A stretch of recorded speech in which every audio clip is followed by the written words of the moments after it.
This is Audible. Audible presents this brilliance audio production of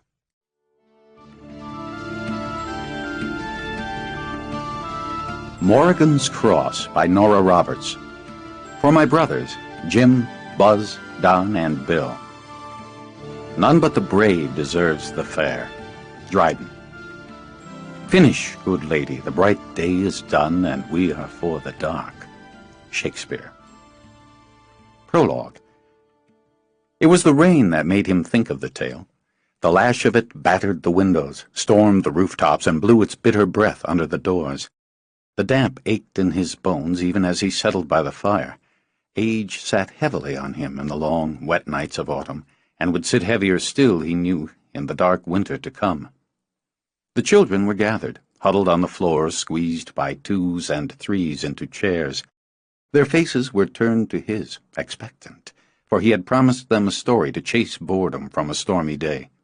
He hadn't intended to give them this one, not yet, for some were so young, and the tale was far from tender. But the rain whispered to him, hissing the words he had yet to speak.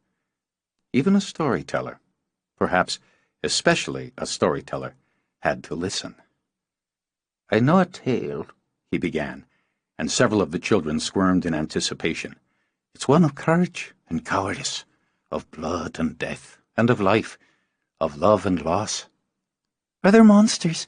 one of the youngest asked, with her blue eyes wide with gleeful fear. "Oh, there are always monsters," the old man replied, "just as there are always men who will join them, and men who will fight them."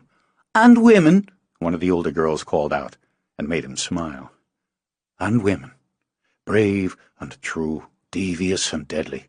I have known both in my time. Now, this tale, I tell you, is from long ago. It has many beginnings, but only one end." As the wind howled, the old man picked up his tea to wet his throat. The fire crackled, shot light across his face in a wash like gilded blood. "This is one beginning. In the last days of high summer, with lightning striking blue in a black sky, the sorcerer stood on a high cliff overlooking the raging sea." Chapter 1. The region of Curie, 1128. There was a storm in him, as black and vicious as that which bullied its way across the sea. It whipped inside his blood, outside in the air, battling within and without as he stood on the rain-slickened rock. The name of his storm was grief. It was grief that flashed in his eyes, as bold and as blue as those lightning strikes, and the rage from it spit from his fingertips, jagged red that split the air with thunderclaps that echoed like 1,000 cannon shots. He thrust his staff high, shouted out the words of magic. The red bolts of his rage and the bitter blue of the storm clashed overhead in a war that sent those who could see scurrying into cottage and cave, latching door and window, gathering their children close to quake and quail as they prayed to the gods of their choosing. And in their wraths, even the fairies trembled. Rock rang, and the water of the sea went black as the mouth of hell, and still he raged, and still he grieved. The rain that poured out of the wounded sky fell red as blood, and sizzled, burning on land, on sea, so that the air smelled of its boiling. It would be cold, ever after, the night of sorrows. And those who dared speak of it spoke of the sorcerer who stood tall on the high cliff, with the bloody rain soaking his cloak, running down his lean face like death's tears, as he dared both heaven and hell. His name was Hoyt, and his family the McKinney, who were said to be descended from Morrigan, fairy queen and goddess. His power was great, but still young as he was young. He wielded it now with a passion that gave no room to caution, to duty, to light. It was his sword and his lance. What he called, in that terrible storm, was death. While the wind shrieked, he turned, putting his back to the tumultuous sea. What he had called stood on the high ground. She, for she had been a woman once, smiled. Her beauty was impossible and cold as winter. Her eyes were tenderly blue, her lips pink as rose petals, her skin milk white. When she spoke, her voice was music, a siren's who had already called countless men to their doom. "You're rash to seek me out. Are you impatient, Makini, for my kiss?" "You are what killed my brother." "Death is—" Heedless of the rain, she pushed back her hood. "Complex. You were too young to understand its glories. What I gave him is a gift, precious and powerful." "You damned him." "Oh," she flicked a hand in the air.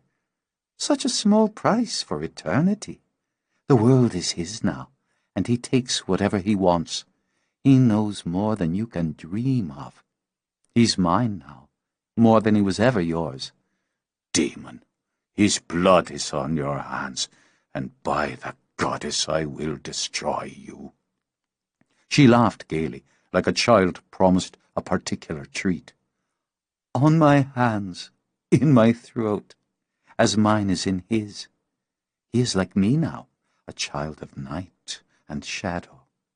Will you also seek to destroy your own brother, your twin?" The ground fog boiled black, folded away like silk as she waded through it. "Oh, I smell your power, and your grief, and your wonder. Now, on this place I offer this gift to you. I will make you once more his twin, Hoyt of the Makinis. I will give you the death that is unending life." He lowered his staff, stared at her through the curtain of rain. "Give me your name." She glided over the fog now, her red cloak billowing back. He could see the white swell of her breasts round in ripely over the tightly laced bodice of her gown.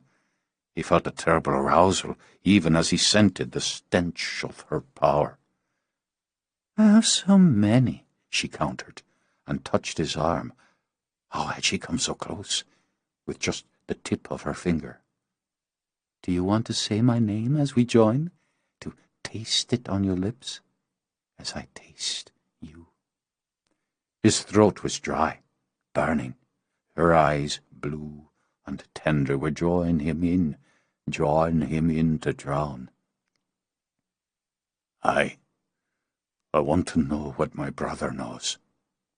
She laughed again, but this time there was a throatiness to it, a hunger that was an animal's hunger, and those soft blue eyes began to rim with red.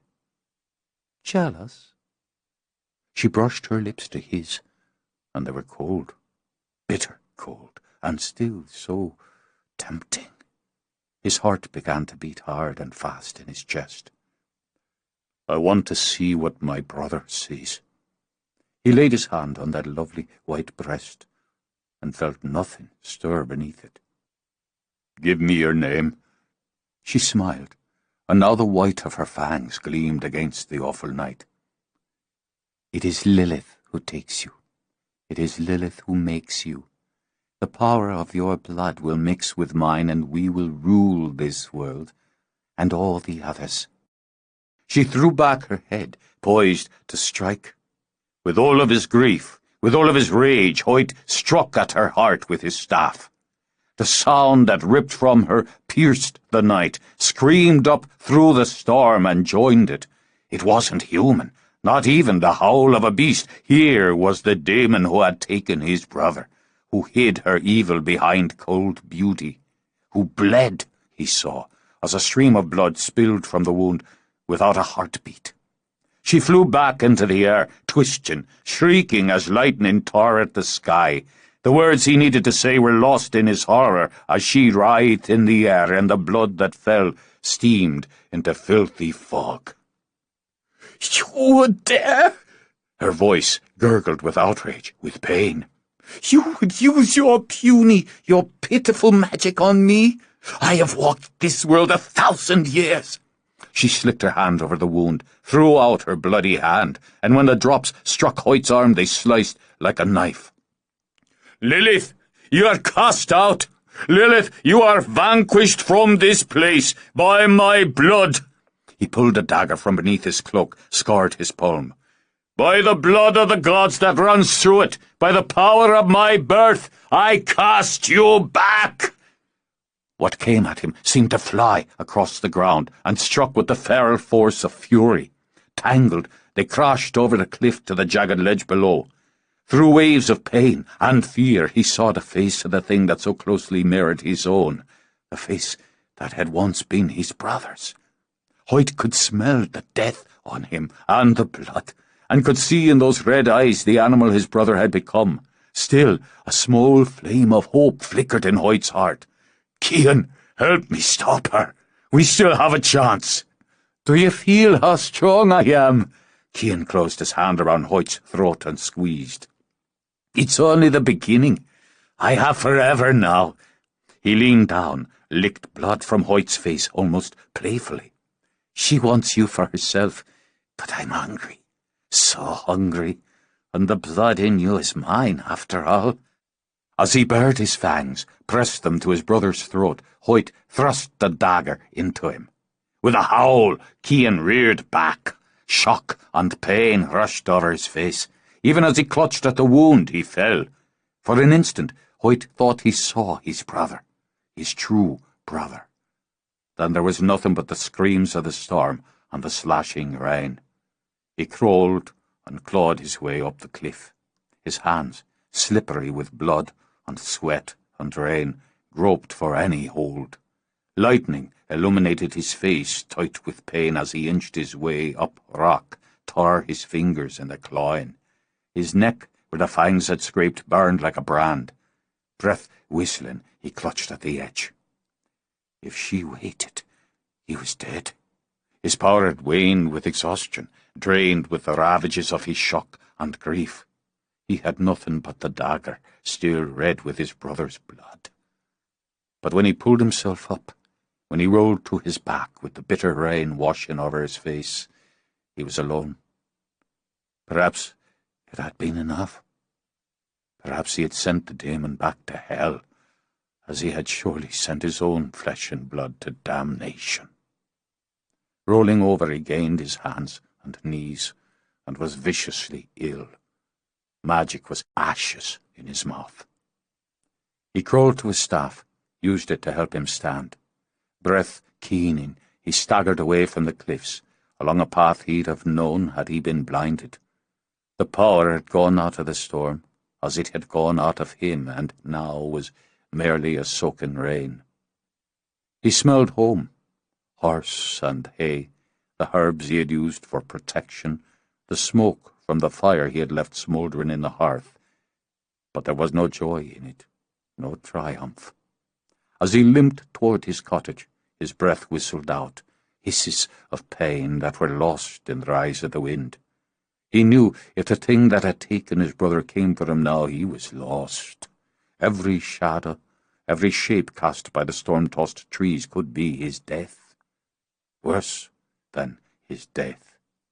Fear of that slicked along his skin like dirty ice, so that he used what strength he had to murmur incantations that were more like prayers for whoever or whatever would listen. His horse stirred in its shelter, let out a huff as it scented him, but Hoyt continued shakily to the small cottage, dragging himself to the door and through.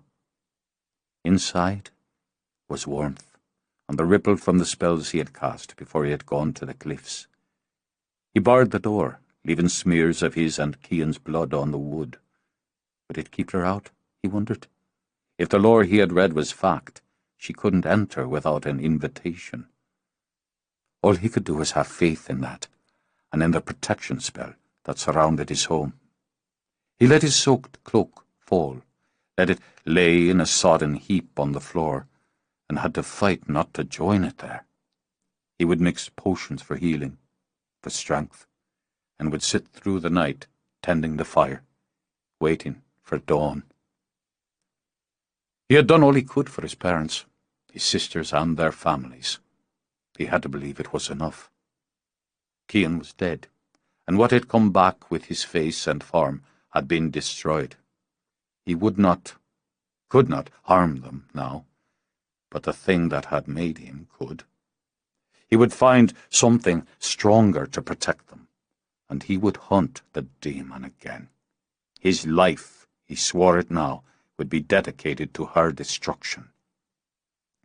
His hands, long of finger, wide of palm, were tremulous as he chose his bottles and pots. His eyes, stormy blue, were glazed with pain, the aches of his body, of his heart. Guilt weighed on him like a shroud of lead, and those demons played inside him. He hadn't saved his brother.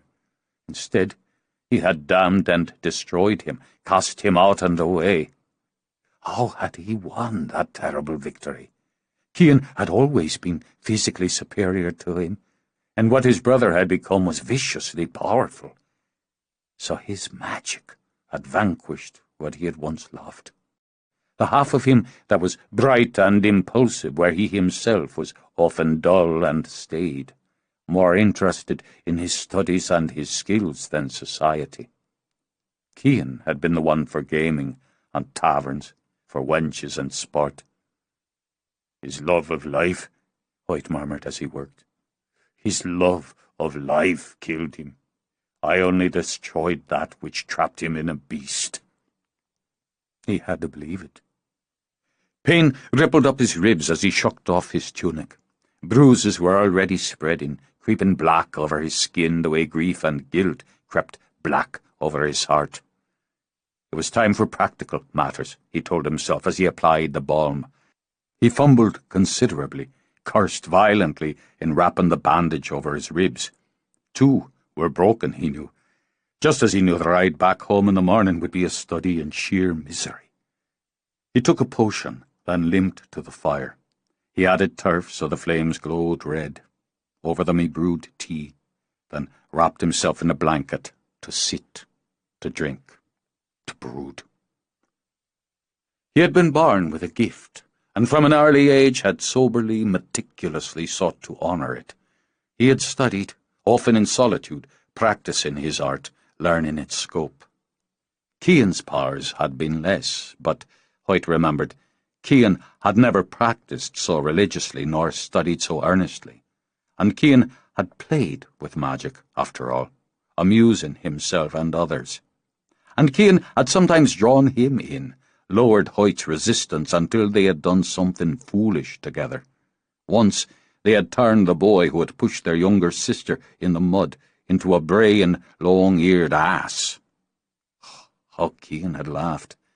It had taken Hoyt 3 days of work, sweat and panic to reverse the spell, but Cian had never worried a whit. He was born an ass, after all. We've just given him his true form. From the time they had been 12, Cian had been more interested in swords than spells. Just as well, Hoyt thought, as he drank the bitter tea. He had been irresponsible with magic, and a magician with a sword. But steel hadn't saved him, nor had magic in the end. He sat back, chilled to his bones despite the simmering turf. He could hear what was left of the storm blowing still, splattering on his roof, wailing through the forest that surrounded his cottage. But he heard nothing else, not beast, not threat, so was left alone with his memories and regrets.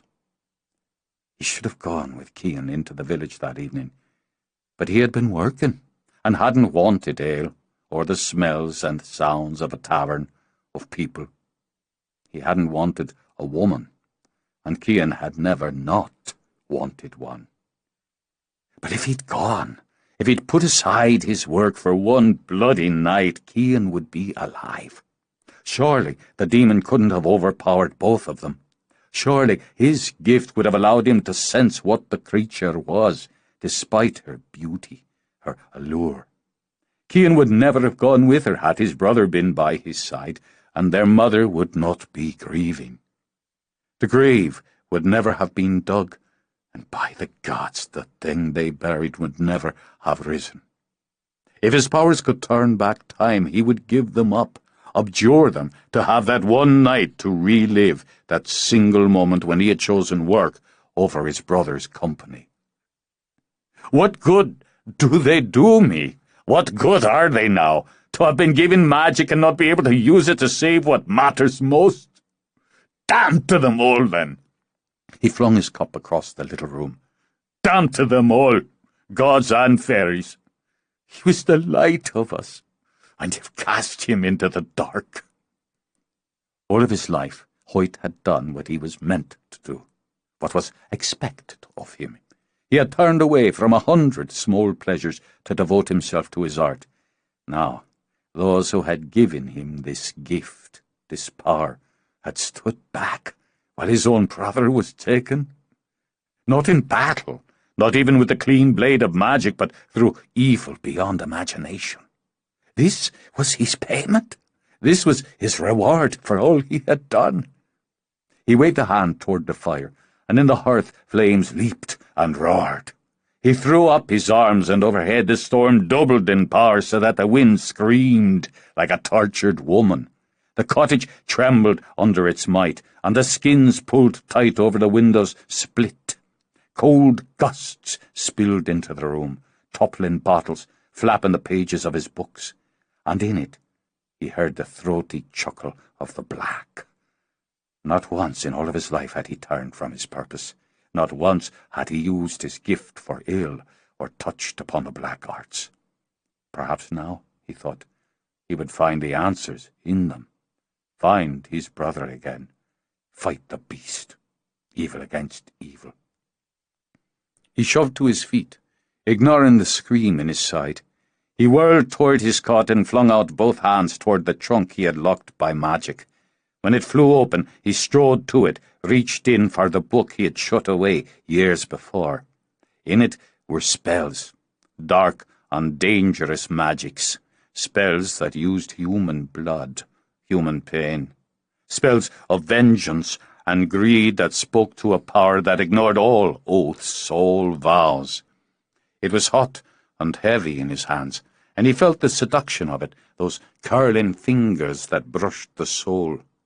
Have all, have any. Are we not more than the rest, living gods who take whatever is desired? We have the right. We are beyond rules and reasons. His breath came short, for he knew what could be his if he accepted it, if he took in both hands what he had sworn never to touch. Unnamed wealth, women, unspeakable powers, life eternal, revenge.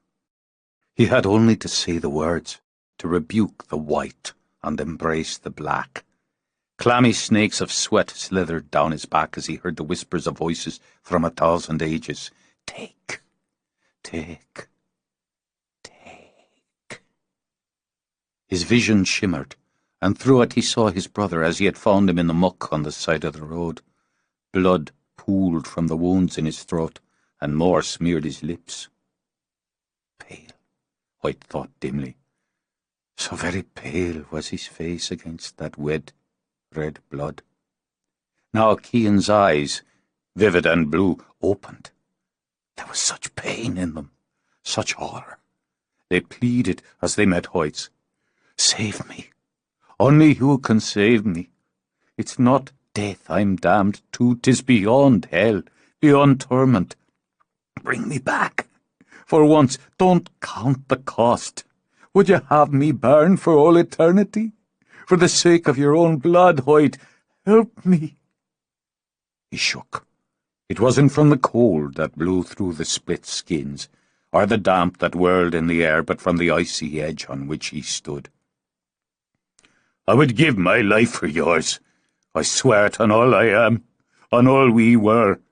I would take your fate, Cian, if that were the choice before me, but I can't do this. Not even for you. The vision on the bed erupted in flames, and its screams were past human. On a howl of grief, Hoyt heaved the book back in the trunk. He used the strength left to him to charm the lock before he collapsed on the floor. There, he curled up like a child beyond all comfort.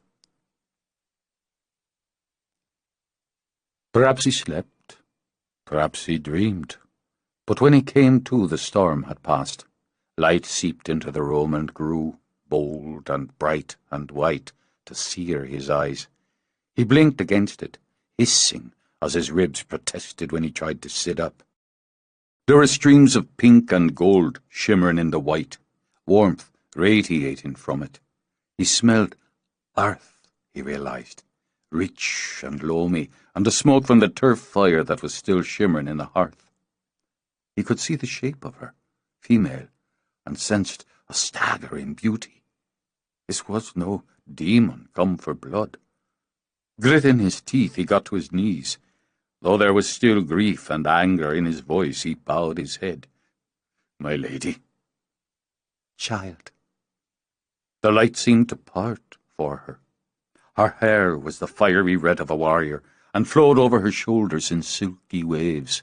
Her eyes were green as the moss in the forest, and soft now with what might have been pity. She wore white robes trimmed in gold, as was her right by rank. Though she was the goddess of battle, she wore no armour and carried no sword. She was called Morrigan. "You have fought well." "I have lost. I've lost my brother." "Have you?" She stepped forward, offered him a hand so he would rise. "You stayed true to your oath, though the temptation was great." "I might have saved him otherwise." "No." She touched Hoyt's face, and he felt the heat of her. "You would have lost him and yourself. I promise you. You would give your life for his, but you could not give your soul, or the souls of others. You have a great gift, Hoyt." "What good is it, if I cannot protect my own blood? Do the gods demand such sacrifice to damn an innocent to such torment?" "It was not the gods who damned him, nor was it for you to save him. But there is sacrifice to be made, battles to be fought, blood, innocent and otherwise, to be spilled. You have been chosen for a great task." "You could ask anything of me now, lady?" "Aye. A great deal will be asked of you and of others. There is a battle to be fought, the greatest ever waged, good against evil. You must gather the forces." "I am not able. I am not willing. God, I am tired." He dropped to the edge of his cot, dropped his head in his hands. "I must go see my mother. I must tell her I failed to save her son." "You have not failed, because you resisted the dark. You are charged to bear this standard, to use the gift you've been given, to face and to vanquish that which would destroy worlds. Shake off this self-pity." His head rose at the sharp tone. "Even the gods must grieve, lady. I have killed my brother tonight." "Your brother was killed by the beast a week ago. What fell from the cliff was not your Kian. You know this. But he continues." Hoyt got shakily to his feet. "He lives?" "It is not life. It is without breath, without soul, without heart. It has a name that is not spoken yet in this world. It is vampire. It feeds on blood," she said, moving toward him. "It hunts the human, takes life, or worse, much worse, turns that which it hunts and kills into itself. It breeds, Hoyt, like a pestilence. It has no face and must hide from the sun. It is this you must fight, this and other demons that are gathering. You must meet this force in battle on the Feast of Samhain, and you must be victorious, so the world you know, the worlds you have yet to know, will be overcome." "And how will I find them? How will I fight them? It was Cian who was the warrior." "You must leave this place and go to another, and another still. Some will come to you, and some you will seek. The witch, the warrior, the scholar, the one of many forms, and the one you've lost." "Only 5 more? 6 against an army of demons? My lady—" "A circle of 6, as strong and true as the arm of a god. When that circle is formed, others may be formed. But the 6 will be my army. The 6 will make the ring. You will teach, and you will learn, and you will be greater than the sum of you. A month to gather, and one to learn, and one to know. The battle comes on Saman. You, child, are my first. You would ask me to leave the family I have left, when that thing that took my brother may come for them? The thing that took your brother leads this farce. I wounded her. I gave her pain, and the memory of that bubbled up in him like vengeance. You did. Aye, you did. And this is only another step toward this time and this battle.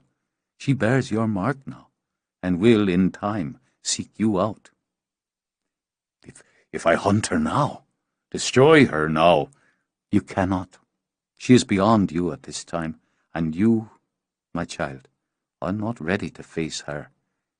Between these times and worlds, her thirst will grow insatiable until only the destruction of all humankind will satisfy it. You will have your revenge, Hoyt, she said, as he got to his feet. If you defeat her, you will travel far, and you will suffer, and I will suffer knowing your pain, for you are mine. Do you think your fate, your happiness is nothing to me? You are my child, even as you are your mother's. And what of my mother, lady? Of my father, my sisters, their families? Without me to protect them, they may be the first to die if this battle you speak of comes to pass. It will come to pass, but they will be beyond it. She spread her hands.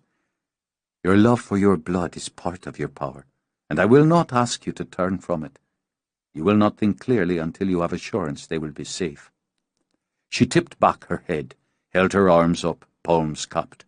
The ground shook lightly under his feet, and when Hoyt looked up he saw stars shooting through the night sky. Those points of light streamed toward her hands, and there burst into flame. His heart thumped against his bruised ribs as she spoke, as her fiery hair flew around her illuminated face. Forged by the gods, by the light and by the night, symbol and shield, simple and true, for faith, for loyalty, these gifts for you. Their magic lives through blood shed, yours and mine. Pain sliced over his palm. He watched the blood well in his and in hers as the fire burned. And so it shall live for all time. Blessed be those who wear Morrigan's cross. The fire died, and in the goddess's hands were crosses of gleaming silver. These will protect them. They must wear the cross always, day and night, birth to death. You will know they are safe when you leave them. If I do this thing, will you spare my brother? You would bargain with the gods. I? She smiled, an amused mother to a child. You have been chosen, Hoyt, because you would think to do so. You will leave this place and gather those who are needed. You will prepare, and you will train. The battle will be fought with sword and lance, with tooth and fang, with wit and treachery. If you are victorious, the worlds will balance, and you will have all you wish to have. How do I fight a vampire? I've already failed against her. Study and learn from one of her kind, one she made, one who was yours before she took him. You must first find your brother. Where? Not only where, but when. Look into the fire and see. They were, he noted, in his cottage again, and he was standing in front of the hearth. The flames spiked up, became towers, became a great city. There were voices and sounds such as he had never heard. Thousands of people rushed along streets that were made of some kind of stone, and machines sped with them. What is this place? He could barely whisper the words. What world is it? It is called New York, and its time is nearly 1,000 years from where we are. Evil still walks the world, Hoyt, as well as innocence, as well as good. Your brother has walked the world a long time now. Centuries have passed for him. You would do well to remember that. Is he a god now? He is vampire. He must teach you, and he must fight beside you. There can be no victory without him. Such size, he thought. Buildings of silver and stone taller than any cathedral. Will the war be in this place, in this New York?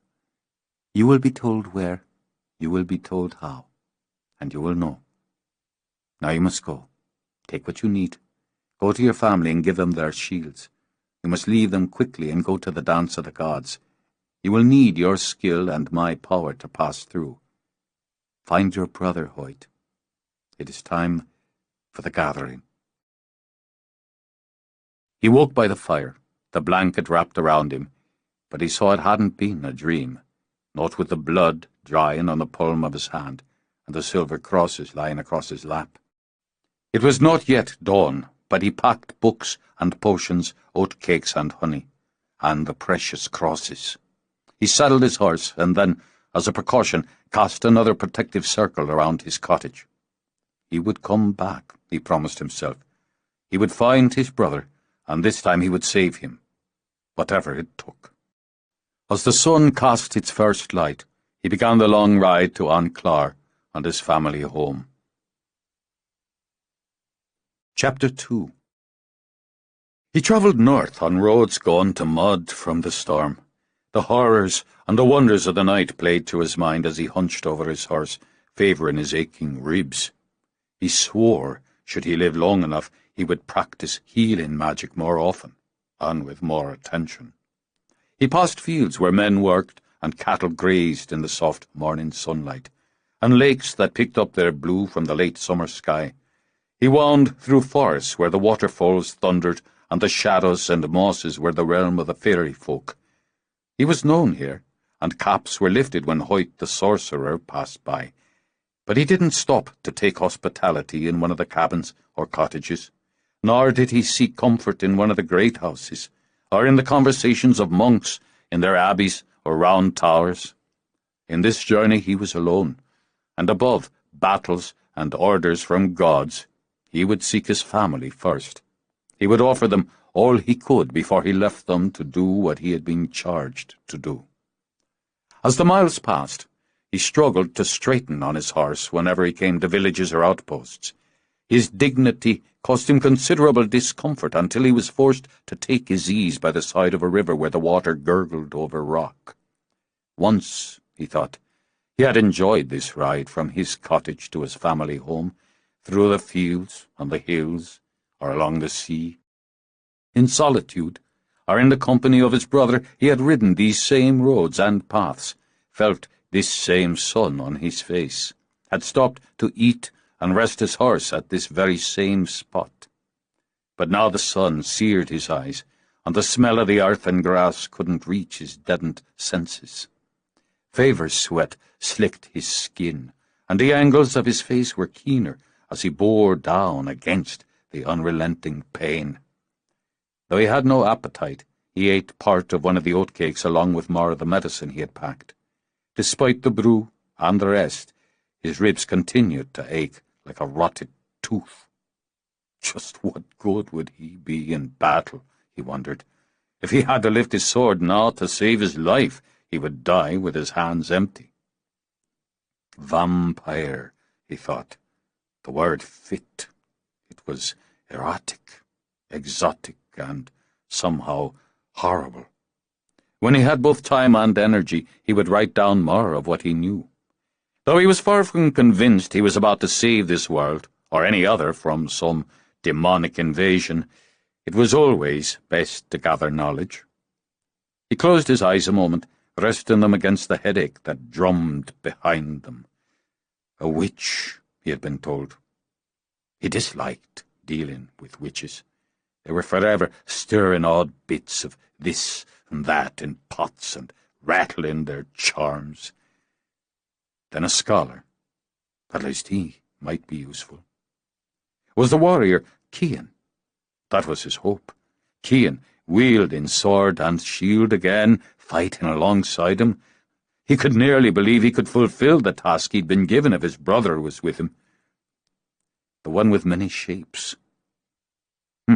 Odd. A fairy, perhaps, and the gods knew just how reliable such creatures were. And this was somehow to be the front line in the battle for worlds. He studied the hand he had bandaged that morning. Better for all if it had been dreaming. I'm sick and tired is what I am, and no soldier at the best of it. Go back. The voice was a hissing whisper. Hoyt came to his feet, reaching for his dagger.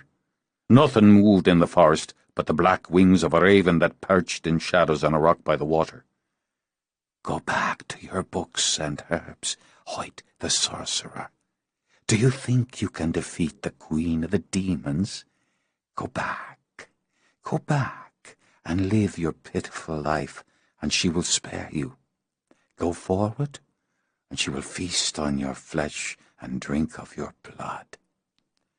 Does she fear to tell me so herself, then? And so she should, for I will hunt her through this life and the next if need be. I will avenge my brother, and in the battle to come I will cut out her heart and burn it. You will die screaming, and she will make you her slave for eternity. It's an annoyance you are. Hoyt shifted his grip on the dagger. As the raven took wing, he flipped it through the air. It missed, but the flash of fire he shot out with his free hand hit the mark. The raven shrieked, and what dropped to the ground was ashes. In disgust, Hoyt looked at the dagger. He had been close. It would likely have done the job if he hadn't been wounded. At least Cian had taught him that much. But now he had to go fetch the bloody thing. Before he did, he took a handful of salt from his saddlebags, poured it over the ashes of the harbinger. Then, retrieving his dagger, he went to his horse and mounted with gritted teeth. Slave for all eternity. We'll see about that, won't we? He rode on, hemmed in by green fields, the rise of hills chased by cloud shadows in light soft as down. Knowing a gallop would have his ribs shrieking, he kept the horse to a plod. He dozed, and he dreamed that he was back on the cliffs, struggling with Cian. But this time it was he who tumbled off, spiralling down into the black to crash against the unforgiving rocks. He woke with a start, and with the pain. Surely this much pain meant death. His horse had stopped to crop at the grass by the side of the road. There, a man in a peaked cap built a wall from a pile of steely grey rock. His beard was pointed, yellow as the gorse that rambled over the low hill, his wrists thick as tree limbs. Good day to you, sir, now that you've waked to it. The man touched his cap in salute, then bent for another stone. Oh, you've travelled far this day. I have. Yes. Though he wasn't entirely sure where he was. There was a fever working in him. He could feel the sticky heat of it. I'm to Anclar, and the Makini land. Well, what is this place? It's where you are, the man said cheerfully. You'll not make your journey's end by nightfall. No. Hoyt looked down the road that seemed to stretch to forever. No, not by nightfall. There'd be a cabin with a fire going beyond the field, but, no, you've not time to bide here. Not when you've so far yet to go. And time shortens, even as we speak. You're weary, the man said with some sympathy. But you'll be wearier yet before it's done. Who are you?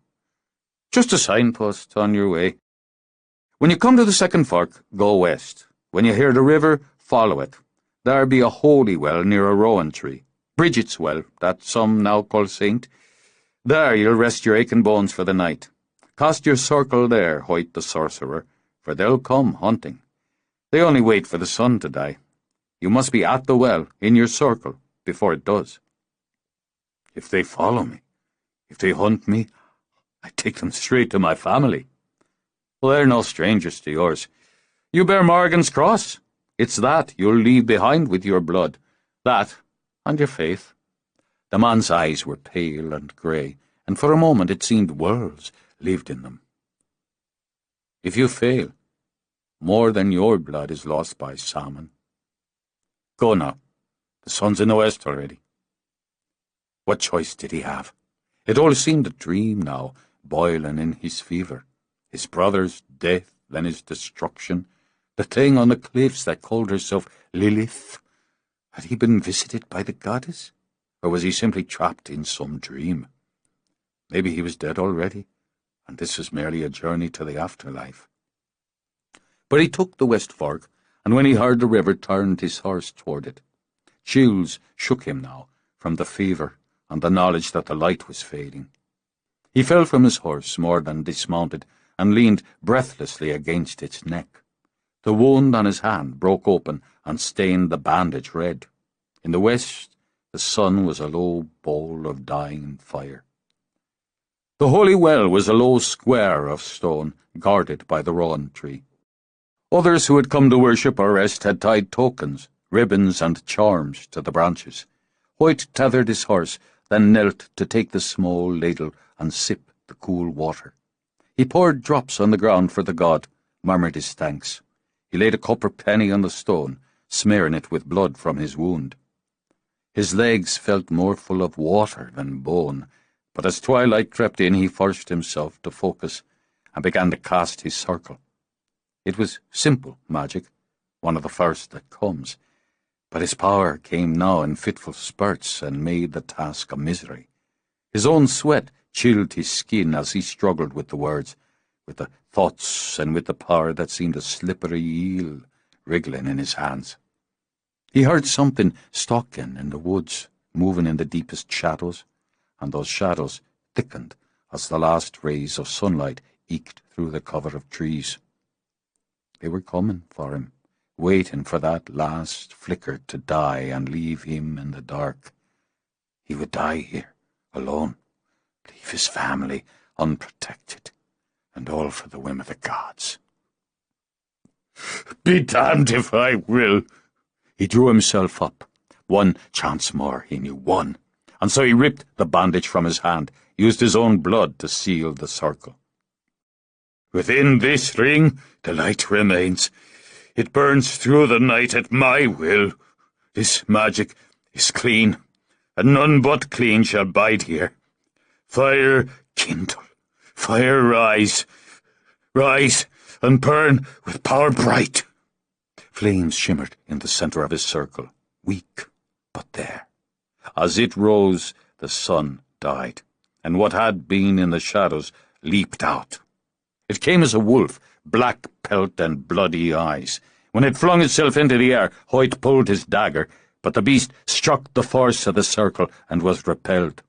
It howled, snapped, snarled, its fangs gleamed white as it paced back and forth, as if looking for a weakness in the shield. Another joined it, skulking out of the trees, then another yet, until Hoyt counted 6. They lunged together, fell back together, paced together like soldiers. Each time they charged, his horse screamed and reared. He stepped toward his mount, his eyes on the wolves as he laid his hands upon it. This, at least, he could do. He soothed, lulling his faithful mare into a trance. Then he drew his sword, plunged it into the ground by the fire. He took what food he had left, water from the well, mixed more herbs, though the gods knew his self-medicating was having no good effect. He lowered to the ground by the fire, sword on one side, dagger on the other, and his staff across his legs. He huddled in his cloak, shivering, and after dousing an oatcake with honey, forced it down. The wolves sat on their haunches, threw back their heads, and as one howled at the rising moon. "Hungry, are you?" Hoyt muttered through chattering teeth. "There's nothing here for you. Oh, what I wouldn't give for a bed, some decent tea." He sat, the fire dancing in his eyes, until they began to close. As his chin drooped to his chest, he had never felt so alone, or so unsure of his path. He thought it was Morrigan who came to him, for she was beautiful, and her hair as bold as the fire. It fell straight as rain, its tips grazing her shoulders. She wore black, a strange garb, and immodest enough to leave her arms bare and allow the swell of her breasts to rise from the bodice. Around her neck she wore a pentagram with a moonstone in its centre. "This won't do," she said in a voice that was both foreign and impatient. Kneeling beside him, she laid her hand on his brow, her touch as cool and soothing as spring rain. She smelled of the forest, earthy and secret. For one mad moment, he longed to simply lay his head upon her breast and sleep with that scent filling his senses. "You're burning up. Well, let's see what you have here, and we'll make do." She wavered in his vision a moment, then recrystallized. Her eyes were as green as the goddess's, but her touch was human. "Who are you? How did you get within the circle?" "Elderflower, yarrow. No Cayenne? Well, I said we'd make do." He watched as she busied herself, as women would, dipping water from the well, heating it with his fire. "Wolves," she murmured, shivered once, and in that shudder he felt her fear. "Sometimes I dream of the black wolves, or ravens. Sometimes it's the woman. She's the worst. But this is the first time I've dreamed of you." She paused and looked at him for a long time with eyes of deep and secret green. "And still, I know your face." "This is my dream." She gave a short laugh, then sprinkled herbs in the heated water. "Have it your way. Let's see if we can help you live through it." She passed her hand over the cup. "Power of healing, herbs and water, brewed this night by Hecate's daughter. Cool his fever, ease his pain, so that strength and sight remain. Stir magic in this simple tea. As I will, so mote it be." God save me. He managed to prop himself on an elbow. "You're a witch." She smiled as she stepped to him with the cup, and sitting beside him, braced him with an arm around his back. "Of course, aren't you?" "I'm not." He had just enough energy for insult. "I'm a bloody sorcerer. Get that poison away from me. Even the smell is foul." "Well, maybe, but it should cure what ails you." She simply cradled his head on her shoulder. Even as he tried to push free, she was pinching his nose closed and pouring the brew down his throat. "Men are such babies when they're sick. And look at your hand, bloody and filthy. I've got something for that." "Get away from me," he said weakly, though the smell of her, the feel of her, was both seductive and comforting. "Let me die in peace." "You're not going to die." But she gave the wolves a wary glance. "How strong is your circle?" "Strong enough." "Hope you're right."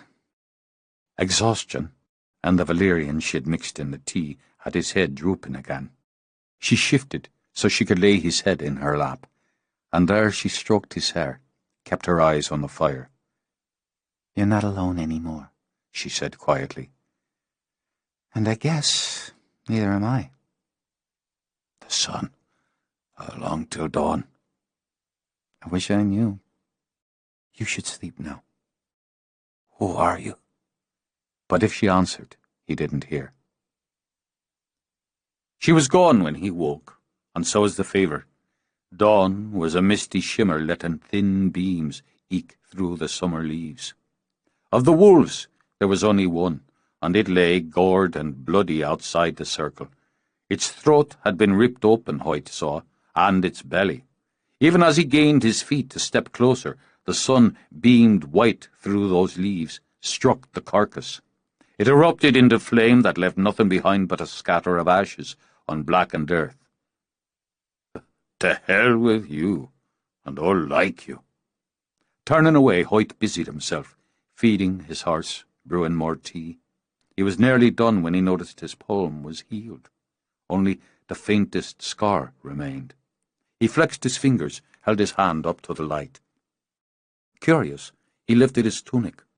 Bruises still rained over his side, but they were fading, and when he tested, he found he could move without pain. If what had come to him in the night had been a vision rather than a product of a favorite dream, he supposed he should be grateful. Still, he had never had a vision so vivid. nor one who had left so much of itself behind. He swore he could smell her still, and hear the flow and cadence of her voice. She had said she had known his face. How strange that somewhere in the centre of him he felt he had known hers. He washed, and while his appetite had come back strong, he had to make do with berries and a heel of tough bread. He closed the circle, salted the blackened earth outside it. Once he was in the saddle, he set off at a gallop. With luck, he could be home by midday. There were no signs, no harbingers, no beautiful witches on the rest of his journey. There were only the fields, rolling green back to the shadow of mountains and the secret depths of forest. He knew his way now, would have known it if 100 years had passed. So he sent his mount on a leap over a low stone wall and raced across the last field toward home. He could see the cook fire. He imagined his mother sitting in the parlour, tatting lace, perhaps, or working on one of her tapestries, waiting, hoping for news of her sons. He wished he brought her better. His father might be with his man of business, or out riding the land, and his married sisters in their own cottages, with young Nola in the stables playing with the pups from the new litter. The house was tucked in the forest because his grandmother, she who had passed power to him, and to a lesser extent Cian, had wanted it so. It stood near a stream, a rise of stone with windows of real glass, and its gardens were his mother's great pride. Her roses bloomed riotously. One of the servants hurried out to take his horse. Hoyt merely shook his head at the question in the man's eyes. He walked to the door where the black banner of mourning still hung. Inside, another servant was waiting to take his cloak. Here in the hall, his mother's and her mother's tapestries hung, and one of his father's wolfhounds raced to greet him. He could smell beeswax and roses cut fresh from the garden, the turf fire simmering in the grate. He left them behind, walked up the stairs to his mother's sitting room. She was waiting, as he had known she would be, sitting in her chair, her hands in her lap, clasped so tightly the knuckles were white. Her face carried all the weight of her grief, and went heavier yet when she saw what was in his eyes. "Mother, you're alive. You're well." She got to her feet, held out her arms to him. "I've lost my youngest son, but here's my firstborn, home again.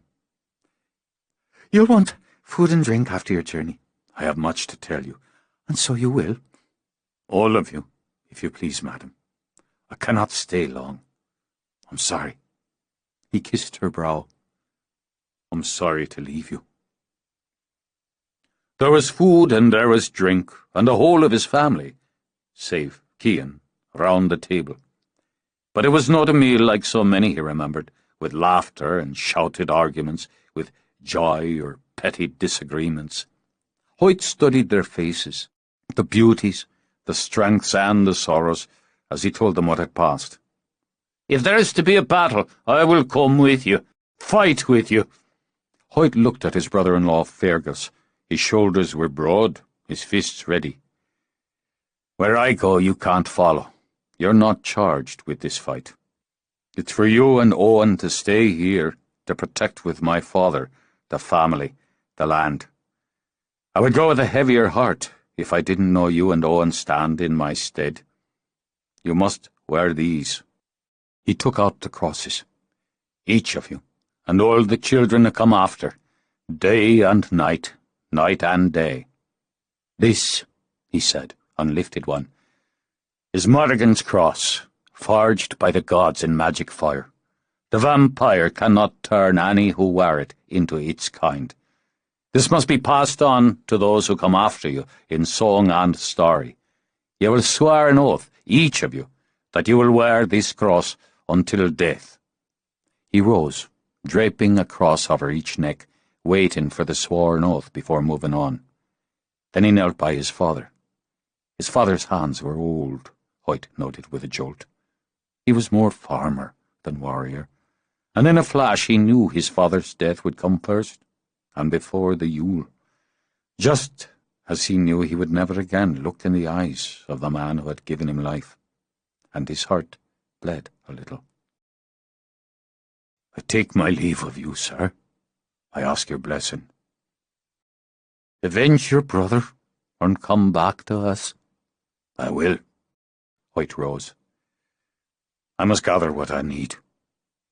He went up to the room he kept in the topmost tower, and there began to pack herbs and potions without any real sense what would be needed. "Where is your cross?"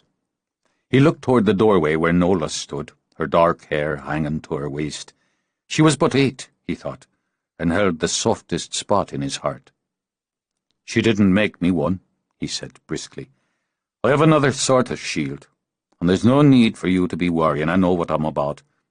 "I won't cry when you go." "Why would you? I've gone before, haven't I, and come back handily enough." "You'll come back, to the tower. She'll come with you." He nestled bottles carefully in his case, then paused to study his sister. "Who will?" "The woman with red hair. Not the goddess, but a mortal woman, one who wears the sign of the witch. I can't see Cian, and I can't see if you'll win, but I can see you here with the witch. And you're afraid." "Should a man go into battle without fear? Isn't fear something that helps keep him alive?" "I don't know of battles. I wish I were a man, and a warrior." Her mouth, so young, so soft, went grim. "You wouldn't be stopping me from going with you the way you stopped Fergus." "How would I dare?" He closed his case, moved to her. "I am afraid. Don't tell the others." "I won't." Aye, the softest place in his heart, he thought, and lifting her cross, used his magic to scribe her name on the back in Ogham script. "It makes it only yours," he told her. "Mine, and the ones who'll have my name after me." Her eyes glimmered, but the tears didn't fall. "You'll see me again?" "I will, of course." "When you do, the circle will be complete. I don't know how or why." "What else do you see, Nola?" She only shook her head. "It's dark. I can't see. I'll light a candle for you every night until you return. I'll ride home by its light." He bent down to embrace her. "I'll miss you most of all." He kissed her gently, then set her aside. "Be safe." "I will have daughters," she called after him. It made him turn and smile. So slight, he mused, and so fierce. "Will you now?" "It is my lot," she told him, with a resignation that made his lips twitch. "But they will not be weak. They will not sit and spin and knead and bake all the damned day." Now he grinned fully, and knew this was a memory he would take with him happily. "Oh, won't they? What then, young mother, will your daughters do?" "They'll be warriors, and a vampire who fancies herself a queen will tremble before them." She folded her hands, much as their mother was wont to do, but with none of that meekness. "Go with the gods, brother." "Stay in the light, sister." They watched him go. 3 sisters, the men who loved them, the children they had already made, his parents, even the servants and stable boys. He took one last long look at the house his grandfather and his father before had built of stone in this glade, by this stream, in this land he loved with the whole of his heart. Then he raised his hand in farewell and rode away from them and toward the dance of the gods. It stood on a rise of rough grass that was thick with the sunny yellow of buttercups. Clouds had rolled to layer the sky so that light forced its way through in thin beams. The world was so still, so silent, he felt as though he rode through a painting. The grey of the sky, the green of the grass, the yellow flowers, and the ancient circle of stones that had risen in its dance since beyond time. He felt its power, the hum of it in the air along his skin. Hoyt walked his horse around them, paused to read the Ogham script carved into the kingstone. Worlds wait, he translated. Time flows. Gods watch. He started to dismount when a shimmer of gold across the field caught his eye. There at the edge of it was a hind. The green of her eyes sparkled like the jewelled collar she wore. She walked toward him regally and changed to the female form of a goddess. "You are in good time, Hoyt." "It was painful to bid my family farewell. Best done quickly, then." He slid off the horse, bowed. "My lady?" "Child, you have been ill." "A fever. Broken now. Did you send the witch to me?" "There's no need to send what will come on its own. You'll find her again, and the others." "My brother?" "He is first. The light will go soon. Here is the key to the portal." She opened her hand and offered a small crystal wand. "Keep it with you. Keep it safe and whole." When he started to remount, she shook her head, took the reins. "No, you must go on foot. Your horse will get safely back home." Resigned to the whimsy of gods, he took his case, his bag. He strapped on his sword, hefted his staff. "How'll I find him?" "Through the portal into the world yet to come. Into the dance, lift the key, say the words. Your destiny lies beyond. Humankind is in your hands from this point forward. Through the portal," she repeated, "into the world yet to come. Into the dance, lift the key, say the words. Through the portal." Her voice followed him in between the great stones. He locked his fear inside him. If he had been born for this, so be it. Life was long, he knew. It simply came in short bursts. He lifted the stone. A single beam of light speared out of those thick clouds to strike its tip. Power shot down his arm like an arrow. "Worlds wait. Time flows. Gods watch." "Repeat," Morrigan told him, and joined him so that the words became a chant. "Worlds wait. Time flows. Gods watch." The air shook around him, came alive with wind, with light, with sound. The crystal in his uplifted hand shone like the sun and sang like a siren.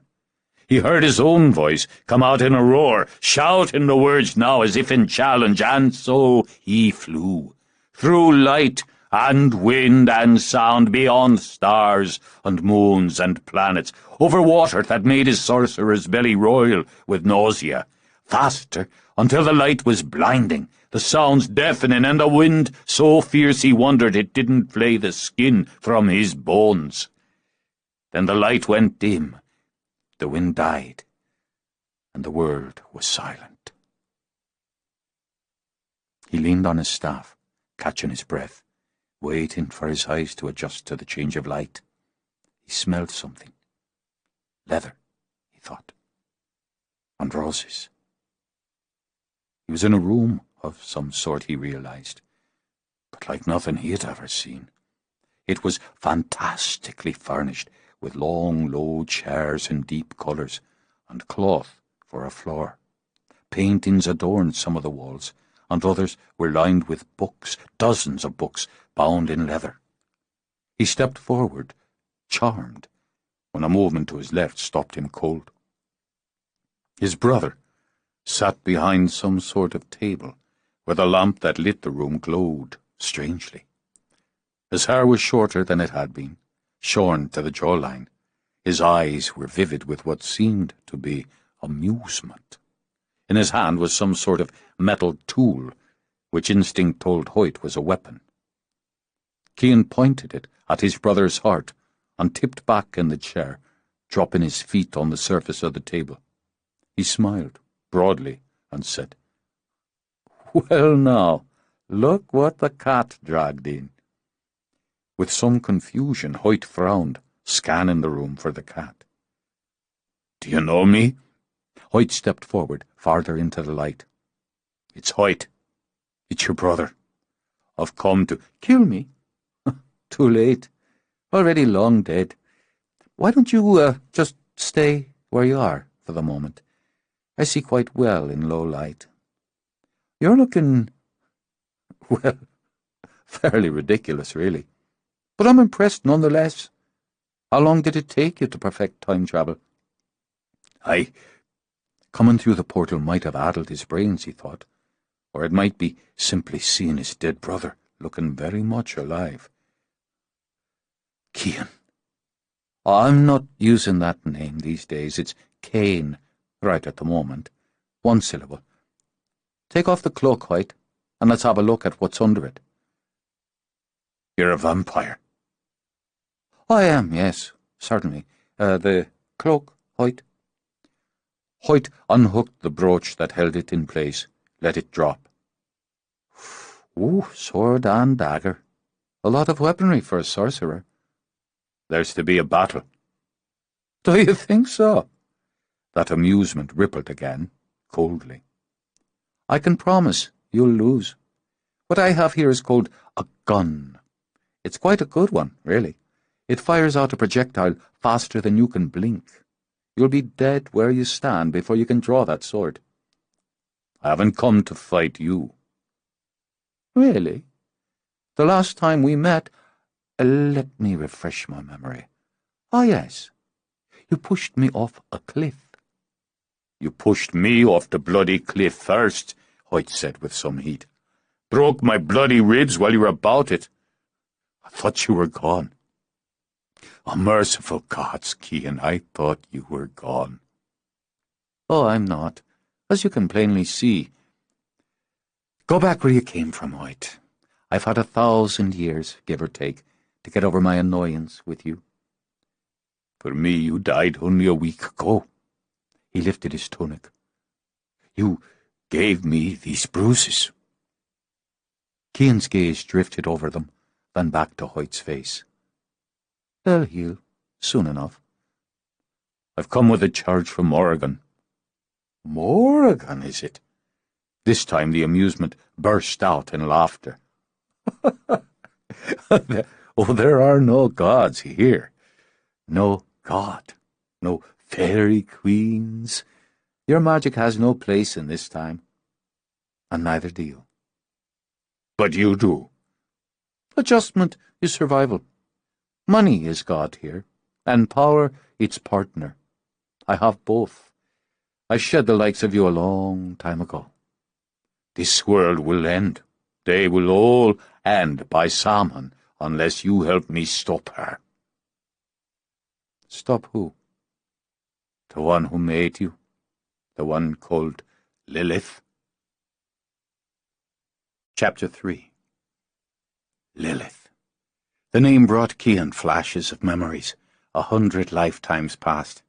He could still see her, smell her, still feel that sudden, horrified thrill in the instant she had taken his life. He could still taste her blood, and what had come into him with it. A dark, dark gift. His world had changed, and he had been given the privilege, or the curse, of watching worlds change over countless decades. Hadn't he known something was coming? Why else had he been sitting alone in the middle of the night, waiting? What nasty little twist of fate had sent his brother, or the brother of the man he had once been, across time to speak her name? Well, now you have my attention. You must come back with me. Prepare for the battle. Back? To the 12th century? Cian let out a short laugh as he leaned back in his chair. Nothing, I promise you, could tempt me. I like the conveniences of this time. The water runs hot here, Hoyt, and so do the women. I'm not interested in your politics and wars, and certainly not in your gods. The battle will be fought, with or without you, Cian. Without sounds perfectly fine. You've never turned from battle, never hidden from a fight. Hiding wouldn't be the term I'd use, Cian said easily. And times change, believe me. If Lilith defeats us, all you know will be lost in this time, for all time. Humankind will cease to be. Cian angled his head. I'm not human. Is that your answer? Hoyt strode forward. You'll sit and do nothing while she destroys? You'll stand by while she does to others what she did to you, while she kills your mother, your sisters? Will you sit there while she turns Nola into what you are? They're dead, long dead. They're dust. Hadn't he seen their graves? He hadn't been able to stop himself from going back and standing over their stones, and the stones of those who had come after them. Have you forgotten all you were taught? Times change, you say. It's more than change. Could I be here now if time was solid? Their fate is not set, nor is yours. Even now our father is dying, yet I left him. I will never see him alive again. Slowly Cian got to his feet. You have no conception of what she is capable of. She was old, centuries old, when she took me. You think to stop her with swords and lightning bolts? You're more fool than I remember. I think to stop her with you.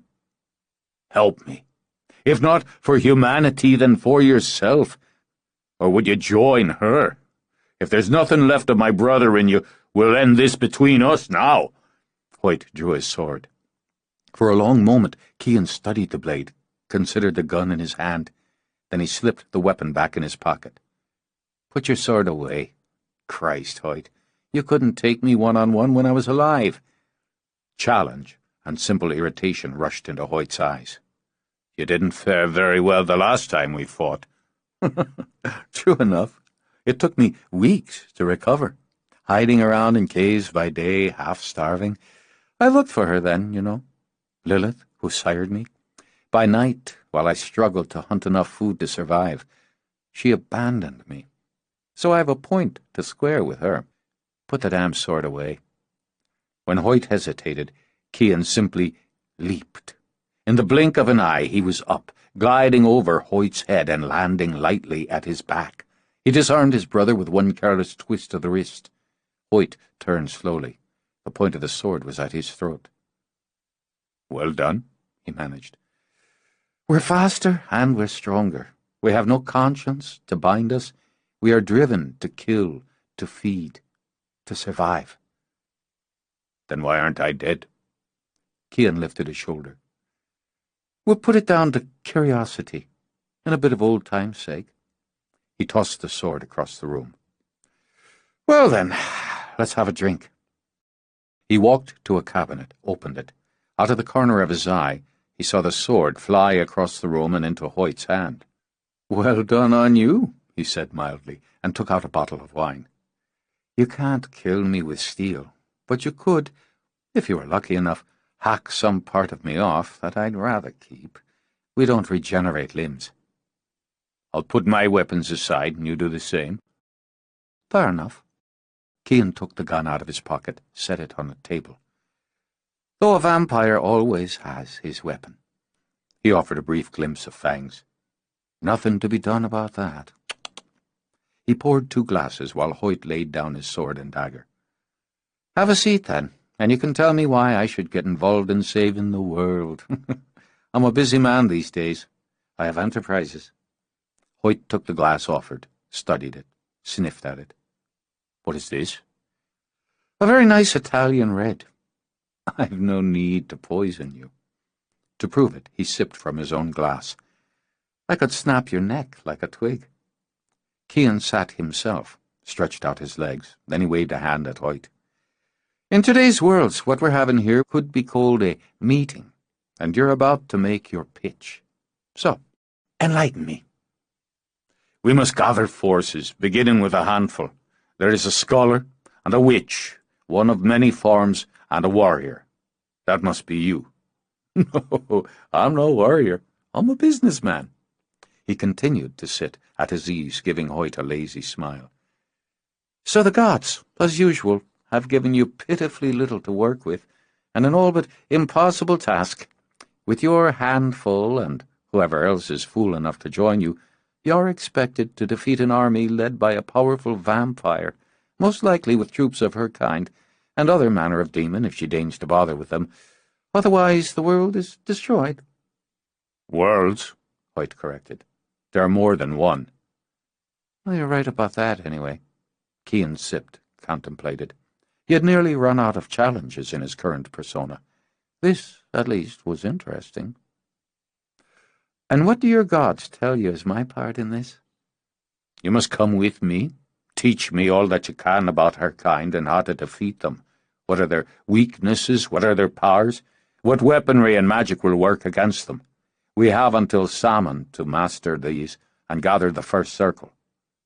"That long?" Sarcasm dripped. "What would I gain from all this? I'm a wealthy man, with many interests to protect here and now." "And would she allow you to keep that wealth, those interests, should she rule?" Cian pursed his lips. Now there was a thought. "Possibly not. But it's more than possible. If I help you, I'll risk all that, and my own existence. When you're young, as you are—" "I'm the eldest." "Not for the last 900 years and counting. In any case, when you're young, you think you'll live forever, so you take all manner of foolish risks. But when you've lived as long as I, you're more careful, because existence is imperative. I'm driven to survive, Hoyt. Humans and vampires have that in common." "You survive, sitting alone in the dark in this little house?" "It's not a house," Cian said absently. "It's an office, a place of business. I have many houses, as it happens. That too is survival. There are taxes and records and all manner of things to be gotten around. Like most of my kind, I rarely stay in one place for long. We're nomadic from nature and necessity." He leaned forward now, resting his elbows on his knees. There were so few he could speak to about what he was. That was his choice. That was the life he had made. "Hoyt, I've seen wars, countless wars, such as you could never imagine. No one wins them. If you do this thing, you'll die. Or become. It would be a feather in Lilith's cap to turn a sorcerer of your power." "Do you think there's a choice here?" "Oh, yes." He sat back again. "There always is. I've made many in my lifetimes." He closed his eyes now, lazily swirling his wine. "Something's coming. There have been rumblings in the world under this one, in the dark places. If it's what you say, it's bigger than I assumed. I should have paid more attention. I don't socialize with vampires as a rule." Baffled, as Cian had always been sociable, Hoyt frowned. "Why not?" "Because as a rule they're liars and killers and bring too much attention to themselves. And those humans who socialize with them are usually mad or doomed. I pay my taxes, file my reports, and keep a low profile. And every decade or so I move, change my name, and keep off the radar." "I don't understand half of what you say." "Imagine not. She'll fuck this up for everyone. Bloodbaths always do, and those demons who go about thinking they want to destroy the world are ridiculously short-sighted. We have to live in it, don't we?" He sat in silence. He could focus and hear each beat of his brother's heart, hear the faint electrical hum of the room's climate controls, the buzz of the lamp on his desk across the room. Or he could block them out, as he most often did with background noises. He had learned to do and not do a great deal over time. A choice, he thought again. Well, why not? "It comes down to blood," Cian said, and his eyes stayed closed. "First and last, it comes to blood. We both need it to live, your kind and mine. It's what we sacrifice for the gods you worship, for countries, for women, and what we spill for the same reasons. My kind doesn't quibble about reasons." He opened his eyes now and showed Hoyt how they could burn red. "We just take it. We hunger for it, crave it. Without it, we cease to be. It's our nature to hunt, kill, feed. Some of us enjoy it more than others, just as humans do. Some of us enjoy causing pain, inciting fear, tormenting and torturing our prey, just as humans do. We're not all of the same cloth, Hoyt." "You murder." When you hunt the buck in the forest and take its life, is it murder? You're no more than that. Less. Often less to us. I saw your death. The tumble off the cliffs wasn't— No, I saw her kill you. I thought it a dream at first. I watched you come out of the tavern, go with her in her carriage, and couple with her as it drove out of the village. And I saw her eyes change, and how the fangs glinted in the dark before she sank them into your throat. I saw your face, the pain, the shock, and— Arousal? Cian finished. Ecstasy. It's a moment of some intensity. You tried to fight, but she was an animal on you. And I thought you were dead, but you weren't. Not quite. No. To feed you simply take. Drain the prey dry if you choose. But to change a human, he must drink from the blood of his maker. She sliced her own breast and pressed your mouth to her, and still you tried to fight, until you began to suckle on her like a babe. The allure is powerful, as is the drive to survive. It was drink or die. When she was done, she threw you out into the road. Left you there. It was there I found you. Hoyt drank deeply as his belly quivered. There I found you, covered with blood and mud. And this is what you do to survive? The buck is given more respect. Do you want to lecture me? Cian began as he rose to get the bottle again. Or do you want to know? I need to know. Some hunt in packs, some alone. At wakening, we're most vulnerable. From the first, when we wake in the grave, to every evening if we've slept through the day. We are night creatures. The sun is death. You burn in it. I see you know some things. I saw. They hunted me when I journeyed home, in the form of wolves. Only vampires of some age and power, or those under the protection of another powerful sire, can shapeshift. Most have to content themselves with the form in which they died. Still, we don't age, physically. A nice bonus feature. You look as you did, yet not. It's more than the garb you wear, or the hair. You move differently. I'm not what I was, and that you should remember. Our senses are heightened, and become more so the longer we survive. Fire, like the sun, will destroy us. Holy water, if it's been faithfully blessed, will burn us, as will the symbol of the cross if held in faith. We are repelled by the symbol. Crosses, Hoyt thought. Morrigan had given him crosses. Part of the weight eased from his shoulders. Metal is fairly useless, Cian continued.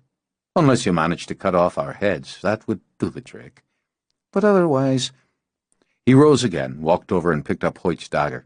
He flipped it in the air, caught the hilt neatly, then plunged the blade into his chest. Blood seeped out on the white of Cian's shirt even as Hoyt lunged to his feet. Oh, I forgot how much that hurts. Wincing, Cian yanked the blade free. That's what I get for showing off. Do the same with wood, and we're dust. But it must pierce the heart. Our end is agonizing, so I'm told. He took out a handkerchief, wiped the blade clean. Then he pulled off his shirt. The wound was already closing. We've died once, and aren't easily dispatched a second time, and will fight viciously anyone who tries. Lilith is the oldest I've ever known. She'll fight more brutally than any. He paused, brooded into his wine. Your mother, how did you leave her? Heartbroken. You were her favorite. Hoyt moved his shoulders as Cian looked up into his face. We both know it. She asked me to try to find a way. In her first grief, she could think of nothing else. I believe even your sorcery stops short of raising the dead. Or undead. I went to your grave that night to ask the gods to give her heart some peace. I found you covered with dirt. Clawing out of the grave's a messy business. You were devouring a rabbit. Probably the best I could find. Can't say I recall. The first hours after the wakening are disjointed. There's only hunger. You ran from me. I saw what you were. There had been rumors of such things before, and you ran. I went to the cliffs the night I saw you again at our mother's behest. She begged me to find a way to break the spell. It's not a spell. I hoped, if I destroyed the thing that made you, or failing that, I would kill what you'd become. And did neither, Cian reminded him, which shows you what you're up against. I was fresh, and barely knew what I was, or what I was capable of. Believe me, she'll have Cannier on her side. Will I have yours on mine? You haven't a prayer of winning this. You underestimate me. I've a great deal more than one prayer. Whether a year has passed or a millennium, you are my brother, my twin, my blood. You said yourself it's blood first and last. Cian ran a finger down his wine-glass. I'll go with you. Then held that finger up before Hoyt could speak. Because I'm curious, and a bit bored. I've been in this place for more than 10 years now, so it's nearly time to move on in any case. I promise you nothing. Don't depend on me, Hoyt. I'll please myself first. You can't haunt humans. Orders already? Cian's lips curved slightly. Typical. As I said, I please myself first. It happens I haven't fed on human blood for 800 years. Well, 750, as there was some backsliding. Why? To prove that I could resist. And because it's another way to survive. And, well, in the world of humans with their laws. If they're prey, it's impossible to look at them as anything more than a meal. Makes it awkward to do business. And death tends to leave a trail. Dawn's coming. Distracted, Hoyt glanced around the windowless room. How do you know? I feel it. And I'm tired of questions. You'll have to stay with me, for now. You can't be trusted to go walking about the city. We may not be identical, but you look too much like me. And those clothes have to go. You expect me to wear... What are those? They're called pants, Cian said dryly, and moved across the room to a private elevator. I keep an apartment here. It's simpler. You'll pack what you need, and we'll go. I don't travel by day, and I don't take orders. I give them now, and have for some time. I have a number of things to see to before I can leave. You need to step in here. What is it? Hoyt poked at the elevator walls with his staff. A mode of transportation. It'll take us up to my apartment. How? Cian finally dragged a hand through his hair.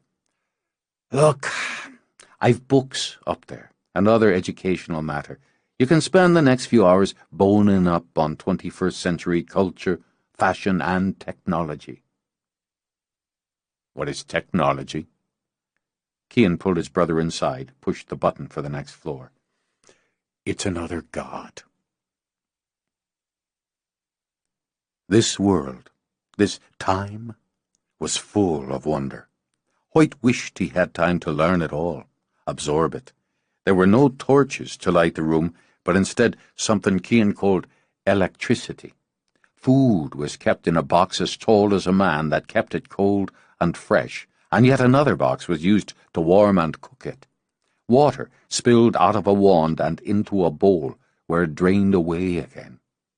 The house where Cian lived was built high up in the city, and such a city. The glimpse Morrigan had given him had been nothing compared to what he could see through the glass wall of Cian's quarters. Hoyt thought even the gods would be stunned by the size and scope of this New York. He wanted to look out at it again, but Cian had demanded his oath that he would keep the glass walls covered, and he would not venture out of the house. Apartment, Hoyt corrected. Cian had called it an apartment. He had books, so many books, and the magic box Cian had called a television. Indeed, the visions inside it were many, of people and places, of things, of animals, and though he spent only an hour playing with it, He grew weary of its constant chatter. So he surrounded himself with books and read, until his eyes burned and his head was too full for more words or images. He fell asleep on what Cian had called a sofa, surrounded by books. He dreamed of the witch and saw her in a circle of light. She wore nothing but the pendant, and her skin glowed milk-pale in the candlelight. Her beauty simply flamed. She held a ball of crystal aloft in both hands. He could hear the whisper of her voice, but not the words. Still, he knew it was an incantation, could feel the power of her, across the dream, and he knew she was seeking him out. Even in sleep he felt the pull of her, and that same impatience he had sensed from her within his circle, within his own time. It seemed for an instant that their eyes met across the mists, and it was desire that pierced through him as much as power. In that instant, her lips curved, opened, as if she would speak to him. What the hell is that get-up? He came awake and found himself staring up into the face of a giant. The creature was as tall as a tree and every bit as thick. He had a face even a mother would weep over, black as a moor and scarred at the cheek and surrounded by knotted hanks of hair. He had one black eye and one grey, both narrowed, as he bared strong white teeth. You're not king. Before Hoyt could react, he was hauled up by the scruff of the neck, where he was shaken like a mouse by a very large, angry cat. Put him down, King, before he turns you into a small white man. Cian strolled out of his bedroom and continued lazily into the kitchen. How come he's got your face? He's got his own, Cian retorted. We don't look that much alike, if you pay attention. He used to be my brother. That's so? Son of a bitch. King dropped Hoyt unceremoniously back on the sofa. How the hell did he get here? Sorcery. As he spoke, Cian removed a clear packet of blood from a locked cold box. Gods and battles, end of the world, blah, blah. King looked down at Hoyt with a grin. I'll be damned. I always thought half of that crap you told me was, well, crap. He's not much for conversation before he's had his evening fix, he said to Hoyt. You got a name, brother? I'm Hoyt of the Makini, and ye will not lay hands on me again. Ooh, that's a mouthful. Is he like you? Both Hoyt and King demanded in unison. Warily, Cian poured the blood in a tall, thick glass, then set it in the microwave. No to both. King manages my club, the one downstairs. He's a friend. Hoyt's lips peeled back in disgust. You're human servant. I ain't nobody's servant. You've been reading? Cian took out the glass and drank. Some vampires of rank have human servants. I prefer employees. Hoyt's come to enlist me in the army he hopes to raise to fight the big evil. The IRS? In better humour, Cian grinned. Hoyt saw something pass between them, something that had once only passed between himself and his brother. If only. No, I told you I've heard rumblings, apparently for a reason. According to the gossip of the gods, Lilith of the vampires is amassing her own army and plans to destroy humanity, take over the worlds, war, pestilence, plague. You can jest, Hoyt said in barely suppressed fury. Christ Jesus, Hoyt, we're talking about vampire armies and time travel. Bloody right I can joke about it. Going with you is likely to kill me. Where are you going? Cian shrugged at King. Back to my past, I suppose, to act in an advisory capacity at least, for general sobriety there. I don't know if we're to go back or forward, or to the side. Hoyt shoved books over the table. But we will go back to Ireland. We'll be told where we travel next. Got a beer? King asked. Cian opened the refrigerator, took out a bottle of harp, and tossed it. So, when do we leave? King twisted off the cap, took a long slug. You don't. I told you before, when it was time for me to leave, I'll give you controlling interest in the club. Apparently that time's come. King simply turned to Hoyt. You raising an army, General? Hoyt. I am, yes. You just got your first recruit. Stop! Cian strode around the counter that separated the kitchen. This isn't for you. You don't know anything about this.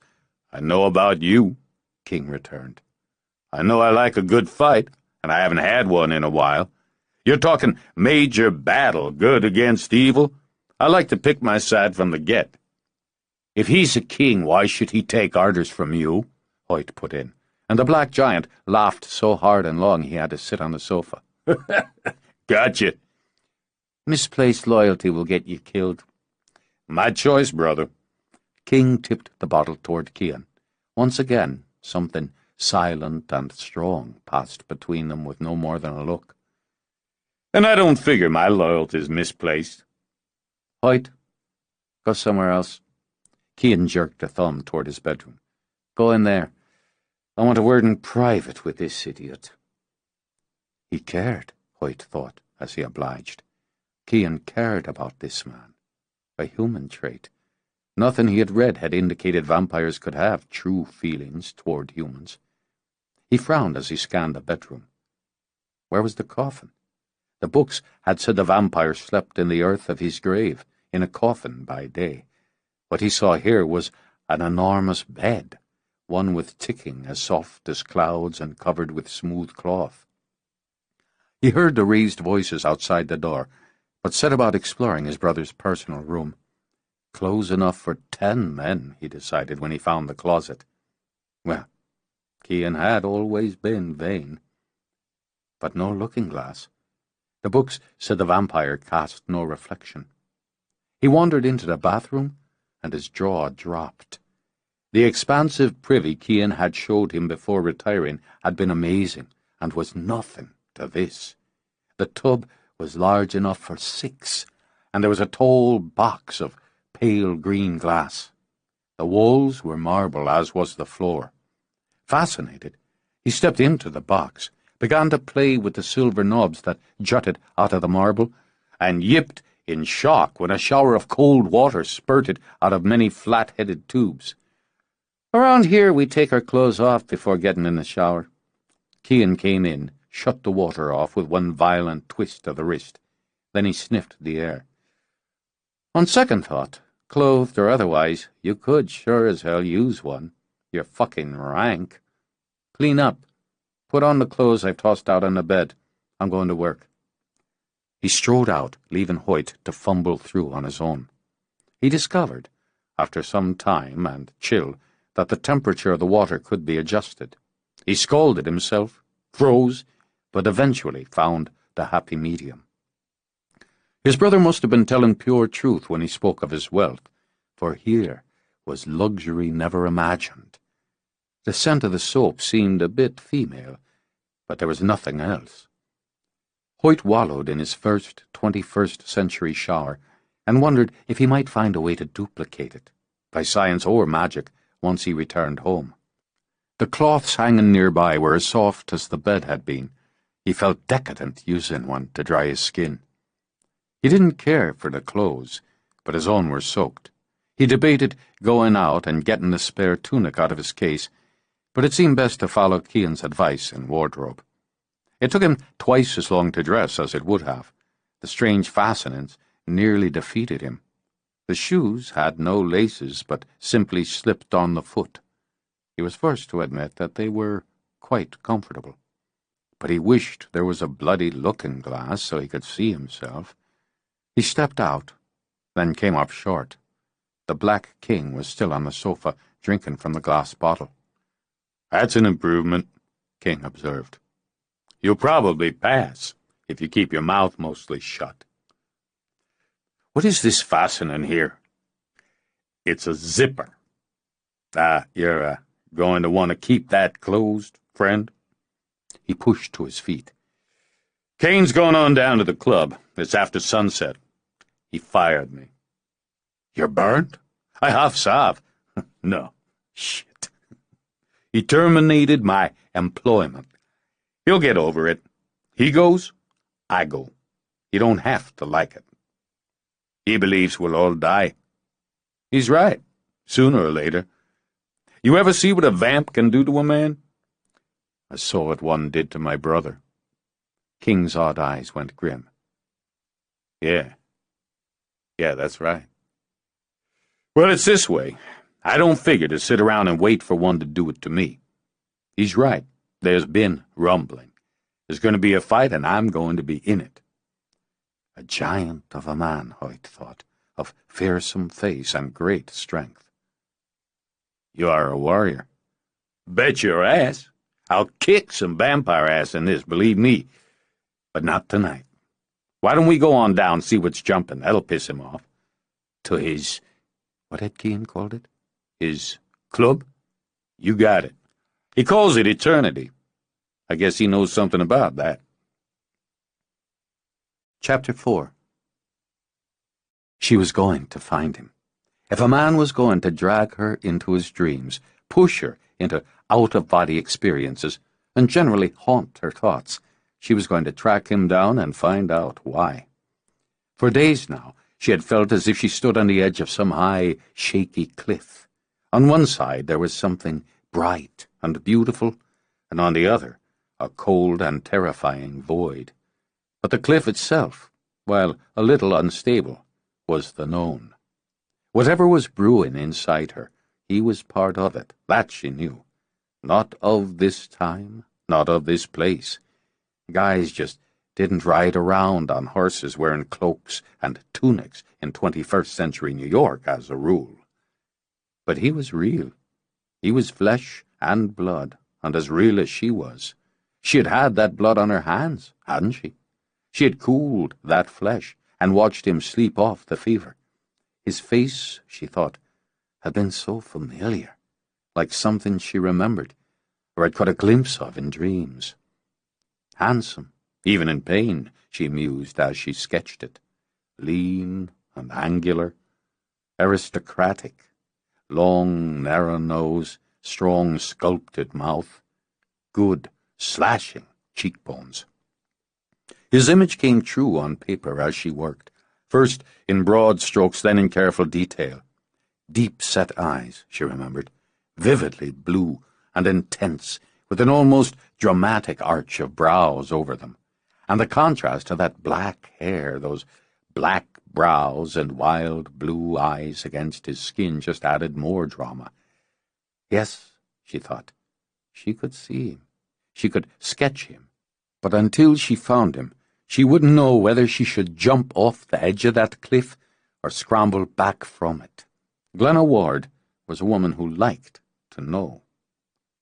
So, she knew his face, the shape and feel of his body, even the sound of his voice. She knew without question he had power, and she believed he had answers.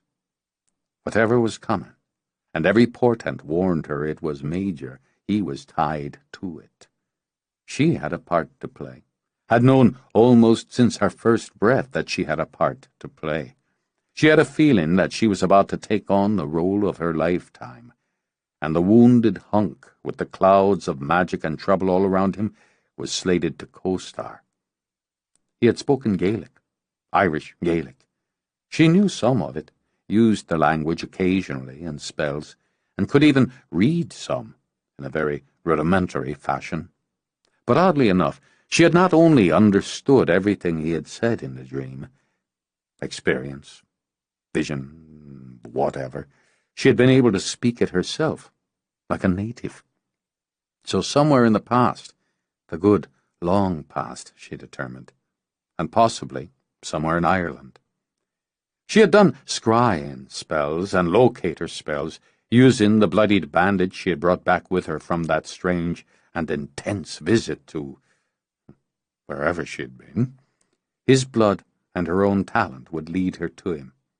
She had expected it to be a great deal of work and effort, doubled by whatever work and effort would be involved in transporting herself, or at least her essence, to his time and place.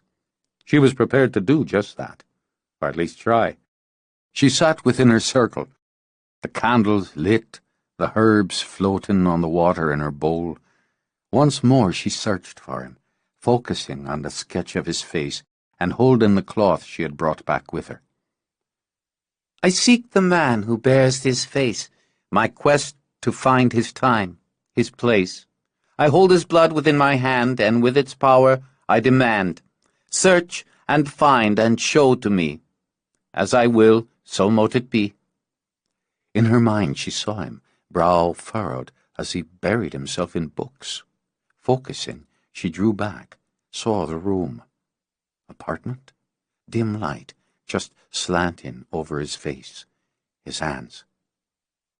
"Where are you?" she asked softly. "Show me." And she saw the building, the street. The thrill of success mixed with absolute bafflement. The last thing she'd expected was to learn he was in New York, some 60 blocks away, and in the now. The fates, Glenn had decided, were in an old-fired hurry to get things started. Who was she to question them? She closed the circle, put away her tools, and tucked the sketch in her desk drawer. Then she dressed, puzzling over her choices for a bit. What exactly did a woman wear when she went to meet her destiny? Something flashy? Subdued? Businesslike? Something exotic? In the end, she settled on a little black dress she felt could handle anything. She traveled uptown by subway, letting her mind clear. There was a drumming in her heart, an anticipation that had been building in her over the past weeks. This, she thought, was the next step to whatever was waiting. And whatever it was, whatever was coming, whatever would happen next, she wanted to be open to it. Then she'd make her decisions.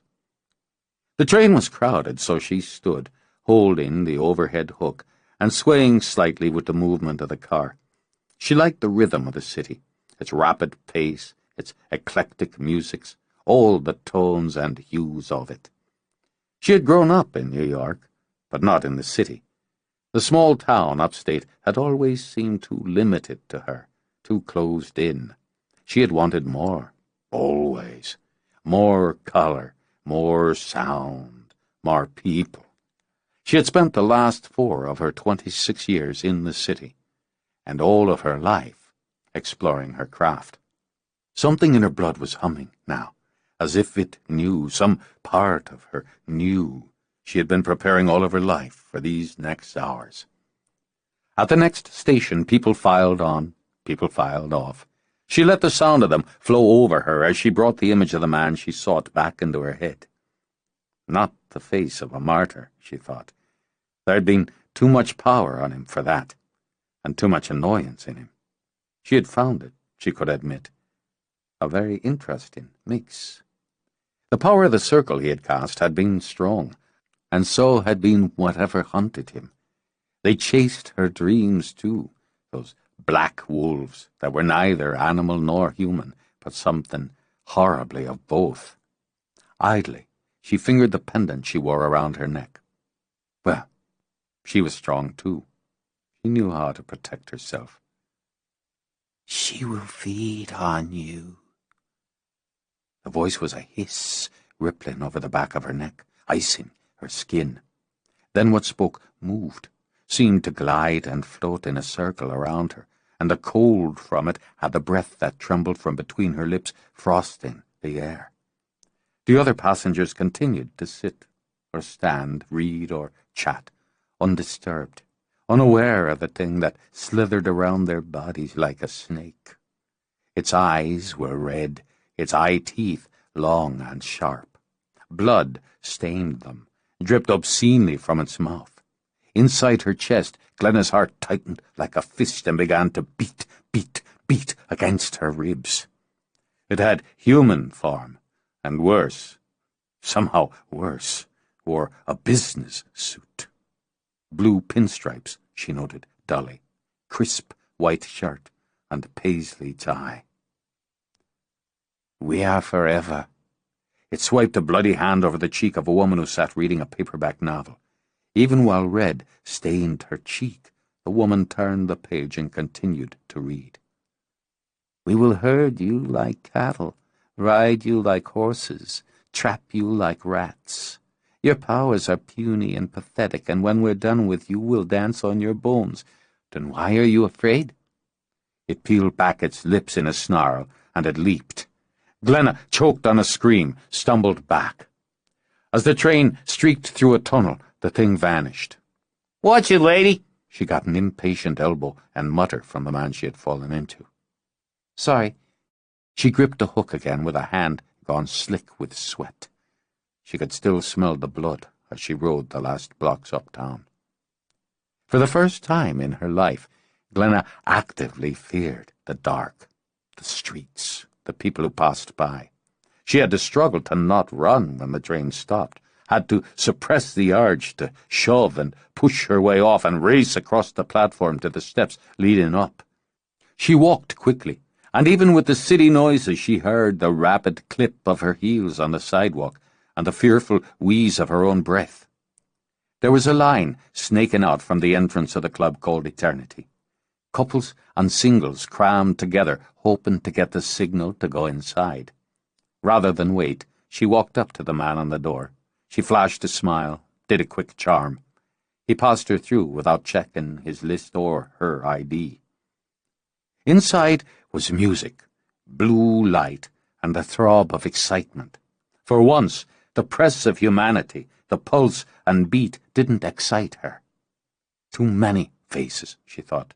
Too many heartbeats. She wanted only one, and the prospect of finding him among so many suddenly seemed impossible. Every bump and jostle as she worked her way into the club jolted through her, and her own fear shamed her. She wasn't defenseless. She wasn't weak, but she felt both. The thing on the train had been every nightmare, and that nightmare had been sent to her, for her. It had known her fear, she thought now, and it had played with it, taunted her, until her knees were water and the screams inside her had slashed her mind like razors. She had been too shocked, too frightened to reach for the only weapon she held. Magic. Now, anger began to eke through the terror. She had told herself she was a seeker, a woman who took risks, valued knowledge, a woman who possessed defenses and skills most couldn't imagine, yet here she was, quivering at the first real whiff of danger. She stiffened her spine, evened her breathing, then headed straight for the huge circular bar. Halfway across the silver span of the floor, she saw him. The flood of relief came first, then the pride that she had succeeded in this initial task so quickly. A trickle of interest worked its way through as she veered in his direction. The guy cleaned up very well.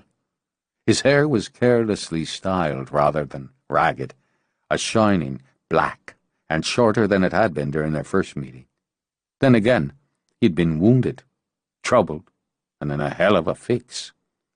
He wore black, and it suited him, just as the watchful, slightly irritable look in those brilliant eyes suited him. With a great deal of her confidence restored, she smiled and stepped into his path. "I've been looking for you." Cian paused. He was accustomed to women approaching him.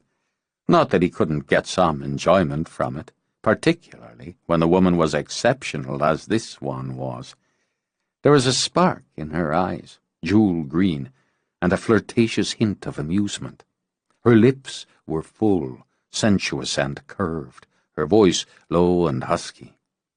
Her body was a good one, and poured into a little black dress that showed a great deal of milky skin and strong muscle tone. He might have amused himself with her for a few moments, but for the pendant she wore. Witches, and worse, those who played at witchcraft, could be troublesome. "I enjoy being looked for by beautiful women when I have time to be found." He would have left it at that, moved on, but she touched his arm. He felt something, and apparently so did she, for her eyes narrowed and the smile faded. "You're not him. You only look like him." Her hand tightened on his arm, and he sensed power, seeking. "But that's not completely true either." Damn it! She dropped her hand, shook back her hair. I should have known it wouldn't be so easy. This time he took her arm. Let's get you a table. In a dark, quiet corner, Cian thought, until he knew who or what she was. I need information. I need to find someone. You need a drink, Cian said presently, and steered her quickly through the crowd. Look, I can get my own drink if I want one. Glenna considered causing a scene, but decided it would probably get her tossed out. She considered a push of power, but knew from experience that depending on magic for every irritation led to trouble. She glanced around, gauging the situation. The place was stacked with people on every level. The music was a throb, heavy on the bass, with the female singer purring out the lyrics in a sensual and feline voice. Very public, very active, Glenna decided, with a lot of chrome and blue lighting slicking class over sex. What could he possibly do to her under the circumstances? I'm looking for someone. Conversation, she told herself. Keep it conversational and friendly. I thought you were him. The light in here isn't the best, but you look enough alike to be brothers. It's very important I find him. What's his name? Maybe I can help you. I don't know his name. And the fact that she didn't made her feel foolish.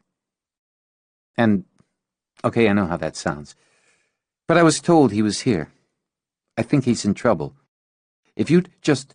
She started to shove at his hand, found it hard as stone. What could he do to her in these circumstances, she thought again? Almost any damn thing. With the first fresh flicker of panic tickling her throat, she closed her eyes and reached for power. His hand flinched on her arm, then his grip tightened. So, you're a real one, he murmured, and turned those eyes, as steely as his grip, on her. I think we'll take this upstairs. I'm not going anywhere with you. Something akin to the fear she had felt on the subway worked its way into her. That was low wattage. Believe me, you don't want me to up the amps. Believe me. And his tone was silky. You don't want to piss me off.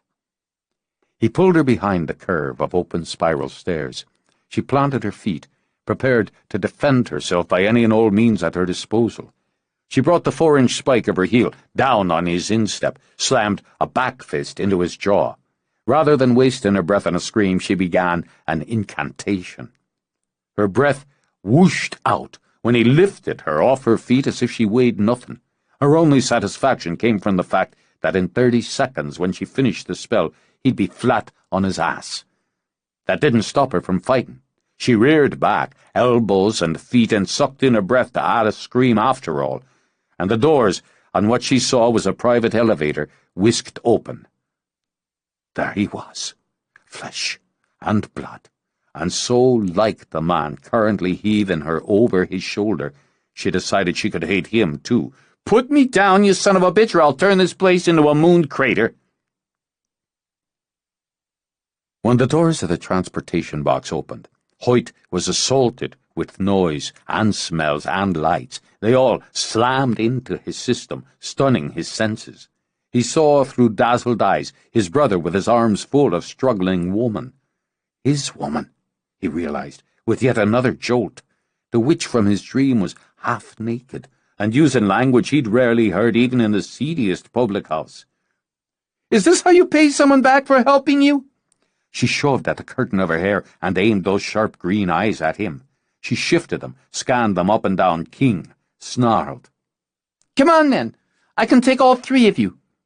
As she was currently over Cian's shoulder like a sack of potatoes, Hoyt wasn't certain how she intended to see the threat through. But witches were tricky. You're real, then, he stated softly. Did you follow me? Don't flatter yourself, asshole. Cian shifted her effortlessly. Yours? He said to Hoyt. I couldn't say. Deal with it. Cian dropped Glenna back on her feet, caught the fist aimed at his face just before it connected. Do your business, he told her. Quietly. Then take off. Keep a lid on the magic, both of you. King, He walked off. After a grin and a shrug, King trailed after him. Glenna smoothed down her dress, shook back her hair. What the hell's wrong with you? My ribs still pain me a little, but I'm largely healed. Thank you for your help. She stared at him, then huffed out a breath. Here's how this is going to work. We're going to sit down. You're going to buy me a drink. I need one. I have no coin in these pants. Typical. I'll buy. She hooked an arm through his to make sure she didn't lose him again, then began to wind through the crowd. Did my brother hurt you? What? He had to shout. How could anyone have a conversation in such noise? There were too many people in this place. Was it some sort of festival? There were women writhing in what must have been some sort of ritual dance, and wearing even less than the witch. Others sat at silver tables and watched, or ignored, drank from clear tankards and cups. The music, he thought, came from everywhere at once. I asked if my brother hurt you. Brother? That fits. Bruised my pride for the most part. She chose the stairs, moving up where the noise wasn't quite so horrific. Still clinging to his arm, she looked right, left, then moved toward a low seat with a candle flickering on the table. 5 people were jammed around it, and all seemed to be talking at once. She smiled at them, and he felt her power hum. Hi. You really need to get home now, don't you? They got up, still chattering, and left the table littered with those clear drinking vessels, some nearly full. Sorry to cut their evening short, but I think this takes precedence. Sit down, will you? She dropped down, stretched out long, bare legs. God, what a night. She waved a hand in the air, fingered her pendant with the other as she studied his face. You look better than you did. Are you healed? Well enough. What place are you from? Oh, right to business.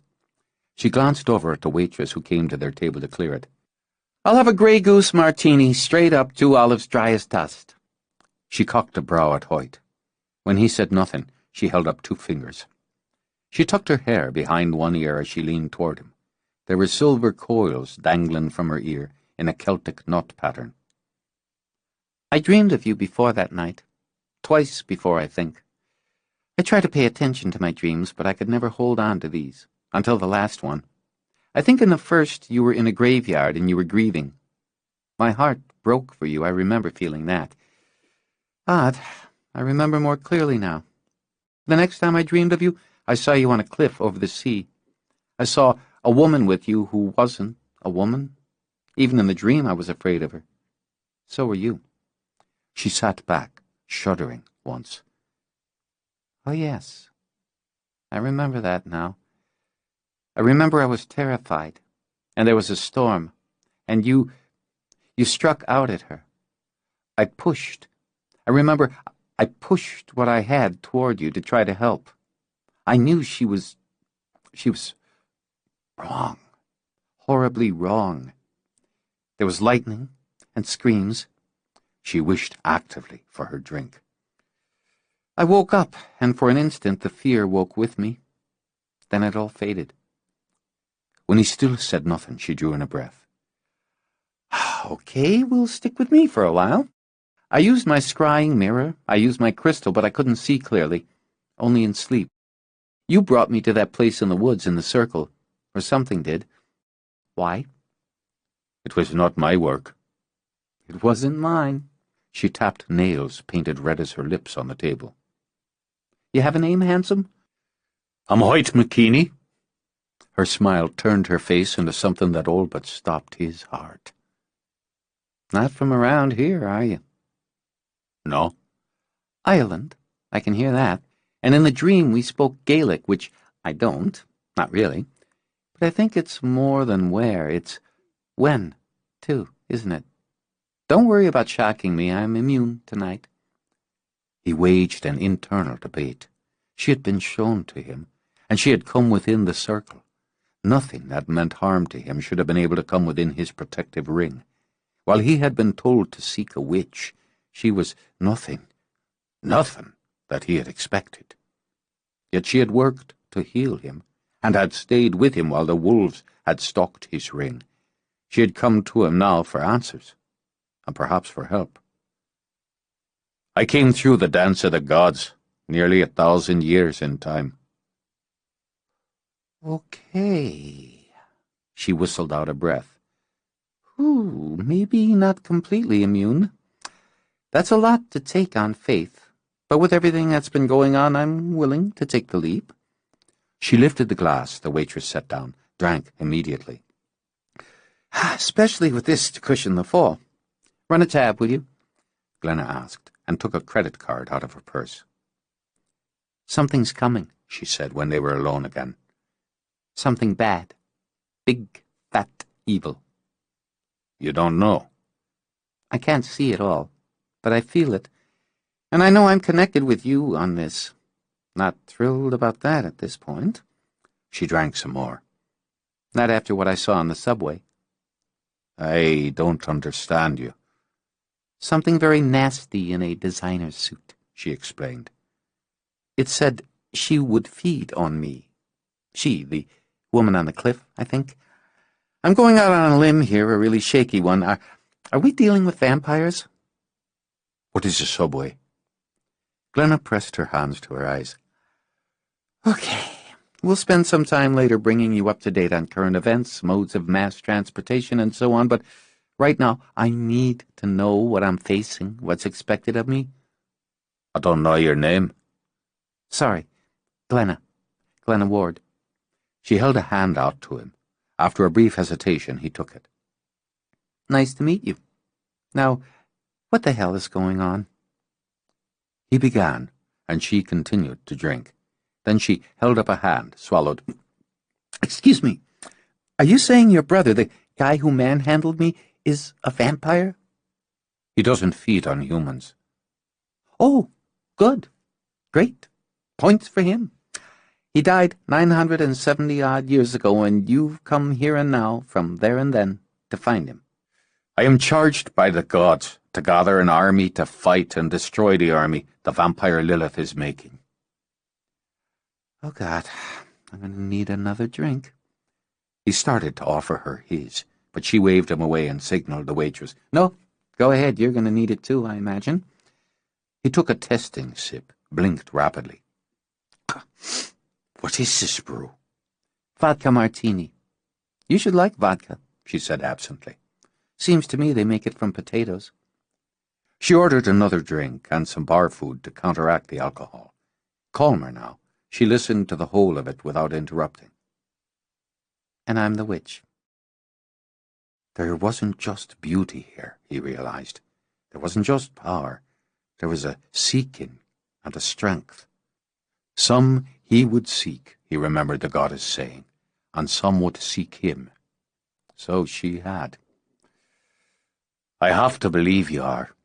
You, my brother, and I will find the others and begin. Begin what? Boot camp? Do I look like a soldier to you? You don't, no. She propped a chin on her fist. I like being a witch, and I respect the gift. I know there's a reason this runs in my blood, a purpose. I didn't expect it to be this, but it is. She looked at him then, fully. I know the first time I dreamed of you that it was the next step in that purpose. I'm terrified. I'm so seriously terrified. I left my family to come here, to do this thing. I left them with only the silver crosses and the word of the goddess that they would be protected. You don't know fear. All right. She reached out, laid a hand on his in a kind of comfort he sensed was innate in her. All right. You've got a lot at stake, but I've got a family too. They're upstate. I need to make sure they're protected. I need to make sure I live to do what I'm meant to do. She knows where I am. She sent that thing to scare me off. I'm guessing she's a lot more prepared than we are. Then prepared is what we'll get. I have to see what you're capable of. You want me to audition? Listen, Hoyt, your army so far consists of 3 people. You don't want to insult me. We have far with the king. What king? The Black Giant. And I don't like working with witches. Really? She drew out the word as she leaned toward him. They burned your kind just as hot as mine. We're kissing cousins, Merlin. And you need me. It may be that I do. The goddess didn't say I had to like it, did she? I have to know your strengths and your weaknesses. Fair enough, she said with a nod. And I have to know yours. I already know you couldn't heal a lame horse. That's false. And this time insult edged his voice. It happens I was wounded and unable to mend a couple of broken ribs and a gash on your own palm. So you won't be in charge of injuries if and when we manage to build this army. It's welcome you are to the task, he snapped. And building the army is what we'll do. It's my destiny. Let's hope it's my destiny to get home in one piece. She signed the check, picked up her purse. Where are you going? Home. I have a lot to do. That's not the way. We must stay together now. She knows you, Glenna Ward. She knows all of us. It's safer we are, and stronger, together. That may be, but I need things from my home. I have a lot to do. They're night creatures. You'll wait until sunrise. Orders already? She tried for flip, but the image of what had circled her in the subway came to her very clearly. Now he gripped her hand, held her in her seat, and felt the clash of their emotions in the heat that vibrated between their palms. Is this a game to you, then? No. I'm scared. A few days ago, I was just living my life, my terms. Now I'm being hunted, and I'm supposed to fight some apocalyptic battle. I want to go home. I need my own things. I need to think. It's fear that makes you vulnerable and foolish. Your things will be there in the morning just as they are now. He was right, of course. Added to it, she wasn't sure she had the bravado or the courage to step back outside into the night. And just where am I supposed to stay until sunrise? My brother has an apartment upstairs. Your brother, the vampire. Mm-hmm. She flopped back against her seat. Isn't that cozy? He won't harm you. You have my word on it. I'd rather have his, if you don't mind. And if he tries... She held her palm up on the table, focused on it. A small ball of flame kindled just above her hand. If the books and movies have it right, his type doesn't do well with fire. If he tries to hurt me, I'll torch him, and your army's down by one. Hoyt merely laid his hand over hers, and the flame became a ball of ice. Don't pit your skills against mine, or threaten to harm my family. Nice trick. She dumped the ice in her empty glass. Let's put it this way. I have a right to protect myself from anyone or anything who tries to hurt me. Agreed? Agreed. It will not be Keon. Now he rose, offered his hand. I will pledge this to you, here and now. I will protect you, even from him, if he means you harm. Well, then. She put her hand in his, got to her feet. She felt it, knew he did by the way his pupils dilated. The magic, yes, but more. I guess we've got our first deal. As they went down, turned toward the elevator, Kean cut across their path. Hold it. Where do you think you're taking her? I'm going with him, Glenna corrected. Not being taken. It's not safe for her to go out, not until daylight. Lilith already sent a scout after her. Check the magic at the door, Kean told Glenna. She can have the spare room tonight, which means you get the couch, unless she wants to share. He can have the couch. Why do you insult her? Temper sizzled in the words. She's been sent. She's come here at risk. I don't know her, Kean said simply. And from now on, I expect you to check with me before you invite anyone into my home. He punched in the code for the elevator. Once you're up, you stay up. I'm locking the elevator behind you. What if there's a fire? Glenna said sweetly, and Kean merely smiled. Then I guess you'd better open a window and fly. Glenna stepped into the elevator when the doors opened, then laid a hand on Hoyt's arm. Before the doors shut, she flashed Cian that smile again. "Better remember who you're dealing with," she told him. "We may do just that." She sniffed when the doors shut. "I don't think I like your brother." "I'm not very pleased with him myself at the moment." "Anyway, can you fly?" "No." He glanced down at her. "Can you?" "Not so far." Chapter 5. The voices woke her. They were muted and muffled, so that at first she feared she was having another vision.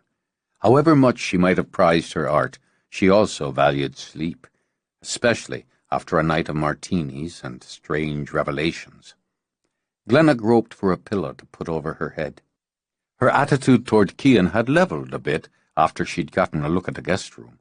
It boasted a sumptuous bed with lovely soft sheets and enough pillows to satisfy even her love of luxury. It hadn't hurt that the room was spacious, decked out with antiques and painted the soft, warm green of forest shadows. The bath had been a killer too, she recalled as she snuggled in.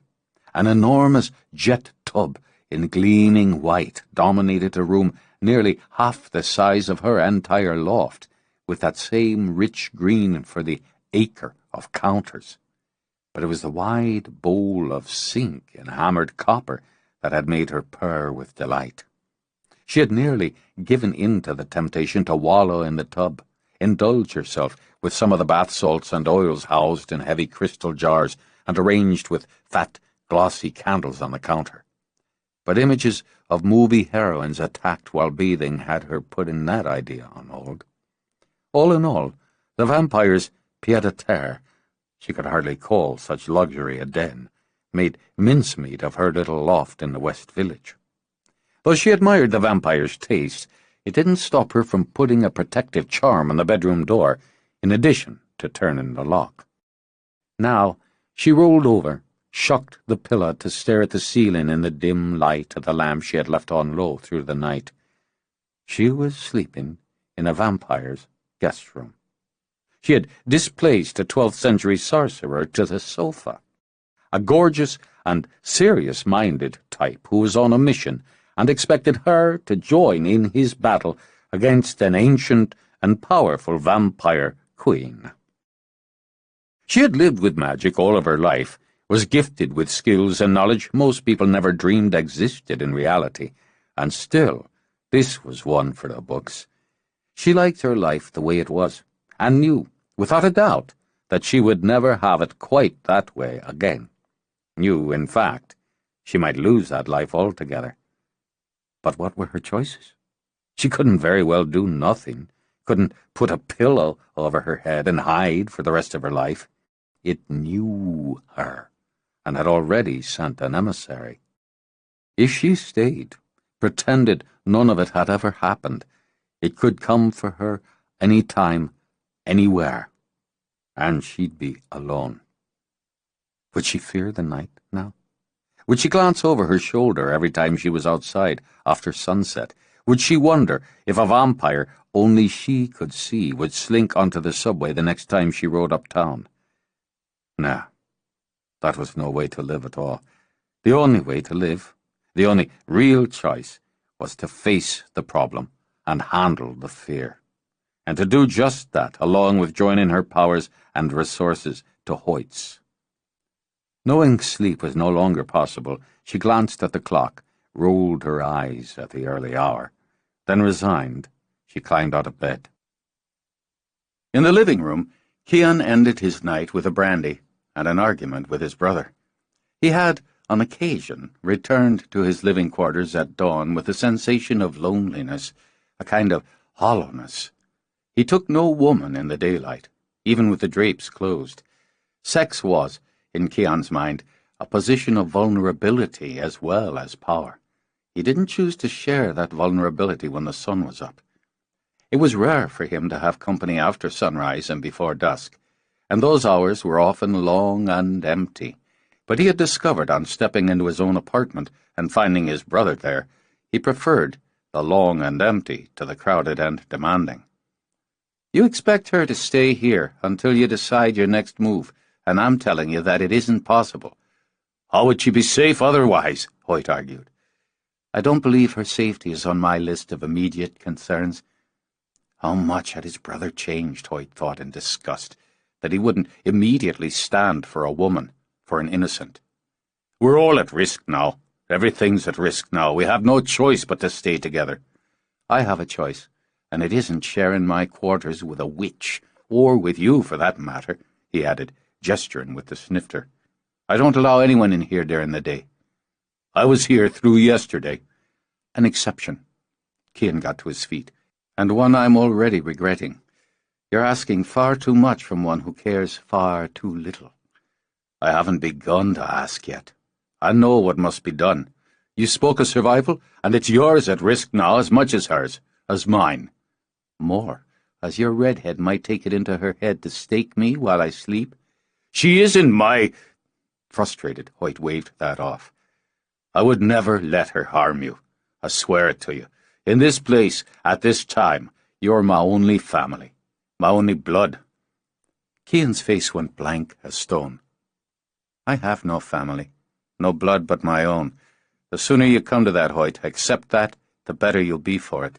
What I do for myself, not for you, not for your cause, but for me. I said I'd fight with you, and so I will, but for my own reasons. What are they, then? Give me that at least. I like this world. Cian eased down on the arm of a chair as he sipped brandy. I like what I've carved out of it, and I intend to keep it, and on my own terms, not on Lilith's whimsy.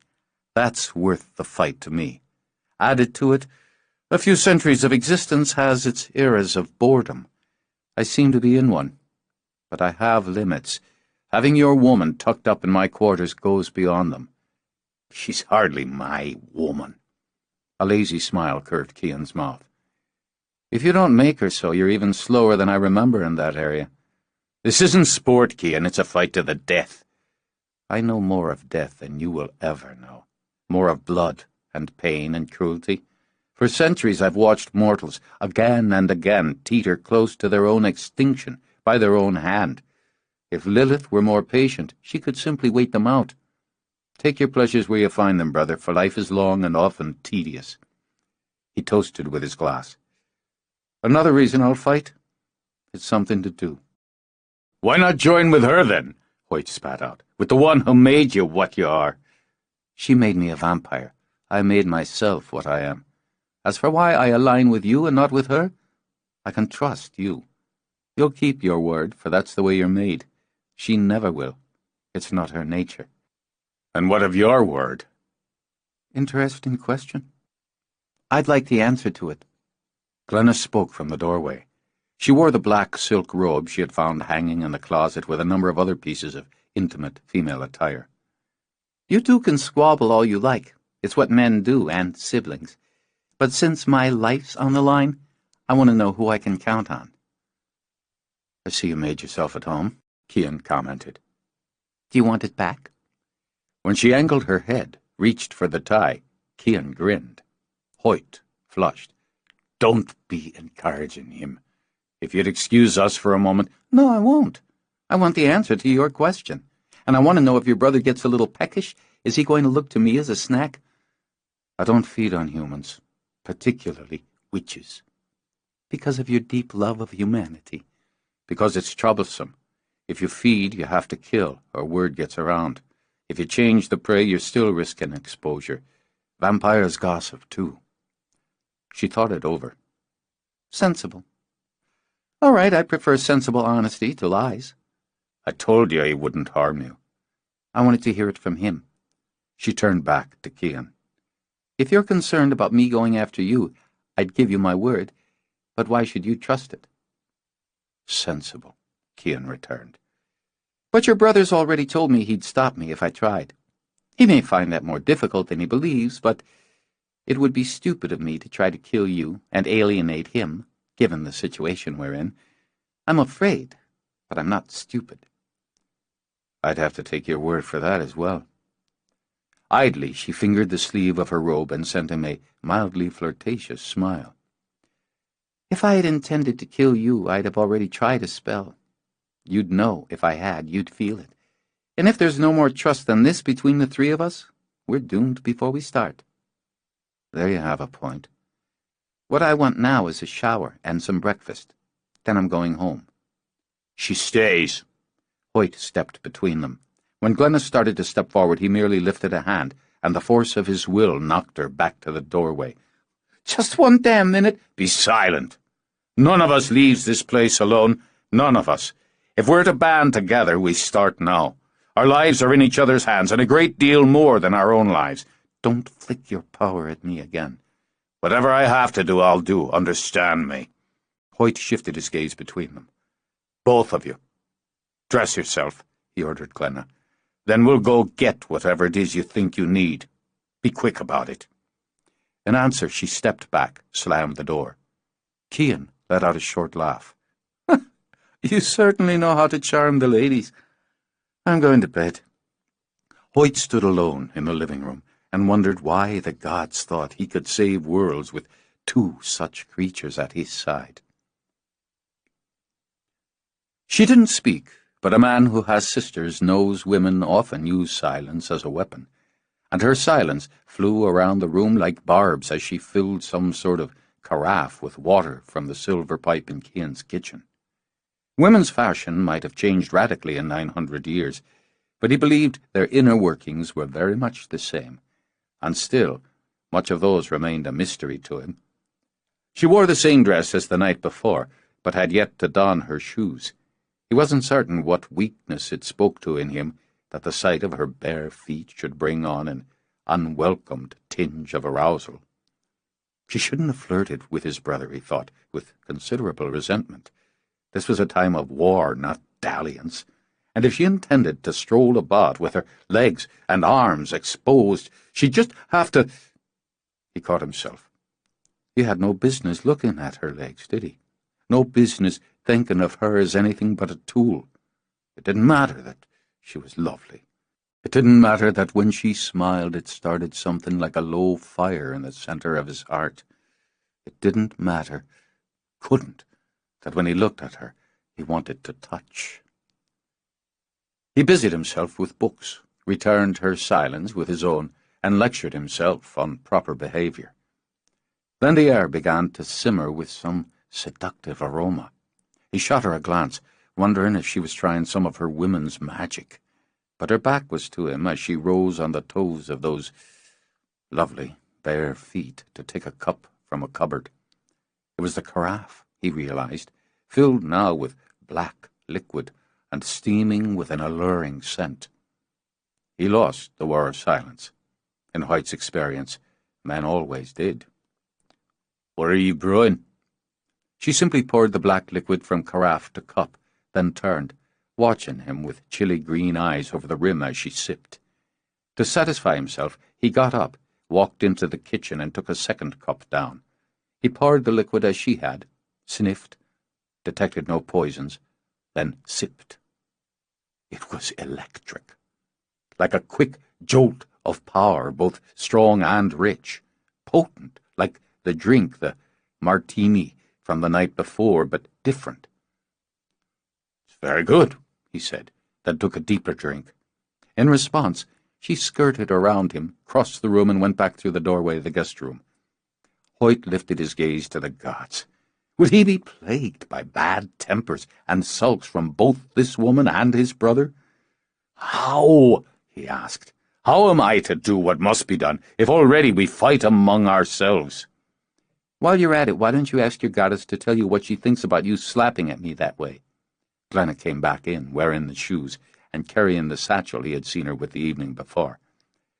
It's a defense against what seems to be your argumentative nature. I like to argue, and I don't expect you to flick at me whenever you don't like what I have to say. Do it again, and I'll hit back. I have a policy against using magic as a weapon, but I'll break it in your case. She had the right of it, which was only more annoying. What is this brew? She heaved a breath. It's coffee. You've had coffee before, I imagine. The Egyptians had coffee, I think. Not the like of this. And because she smiled, he assumed the worst of it was over. I'm ready to go as soon as you apologize. I should have known better. Such was the way of females. I'm sorry I was forced to use my will to stop you from arguing the morning away. So you can be a smart-ass. This once I'll accept that. Let's get moving. She walked to the elevator, pushed its button. Is it the fashion for women of this time to be aggressive and sharp-tongued, or is it only you? She glanced back at him over her shoulder. I'm the only one you have to worry about right now. She stepped into the elevator, held the door. Coming? She had worked out a basic strategy. First, she was going to have to spring for a cab. Whatever the conversation, however strangely Hoyt might behave, a New York City cabbie would have seen and heard it all before.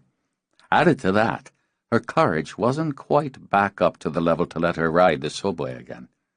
As she had anticipated, the minute they were out of the building, Hoyt stopped and stared. He looked everywhere, up, down, right, left. He studied the traffic, the pedestrians, the buildings. No one would pay any attention to him, and if they did, they'd mark him as a tourist. When he opened his mouth to speak, she tapped a finger on her lips. You're going to have a million questions, so why don't you just line them up and file them? We'll get to them all eventually. For now, I'm going to hail us a cab.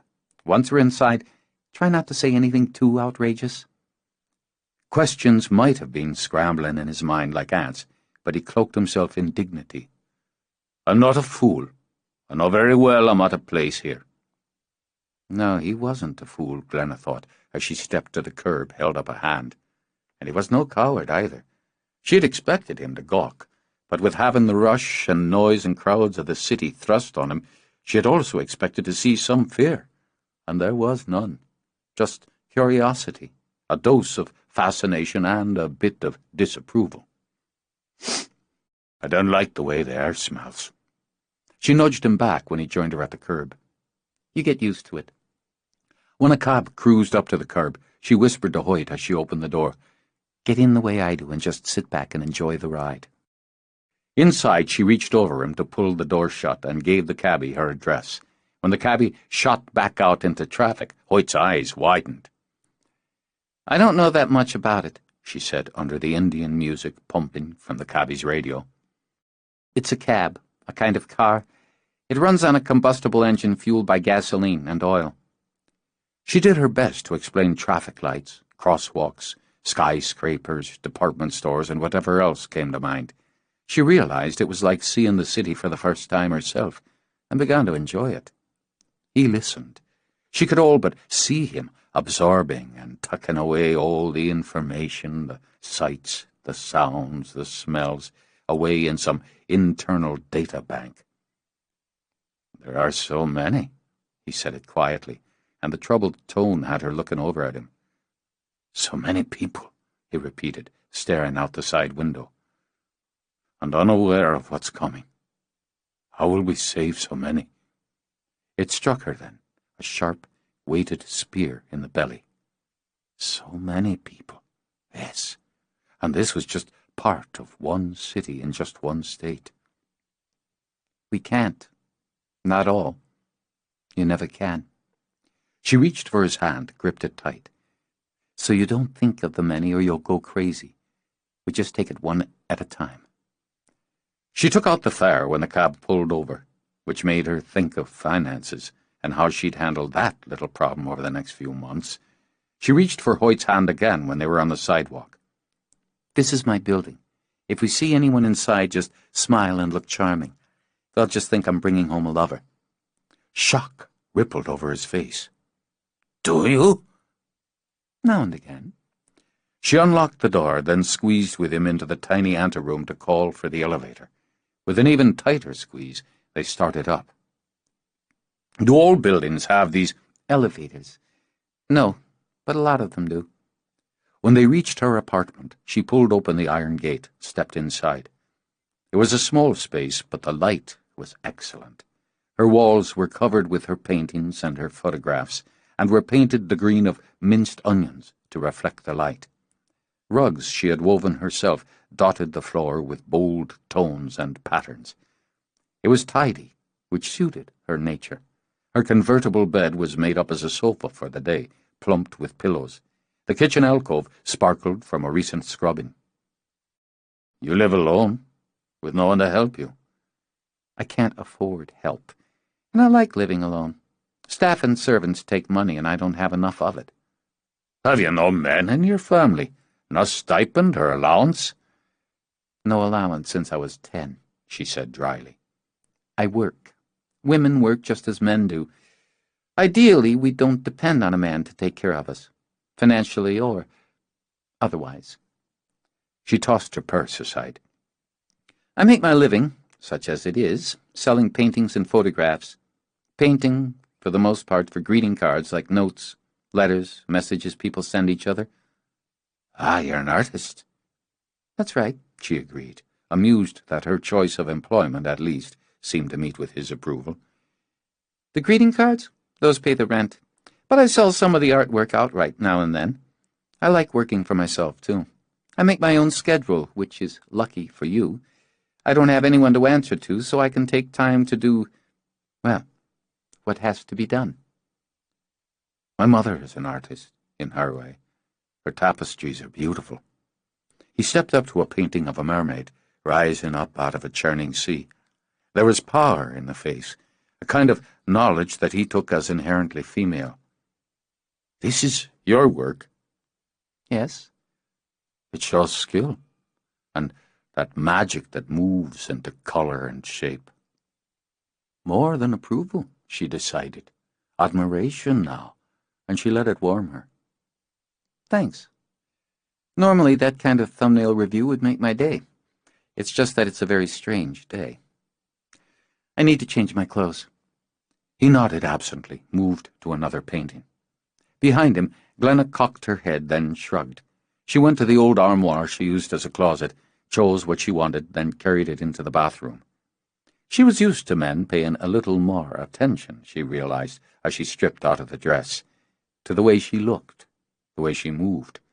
It was lowering to be so easily dismissed, even if he did have more important things on his mind.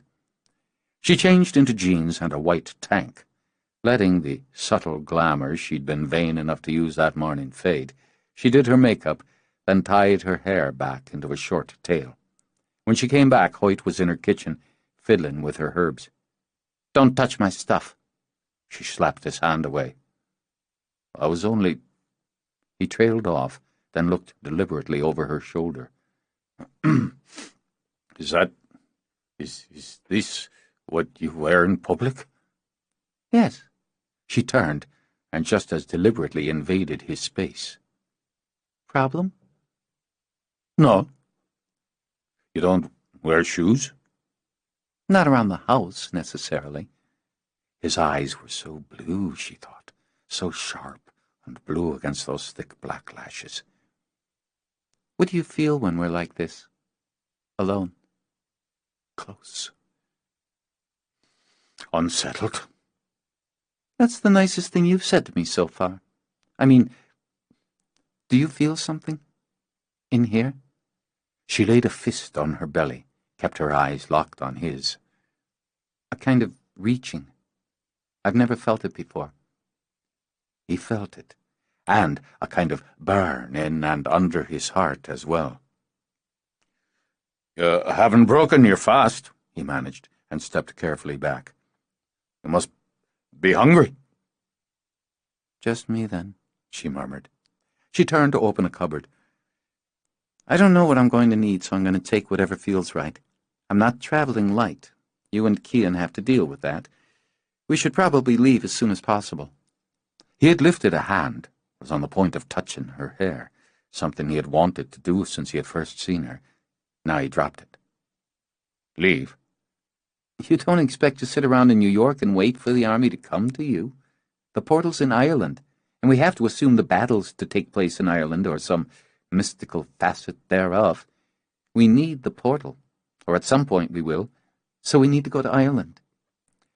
He simply stared at her as she loaded bottles and vials into a case not dissimilar from his own. "Aye, you're right. Of course you're right. We need to start back. A voyage will take much of the time we have. Ah, Jesus. I'll be sick as 6 dogs sailing home. She looked over.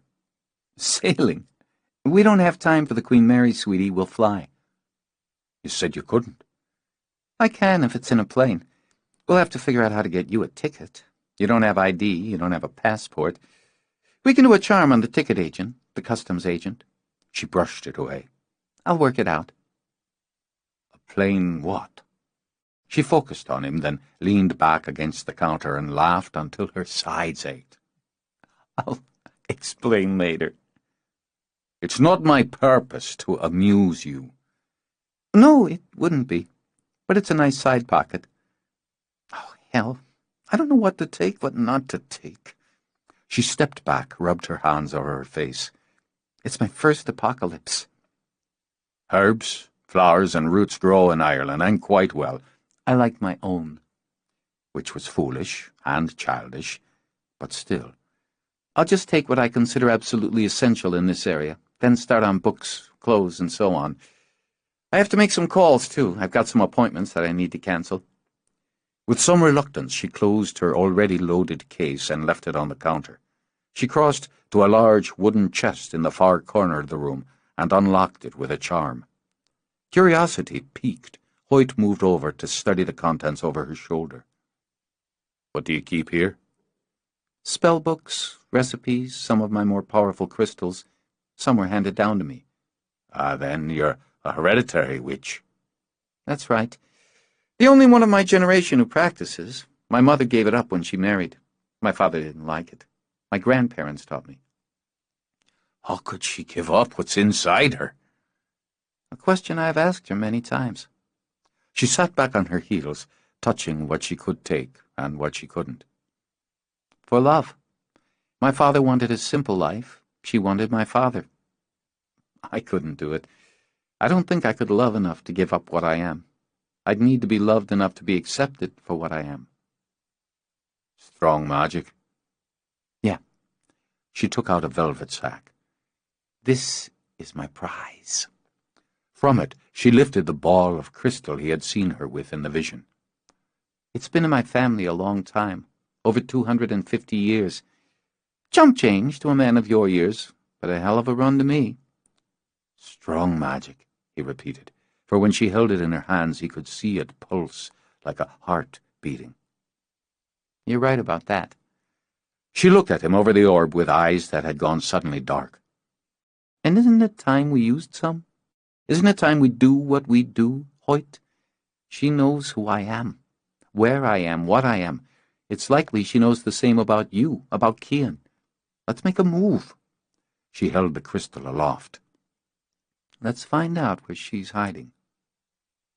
Here? And now? Can't think of a better time or place.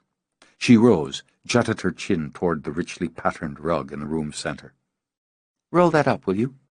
It's a dangerous step you're after taking here. We should take a moment to think. We can think while you're rolling up the rug. I have everything we need for a locator spell, everything we need for protection. We can blind her to us while we look. He did as she asked, and found the painted pentagram under the rug.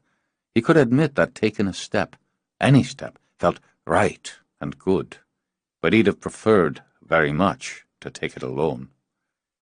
We don't know if she can be blinded. She's fed on magic blood, and likely more than once. She's very powerful and very sly. So are we. You're talking about going into battle within 3 months. When do you intend to start? He looked at her, nodded. You're in now, then. She laid the crystal in the center of the pentagram and retrieved 2 athames from her chest.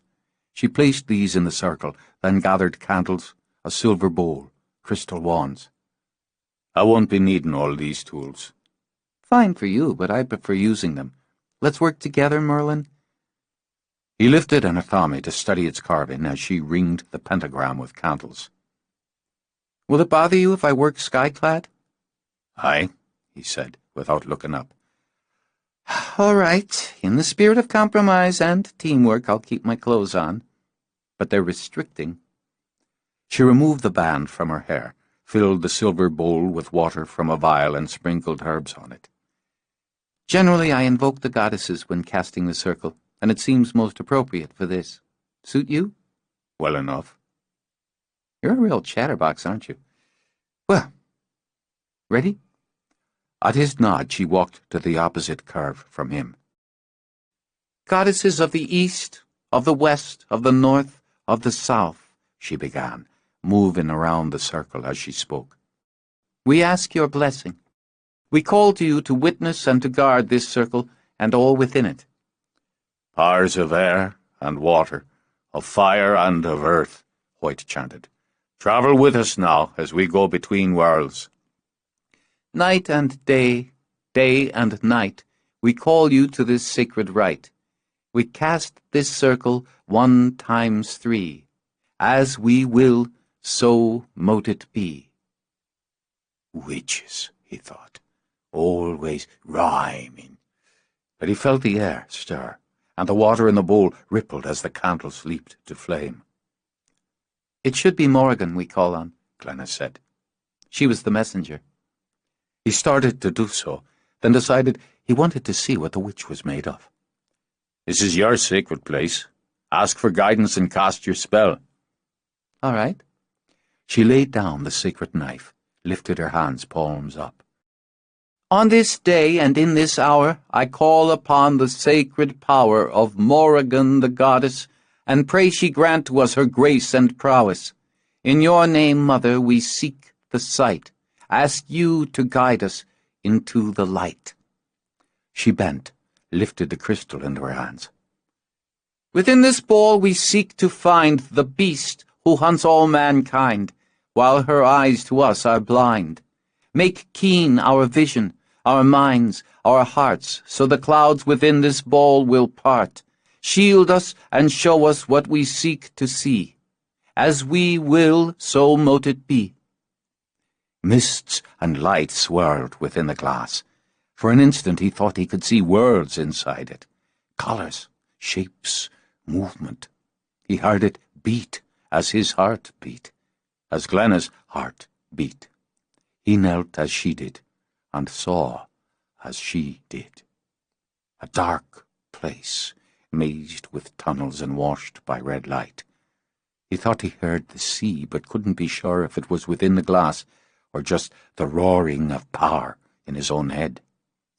There were bodies, bloodied and torn and stacked like cordwood, and cages where people wept or screamed, or simply sat with dull and deadened eyes. Things moved within the tunnels, dark things that barely stirred the air. Some crawled up the walls like bugs. There was horrible laughter, aye, hideous shrieking. He travelled with Glenys through those tunnels where the air stank of death and blood. Down, deep down in the earth where the stone walls dripped with wet and worse, to a door scribed with ancient symbols of black magics. He felt the breath go cold in his body as they passed through. She slept on a bed fit for a queen, 4-posted and wide, with sheets that had the sheen of silk and were white as ice. Droplets of blood stained them. Her breasts were bare above the sheets, and the beauty of her face and form were undiminished since last he'd seen her. Beside her was the body of a boy. So young, Hoyt thought with a terrible pity. No more than 10 years, so pale in death, with his corn-silk hair fallen over his brow. Candles were guttering, sending wavering light to flicker over her flesh and his.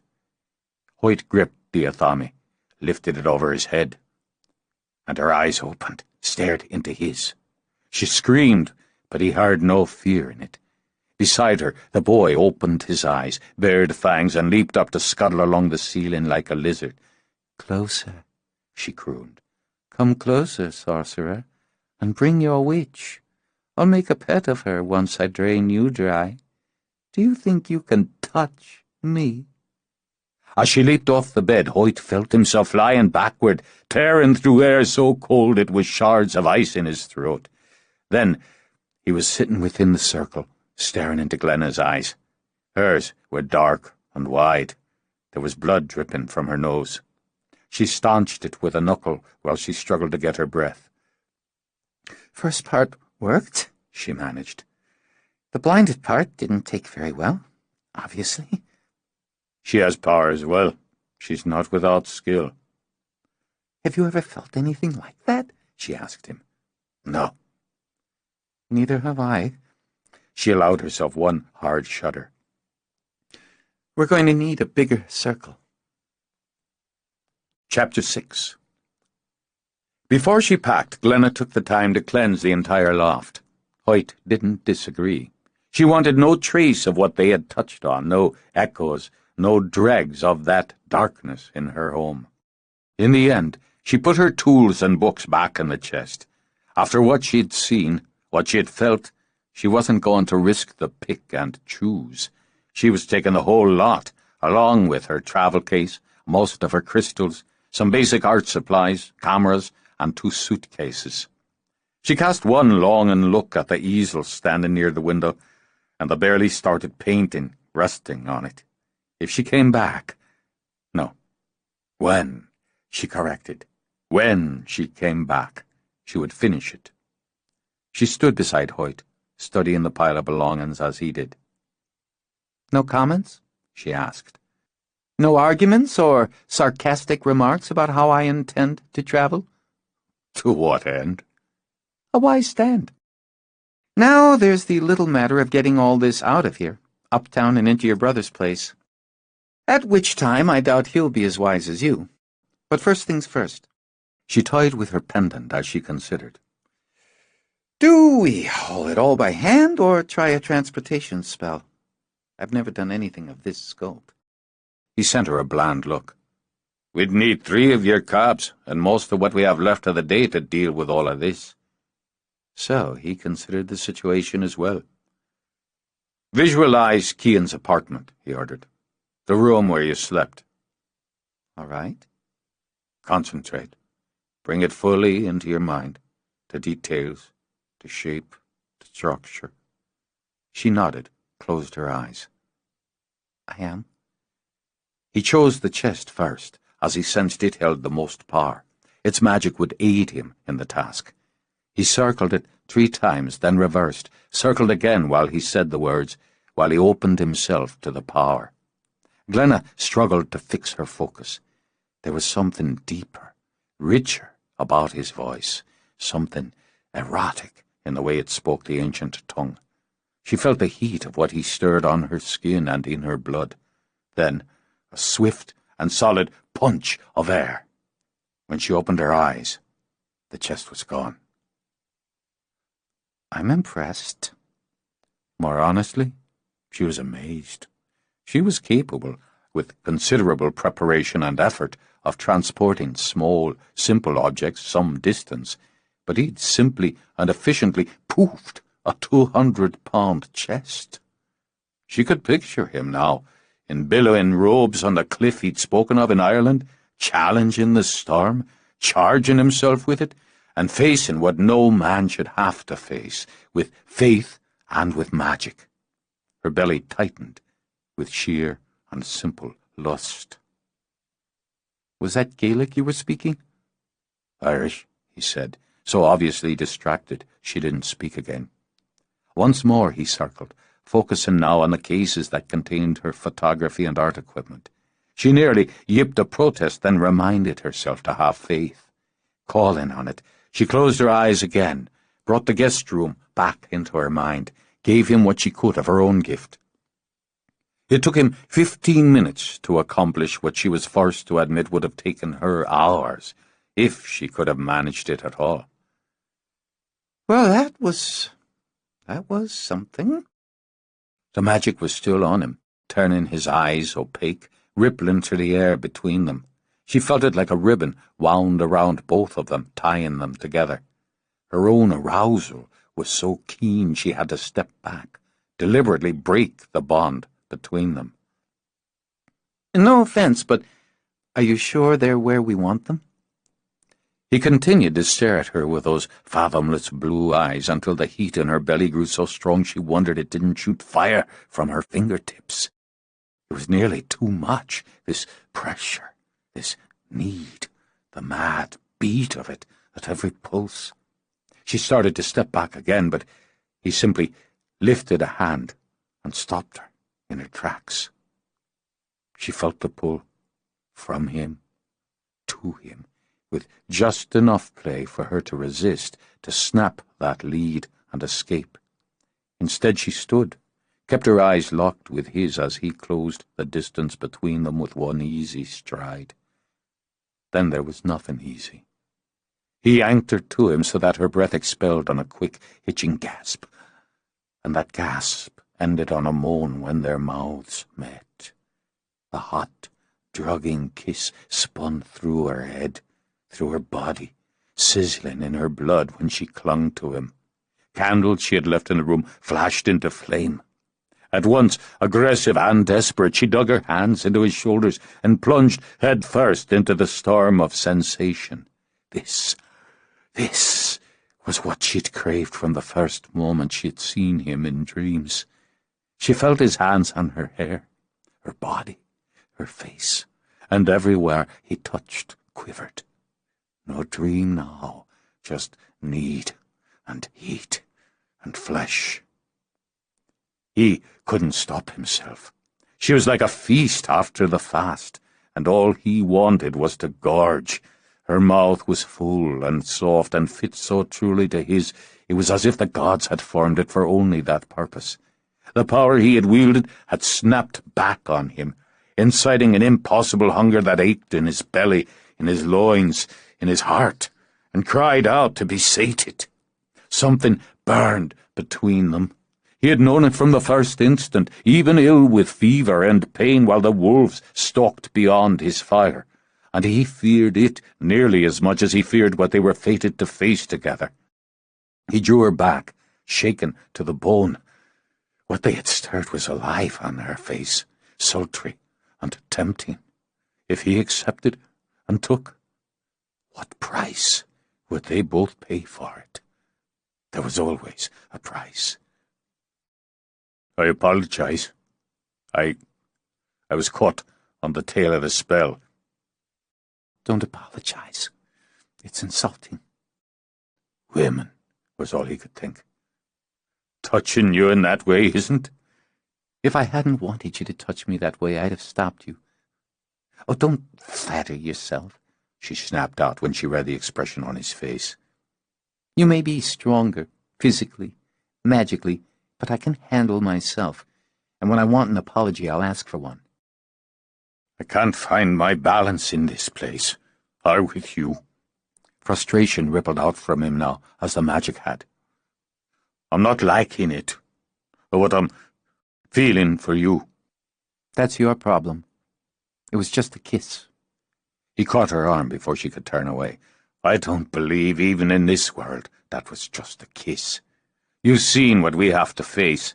Desire is a weakness, one we can't risk. Everything we have must be charged toward what we have to do. I won't risk your life or the fate of the world for a few moments of pleasure. I can promise it would be more than a few. But there's no point in arguing with a man who sees desire as a weakness. Let's chalk it up to the moment and move on. I'm not after hurting you, he began with some regret, and she aimed a single, quelling look. Apologize again, and you're on your ass. She picked up her keys, her purse. Put out the candles, would you, and let's go. I want to make sure my things arrived safely, and we've got to arrange for flights to Ireland, and figure out how to smuggle you out of the country. She grabbed sunglasses from a table, put them on. A great deal of her irritation faded at the baffled expression on his face. Shades, she explained. They cut the glare of the sun, and in this case are a sexy fashion statement. She opened the iron gate, then turned, looked back at her loft, her things. I have to believe I'll come back here. I have to believe I'll see all this again. She stepped inside, pushed the button for the ground floor, and left behind much that she loved. When Cian came out of his room, Glenna was in the kitchen cooking. On their return, Hoyt had taken himself off to the study adjoining the living room, hauling his books with him. Now and again, She felt something ripple out and assumed he was practicing some spells. It kept him out of her hair, but it didn't keep him out of her head. She was careful with men, enjoying them, certainly, but she didn't share herself recklessly, which is exactly what she had done with Hoyt, and she couldn't deny it. It had been reckless, impulsive, and, apparently, a mistake. And though she'd said it had been just a kiss, it had been as intimate an act as she'd ever experienced. He wanted her. There was no question of that. But he didn't choose to want her. Glenna preferred to be chosen. Desire wasn't a weakness, not in her mind, but it was a distraction. He was right in that they couldn't afford distractions. That strength of character and good solid sense were two of his appealing traits. But considering her own jumpy system, they were equally irritating ones. So she cooked, because it kept her busy and settled her down. When Cian came in looking sleek and sleepy, she was briskly chopping vegetables.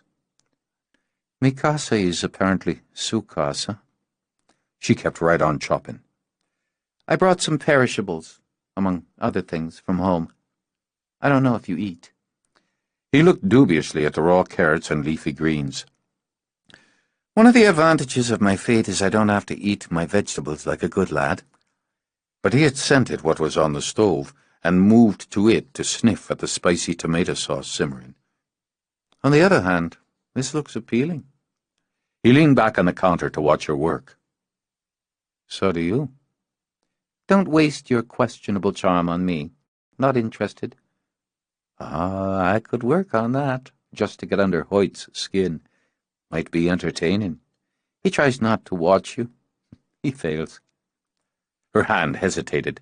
Then she brought down the knife again. "I'm sure he'll succeed eventually. He's a very determined man." "Always was, if memory serves.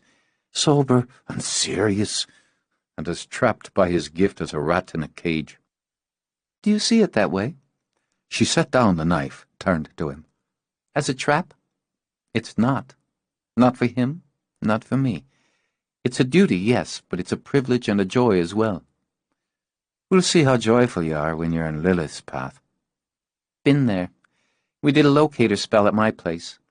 She's holed up in a cave with a series of tunnels, near the sea, I think. Near, I think, that cliffside where Hoyt faced her. She gave us a good solid blast. We won't be so easy to push next time." "You're mad as Fat Tuesday, the pair of you." He opened his cold box, took out a bag of blood. His face tightened at the small sound Glenna couldn't quite smother. "You'll have to get used to it." "You're right. I will." She watched him pour the contents in a thick glass, then set it in the microwave to heat. This time it was a snicker she couldn't smother. "Sorry, but it's just so damn odd." He studied her, obviously saw no rancor, and relaxed. "Want some wine?" "Sure, thanks. We need to go to Ireland." "So I'm told." "No, now, as soon as it can be arranged. I've got a passport, but we have to figure out how to get Hoyt out of this country and into another. And we'll need a place to set up, to stay, and to, well, train and practice." "Peas in a pot," Cian muttered, pouring her a glass of wine. "It's not a simple matter, you know, to delegate responsibilities for my businesses, particularly since the man I trust to run the club downstairs is bound and determined to join Hoyt's holy army. Look, I spent a lot of my time today packing, transferring my rather limited funds so I could pay the rent on my place through October, canceling appointments and handing off a couple of what would be fairly lucrative jobs to an associate. You'll just have to manage." He retrieved his own glass. "And what is it you do, these fairly lucrative jobs?" "Greeting card art, of the mystical variety. I paint, and do some photography." "You any good?" "No, I suck. Of course I'm good. The paying photography is mostly weddings. More arty stuff for my own pleasure and the occasional sale. I'm adaptable at keeping the wolf from the door." She lifted her wine. "How about you?" "Can't survive a millennium otherwise. So we'll leave tonight. Tonight? We can't possibly. Adapt, he said simply, and drank. We need to check on flights, buy tickets. I have my own plane. I'm a licensed pilot. Oh, a good one, he assured her. I've several decades of airtime, so you needn't worry on that score. Vampires who drank blood out of pricey stemware and owned planes. No, what did she have to worry about? Hoyt doesn't have any identification. No passport, no papers. I can work a charm to get him through customs, but no need. He crossed the room, opened a panel on the wall she hadn't detected, and revealed a safe. Once he had unlocked it, he took out a lockbox, and coming back, set it on the counter and flipped the combination. He can take his choice, Cian said, and pulled out 6 passports. Well, wow. She plucked one, opened it, studied the picture. Handy you look so much alike. The serious lack of mirrors in this place tells me the lore about no reflections hangs true. No problem being photographed? If you're using a reflector camera, you'd have a moment when the mirror engages when you'd be very puzzled. Then it disengages as you shoot, and there I am. Interesting. I brought my cameras. I'd like to try some pictures when there's time. I'll think about it. She tossed the passport down. I hope that plane of yours has plenty of cargo space, because I'm loaded. We'll manage. I've calls to make and packing of my own to see to. Wait, we don't have a place to stay. It won't be a problem, he said as he left the room. I've something that will suit.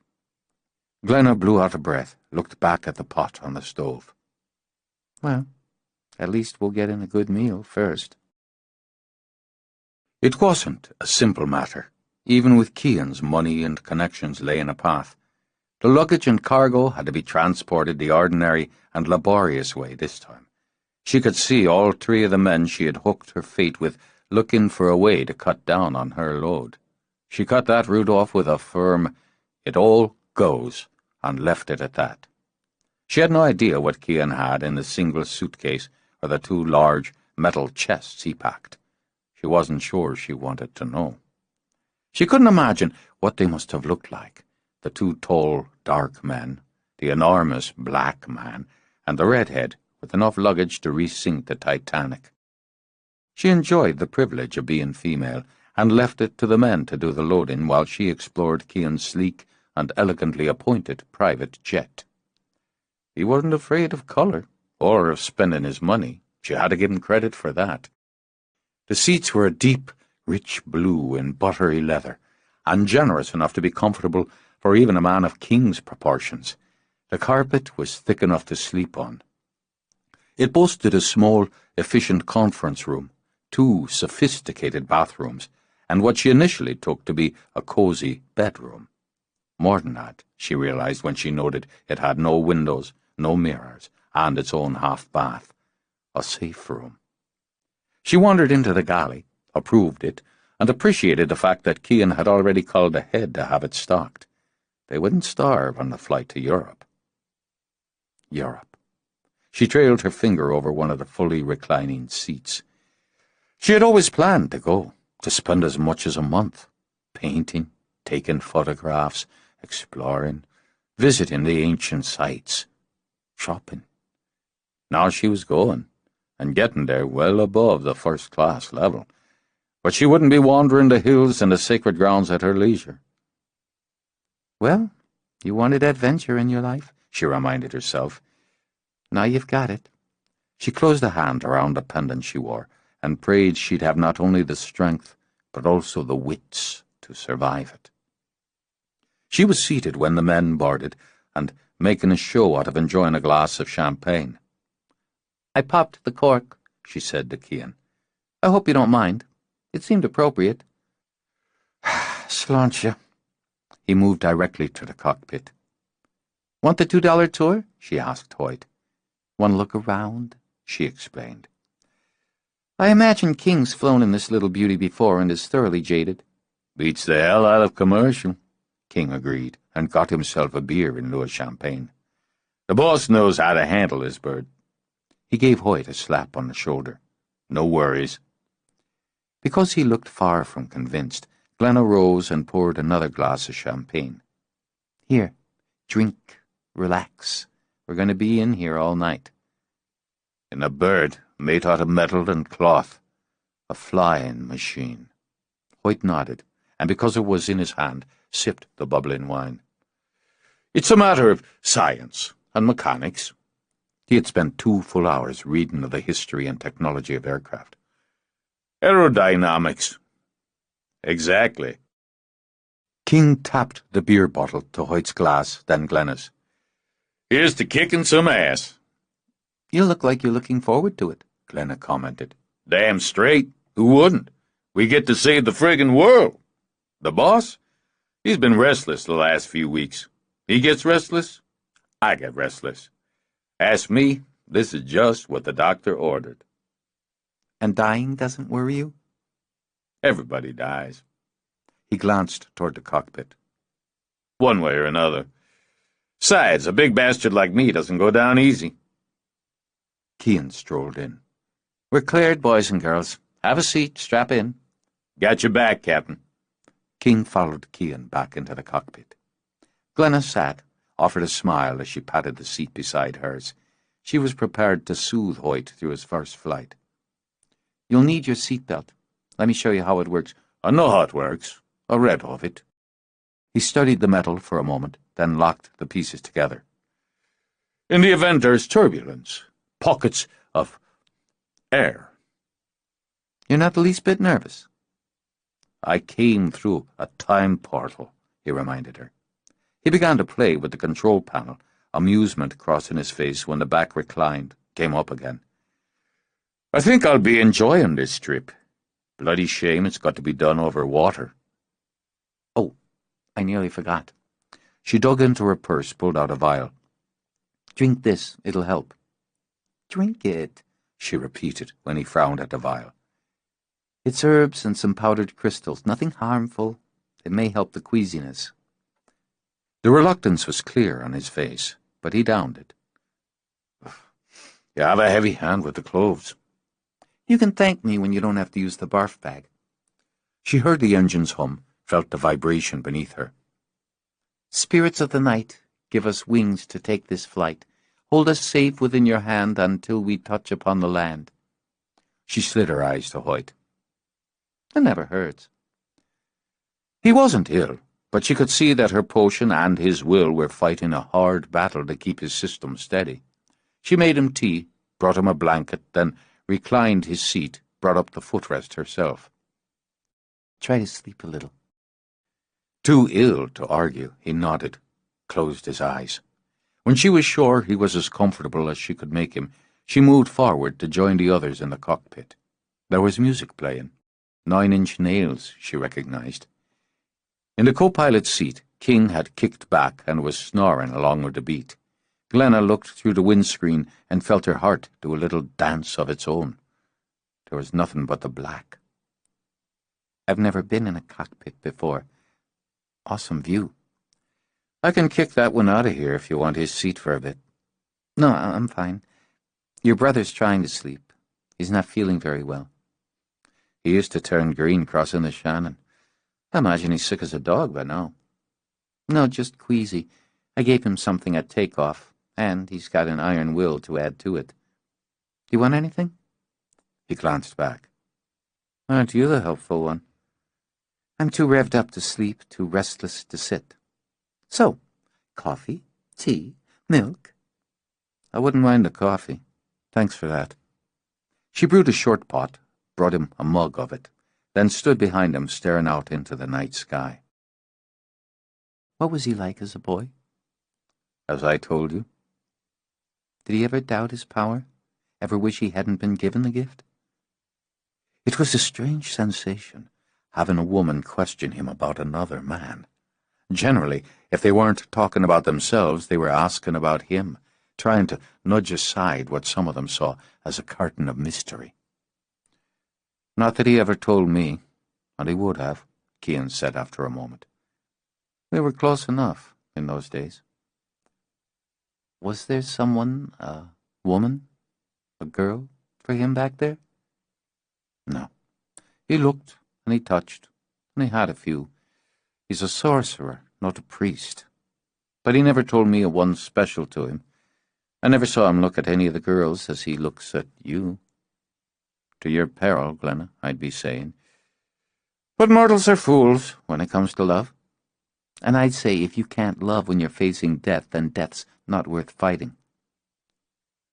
Lilith had a child with her. Did he tell you that? He didn't. No. You need to understand there's no sentiment there, no softness. A child is just easy prey and a sweet meal. Her stomach turned, but she kept her voice even. 8 or 10 years old, I'd say. In the bed with her in those caves. She had made him like her. She had made that child like her. That shocks and angers you. Well, that's fine then. Shock and anger can be strong weapons in the right hand. But remember this, if you see that child, or one like him, put your pity away, because he'll kill you without thought or mercy, unless you kill him first. She studied Cian now, that profile that was so like his brother's, yet so completely his own. She wanted to ask if he had ever turned a child, or fed on one. But she was afraid the answer might be unforgivable, and she needed him. Could you do that? Destroy a child, whatever he'd become? Without thought or mercy. He glanced at her, and she saw he'd known the other question running in her mind. And you're no good to us or yourself if you can't do the same. She left him then without a word, and went back to stretch out beside Hoyt. Because the conversation with Cian had chilled her, she pulled her own blanket up to her throat, curled toward Hoyt's body heat. And when she slept, finally slept, she dreamed of children with sunny hair and bloody fangs. She woke with a start to find Cian leaning over her. A scream clawed up to her throat until she realized he was shaking Hoyt awake. She pushed at her hair, skimmed her fingers over her face for a quick glamour. They were speaking in low tones, and, she realized, in Irish. English, please? I can't follow that much, especially with the accents. Both turned vibrant blue eyes on her, and Cian straightened as she brought her chair up. I'm telling him we've about an hour flight time left. Who's flying the plane? King's got it for the moment. We'll be landing at dawn. Good. Great. She barely stifled a yawn. I'll throw some coffee and breakfast together, so... Dawn. Aye, dawn. I need a good cloud cover. Rain would be a bonus. Can you do this? Otherwise King will land it. He's capable, and I'll be spending the rest of the flight and the day in the back of the plane. I said I could do it, and I will. We can do it, Glenna corrected. Well, be quick about it, will you? I've been singed a time or two, and it's unpleasant. You're welcome, she muttered when he left them. I'll get a few things from my travel case. I don't need them. Hoyt brushed her aside, got up to stand in the aisle. This time it'll be my way. He's my brother, after all. Your way, then. How can I help? Call the vision to your mind. Clouds and rain. Rain and clouds. He retrieved his staff. See it. Feel it. Smell it. Thick and steady with the sun trapped behind the gloom. Dusky light. Light without power or harm. See it. Feel it. Smell it. He held his staff in both hands, braced his legs apart for balance, then raised it. I call the rain, the black clouds that cover the sky. I call the clouds, fat with rain that streams from the heavens, swirl and close and lay thick. She felt it spin out from him, spin out to the air. The plane shook, bucked, trembled, but he stood as if he stood on a floor of granite. The tip of the staff glowed blue. He turned to her, nodded. That should do it. Well, okay then. I'll make coffee. They landed in gloom, with the rain like a grey curtain. A little overdone, in Glenna's opinion, and it was going to be a miserable drive from the airport to wherever the hell they were going. But she stepped off the plane and onto Ireland. And there it was. A connection, instant and surprising even to her. She had a quick sense of memory of a farm. Green hills, stone fences, and a white house with clothes flapping on a line in a brisk wind. There was a garden in the dooryard with dahlias big as dinner plates and calla lilies white as wishes. It was gone almost as quickly as it had come. She wondered if it was her memory from another time, another life, or simply a call through her blood. Her grandmother's mother had come from Ireland, from a farm in Kerry. She had brought her linens and her best dishes and her magic to America with her. She waited for Hoyt to deplane. This would always be home for him. She saw it now in the pleasure that ran over his face. Whether it was a busy airport or an empty field, this was his place, and part, very much a part, she understood now, of what he would die to save. Welcome home. It looks nothing like it did. Parts of it will. She took his hand and squeezed. Nice job with the weather, by the way. Well, that, at least, is familiar. King trotted over, wet as a seal. His thick dreads dripped rain. Kane's arranging for most of the stuff to be delivered by truck. Take what you can carry, or have to have right now. The rest will be along in a couple hours. Where are we going? Glenna demanded. He's got a place here, King shrugged. So that's where we're going. They had a van, and even then it was a tight squeeze. And, Glenna discovered, another sort of adventure altogether to sweep along through the pouring rain on wet roads, many of which seemed as narrow as a willow stem. She saw hedgerows ripe with fuchsia, and those hills of wet emerald rolling up and back into the dull grey sky. She saw houses with flowers blooming in dooryards, not the one of her quick image, but close enough to make her smile. Something here had belonged to her once. Now maybe it would again. I know this place, Hoyt murmured. I know this land. See? Glenna patted his hand. I knew some of it would be the same for you. No, this place, this land. He pushed up to grab Cian by the shoulder. Cian! Mind the driver, Cian ordered, and shook off his brother's hand before turning between the hedgerows and onto a narrow spit of a land that wound back through a dense forest. God, Hoyt breathed. Sweet God. The house was stone, alone among the trees, and quiet as a tomb. Old and wide, with the jut of a tower and the stone aprons of terraces. In the gloom it looked deserted and out of its time. And still there was a garden outside the door, of roses and lilies and the wide plates of dahlia. Foxglove sprang tall and purple among the trees.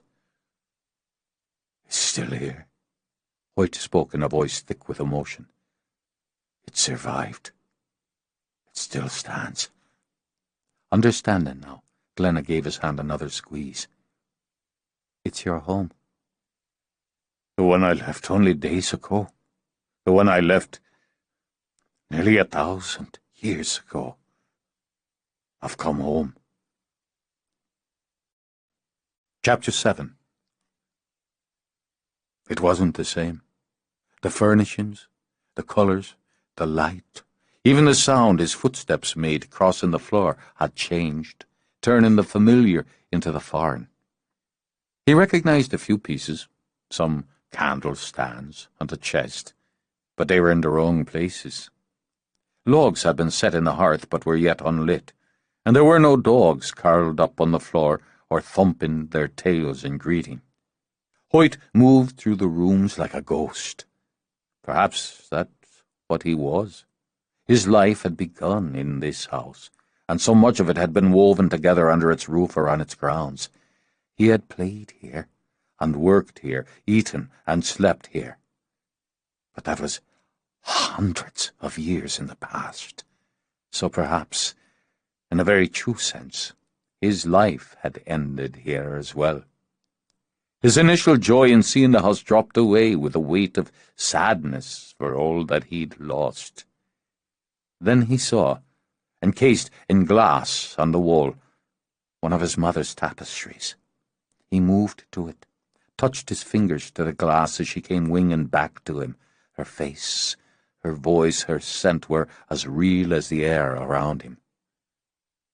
It was the last she'd finished before I died, Cian finished. I remember. I came across it in an auction. That, and a few other things over time.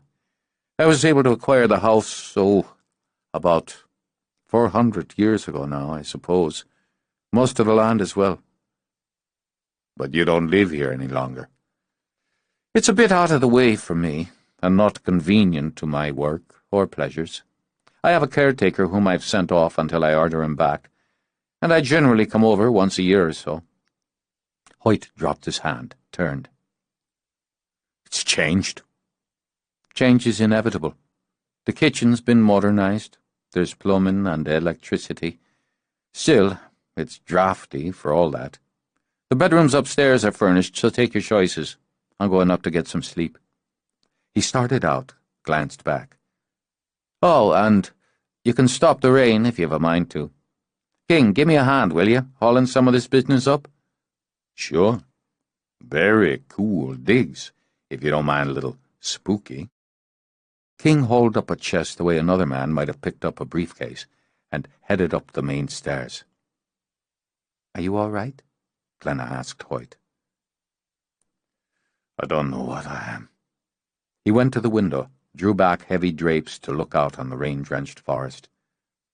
It's here, this place, the stones set by my ancestors. I'm grateful for that. But they're not here, the family you left behind. It's hard what you're doing, harder for you than the rest of us. We all share it. I left my loft. You left your life. She stepped to him, brushed a kiss over his cheek. She had thought to offer to fix a hot meal, but saw that what he needed most just then was solitude. I'm going up. Grab a room, a shower, and a bed. He nodded, continued to stare out the window. The rain suited his mood, but it was best to close the spell. Even when he had, it continued to rain, but in a fine, misty drizzle. The fog crawled across the ground, twined around the feet of the rose bushes. Could they be his mother's still? Unlikely, but they were roses after all. That would have pleased her. He wondered if in some way having her sons here again, together, would please her as well. How could he know? How would he ever know? He flashed fire into the hearth. It seemed more like home with the fire snapping. He didn't choose to go up, not yet. Later, he thought, he'd take his case up to the tower. He'd make it his own again. Instead, he dug out his cloak, swirled it on, and stepped out into the thin summer rain. He walked toward the stream first, where the drenched foxgloves swayed their heavy bells, and the wild orange lilies Nola had particularly loved spread like spears of flame. There should be flowers in the house, he thought. He'd have to gather some before dusk. There had always been flowers in the house. He circled around, drawing in the scent of damp air, wet leaves, roses. His brother kept the place tended. Hoyt couldn't fault him for that. He saw the stables were still there, not the same, but in the same spot. They were larger than they had been, with a jut to one side that boasted a wide door. He found it locked, so opened it with a focused thought. It opened upward to reveal a stone floor and some sort of car. Not like the one in New York, he noted. Not like the cab or the van they had travelled in from the airport. This was black and lower to the ground. On its hood was a shining silver panther. He ran his hands over it. It puzzled him that there were so many different types of cars in this world, different sizes and shapes and colours. If one was efficient and comfortable, why did they need so many other kinds? There was a long bench in the area as well, and all manner of fascinating-looking tools hanging on the wall or layered in the drawers of a large red chest. He spent some time studying them, and the stack of timber that had been planed smooth and cut into long lengths. Tools, he thought. Wood, machines, but no life. No grooms, no horses, no cats slinking about hunting mice, no litter of wriggling pups for Nola to play with. He closed and locked the door behind him again, moved down the outside length of the stable. He wandered into the tack room, comforted somewhat by the sense of leather and oil. It was well organized, he saw, just as the stall for the car had been. He ran his hands over a saddle, crouched to examine it, and found it not so different from the one he'd used. He toyed with reins and bridles, and for a moment missed his mare as he might have missed a lover. He passed through a door. The stone floor had a slight slope, with 2 stalls on one side, one on the other. Fewer than there had been, but larger, he noted. The wood was smooth and dark. He could smell hay and grain and— He moved quickly now down the stone floor. A coal-black stallion stood in the last of 3 stalls. It gave Hoyt's heart a hard and happy leap to see it.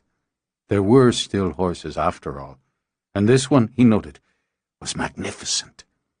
It pawed the ground, laid back its ears when Hoyt opened the stall door, but he held up both hands, began to croon softly in Irish. In response, the horse kicked the rear of the stall and blew out a warning. "Ah, that's all right then, that's fine. Who could blame you for being careful with a stranger? But I'm just here to admire you, to take in your great handsome self is all I'm about. Here, have a sniff, why don't you?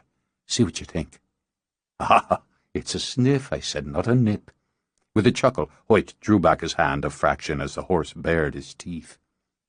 He continued to speak softly and stand very still with his hand out while the horse made a show of snorting and pawing.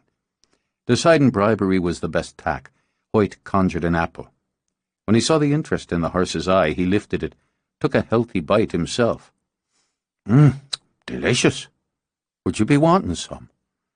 Now the horse stepped forward, sniffed, snorted, then nipped the apple from Hoyt's palm.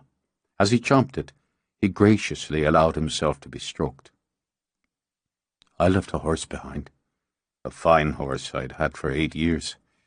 I called her Aster, for she had a star shape right here." He stroked 2 fingers down the stallion's head. "I miss her.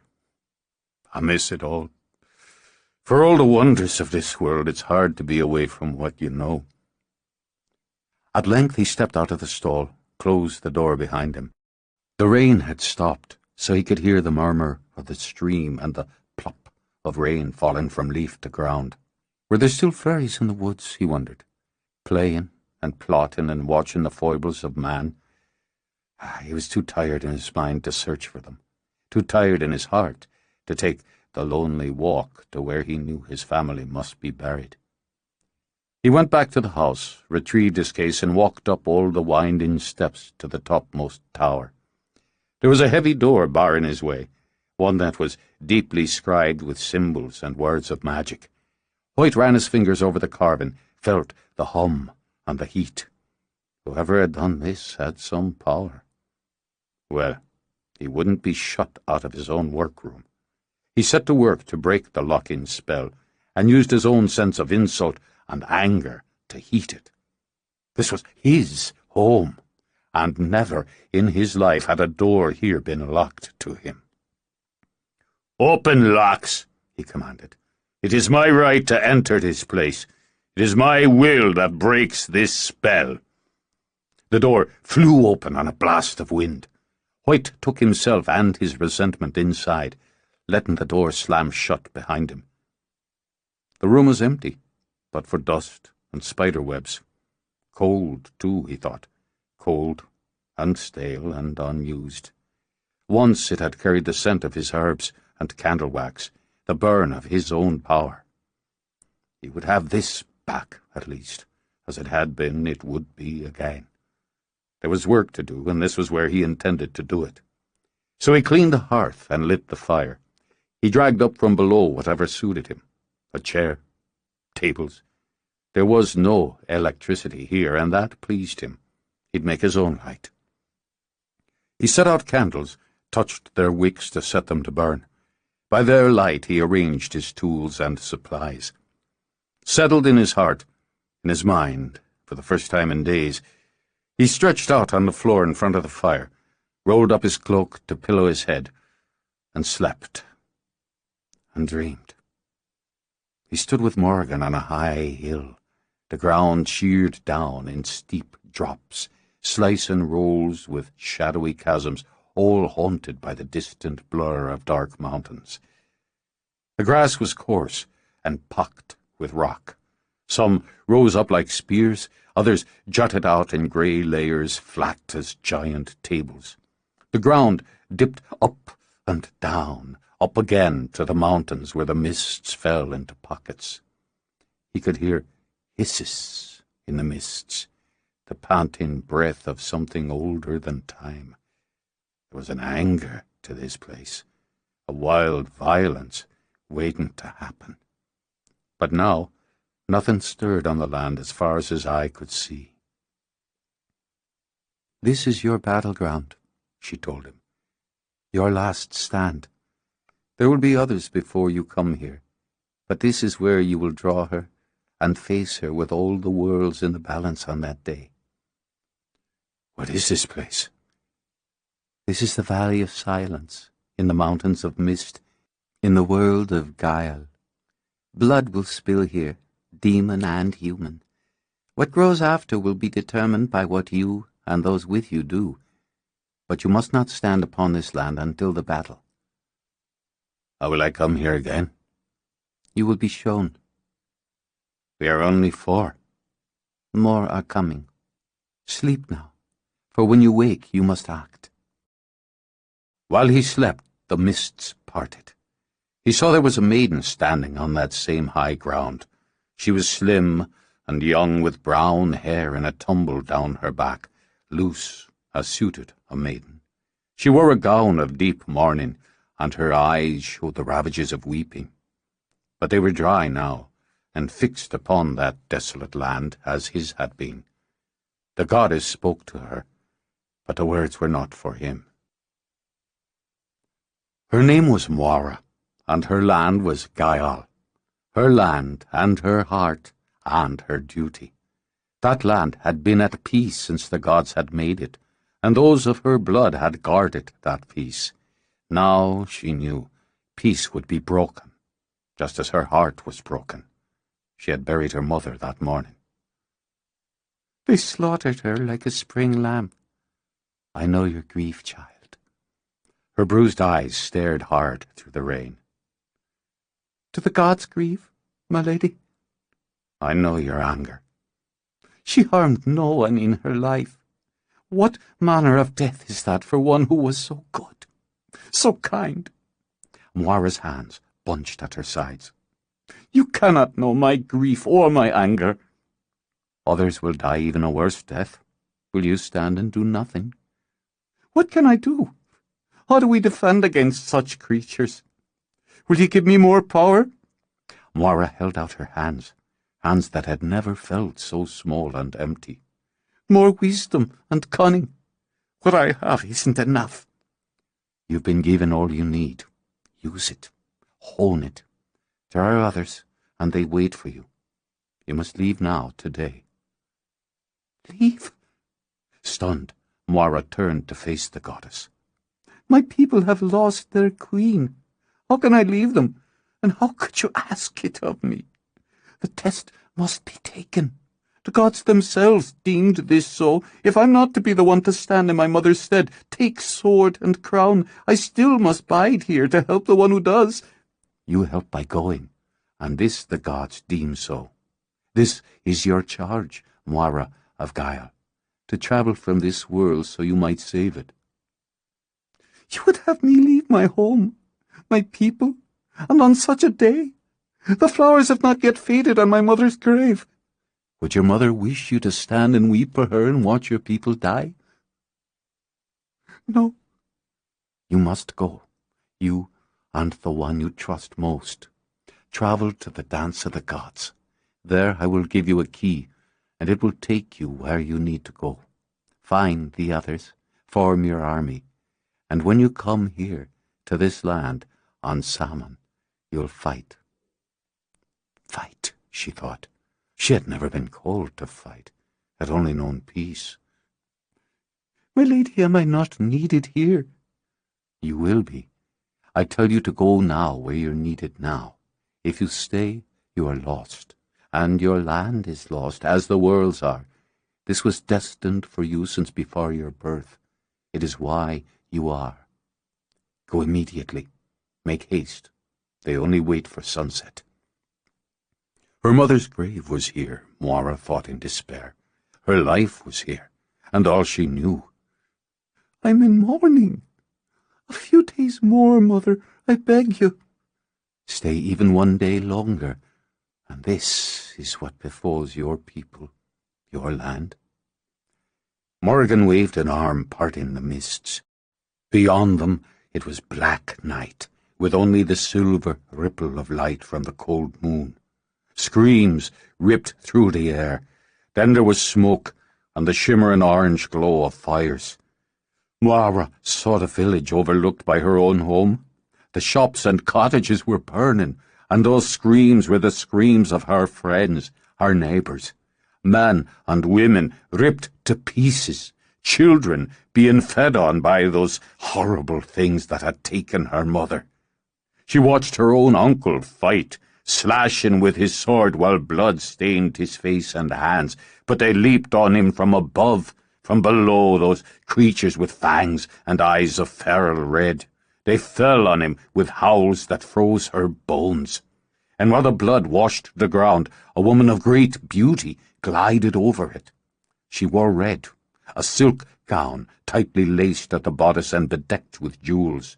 Her hair was uncovered and spilled gold as sunlight over her white shoulders. In her arms was a babe still swaddled. While the slaughter raged around her, the thing of great beauty bared fangs and sank them into the babe's throat. No! Hold your grief and your anger here, and this will come. The cold anger in Morrigan's voice pierced through Moira's terror. All you know, destroyed, ravaged, devoured. What are these demons? What hell loosed them on us? Learn. Take what you have, what you are, and seek your destiny. The battle will come. Arm yourself. She woke beside her mother's grave, shaking from the horrors she had seen. Her heart was as heavy as the stones used to make her mother's cairn. I couldn't save you. How can I save anyone? How can I stop this thing from coming here? To leave all she had ever known, all she had ever loved. Easy for gods to speak of destiny, she thought as she forced herself to her feet. She looked over the graves to the quiet green hills, the blue ribbon of the river. The sun was high and bright, sparkling over her world. She heard the song of a lark and the distant lowing of cattle. The gods had smiled on this land for hundreds of years. Now there was a price to be paid, of war and death and blood, and her duty to pay it. I'll miss you every day, she said aloud, then looked over to her father's grave. But now you're together. I'll do what needs to be done to protect Gael, because I'm all that's left of you. I swear it here, on this holy ground, before those who made me. I'll go to strangers in a strange world and give my life, if my life is asked. It's all I can give you now. She picked up the flowers she had brought with her and laid some on each grave. Help me to do this thing, she pleaded, then walked away. He was waiting for her on the stone wall. He had his own grief, she knew, but had given her the time she'd needed alone. He was the one she trusted most, the son of her mother's brother, the uncle she had seen cut down in the vision. He jumped lightly to his feet when she approached, and simply held open his arms. Going into them, she rested her head on his chest. Larkin? We'll hunt them. We'll find them and kill them, whatever they are. I know what they are, and we will find them, kill them, but not here, not now. She drew back. Morrigan came to me and told me what must be done. Morrigan? At the suspicion on his face, she was able to smile a little. I'll never understand how someone with your skills doubts the gods. She lifted a hand to his cheek. But will you trust me? He framed her face, kissed her forehead. You know I will. As she told him what she'd been told, his face changed again. He sat on the ground, shoving a hand through his mane of tawny hair. She had envied his hair as long as she'd lived, mourning the fact that she'd been given ordinary brown. His eyes were tawny as well, gilded, she'd always thought, while hers were grey as rain. He had been gifted with more height, as well as other things she envied. When she was finished, she drew a long breath. Will you go with me? I'd hardly let you go alone. His hand closed over hers, firm and steady. Mora, how can you be sure this vision wasn't simply your heartbreak? I know. I can only tell you that I know what I saw was real. But if it's nothing more than grief, we'll only have wasted the time it takes to go to the dance. Larkin, I need to try. Then we'll try. We tell no one. Mora, listen to me. Urgently, she gripped his wrists. Your father would do his best to stop us, or to come with us if he believed me. This isn't the way. It isn't my charge. One, the goddess told me. I was to take only one, the one I trusted most. It can only be you. We'll write it down for him. While we're gone, he'll rule Guile and protect it. You'll take the sword, Larkin began. No, the sword isn't to leave here. That was a sacred oath, and I won't be the one to break it. The sword remains until I return. I don't take my place until I lift it. I don't lift it until I've earned my place. There are other swords. Arm yourself, she said, so see that you do. Meet me in an hour. Tell no one. She squeezed his hands now. Swear to me on the blood we share, on the loss we share. How could he deny her when tears were still on her cheeks? I swear it to you. I'll tell no one. He gave her arms a quick rub in comfort. We'll be back by supper, I wager, in any case. She hurried home across the field and up the hill to the castle where her blood had reigned over the land since it was created. Those she passed bowed their heads to her to show their sympathy, and she saw tears glimmer. And she knew when they dried, many would look to her for guidance, for answers. Many would wonder how she would rule. So did she. She crossed the great hall. There was no laughter here now, no music. Gathering the burdensome skirts of her gown, she climbed the steps to her chamber. There were women nearby, sewing, tending to children, speaking in low voices so it sounded like doves cooing. Moira went quietly by and slipped into her room. She exchanged her gown for riding clothes, laced on her boots. It felt wrong to put off her mourning garb so quickly, so easily, but she would travel more swiftly in the tunic and trews. She bound her hair back in a braid and began to pack. She would need little but what was on her back, she decided. She would think of this as a hunting trip. There, at least, she had some skill. And so she got out her quiver and her bow, a short sword, and laid them on the bed while she sat to write a message to her uncle. How did you tell a man who'd stood in as father for so many years that you were taking his son into a battle you didn't understand, to fight what was impossible to comprehend, in the company of men you didn't know? The will of the gods, she thought, her mouth tight as she wrote. She wasn't certain if she followed that or simply her own rage, but go she would. "I must do this thing," she continued in a careful hand. "I pray you will forgive me for it, and know that I go only for the sake of guile. I ask that if I don't return by salmon, you lift the sword and rule in my place. Know that I go for you, for guile, and that I swear by my mother's blood I will fight to the death to defend and protect what I love. Now I leave what I love in your hands." She folded the letter, heated the wax, and sealed it. She put on the sword, shouldered her quiver and bow. One of the women bustled out as she left her chambers. "My lady, I wish to ride out alone." Her voice was so sharp, her manner so curt, that there was nothing but a gasp behind her as she strode away. Her belly shook, but she didn't pause. When she reached the stables, she waved the boy away and saddled her mount herself. She looked down at him, his soft, young face bursting with freckles. "When the sun sets, you're to stay inside, this night and every night until I tell you. Do you heed me?" "Aye, my lady." She wheeled her horse, kicked her heels lightly at its flanks, riding off at a gallop. She would not look back, Moira thought. She would not look back at home, but forward.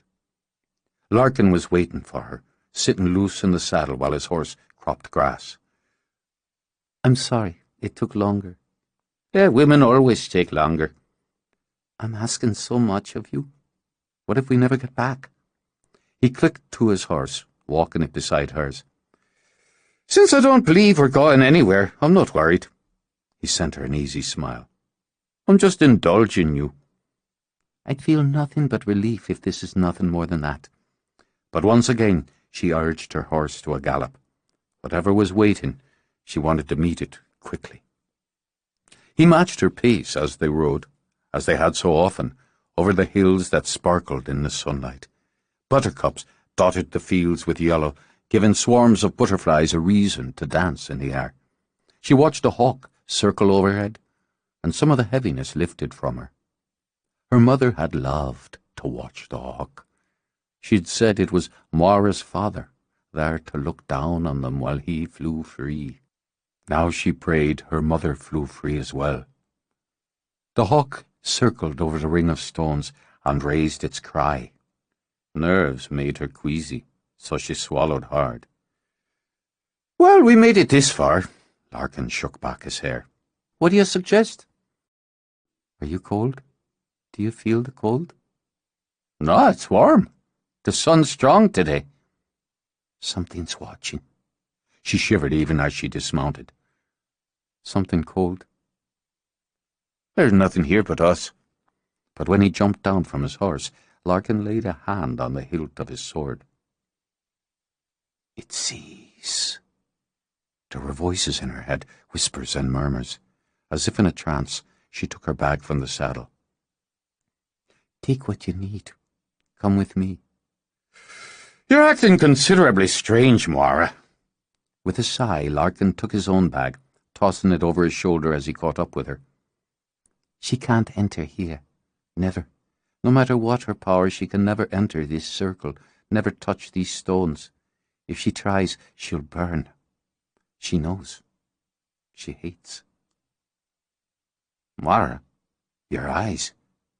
She turned them on him. They were nearly black, and they were depthless. And when she opened her hand, there was a wand of crystal in it. "You are bound, as I am bound, to do this thing.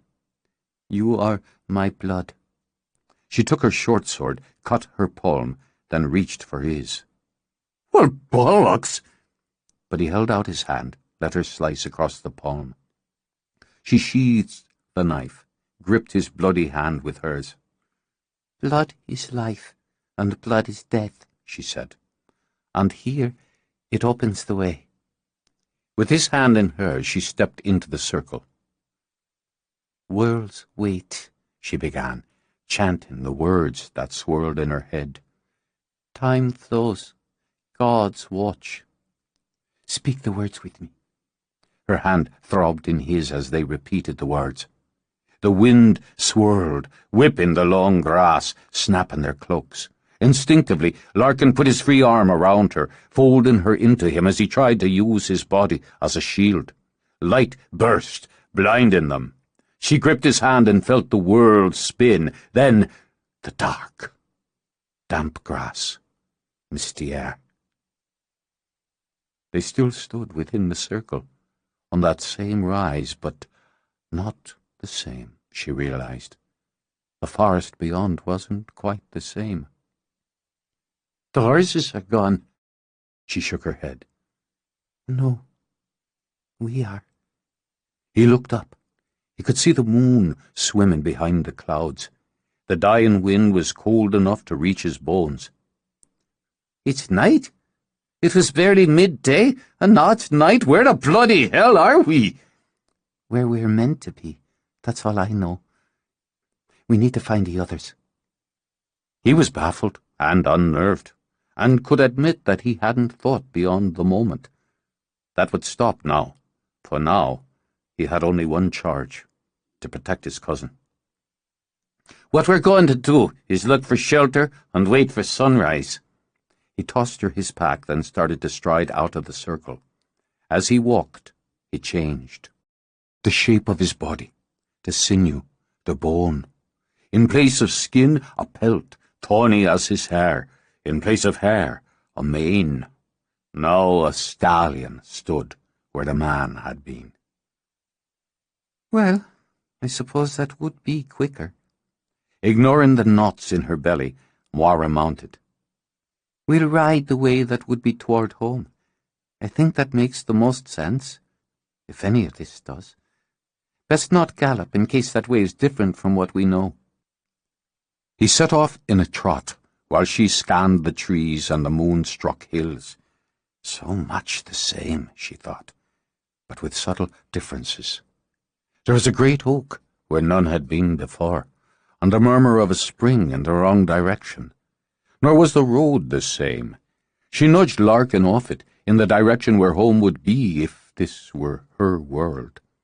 They moved into the trees, picking their way now, carefully, following instinct and a rough path. He stopped, lifted his head as if scenting the air. His body shifted under her as he turned. She felt muscles bunch. What is it? What do you... He flew, risking low branches, hidden rocks as he broke into a strong gallop. Knowing only he had sensed danger, she lowered her body, clung to his mane. But it came like lightning, flying out of the trees as if it had wings. She had time to shout, time to reach for her sword before Larkin reared up, striking the thing with both hooves. It screamed, tumbled off into the dark. She would have urged him back into a gallop, but he was already shaking her off, already turning back into a man. They stood back to back now, swords drawn. "The circle," she whispered. "If we can get back to the circle." He shook his head. "They've cut us off," he replied. "We're surrounded." They came slowly now, slinking out of the shadows. 5, no, 6, Moira saw as her blood chilled. Their fangs gleamed in the shivering moonlight. "Stay close," Larkin told her. "Don't let them draw you away from me." One of the things laughed, a sound that was horribly human. "You've come a long way to die," it said, and leaped. Chapter 8. Too restless to sleep, Glenna wandered the house.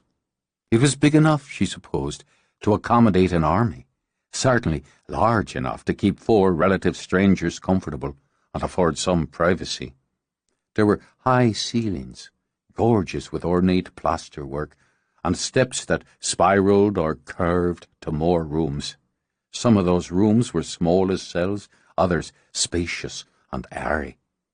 Chandeliers were iron, the style intricate and artful and leaning toward the Gothic. They suited the house more than anything contemporary, or even the elegance of crystal. Intrigued by the look, she went back for a camera. While she wandered, she paused when the mood struck, framed in a portion of ceiling or a light. She spent 30 minutes alone on the dragons carved into the black marble of the fireplace in the main parlour. Wizards, vampires, warriors, marble dragons and ancient houses secluded in deep woods. Plenty of fodder for her art, she thought. She could very well make up the hit to her income when she got back to New York. Might as well think positive. Cian must have spent a great deal of time and money refurbishing, modernizing, decorating, she decided. But then he had plenty of both. Rich colours, rich fabrics, gleam in antiques gave the house a sense of luxury and style. And yet, she thought, the place just sat here, year after year, empty and echoing. A pity, really. A waste of beauty and history. She deplored waste. Still, it was lucky he had it. Its location, its size, and, she supposed, its history made it the perfect base. She found a library and nodded in approval. It boasted 3 staggered tiers of books, towering to the domed ceiling where another dragon, stained glass this time, breathed fire and light. There were candlestands taller than a man, and lamps with jewelled shades. She didn't doubt the lake-sized oriental rugs were the genuine articles, and possibly hundreds of years old. Not only a good base, she mused, but an extremely comfortable one. With its generous library table, deep chairs, and enormous fireplace, she deemed this the perfect war room. She indulged herself by lighting the fire and the lamps to dispel the gloom of the grey day. From her own supply she gathered crystals, books, candles, arranging them throughout the room. Though she wished for flowers, it was a start. But more was needed. Life didn't run on style, on luck, or on magic alone. "What are you up to, Red?" She turned, saw King fill in the doorway. I guess we could call it nesting. Hell of a nest. I was thinking the same. And I'm glad you're here. You're just the man I need. Yeah, you and every other woman. What have you got in mind? Practicalities. You've been here before, right? Yeah, a couple times. Where are the weapons? When his eyebrows shot up, she spread her arms. Those pesky items required for fighting wars? Or so I've heard, since this would be my first war. I know I'd feel better if I had a couple of howitzers handy. Don't think the boss runs to those. What does he run to? He considered. What you got going in here? She glanced toward the crystals. Just some things I've set around for protection, courage, creativity, and so on. This struck me as a good place to strategize.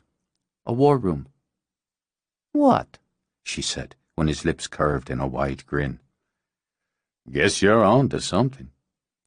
He walked over to a wall of books, ran his big fingers along the curved trim. You're not going to tell me there's a secret panel, she finished with a delighted laugh when the wall swiveled out. Place is full of 'em. King pushed the wall completely around before she could peek through the gap. I don't know as he'd want you poking around in the passages, but you said weapons. He gestured. You got weapons. Swords, axes, maces, daggers, scythes, every manner of blade hung gleaming on the exposed wall. There were crossbows, longbows, even what she thought was a trident. That's just a little bit scary, she declared, but stepped forward to take down a small dagger. Little advice? King began. You use something like that, whatever's coming for you is going to have to get real close before it does you any good. Good point. She replaced the dagger, took down a sword. Wow, heavy. She replaced it, took down what she thought would be termed a foil. Better. You got any idea how to use that? Hack, hack, hack, jab, jab. She gave it a testing swing, found herself surprised. She liked the feel of it. Okay. No, not a clue. Someone will have to teach me. Do you think you could slice through flesh with that? Cian spoke as he came into the room. Strike bone? Spill blood? I don't know. She lowered the sword. I'm afraid I'm going to have to find out. I saw what she was, what she did, what she has with her. I'm not going into this with only potions and spells, and I'm sure as hell not going to stand there and go, eek, if she tries to bite me. You can wound them with that, slow them down, but you won't kill. You won't stop them unless you use it to cut off the head. With a grimace, she studied the slender blade, then resigned, put it back, took down the heavier sword. Swinging that around takes a great deal of strength. Then I'll get strong. Strong enough. Muscle's not the only kind of strength you'll need. She kept her gaze level. I'll get strong enough. You know how to use this. You and Hoyt. And you, she said to King. If you think I'm going to sit back stirring a cauldron when it comes time to fight, think again. I wasn't brought here so I could have men protect me. I wasn't given this gift to be a coward. Me? King said with that wide grin in place again. I like a woman with grit. Gripping the hilt with both hands, she sliced the air with the blade. So, when's my first lesson? Hoyt descended the stairs. He tried not to mourn what was changed, what was gone. He would get back to his true home, back to his family and his life.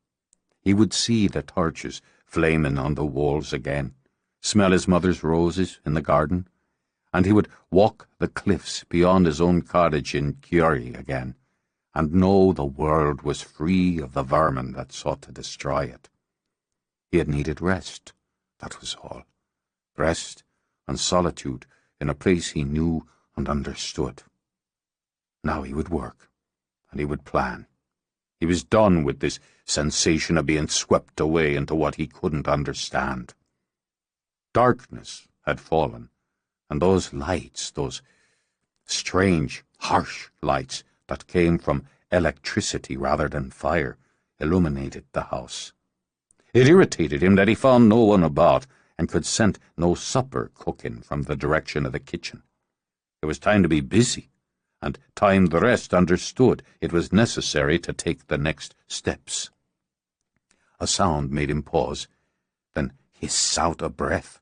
He followed the sound of clashing steel at a run. Then he swung toward where a doorway had been and cursed when he found sheer wall.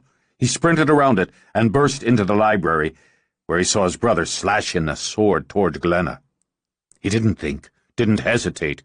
He punched his power toward Cian and sent his sword spinning away to clatter on the floor. With her forward motion unblocked, Glenna sliced Cian's shoulder. "Well, shit!" Cian flicked a hand at the sword, even as Glenna pulled it back in horror. "Oh, God! Oh, my God! Is it bad? How bad?" She dropped her sword to rush forward. "Back!" With another sweep of power, Hoyt had Glenna tumbling back and landing on her ass. "You want blood?" Hoyt picked up Glenna's discarded sword. "Come then, get mine." King grabbed a sword from the wall, slapped the blade against Hoyt's. "Back off, magic boy. Now." "Don't interfere," Cian said to King. "Step away." Slowly, Cian picked up his own sword, met Hoyt's eyes. "You tempt me?" "Stop it! Stop it this minute! What the hell's wrong with you?" Regardless of the blades, Glenna pushed between the brothers. "I stabbed him, for God's sake. Let me see." "He attacked you." "He did not. He was giving me a lesson." "It's nothing." With his gaze still burning into Hoyt's, Cian nudged Glenna aside. "Sure, it's ruined, and it's the second I've trashed on your account. If I'd wanted her blood, I wouldn't take it with a sword. Waste it. But for yours, I could make an exception." Glenna's breath wanted to heave, the words wanted to babble, but if she knew anything about men, she knew it would take only a flick of a finger to have these two spill in each other's blood. Instead, she spoke sharply, annoyed female to foolish boys. "It was a mistake, an accident on all sides. I appreciate you coming to the rescue," she said to Hoyt. "But I didn't and don't need the white horse. And you," she jabbed a finger at Cian, You know very well what it must have looked like to him, so take it down a little. And you—" she rounded on King. "You can just stop standing over there adding to it." "Hey, all I did was—" "Add more trouble," she interrupted. "Now go, get some bandages." "I don't need them." Cian walked back to replace his sword. "I heal quickly, which is something you need to bear in mind." He held out a hand for King's sword. The glance Cian gave him might have been affectionate, Glenna thought, or proud. Unlike our irritated witch, I appreciate the gesture. "No big." King handed Cian the sword, then sent Glenna a kind of sheepish shrug. Unarmed now, Cian turned back to his brother. "You couldn't beat me with a sword when I was human. You damn well couldn't take me now." Glenna put a hand on Hoyt's arm, felt the muscles quiver. "Put it down," she said quietly. "This needs to stop."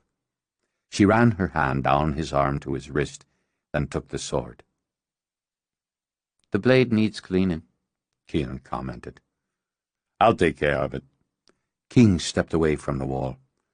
"I'll toss something together for dinner while I'm at it. Got my appetite worked up." Even after he walked out, Glenna thought there was so much testosterone in the room she couldn't have hacked through it with one of Cian's battle axes. "Can we move on?" she said briskly. "I thought we could use the library for our war room, and considering the weapons in here, and the books on magic, warfare, vampires, and demons, it seems appropriate. I've got some ideas." "I bet you do," Cian mumbled. "The first—" She moved to the table, picked up her crystal ball. "Did you learn nothing the first time?" Hoyt demanded. "I don't want to look for her. We know where she is. Or was." She wanted to change the mood. If there had to be tension, she thought, at least they could use it constructively. "Others are coming. That's what we keep being told. There will be others. I think it's time we find some of them." He had planned to do exactly that, but could hardly say so now without looking foolish. "Put that down. It's too soon to use it after the last time." "I've cleansed and recharged it." "Regardless." He turned to the fire. "We'll do this my way." A familiar refrain. Cian stepped over to a cabinet, took out a heavy decanter. "Have at it then, the pair of you. I'm having a brandy. Elsewhere." "Please stay." Glenna offered a smile, and there was both apology and cajolery in it. "If we find someone, you should be here to see. We need to decide what to do. All of us need to decide. In fact, I should go get King so the four of us can do this." Hoyt ignored them, but found it wasn't quite as simple to ignore the little prick that might have been jealousy, teaching her swordplay and her fretting over the slightest scratch. He spread his hands and began to focus on the fire, using his annoyance to mix the heat. "A nice thought," Cian nodded toward Hoyt. "But it seems he's already started." "Well, all right then, all right. But we should cast a circle." "I don't need one for this. Witches are forever casting circles, spinning rhymes. That's why true sorcery eludes them." When Glenna's mouth dropped open, Cian grinned at her, added a wink. "Always been full of himself. Brandy?" "No." Glenna set down her ball, folded her arms. "Thank you." The fire snapped, rose higher, and began to eat greedily at the logs. He used his own tongue, the language of his birth and blood, to draw the fire into a dance. Some part of him knew he was showing off, drawing out the moment and the drama. With a billow of smoke, a hiss of flame, the images began to form in the flames. Shadows and movement, shapes and silhouettes. Now he forgot all but the magic and the purpose, all but the need and the power.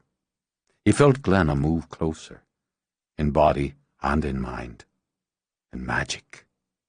In the flames, the shapes and silhouettes became. A woman on horseback, her hair in a long braid down her back, a quiver of arrows over her shoulder.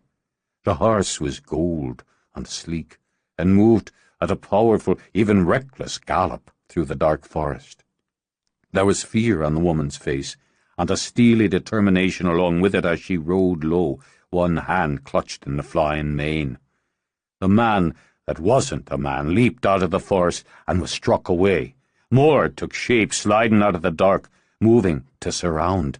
The horse quivered, and in a sudden shimmer of light was a man, tall and lean and young. He and the woman stood back to back, blades drawn, and the vampires came for them. "It's the road leading to the dance." Cian sprang toward the weapons, grabbed a sword and a two-headed axe. "Go in with King," he ordered Glenna as he raced for the window. "Stay here. Let no one in, no one and nothing." "But—" He threw open the window and seemed to fly out of it. "Hoyt!" But he was already grabbing a sword, a dagger. "Do as he says." He was out the window himself, nearly as quickly as his brother. Glenna didn't hesitate. She followed. He made for the stables, throwing his power ahead of him to open the doors. When the stallion charged out, Hoyt held up his hands to stop him. It was no time for niceties. "Go back!" he shouted at Glenna. "I'm going with you. Don't waste time arguing. I'm in this too." When he grabbed a handful of mane and sprang onto the horse's back, she tossed back her head. "I'll follow on foot." He cursed her, but held down his hand for her to grip. The horse reared as King charged the stables. "What the hell's going on?" "Trouble!" Glenna shouted back. "On the road to the dance." When the horse reared again, she wrapped her arms tight around Hoyt. "Go!" In the clearing, Moira fought, but no longer for her life. There were too many, and they were too strong. She believed she would die here. She fought for time, each precious moment of breath. There was no room or time for her bow, but she had her short sword. She could hurt them, did hurt them. If her blade pierced flesh, they shrieked, and some fell back, but they rose again and came again. She couldn't count them, no longer knew how many Larkin battled, but she knew if she fell they would have him. So she fought to stand, fought just to hold on. Two came at her, and with her breath sobbing out, she hacked at one. His blood gushed out in a horrible scream as those red eyes rolled back to white. To her horror, one of his fellows fell on him and began to drink. But still another got past her guard and sent her flying. It pounced on her like a mad dog with greedy fangs and red eyes. She heard Larkin shout her name, heard the terror in it as she struggled. Those fangs grazed her throat, and the burn was beyond belief. Something came out of the night. Some dark warrior with sword and axe. What was on her was hurled away. Her dazed eyes watched him cleave the axe down, behead the thing. It screamed and flashed and turned to dust. "Take their head!" the warrior shouted to Larkin, then turned burning blue eyes on her. "Use your arrows, wood through the heart." Then his sword began to sing and slice. She gained her feet, yanked an arrow out of her quiver, tried to steady her blood-slicked hand to notch it on the bow. Rider coming, she thought dimly when she heard the thunder of hoofbeats. Another came for her, a girl, younger than herself. Moira shifted, but there was no time to shoot. The girl leaped, and the arrow impaled her. There was nothing left but dust. The horseman jumped down, sword already swinging. They would not die, Moira thought, as sweat dripped into her eyes. They would not die tonight. She notched an arrow, let it fly. The three men had formed a triangle and were beating the things back. One slithered through, crouched to charge the horse where a woman sat watching the battle. Moira scrambled forward, trying to find a clear shot, but could only call out a warning. The second warrior spun around, sword raised as he prepared to attack, but the woman reared back the horse so its hooves flashed out to strike the thing down. When the sword sliced through its neck, there was nothing left but blood and dust. In the silence, Moira sank to her knees, fighting for breath and against a terrible sickness. Larkin dropped down beside her, running his hands over her body, her face. "You're hurt. You're bleeding." "Not bad. Not bad." Her first battle, she thought, and she was alive. "You?"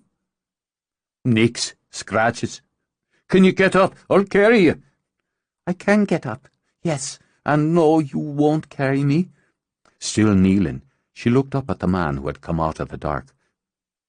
"You saved my life. Thank you. I think we've come to find you, but I'm grateful you found us instead. I'm Moira, and we've come through the dance from Guile. He simply looked at her for what seemed like the longest moment. We need to get back and inside. It isn't safe here. Larkin is my name. He held out a hand. You fight like a demon. True enough. Cian clasped hands briefly. Let's get them back, he said to Hoyt, and glanced toward Glenna. The two of you helped yourself to my horse. Good thinking, as it turned out. She can ride up with Glenna. I can walk, Moira began, only to find herself lifted off her feet and onto the horse. We need to move, Cian said briskly. Hoyt, take point, and you stay beside the women. I'm behind you. Hoyt laid a hand on the stallion's neck as he passed and glanced up at Glenna. You have a steady seat? I've been riding since I was 4. Don't think about trying to leave me behind again. Then she turned on the horse to look over her shoulder at Moira. I'm Glenna. Nice to meet you. It's the pure truth. I can't think of anyone in my life it's been nicer to meet. As the horse moved forward, Moira risked a look back. She couldn't see the warrior. He seemed to have melted into the dark. What is his name? The one who came on foot? That would be Cian. Hoyt's up ahead. They're brothers, and there's a great deal to explain on all sides. But one thing's for damn sure. We just survived our first battle, and we kicked some vampire ass. Moira bided her time. Under normal circumstances, she would have considered herself a guest and behaved accordingly, but she knew that was far from the case. She and Larkin were soldiers now, in what was a very small army. It may have been foolish, but she was relieved not to be the only woman. Inside the manor house she sat in a wondrous kitchen. A huge man with skin dark as coal worked at a stove, though she didn't think he was a servant. He was called King, but she understood this wasn't his rank. He was a man, like the others, a soldier like her. We'll patch you up, Glenna told her. If you want to clean up first, I can show you upstairs. Not until we're all here. Glenna cocked her head. All right, then. I don't know about the rest of you, but I want a drink. I'd kill for one, Larkin said with a quick smile. Actually, it seems I have. I didn't believe you. Not really. He laid a hand on Moira's. I'm sorry. It's all right. It's no matter. We're alive, and where we're meant to be, that's what matters. She looked up as the door opened, but it was Hoyt who came in, not the one called Cian. Still, she got to her feet. We haven't thanked you properly for coming to help us. There were so many. We were losing until you came. We've been waiting for you. I know. Morrigan showed you to me. And you, she said to Glenna. Is this Ireland? It is, yes. But... Moira merely laid a hand on Larkin's shoulder. My cousin believes Ireland is a fairy tale, even now. We come from Guile, that which was made by the gods from a handful of Ireland, to grow in peace and to be ruled by the descendant of the great Finn. Oh, you're the scholar. Well, she loves her books, that's for certain. Now, this is fine, Larkin said after a sip of wine. And the one of many shapes, Hoyt added. That'd be me, all right. When the door opened again, Moira felt relief rush through her like a tide. Cian flicked a glance at her, then at Glenna. She needs tending to. Wouldn't budge until the gang was all here. Why don't you finish your wine, Larkin? Moira, come on upstairs with me. I have so many questions. We all do. Let's talk over dinner. Glenna took Moira's hand and drew her out. Cian poured himself a drink, dropped down at the table. There was blood soaked through his shirt. Do you usually bring your woman into strange places? Larkin took another gulp of wine. She wouldn't be my woman, but my cousin, And the fact of it is, she brought me. Had a vision or a dream or something mystical or other, which isn't that unusual for her. Fanciful sort, she is. But she was bound and determined to do this thing, and I couldn't have stopped her. Those things out there, some came to Guile. They killed her mother. He took another deep drink. We buried her this morning, if time's the same here. Ripped her to pieces is what they did. Mara saw it. How did she survive to tell it? She doesn't know. At least, well, she won't really speak of it. Not as yet. Upstairs, Mara washed in the shower, as Glenna had showed her. The sheer pleasure of it helped ease her aches and hurts, and she considered the heat of the water nothing short of miraculous. When the blood and sweat had been washed away, she put on the robe Glenna left her, then came out to find her new friend waiting in the bedchamber. No wonder we speak of Ireland like a fairy tale. It seems like one. You look better. Some colour in your cheeks. Let's have a look at that wound on your neck. It burns. Considerable. Moira touched her fingers to it. It's hardly more than a scratch. It's still a vampire bite. Examining it closely, Glenna pursed her lips. Not a puncture, though. Or just barely, so that's good. I've got something that should help. How did you know where to find us? We saw you in the fire. Glenna poked into her case for the right balm. You're the witch. Mm-hmm. Here we are. And the one called Hoyt is the sorcerer. Yes. He's not from this world either. Or not from this time. It looks like they're getting us from all over hell and back. Now, how does that feel? Cool. Moira let out a sigh as the balm eased the burn. She raised her eyes to Glenna's. Lovely. Thanks. And Cian? What manner of man is he? Glenna hesitated. Full disclosure, she decided. Honesty and trust had to be bywords of their little battalion. He's a vampire. Going pale again, Moira pushed to her feet. Why would you say that? He fought them. He saved my life. He's even now down in the kitchen inside the house. Why would you call him a monster, a demon? I didn't, because I don't consider him either. He's a vampire, and has been one for over 900 years. The one who made him is called Lilith, and she's the one we need to worry about. He's Hoyt's brother, Moira, and he's pledged to fight, just like the rest of us. If what you say, he isn't human. Your cousin changes into a horse. I'd say that makes him something more than human, too. It's not the same. Maybe not. I don't have the answers. I do know Cian didn't ask for what happened to him all those years ago. I know he's helped us get here, and he was the first one out of the house to fight for you when we saw you in the fire. I know how you're feeling. In her mind, Moira saw what had been done to her mother, heard the screams, smelled the blood. You couldn't know. Well, I know I didn't trust him initially either, but I do now, completely. And I know we need him to win this. Here, I brought you some clothes. I'm taller than you, but you can just roll up the pants until we get you something that fits better. We'll go down, have a meal, talk some of this through, and see what goes. It seemed they would eat in the kitchen, like family, or like servants. Moira wondered if she could eat at all, but found her appetite huge. The chicken was fried, juicy, and crisp, with heaps of potatoes and snap beans. The vampire ate little. "We're gathered," Hoyt began, "and must gather more at some point yet to be known. But it was to start with us, and so it has. Tomorrow we'll begin to train, to learn. Cian, you know best how to fight them. You'll be in charge. Glenna and I will work on the magics." "I need to train too." "Then you'll be busy.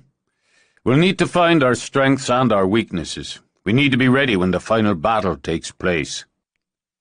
In the world of Guile, Moira said, in the valley of silence, in the mountains of mist, on the Sabbath of Salmon. Avoiding Cian's eyes, she looked at Hoyt. Morrigan showed me. Aye, He nodded. I saw you there. When the time comes, we'll go through the dance again and march to the battleground.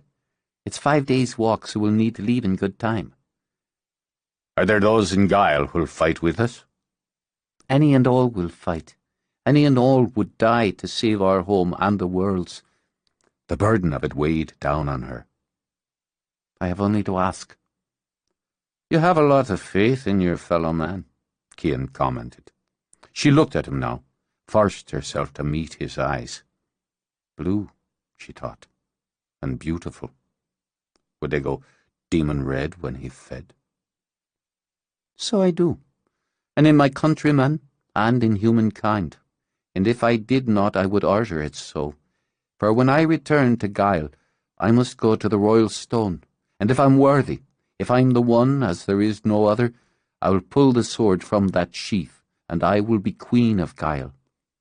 I won't see my people slaughtered by what made you what you are, not like lambs. If they die, they'll die in battle. You should know that the little skirmish you came through tonight was nothing. It was nothing. What were there? 8, 10 of them? There'll be thousands. He got to his feet. She's had nearly 2,000 years to make her army. Your farmers will have to do more than beat their plowshares into swords to survive. Then they will. He inclined his head. Be ready to train hard, and not tomorrow, starting tonight. You forget, brother, I sleep days. He left them with that. Chapter 9. Glenna signalled to Hoyt and left the others to King. She glanced back toward the kitchen, down toward the hall. She had no idea where Cian had gone. We need to talk, in private. We need to work. I won't argue with that, but you and I need to go over some things, alone. He frowned at her, but nodded. If she wanted privacy, there was one place he could be sure of it. He led the way up the stairs, wound his way up to his tower. Glenna wandered the room, studied his work areas, his books and tools. She went to each narrow window, opened the glass that had been put there since his day, closed it again. Nice, very nice. Are you going to share the wealth? What is your meaning? I need a place to work. More, I'd say you and I need a place to work together. Don't give me that look. She waved a hand at him as she walked over to shut the door. What look would that be? I'm a solitary sorcerer and don't care for witches' look. We're stuck with each other and with the rest. Somehow, God knows, we have to become a unit. Because Cian's right. She walked back to one of the windows, looked out into the moon-struck dark. He's right. She'll have thousands. I never looked that far, never thought that big. Though, Jesus, what's bigger than an apocalypse? But of course she'll have thousands. We have a handful. It's as it was told to us, he reminded her. We're the first, the circle. She turned back, and though her eyes stayed level, he saw the fear in them, and the doubt. We're strangers, and far from ready to join hands in a circle and chant some unity spell. We're uneasy and suspicious of each other, even resentful when it comes to you and your brother. I don't resent my brother. Of course you do. She pushed at her hair, and now he saw frustration as well. You drew a sword on him a couple of hours ago. I thought he— Yes, and more gratitude for rushing to my rescue. Her dismissive tone insulted his chivalry and put his back up. You're bloody welcome. If you actually save my life at some point, my gratitude will be sincere, I promise you. But defending the damsel was only part of it, and answering that was only part of why he very nearly fought you. You know it, I know it, and so does he. That being the case, there's no need for you to babble on about it. She stepped forward. He saw with some satisfaction his wasn't the only back up now. You're angry with him for letting himself be killed, and worse, changed. He's angry with you for dragging him into this and forcing him to remember what he was before Lilith got her fangs into him. All of that's a waste of time and energy. So we either have to get past those emotions or we have to use them, because as it stands, as we stand, she's going to slaughter us, Hoyt. I don't want to die. If you're afraid... Of course I'm afraid. Are you stupid? After what we've seen and dealt with tonight, we'd be morons not to be afraid. She pressed her hands to her face, struggled to even her breathing again. I know what has to be done, but I don't know how to do it. And neither do you. None of us do. She dropped her hands, went to him. Let's you and I be honest here. We have to depend on each other, have to trust each other, so let's be honest. We're a handful. With power, yes, with skills, but a handful against untold numbers. How do we survive this, much less win? We gather more. How? She lifted her hands. How? In this time, in this place, Hoyt, people don't believe. Anyone who goes around talking openly about vampires, sorcerers, apocalyptic battles, and missions from gods is either considered eccentric, best case, or put in a padded cell. Needing the contact, she brushed a hand down his arm. We have to face it. There's no cavalry coming to the rescue here. We are the cavalry. You give me problems, but no solutions. Maybe, she sighed. Maybe. But you can't find solutions until you outline the problems. We're ridiculously outnumbered. We're going up against creatures, for lack of a better word, that can only be killed in a limited number of ways. They are controlled or led or driven by a vampire of enormous power and, well, thirst. I don't know much about warfare, but I know when the odds aren't in my favor, so we have to even the odds. She spoke the kind of cold-blooded sense he couldn't deny. The fact that she would say it was, in his mind, another kind of courage. How? Well, we can't go out and cut off thousands of heads. It's just not practical. So we find the way to cut off the head of the army. Hers. If it were so simple, it would already be done. If it were impossible, we wouldn't be here. Frustrated, she rapped a fist on his arm. Work with me, will you? I haven't a choice in that. Now there was hurt, just the shadow of it in her eyes. Is it really so distasteful to you? Am I? No, and more than a shadow of shame in his. I'm sorry. No, not distasteful. Difficult. Distracting. You're distracting the way you look, the way you smell, the way you are. Oh. Her lips curved up slowly. That's interesting. I don't have time for you in that way. What way? Be specific. It wasn't fair, she knew, to tease and to tempt, but it was a relief to simply be human. Lives are at stake. What's the point of living without feeling? I feel for you. You stir something in me. Yes, it's difficult and it's distracting, but it tells me I'm here, and that being afraid isn't all there is. I need that, Hoyt. I need to feel more than afraid. He lifted a hand to brush his fingers over her cheek. I can't promise to protect you, but only to try. I'm not asking you to protect me. I'm not asking you for anything. Yet. More than truth. He kept his hand on her face, bringing his other up to join it in framing her as he lowered his lips. Hers parted for him, offering. So he took, needing, as she did, to feel and to know, to be human. It was a slow simmering in the blood, a lazy tightening of muscle, a flutter of pulse, hers and his.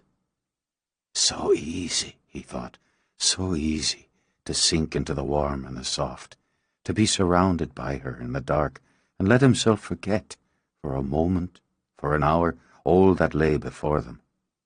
Her arms slid around him, linking his waist as she shifted up on her toes to meet his mouth more truly. He tasted her lips and her tongue and the promise of them. This could be his, and he wanted to believe it more than he had ever believed anything. Her lips moved on his, forming his name once, then twice. A sudden spark flared, simmer to sizzle. The heat of it rippled over his skin, burned into his heart. Behind them the fire that had gone to embers flared up like a dozen torches. He drew her back, but his hand still lingered on her cheeks. He could see the fire dance in her eyes. "There's truth in that," he whispered, "but I don't know what it is." "Neither do I, but I feel better for it, stronger." She looked toward the fire. "We're stronger together. That means something." She stepped back. "I'm going to bring my things up here, and we'll work together and find out what it means." "You think lying together is the answer?" "It may be, or maybe one of them, but I'm not ready to lie with you yet. My body is," she admitted, "but my mind isn't. When I give myself to someone, it's a commitment for me, a big one. Both of us have committed quite a bit already. We'll both have to be sure we're ready to give more." "Then what was this?" "Contact," she said quietly. "Comfort." She reached a hand for his. "Connection. We're going to make magic together, Hoyt. Serious magic. That's as intimate to me as sex. I'm going to get what I need, bring it up." Women, he thought, were powerful and mystical creatures even without witchcraft. Add that dose of power, and a man was at a serious sort of disadvantage. Wasn't her scent still wrapped around him, and the taste of her still on his lips? Women's weapons, he decided, just as slipping away was a kind of weapon. He'd do well to arm himself against that sort of thing. She intended to work here, in his tower, alongside him. There was good strong sense in that. But how is a man supposed to work when his thoughts kept drifting to a woman's mouth, or her skin, her hair, her voice? Perhaps he'd be wise to make use of a barrier, at least temporarily. He moved to his work table and prepared to do just that. "Your potions and spells will have to wait," Cian said from the doorway. "And so will romance." "I don't follow your meaning." Hoyt continued to work. "I passed Glenna on the stairs. I know when a woman's had a man's hands on her. I could smell you on her. Not that I blame you," Cian added lazily as he strolled into and around the room. "That's a very sexy witch you have there. Desirable," he added at his brother's stony look. "Alluring. Better if you like, but later. Who I bed and when is nothing to you." "Who? Certainly not. But when's another matter. We'll use the Great Hall for combat training. King and I have already begun to set up. I don't intend to end up with a stake through my heart because you and the redhead are too busy to train." "It won't be a problem." "I don't intend to let it be. The newcomers are unknown entities. The man fights well enough with his sword, but he's protective of his cousin. If she can't stand up in battle, we need to find another use for her. It's your job to see that she can, and will stand up in battle." "I'll work her," Cian promised, "and the rest of you. But we'll need more than swords and stakes, more than muscle." "We'll have it. Leave that to me." "Cian," he said before his brother could leave the room, "did you ever see them again? Do you know how they fared? What became of them?" He didn't have to be told his brother spoke of their family. "They lived and they died, as humans will." "Is that all they are to you?" "Shadows are what they are." "You loved them once." "My heart beat once as well." "Is that the measure of love, a heartbeat?" "We can love. Even we can love. But to love a human—" Cian shook his head. "Only misery and tragedy could follow. Your parents sired what I was. Lilith made what I am." "And do you have love for her?" "For Lilith." His smile was slow, thoughtful, and humorless. "In my fashion. But don't worry. It won't stop me from destroying her." Come down and we'll see what you're made of. 2 hours hand-to-hand every day, Cian announced when they were gathered. 2 hours weapons training every day. 2 hours endurance and 2 on martial arts.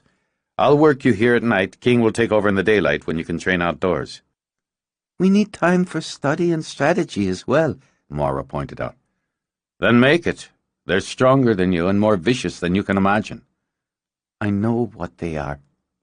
Cian merely looked at her. You think you do. Had you ever killed one before tonight? She demanded. I have. More than one. In my world, those that would kill their own kind are villains and outcasts. If I hadn't, you'd be dead. He moved so quickly no one had a chance to react. He was behind Moira's back, an arm around her waist and a knife at her throat. Of course, I wouldn't need the knife. You're not to touch her. Larkin laid a hand on the hilt of his own knife. You're not to put your hands on her. Stop me, Cian invited, and tossed his knife aside. I've just snapped her neck. He laid his hands on either side of Moira's head, then gave her a little nudge that sent her careening into height. Avenge her. Attack me. I won't attack the man who fought at my back. I'm not at your back now, am I? Show some spine. Or don't the men of Guile have any? We've plenty. Larkin drew his knife, crouched, began to circle. Don't play at it, Cian taunted. I'm unarmed. You have the advantage. Use it. Quickly. Larkin lunged, feinted, then slashed, and found himself flat on his back with his knife skittering over the floor. You never have the advantage over a vampire. First lesson. Larkin shook back his hair and grinned. You're better than they were. Considerably. Amused, Cian held down a hand, helped Larkin to his feet.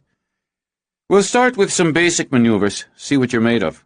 Choose an opponent. You have 1 minute to take that opponent down, bare-handed. When I call switch, choose another. Move fast and hard. Now. He watched his brother hesitate, and the witch turn into him, using her body to shift him off balance, then hooking her foot behind his to send him down. Self-defense training, Glenna announced. I live in New York. While she was grinning, Hoyt swept her feet out from under her. Her ass hit the floorboards hard. Ouch! First request, we get pads for the floor. Switch!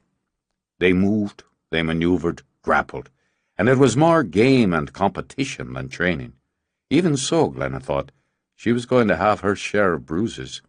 She faced off with Larkin, sensed he would hold back, so she sent him a flirtatious smile, and when the laugh lit his eyes, flipped him over her shoulder.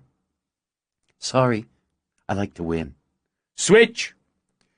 The bulk of King filled her vision, and she looked up, until she met his eyes. Me too, he told her. She went with instinct, a movement of her hands, a rapid chant. When he smiled blankly, she touched his arm. Why don't you sit down? Sure. When he obeyed, she glanced over, saw Cian watching her, and flushed a little. That was probably against the rules, and it's unlikely I'd be able to pull it off in the heat of battle, but I think it should count. There are no rules. She's not the strongest, he called out. She's not the fastest, but she's the most clever of the lot of you. She uses wile and she uses wit as much as muscle and speed. Get stronger, he said to Glenna. Get faster. For the first time, he smiled. And get a sword. We'll start on weapons.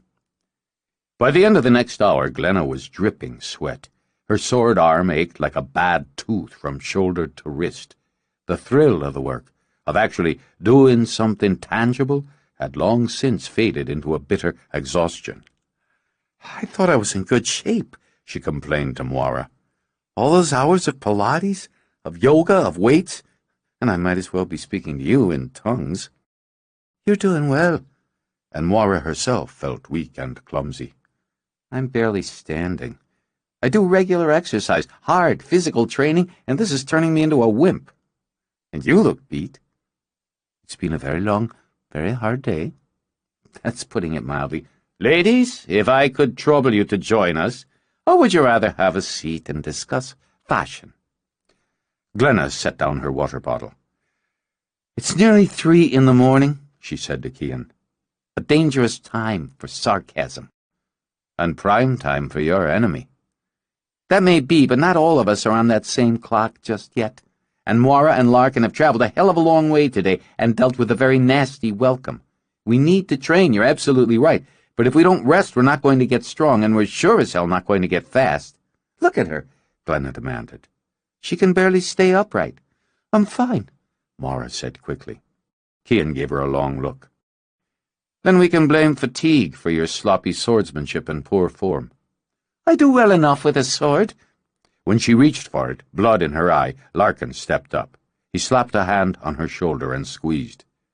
"Well enough she does, so she proved earlier tonight, but the blade wouldn't be my cousin's weapon of choice." "Oh?" A wealth of boredom was contained in the single syllable. "She's a decent hand with a bow. She can give us a demonstration tomorrow, but for now, I can do it tonight. Open the doors." The tone of command had Cian's brow winging up. "You don't rule here, little queen." "Nor do you." She strode over, picked up bow and quiver. "Will you open the doors, or will I?" "You're not to go out."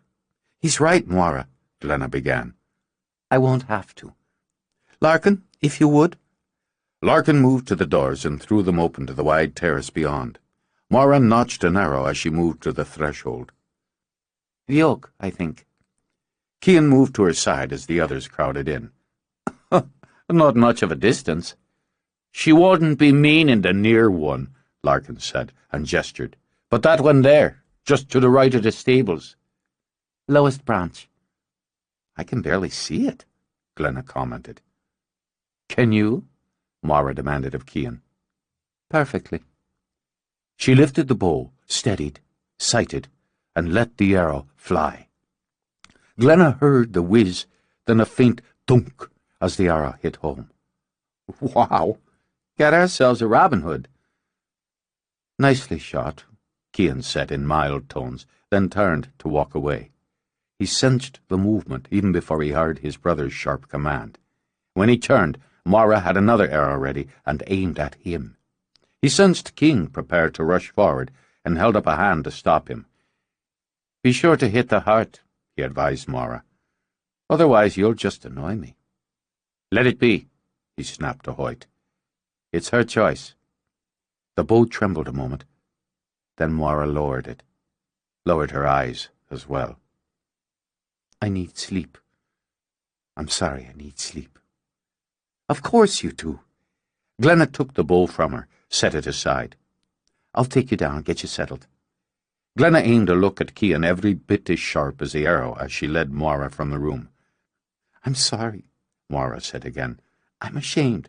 "Don't be. You're overtired, overworked, over everything. We all are. And it's barely begun. A few hours' sleep is what we all need." "Do they? Do they sleep?" Glenna understood what she meant. The vampires. Cian. "Yes, it seems they do." "I wish it was morning, so I could see the sun.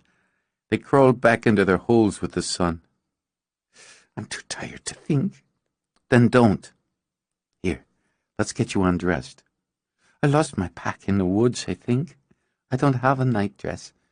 We'll figure that out tomorrow. You can sleep naked. Do you want me to sit with you a while?" "No." "Thank you." "No." Tears welled up and were willed back. "I'm being a child." "No, just an exhausted woman. You'll be better in the morning. Good night." Glenna debated going back up, then simply turned toward her own room. She didn't give a damn if the men thought she was copping out. She wanted sleep. The dreams chased her through the tunnels of the vampire's cave, where the screams of the tortured were like slashing knives in her mind, into her heart. Everywhere she turned in the labyrinth, each time she raced into the dark opening, like a mouth waiting to devour her, the screams followed. And worse than the screams, even worse, was the laughter. The dreams hunted her along the rocky shore of a boiling sea where red lightning hacked black sky, black sea. There the wind tore at her. There the rocks pierced up out of the ground to stab at her hands, her feet, until both were bloody.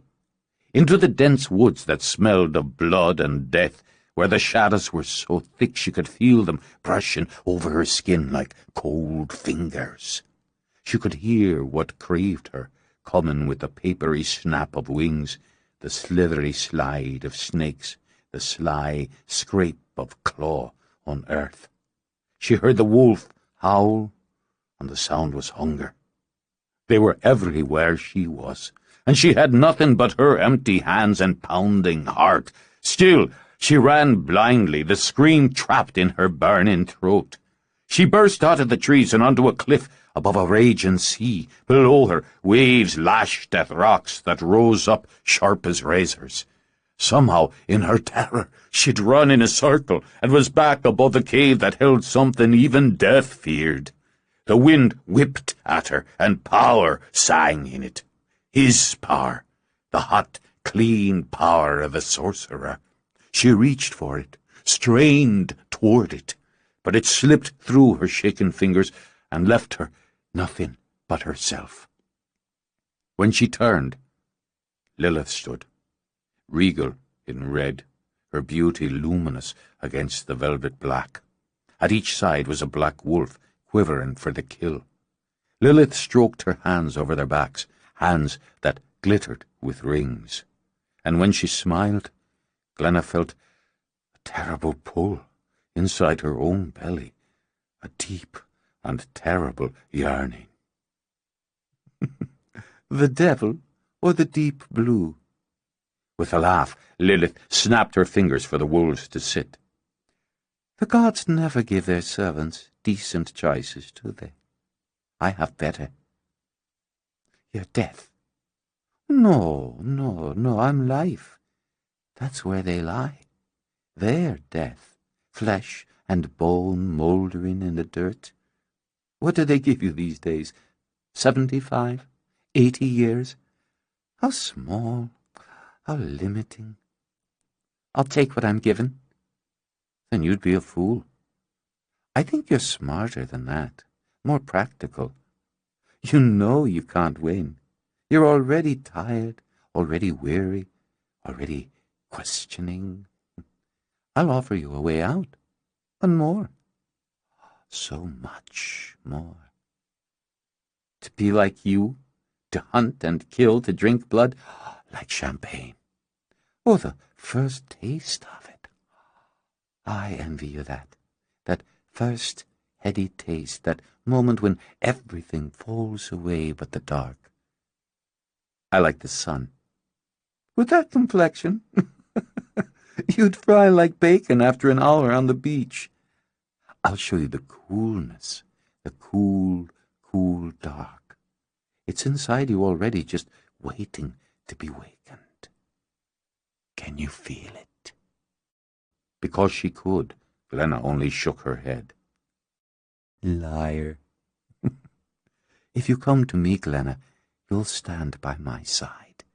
I'll give you life, eternal life, eternal youth and beauty, power so beyond what they've given you. You'll rule your own world. I would give you that, a world of your own. Why would you? Why not? I'll have so many, and I'd enjoy the company of a woman such as yourself. What are men, really, but tools to us? If you want them, you'll take them.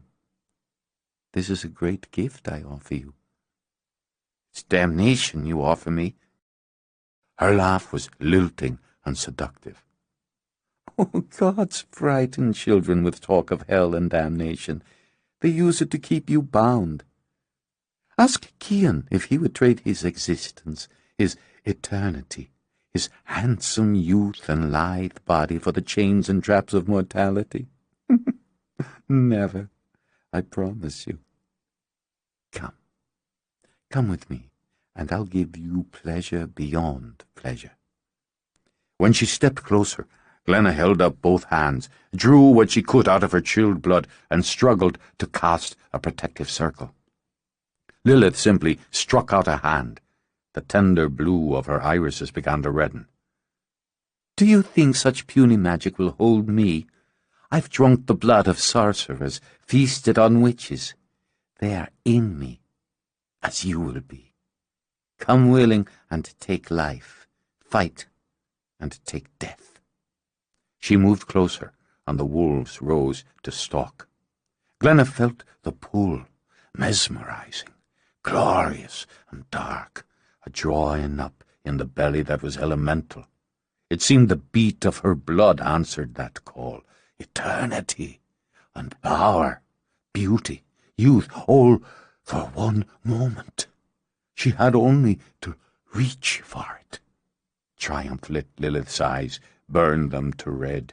Fangs flashed as she smiled. Tears slid down Glenna's cheeks as she turned, as she leaped toward the sea and the rocks, as she chose death. There was a scream ripping through her head when she shot up in bed, but it wasn't her own. She knew it wasn't her own. It was Lilith's, a scream of fury. With her breath sobbing, Glenna scrambled out of bed, dragging the blanket with her. She ran, trembling from terror and cold, her teeth chattering with them.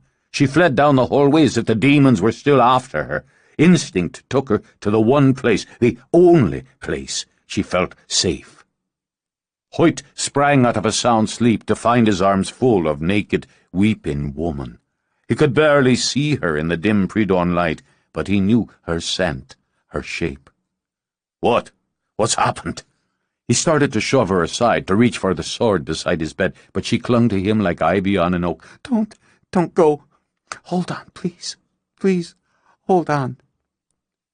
"You're like ice." He dragged up the blanket, trying to find warmth for her, trying to find his wits. "Have you been outside? Bloody hell, have you done some spell?" No. She burrowed into him. She came into my head, into my dream. Not a dream. It was real. It had to be real. Stop this. He took a firm grip on her shoulders. "Glenna!"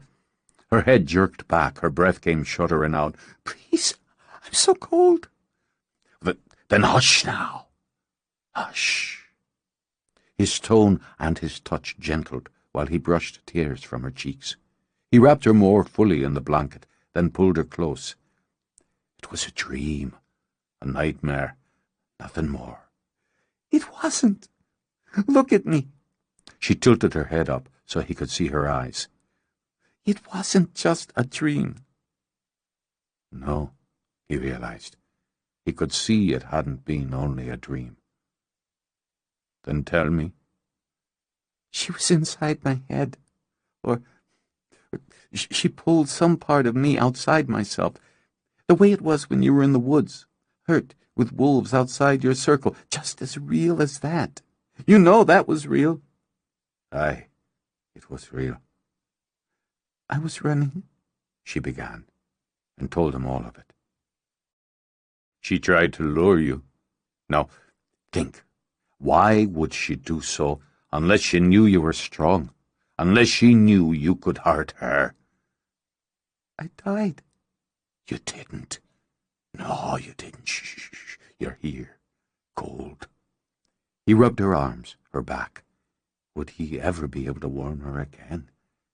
But alive and here. Safe. She was beautiful. Alluring. I don't go for women, if you understand, but I was drawn to her, and part of it was sexual. Even in fear, I wanted her. The idea of her touching me, taking me, was compelling. It's a kind of trance, nothing more. And you didn't allow it. You didn't listen. You didn't believe. But I did listen, Hoyt, and some part of me did believe. Some part of me wanted what she offered. So much wanted. To live forever, with all that power. I thought, inside me, yes. Oh, yes, why shouldn't I have it? And turning away from it, I nearly didn't, because turning away from it was the hardest thing I've ever done. Yet you did. This time? Every time. They were your cliffs. I felt you there. But I couldn't reach you. I was alone. More alone than I've ever been. Then I was falling, and I was even more alone. You're not alone. Here. He pressed his lips to her forehead. You're not alone, are you? I'm not a coward, but I'm afraid. And the dark. She shuddered, looked around the room. I'm afraid of the dark. He cast his mind toward the bedside candle, toward the logs in the hearth, set them all burning. Dawn's coming. Here, see. He gathered her into his arms, got out of bed with her to carry her to the window. There now, look east. The sun is rising. She saw the light of it, a gilding low in the sky. The cold ball inside her began to ease. Morning, she murmured. It's nearly morning. You won the night, and she lost it. Come, you need more sleep. I don't want to be alone. You won't be. He took her back to bed, drew her against him. Because she still trembled, because he could, he passed his hand over her head and sent her gently into slumber. Chapter 10. She woke with sunlight sliding over her face, and she woke alone. He had snuffed the candles out, but left the fire burning low. Kind of him, she thought, as she sat up, drawing the blanket over her shoulders. He had been very kind and very gentle, and had given her exactly the comfort and security she'd needed. Still, the wave of embarrassment came first. She had run to him like a hysterical child, fleeing from the monster in the closet, sobbing, shaking, and incoherent. She hadn't been able to handle it, and had looked for someone, for him, to save her. She prided herself on her courage and her wits, and she hadn't been able to stand up to her first showdown with Lilith. No spine, she thought in disgust, and not real magic. Fear and temptation had smothered them. No, worse, she thought. Fear and temptation had frozen them inside her, deep, where she hadn't been able to reach. Now, in the light of day, she could see how foolish she'd been, how stupid, how easy. She had done nothing to protect herself before, during, or after. She had run through the caves, through the woods, on the cliffs, because they had wanted her to run, and she had let terror block out everything but the desperate need to escape. It wasn't a mistake she'd make again. She wasn't going to sit here wallowing either, not over something that was done. She got up, wrapped herself in the blanket, then peeked out into the corridor. She saw no one, heard nothing, and was grateful. She didn't want to talk to anyone until she had put herself back together. She showered, dressed, then took a great deal of care with her makeup.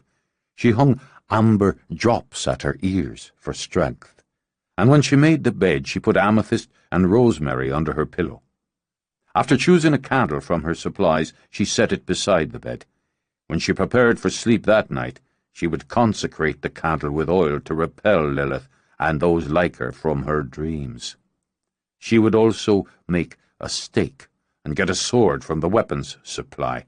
She wouldn't be defenseless and open again. Before she left the room, she took a long look at herself in the mirror. She looked alert, she decided, and capable. She would be strong.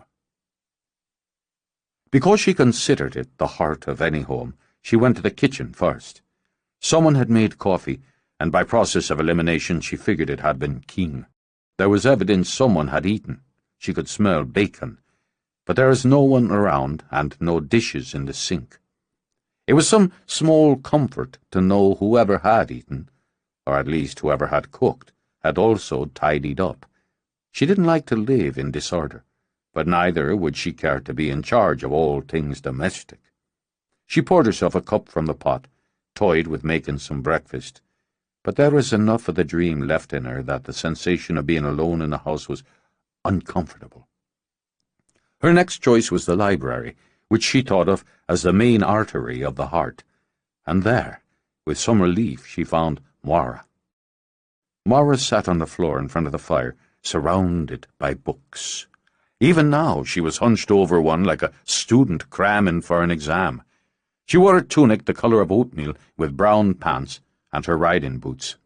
She looked up as Glenna entered, offered a shy smile. Good morning to you. Good morning. Studying? I am. The shyness faded, so those grey eyes shined.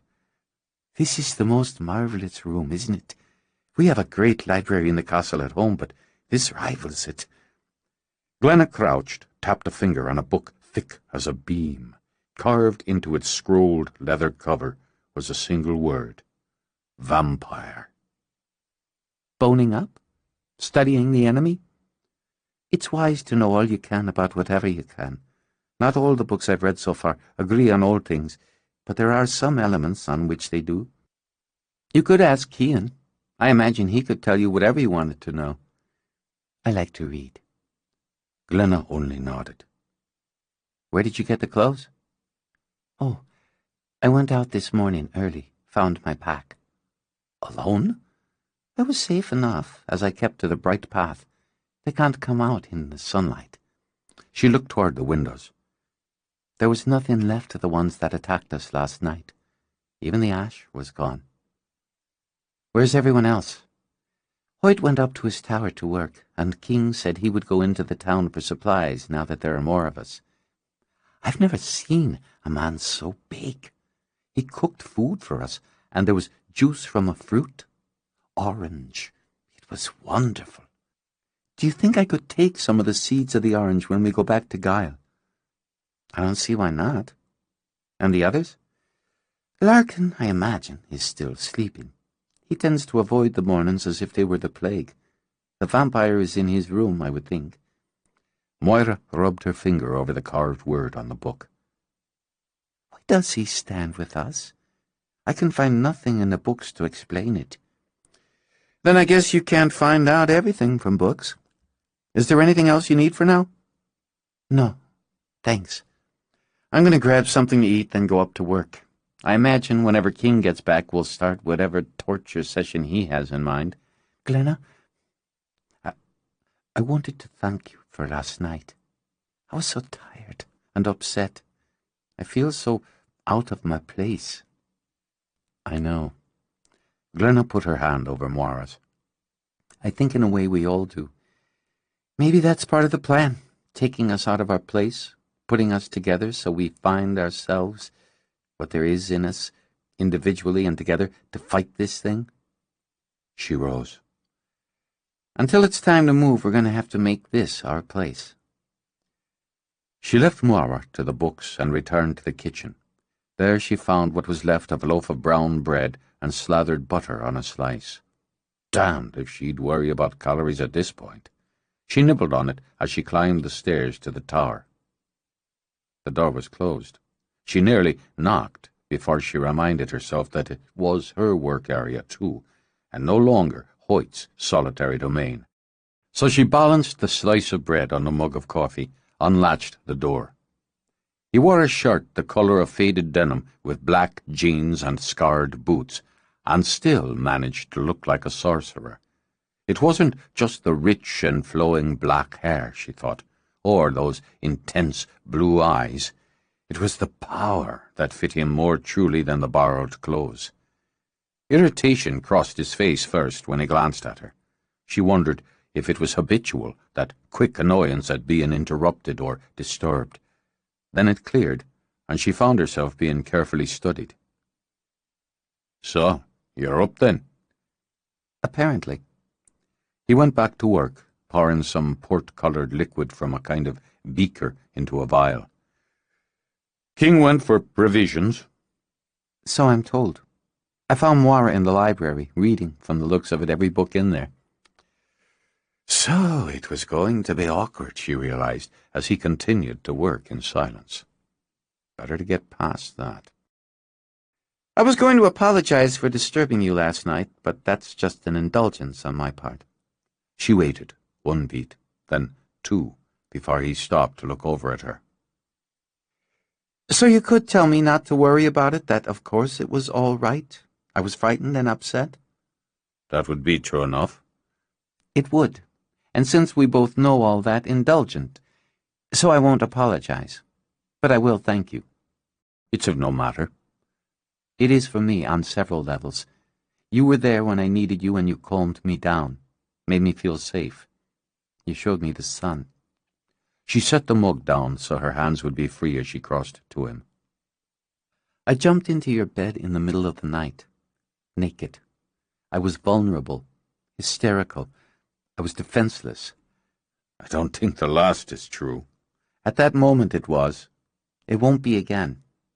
You could have had me. We both know that. There was a long beat of silence that acknowledged the simple truth more truly than any words. And what manner of man would I be to have taken you at such a time, to have used your fear for my own needs? A different one from what you are. I'm grateful to the one you are. She skirted the work table, rose to her toes to kiss both of his cheeks. Very. You gave me comfort, Hoyt, and you gave me sleep, and you left the fire burning. I won't forget it. You're better now. Yes, I'm better now. I was caught off guard, and I won't be the next time. I wasn't prepared for her, and I will be the next time. I didn't take precautions, even the simplest ones, because I was tired. She wandered to the fire he kept burning low. Sloppy of me. Aye, it was. She cocked her head, smiled at him. Did you want me? He got busy again. That's not to the point. I'll take that as a yes, and promise the next time I jump into your bed I won't be hysterical. The next time you jump into my bed, I won't give you sleep. She choked out a laugh. Well, just so we understand each other. I don't know that I understand you at all, but that doesn't stop the wanting of you. It's mutual, on both counts, but I think I'm beginning to understand you. Did you come here to work or just to distract me? Both, I guess. Since I've accomplished the latter, I'll ask what you're working on there. A shield. Intrigued, she moved closer. More science than sorcery. They're not exclusive, but joined. Agreed. She sniffed at the beaker. Some sage, she decided. And clove. What have you used for binding? Agate dust. Good choice.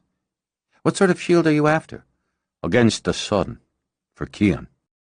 She flicked her gaze to his, but he didn't meet it. I see. We risk attack if we go out at night. He dies if he exposes himself to sunlight. But if he had a shield, we could work and train more efficiently. If he had a shield, we could hunt them by day. She said nothing for a moment. Yes, she was beginning to understand him. This was a very good man, one who held himself to high standards. So he could be impatient, irritable, even autocratic. And he loved his brother very much. Do you think he misses the sun? Wouldn't you? She touched a hand to his arm. A good man, she thought again. A very good man who would think of his brother. What can I do to help? Maybe I begin to understand you as well. Is that so? You have an open heart. Now he looked at her. An open heart and a willing mind. They're difficult to resist. She took the vial from him, set it down. Kiss me, would you? We both want that, and it makes it hard to work. Kiss me, Hoyt, so we settle down. There might have been amusement, just a sprinkle of it in his voice. Kissing will settle us down. Won't know unless we try. She laid her hands on his shoulders, let her fingers play with his hair. But I know, right this minute, I can't think of anything else. So do me a favor. Kiss me. A favor, then. Her lips were soft, a yielding warmth under his, so he was gentle, holding her, tasting her the way he had yearned to the night before. He stroked a hand down her hair, down the length of her back, so the feel of her mingled in his senses with her flavour and her scent. What was inside him opened and eased. She skimmed her fingers over the strong edge of his cheekbone and gave herself completely to the moment, to the comfort and the pleasure, and the shimmer of heat flowing under both. When their lips parted, she pressed her cheek to his, held there a moment. I feel better. How about you? I feel. He stepped back, then brought her hand to his lips. And I suspect that I'll be needing to be settled again, for the good of the work. She laughed, delighted. Anything I can do for the cause. They worked together for more than an hour, but each time they exposed the potion to sunlight, it boiled. A different incantation? Glenna suggested. No. We need his blood. He looked at her over the beaker. For the potion itself, and to test it. Glenna considered. You ask him. There was a thud at the door, then King pushed it open. He wore camel pants and an olive green t-shirt. He had tied his dreadlocks back into a thick, fuzzy tail, and looked, Glenna thought, like an army all by himself. Magic hour's over. Fall in outside. Time to get physical. If King hadn't been a drill sergeant in another life, Karma was missing a step. Sweat dripped into Glenna's eyes as she attacked the dummy Larkin had fashioned out of straw and wrapped in cloth. She blocked with her forearm as she had been taught, then plunged the stake into the straw. But the dummy kept coming, flying on the pulley system King had rigged, and knocked her flat on her back. "And you're dead," he announced. "Oh, bullshit, I staked it." "Missed the heart, Red." He stood over her, huge and pitiless. "How many chances you figure you're going to get? You can't get the one in front of you. How are you going to get the three coming at your back?" "All right. Okay." She got up, brushed herself off. "Do it again." "That's the spirit." She did it again, and again, until she despised the straw dummy as much as she had her 10th grade history teacher. Disgusted, she swung around, picked up a sword with both hands, and hacked the thing to pieces. When she was done, there was no sound but her own laboured breathing, and Larkin's muffled laugh. "Okay." King rubbed his chin. "Guess he's pretty damn dead. Larkin, you want to put together another one? Let me ask you something, Red." "Ask away." "How come you didn't just tear into the dummy with magic?" "Magic takes focus and concentration. I think I could use some in a fight. I think I could. But most of me is channeled into handling the sword or the stake, particularly since I'm not used to handling either. If I wasn't centered, I could just send my own weapon flying out of my hand, missing the mark. It's something I'll work on." She glanced around to make sure Hoyt wasn't anywhere within earshot. "Generally, I need tools, chants, certain rituals. I can do this." She opened her palm, focused, and brought out the ball of fire. Curious, he poked at it, and snatched back his singed finger, sucked on it. "Hell of a trick." "Fire is elemental, like air, earth, water.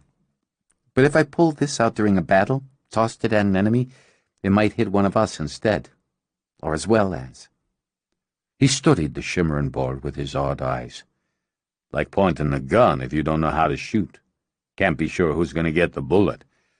Or if you just end up shooting yourself in your own damn foot." "Something like that." She vanished to fire. "But it's nice to have it in reserve." "You go ahead, take a break, Red, before you hurt somebody." No argument. She sailed into the house, intending to drink a gallon of water and put together some food. She nearly walked straight into Cian. Didn't know you were up and around. He stood back from the sunlight that filtered through the windows, but she saw he had a full view of the outdoor activities. What do you think? How are we doing? If they came for you now, they'd snack on you like chicken at a picnic. I know. We're clumsy, and there's no sense of unity. But we'll get better. You'll need to. Well, you're full of cheer and encouragement this afternoon. We've been at it over 2 hours, and none of us is used to this kind of thing. Larkin's the closest King's got to a warrior, and he's green yet. Cian merely glanced at her. Ripen or die. Fatigue was one thing, she thought, and she would deal with the sweat and the effort, but now she was flat out insulted. It's hard enough to do what we're doing without one of us being a complete asshole. Is that your term for realist? Screw it, and you with it. She stalked around the kitchen, tossed some fruit, some bread, some bottled water into a basket. She hauled it out, ignoring Cian as she passed by. Outside, she dumped the basket on the table King had carried out to hold weapons. Food? Larkin pounced like a starving man. Bless you down to the soles of your feet, Glenna. I was wasting away here. Since it's been 2 hours for certain since you last stuffed your face, Nora put in. The Master of Doom doesn't think we're working hard enough and equates us to chicken at a picnic for the vampires. Glenna took an apple for herself, bit in. I say we show him different. She took another bite, then whipped around toward the newly stuffed dummy. She focused in, visualized, then hurled the apple. It flew toward the dummy, and as it flew it became a stake, and that stake pierced cloth and straw. Oh, that was fine, Nora breathed. That was brilliant. Sometimes temper gives the magic a boost. The stake slid out again and splatted as an apple to the ground. She sent Hoyt a look. Something to work out. We need something to unify us, to hold us together, she told Hoyt later. She sat in the tower, rubbing balm into bruises while he pored through the pages of a spell book. Teams wear uniforms, or have fight songs. Songs? Now we should sing. Or maybe just find a bloody harper. Sarcasm, she decided, was something the brothers shared as well as their looks. We need something. Look at us. Even now. You and I up here, Mara and Larkin off together, King and Cian in the training room devising new miseries for us all. It's fine and good to have the whole of the team split into smaller teams working on their own projects, but we haven't become a whole team yet. So we drag out the harp and sing. We've serious work to do, Glenna. You're not following me.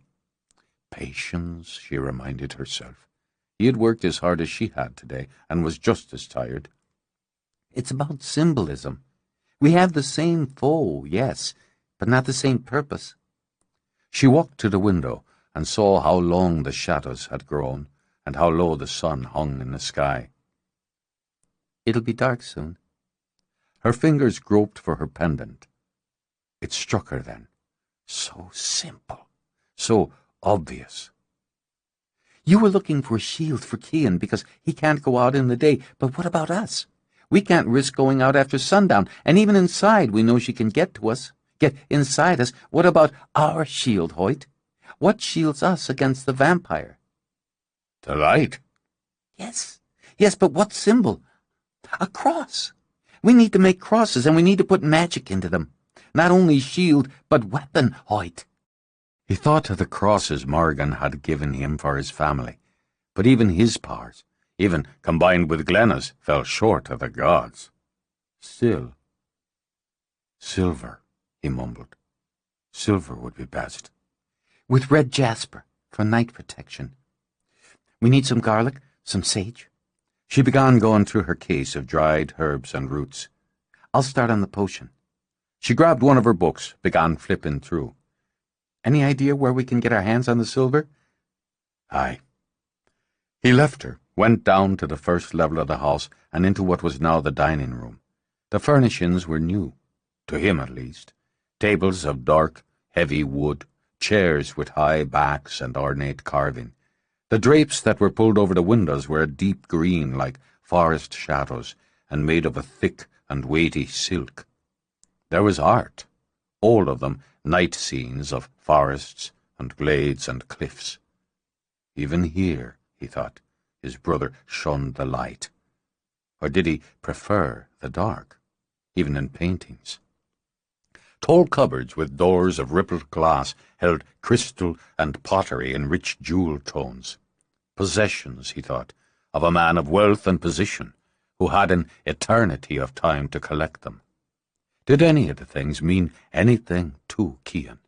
With so much, could any single thing matter?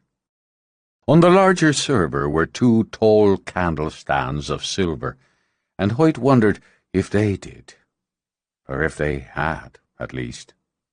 They had been his mother's. He lifted one, and had the image of her, clear as lake water, sitting at her wheel and spinning, singing one of the old songs she loved while her foot tapped the time. She wore a blue gown and veil, and there was ease and youth in her face, a quiet contentment that covered her like soft silk.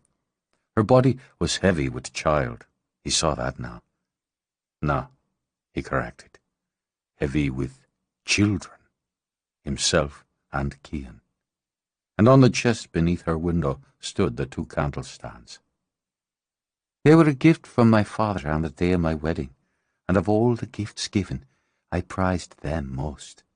One will go to you one day, and one to Cian, and so this gift will be passed down, and the giver remembered whenever the candle is lit. He comforted himself that he needed no candle to remember her, but the stand weighed heavy in his hands as he took it up to the tower. Glenna looked up from the cauldron where she mixed her herbs. "Oh, it's perfect. Beautiful. What a shame to melt it down." She left her work to get a closer look. "Whew, it's heavy. And old, I think." "Aye, it's very old." She understood then, and felt a little pang in her heart.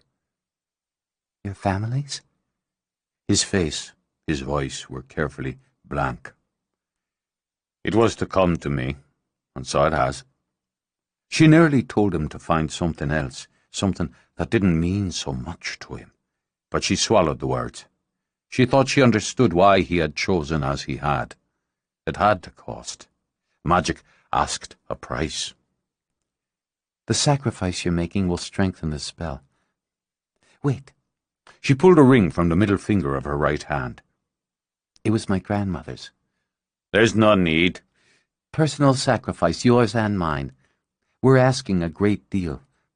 I need some time to write out the spell. Nothing in my book is quite right, so we'll need to amend." When Larkin came to the door, they were both deep in books. He glanced around the room and kept to his side of the threshold. "I'm sent to fetch you. The sun's set, and we're going into evening training. Tell him we'll be there when we're done. We're in the middle of something." "Oh, I'll tell him, but I'm thinking he won't like it." He pulled the door shut and left them. "I've nearly got it. I'm going to draw out what I think they should look like, and then we'll both visualize. Hoyt?" "It must be pure," he said to himself, "conjured with faith as much as magic." She left him to it and began to sketch. Simple, she thought, and with tradition. She glanced over, saw he was sitting, eyes closed. Gathering power, she assumed, and his thoughts. Such a serious face, and one, she realized, she had come to trust completely. It seemed she had known that face forever, just as she knew the sound of his voice, the cadence of it. Yet the time they had had was short, just as the time they would have was no more than a handful of grains in the sand of an hourglass. If they won— no, when they won, he'd go back to his time, his life, his world, and she to hers. But nothing would ever be the same, and nothing would ever really fill the void he'd leave behind. "Hoyt?" His eyes were different when they met hers, deeper and darker. She pushed the sketch toward him. Will this do? He lifted it, studied. Yes, but for this. He took the pencil from her, added lines on the long base of the Celtic cross she had drawn. What is it? It's Ogham script, old writing. I know what Ogham is. What does it say? It says, light. She smiled, nodded. Then it's perfect. This is the spell. It feels right to me. He took that and turned and looked at her. Rhymes? It's how I work, deal with it. And I want a circle. I'll feel better with one. Because he agreed, he rose to cast it with her. She scribed fresh candles with her boline, watched him light them. We'll make the fire together. He held out his hand for hers. Power winged up her arm, struck the heart of her, and the fire, pure and white, shimmered an inch above the floor. He hefted a cauldron, set it on the flames.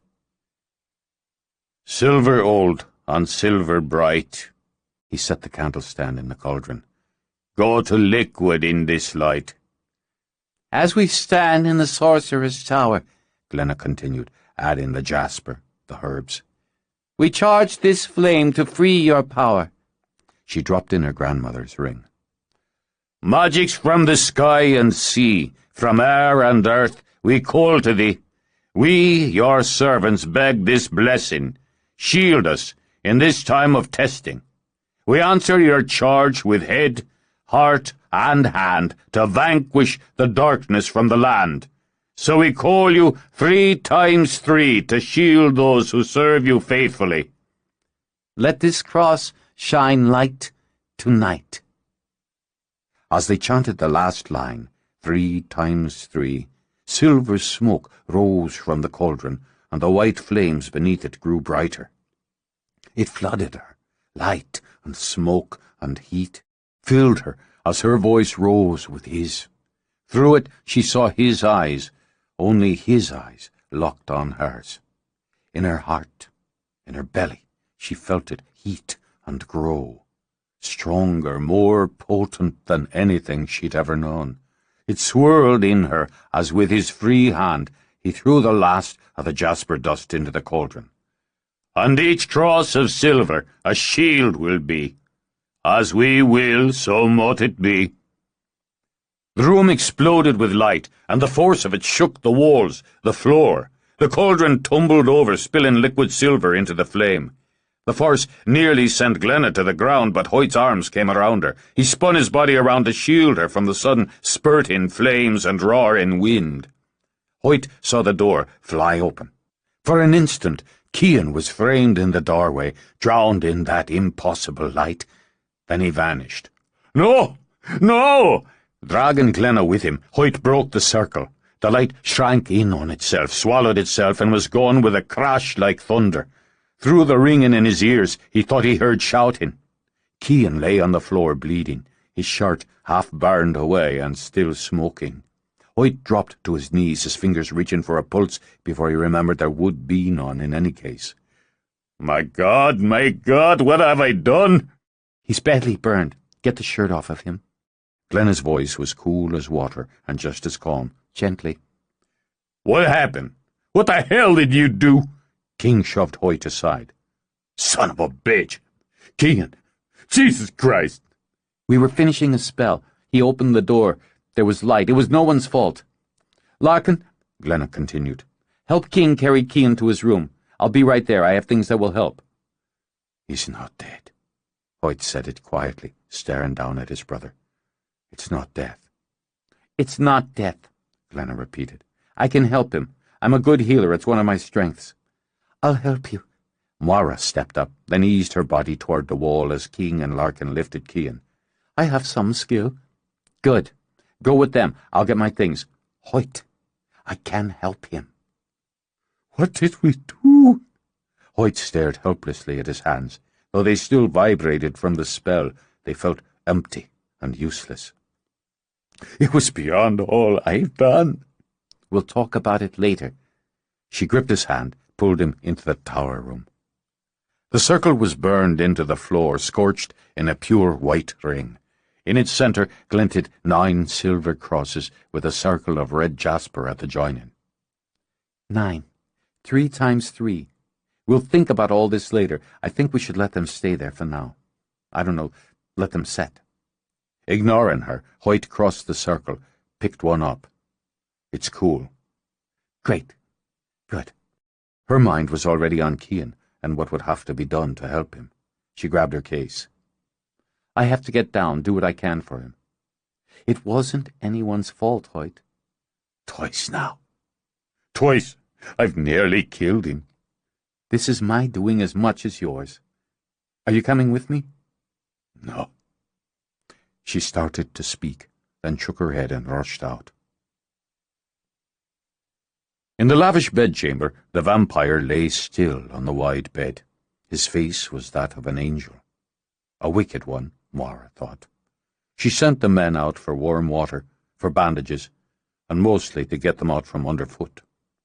Now she was alone with the vampire, who lay on the wide bed, still as death. She would feel no heartbeat should she lay her hand on his chest. There would be no breath to fog a glass if she were to hold one to his lips, and he would have no reflection.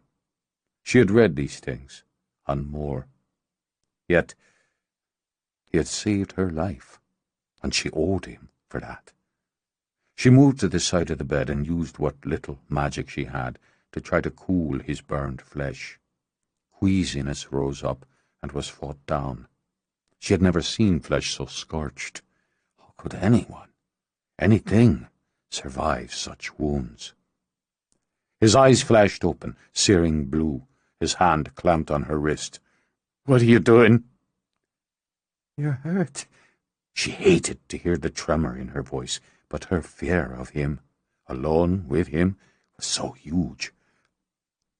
"An accident. I'm waiting for Glenna. We'll help you. Lie still." She saw the instant the pain woke in him, and some of her fear died. "Lie quiet. I can cool it a little." "Wouldn't you rather I burn in hell?" "I don't know, but I know I don't want to be the one who sends you. I wouldn't have shot you last night. I'm ashamed I let you believe I would. I owe you my life." "Go away and we'll call it quits." "Glenna's coming. Is it cooling a little?" He simply closed his eyes, and his body trembled. "I need blood." "Well, you won't be having mine. I'm not that grateful." She thought his lips curved just the slightest bit. "Not yours. Though I'll bet it's tasty." He had to catch the breath the pain stole. "In the case across the room, the black case with the silver handle. I need blood to... I just need it." She left him to open the case, then swallowed revulsion when she saw the clear packs that held dark red liquid. "Bring it over. Toss it and run, whatever you want, but I need it now." She brought it quickly, then watched him struggle to sit up, to tear the pack open with his burned hands. Saying nothing, she took the pack, opened it herself, spilling some. "Sorry." She gathered her strength, then used an arm to brace him, using her free hand to bring the pack to his lips. He watched her as he drank, and she made herself look back into his eyes without flinching. When he had drained it dry, she laid his head down again before going into the bath for a cloth. With it, she wiped his mouth, his chin. "Small, but valiant, are you?" She heard the edge in his tone, and some return of its strength. "You haven't a choice because of what you are. I haven't one because of what I am." She stepped back when Glenna hurried into the room. Chapter 11. "Do you want something for the pain?" Glenna coated a thin cloth with balm. "What have you got?" "This and that."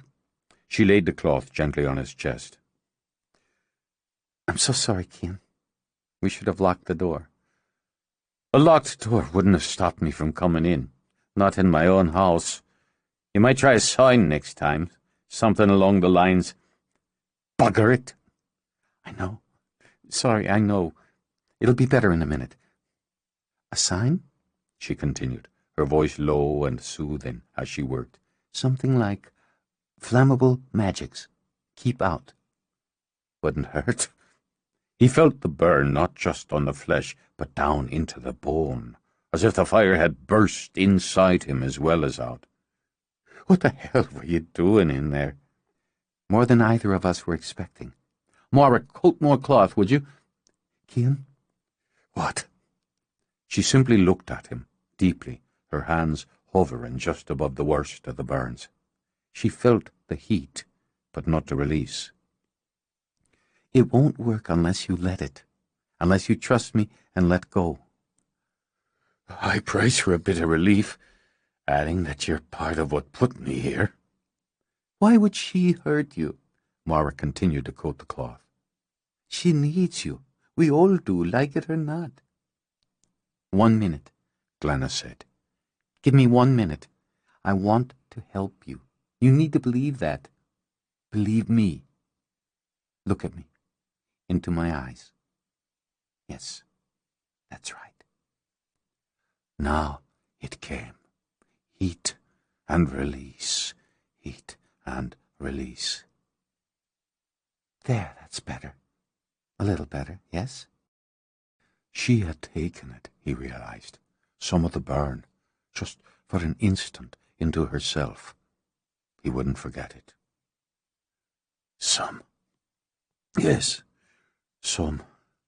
Thanks. She applied more cloth, turned back to her case. I'll just clean the cuts and treat the bruises, then give you something to help you rest. I'm not looking for rest. She shifted back, eased down on the bed, intending to clean the cuts on his face. Puzzled, she laid her fingers on his cheek, turned his head. I thought these were worse. They were. I heal quickly from most things. Good for you. How's the vision? He turned those hot blue eyes on her. I see you well enough, Red. Could have a concussion. Can you get concussions? I imagine so, she said before he could answer. Are you burned anywhere else? She started to lower the sheet, then flicked him a wicked glance. Is it true what they say about vampires? It made him laugh, then hiss as the pain rippled back. A myth. We're hung just as we were before the change. You're welcome to look for yourself, but I'm not hurt in that area. Caught me full on the chest. We'll preserve your modesty, and my illusions. When she took his hand, the amusement faded from his face. I thought we'd killed you. So did he. Now he's suffering. Oh, he's suffering, is he? Maybe he'd like to switch places with me. You know he would. However you feel or don't about him, he loves you.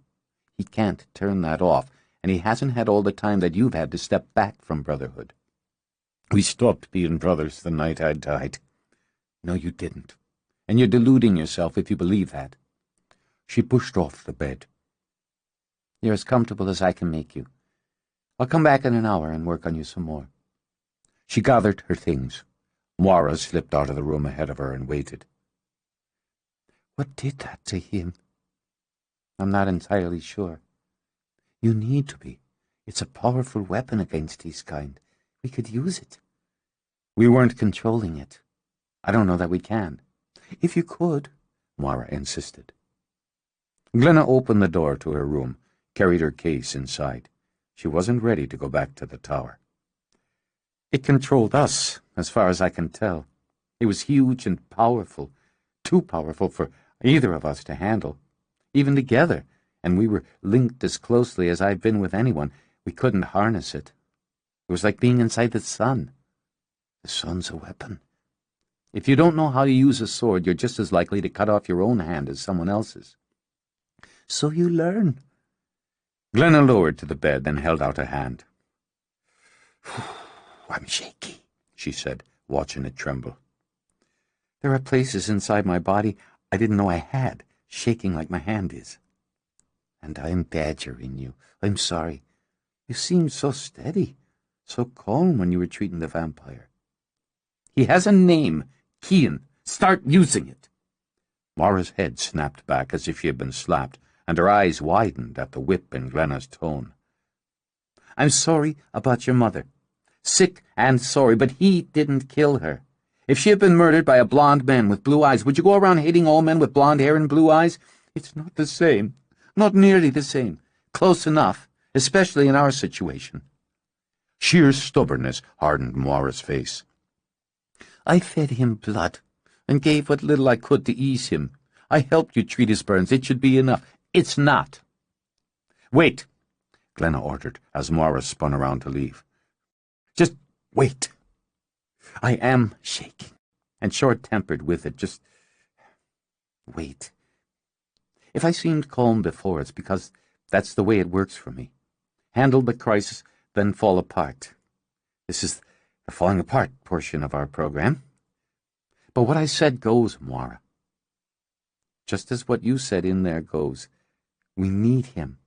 You're just going to have to start thinking of him and treating him like a person instead of a thing. They tore her to pieces.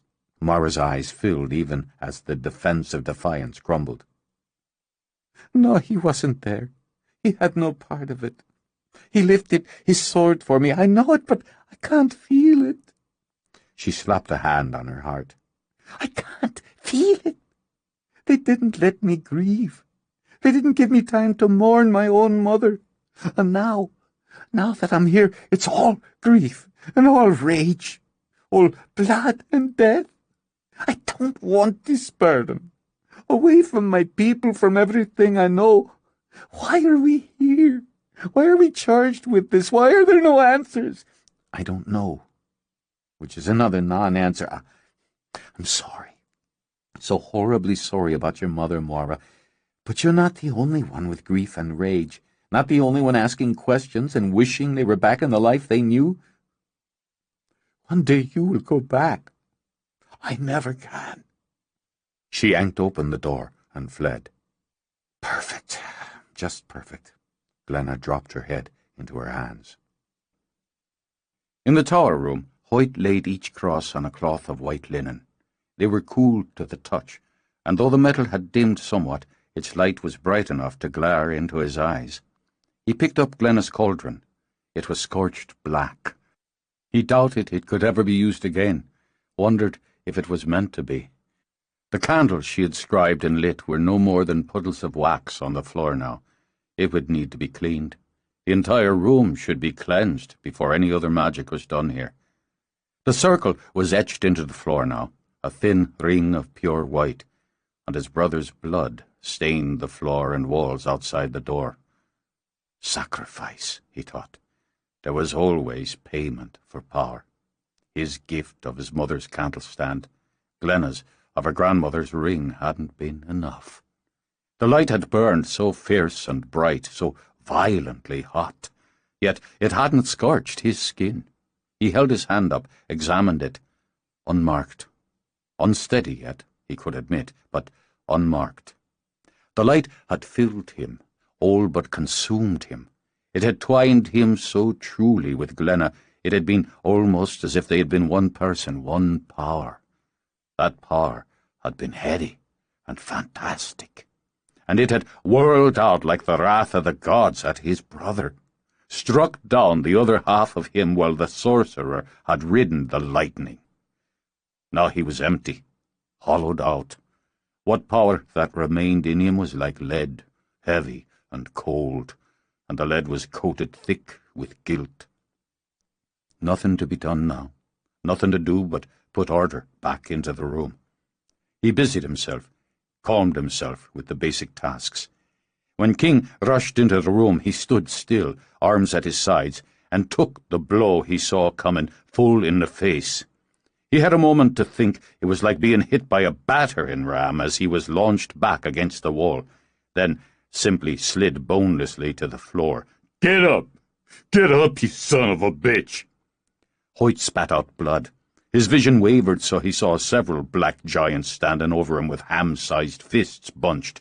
He braced a hand on the wall, dragged himself to his feet. The battering ram struck again. This time his vision went red. Black, shimmered sickly to grey. King's voice went tinny in his ears, but he struggled to follow the command to get back up. There was a flash of colour through the grey, a stream of heat through the iced pane. Glenna flew into the tower. She didn't bother to shove at King, but rammed her elbow viciously into his midsection, then all but fell on Hoyt to shield him. "Stop it! Get away from him! Stupid bastard! Hoyt, your face!" "Get away." He could barely mumble the words, and his stomach pitched violently as he pushed at her and tried to rise again. "Go ahead and throw one. Come on." King spread his arms, then tapped his chin. "I'll give you a free shot. Hell, I'll give you a couple of them, you miserable son of a bitch. It's more than you gave Cian." "He's gone, then. Get away from me." Hoyt shoved at Glenna. "Go ahead," he told King. "Finish it." Though his fists remained bunched, King lowered them a fraction. The man was barely standing, and blood ran from his nose, his mouth. One eye was already swelling shut, and he just swayed there, waiting to take another hit. "Is he stupid or just crazy?" "He's neither," Glenna snapped. "He thinks he's killed his brother, so he'll stand there and let you beat him to death because he blames himself as much as you blame him. And you're both wrong. Cian's not dead. Hoyt, he's going to be fine. He's resting, that's all. He's resting." "Not gone?" "You didn't pull it off, and you won't get a second chance." "Oh, for God's sake!" Glenna whirled to King. "Nobody tried to kill anyone." "Just step away, Red." King jerked a thumb. "I'm not looking to hurt you." "Why not? If he's responsible, so am I. We were working together. We were doing what we came here to do, damn it. Cian came in at the wrong time. It's as simple and as tragic as that. If Hoyt could and would hurt Cian like that purposely, do you think you'd be standing there? He'd cut you down with a thought, and I'd help him." King's bi-coloured eyes narrowed. His mouth went grim, but his fists stayed at his side. "Why don't you?" "It's against everything we are. You couldn't possibly understand.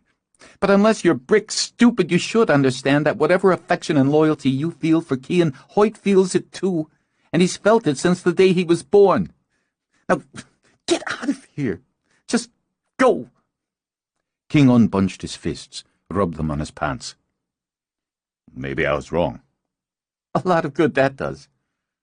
"I'm going to check on Cian. If I'm not satisfied, I'm going to finish this." Ignoring him as he strode out, Glenna turned to try to take some of Hoyt's weight. "Here now, you need to sit down." "Would you get away from me?" "No, I won't." In response, Hoyt merely lowered to the floor. Resigned, Glenna went for more cloth, poured water from a pitcher into a bowl. "Looks like I'm going to spend the evening mopping up blood."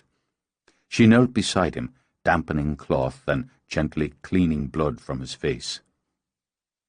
"I lied. You are stupid. Stupid to stand there and let him pound on you. Stupid to feel guilty. And cowardly, too." His eyes, bloodied and swollen, shifted to hers. "Have a care." "Cowardly," she repeated, her voice sharp because there were tears welling at the base of her throat. "To stay up here wallowing instead of coming down to help, instead of coming down to see what shape your brother was in, which isn't that much worse than you at this point." "I'm not in the mood to have you jab at me with words or flutter about me." He waved her hands away. "Fine. Just fine." She tossed the cloth back in the bowl so water spewed up and lapped over onto the floor. "Tend to yourself, then. I'm tired of every single one of you. Brooding, self-pitying, useless. If you ask me, your Morrigan screwed up royally picking this group." "Brooding, self-pitying, useless. You forgot your part of the whole. Shrew." She inclined her head. "That's a weak and old-fashioned term. Today, we just go with bitch." "Your word, your word." "That's right. While you're up here wallowing, you might take just a minute to consider this. We did something amazing here tonight." She gestured toward the silver crosses on the table. "Something beyond anything I've ever experienced. The fact that we did, that we could, should in some way bring this ridiculous group together, but instead we're all whining in our separate corners. So I guess the magic and the moment was wasted." She stormed out, just as Larkin jogged up the steps. "Cian's getting up. He says we've wasted enough time and we'll be training an extra hour tonight. You can tell him to kiss my ass." Larkin blinked, then craned his head around the curve of the stairs to watch her stride down. "Sure, it's a fine one," he said, but very quietly. He peeked into the tower room, saw Hoyt sitting on the floor bleeding. "Mother of Christ! Did she do that?" Hoyt scowled at him and decided his punishment for the night wasn't quite done. "No. For God's sake, do I look like I could be beaten by a woman?" "Well, she strikes me as formidable." Though he would have preferred keeping clear of magic areas, he could hardly leave the man sprawled there, so Larkin walked over to Hoyt, crouched. "Well, that's a mess, isn't it? You're coming up a pair of black eyes." "Bollocks! Give me a hand up, will you?" Agreeably, Larkin helped him up, gave him a shoulder to lean on. "I don't know what the bleeding hell's going on, but Glenna's steaming and Mara's locked in her room. Cian looks like the wrath of all the gods, but he's out of bed and saying we're training. King's opened some whiskey, and I'm thinking about joining him." Hoyt touched fingers gingerly to his cheekbone, hissed as the pain radiated to his face. "Not shattered. There's some fine luck. She might have done a bit more to help instead of pounding a lecture on my head." Words are a woman's sharpest weapon. From the looks of you, you could use some of that whiskey. "I could." Hoyt braced a hand on the table, prayed he'd regain his balance in a moment. "Do what you can, would you, Larkin, to get the lot of them together in the training area. I'll be along." Taking my life in my hands, I'm thinking. But all right, I'll try sweetness and charm with the ladies. They'll either fall for it or kick me in the balls. They didn't kick him, but they didn't come happily. Mara sat cross-legged on a table, eyes, swollen from weeping, downcast. Glenna stood in a corner, sulking into a glass of wine. King stood in his own corner, rattling ice in a short glass of whiskey. Cian sat, drumming his fingers on the arm of his chair. His face was white as bone, and the burns the loose white shirt didn't cover, livid. "Music might be nice," Larkin said into the silence. "The sort you hear at funeral pyres and the like. We'll work on form and agility." Cian cast his glance around the room. "I haven't seen a great deal of that in any of you so far." "Is there a point to you being insulting?" Mara asked wearily. "A point to any of this? Slapping swords and trading punches? You were burned worse than anyone I've ever seen, and here you are, an hour after, up again. If magic such as that can't take you down, keep you down, what will?" "I take it you'd be happier if I'd gone to Ash. I'm happy to disappoint you." "That's not what she meant." Glenna shoved irritably at her hair. "And you interpret for her now." "I don't need anyone to speak for me," Mara snapped right back. "And I don't need to be told what to do every bleeding hour of every bleeding day. I know what kills them. I've read the books." "Oh, well then, you've read the books." Cian gestured toward the doors. "Then be my guest. Go right on out and take out a few vamps. It'd be better than tumbling about on the floor in here like a circus," she shot back. "I'm with Mara on this." Larkin rested a hand on the hilt of his knife. "We should hunt them down. Take the offense. We haven't so much as posted a guard or sent out a scout." "This isn't that kind of war, boy." Larkin's eyes glittered. "I'm not a boy, and from what I can see, it's no kind of war. You don't know what you're up against," Glenna put in. "Don't I? I fought them, killed 3 with my own hands. Weak ones, young ones." "She didn't waste her best on you."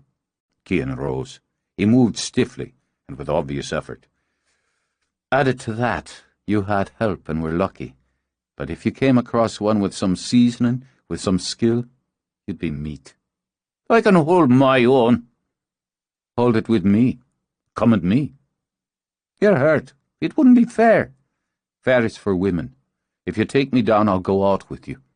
Cian gestured toward the door. "We'll hunt tonight." Interest brightened Larkin's eyes. "Your word on it?"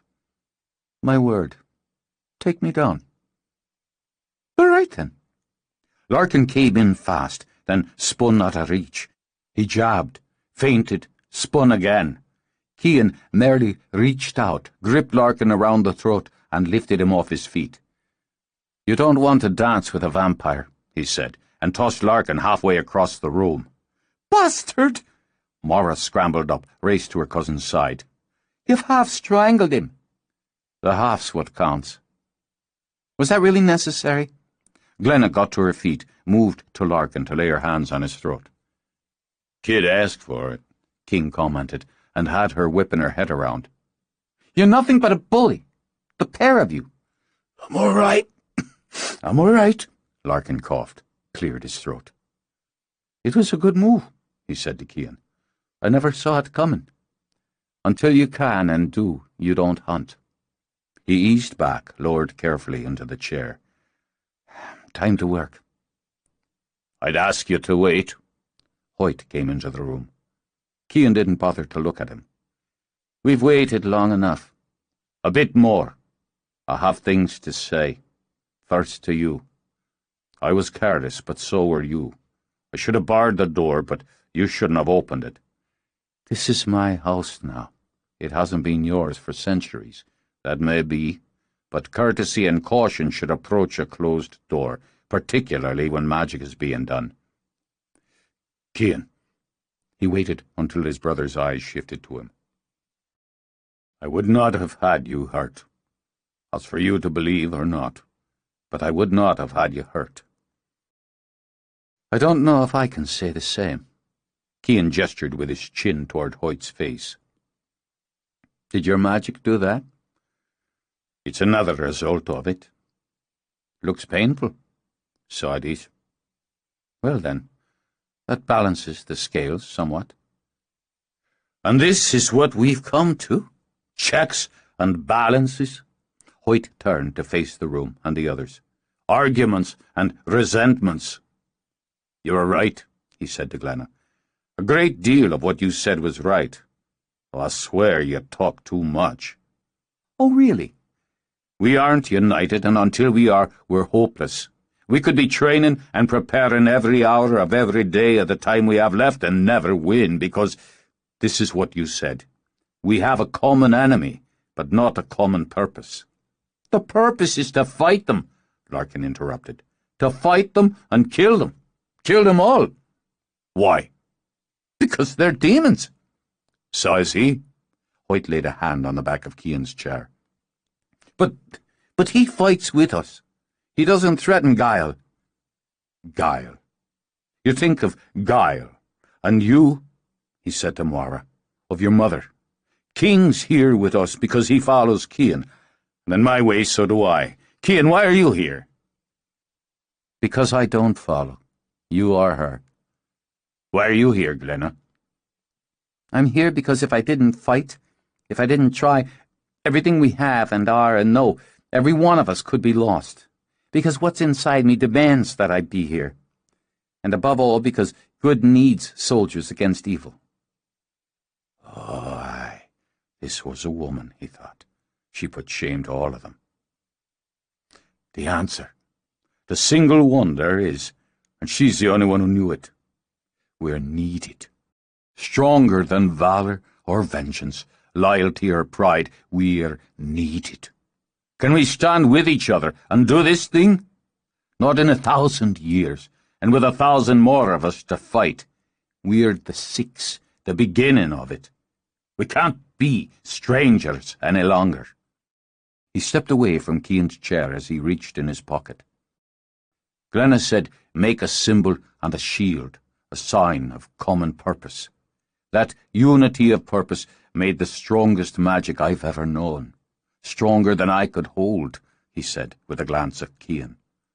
"I believe they can help protect us, if we remember a shield needs a sword, and we use both with one purpose." He drew the crosses out so the silver glinted in the light. He stepped to King, offered one. "Will you wear it?" King set his drink aside, took the cross and chain. He studied Hoyt's face as he looped it around his neck. You could use some ice on that eye. I could use a great deal. And you? He held the cross out to Nora. I'll work to be worthy of it. She sent Glenna a look of apology. I've done poorly tonight. So have we all. Larkin? Not just of guile, Larkin said as he took the cross. I no longer. And you? Hoyt started to hand Glenna a cross, then stepped closer, looked into her eyes as he put it around her neck himself. I think tonight you put us all to shame. I'll try not to make a habit of it. Here. She took the last cross, put the chain over his head, then gently, very gently, touched her lips to his battered cheek. At last, he turned and walked back to Cian. If you're about to ask if I'd wear one of those, you're wasting your breath. I know you can't. I know you're not what we are, and still I'm asking you to stand with us for this purpose. He held out a pendant in the shape of a pentagram much like Glenna's. The stone in the centre is jasper, like the ones in the crosses. I can't give you a shield, not yet, so I'm offering you a symbol. Will you take it? Saying nothing, Cian held out a hand. When Hoyt poured pendant and chain into it, Cian shook it lightly, as if checking the weight. Metal and stone don't make an army. They make weapons. Sure enough. Cian slipped the chain over his head. Now, if the ceremony's finished, could we bloody well get to work? Chapter 12. Seeking solitude and occupation, Glenna poured a glass of wine, got out a pad of paper and a pencil, and sat down at the kitchen table. An hour, she thought, of quiet, where she could settle down, make some lists. Then maybe she would sleep. When she heard someone approaching, her back went up. In a house this size, couldn't everyone find some place else to be? But King came in and stood, shifting his weight, digging his hands into his pockets. Well, was all she said. Sorry about breaking Hoyt's face. It's his face. You should apologize to him. We know where we stand. Just wanted to clear it with you. When she said nothing, he scratched the top of his head through his thick hair, and if a man of 6'6" and 270 pounds could squirm, King squirmed. Listen, I run up, and that light's blasting, and he's lying there, bleeding and burning. Guy's my first sorcerer, King continued after another pause. I've only known him like a week. I've known Cian since a really long time, and I own pretty much everything. So when you found him hurt, naturally you assumed his brother tried to kill him. Yeah, figured you had a part in it too, but I couldn't beat the hell out of you. I appreciate the chivalry. The sting in her tone made him wince. You sure got a way of cutting a man down to size. It would take a chainsaw to cut you down to size. Oh, stop looking so pitiful and guilty. With a sigh, she scooped back her hair. We screwed up, you screwed up, and we're all goddamn sorry about it. I suppose you want some wine now. Maybe a cookie. He had to grin. I'll take a beer. He opened the refrigerator, got one out. I'll pass on the cookie. You're a butt-kicker, Red. Quality I admire in a woman, even if it's my butt getting the boot. I never used to be, I don't think. She was also pretty and pale, and had to be dog-tired. He had worked her, all of them, damned hard that afternoon, and Cian had put them through the ringer tonight. Sure, she'd bitched a little, King thought now, but not nearly as much as he'd expected. And when it came down to it, Hoyt was right. She had been the only one who'd known the answer to what the hell they were doing here. That stuff Hoyt was talking about, what you said, it makes a lot of sense. We don't straighten up, we're easy pickings. He popped the cap off the beer, swallowed half the bottle in one long gulp. So I will if you will. She looked at the enormous hand he held out, then placed hers in it. I think Cian's lucky to have someone who'll fight for him, who'd care enough to. He'd do the same for me. We go back. That kind of friendship usually takes time to form, to solidify. We're not going to have that kind of time. Guess we better take some shortcuts then. We cool now? I'd say we're cool now. He polished off the beer, then dumped the empty bottle in a can under the sink. Ugh, heading up. You ought to do the same, get some sleep. I will. But when he left her alone, she was bruised and tired and restless, so Glenna sat alone in the kitchen with her glass of wine and the lights on full to beat back the dark. She didn't know the time and wondered if it mattered any longer. They were all becoming vampires, sleeping through most of the day, working through most of the night.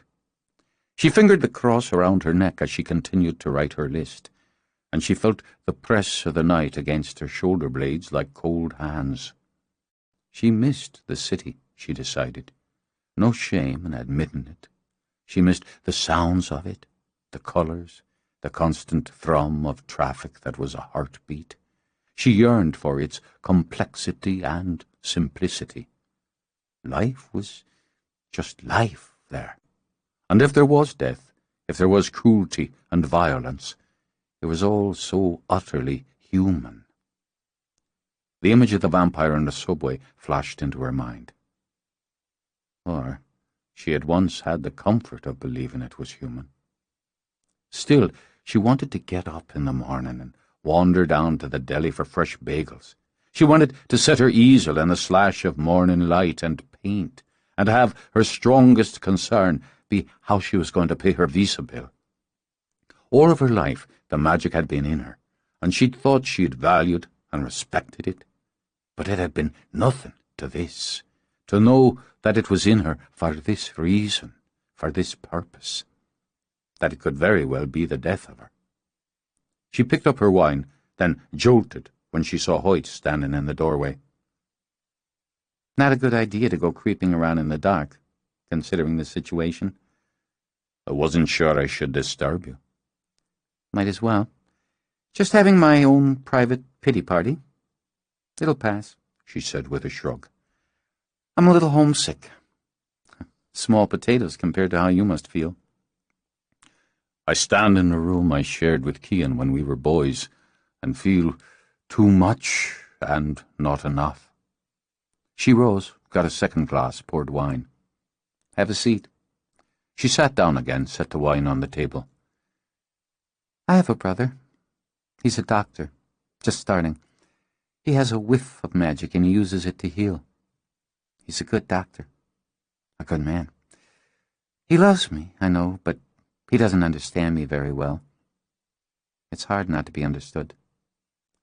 How could it be, he wondered, that there had never been a woman in his life other than family he could speak to about anything that truly mattered, and now, with Glenna, he knew he could and would talk with her of anything and everything. It troubles me, the loss of him, of what we were to each other. Of course it does. His memories of me, Cian's, are faded and old, while mine are fresh and strong. Hoyt lifted his glass. Yes, it's difficult not to be understood. What I am, what's in me, I used to feel smug about it, like it was a shiny prize I held in my hands just for me. Oh, I was careful with it, grateful for it, but still smug. I don't think I ever will be again. With what we touched tonight, I'm doubting either of us could be smug again. Still, my family, my brother, didn't understand. Not fully. That smugness or that prize. And they won't understand. Not fully. The price I'm paying for it now. They can't. She reached out, laid a hand over Hoyt's.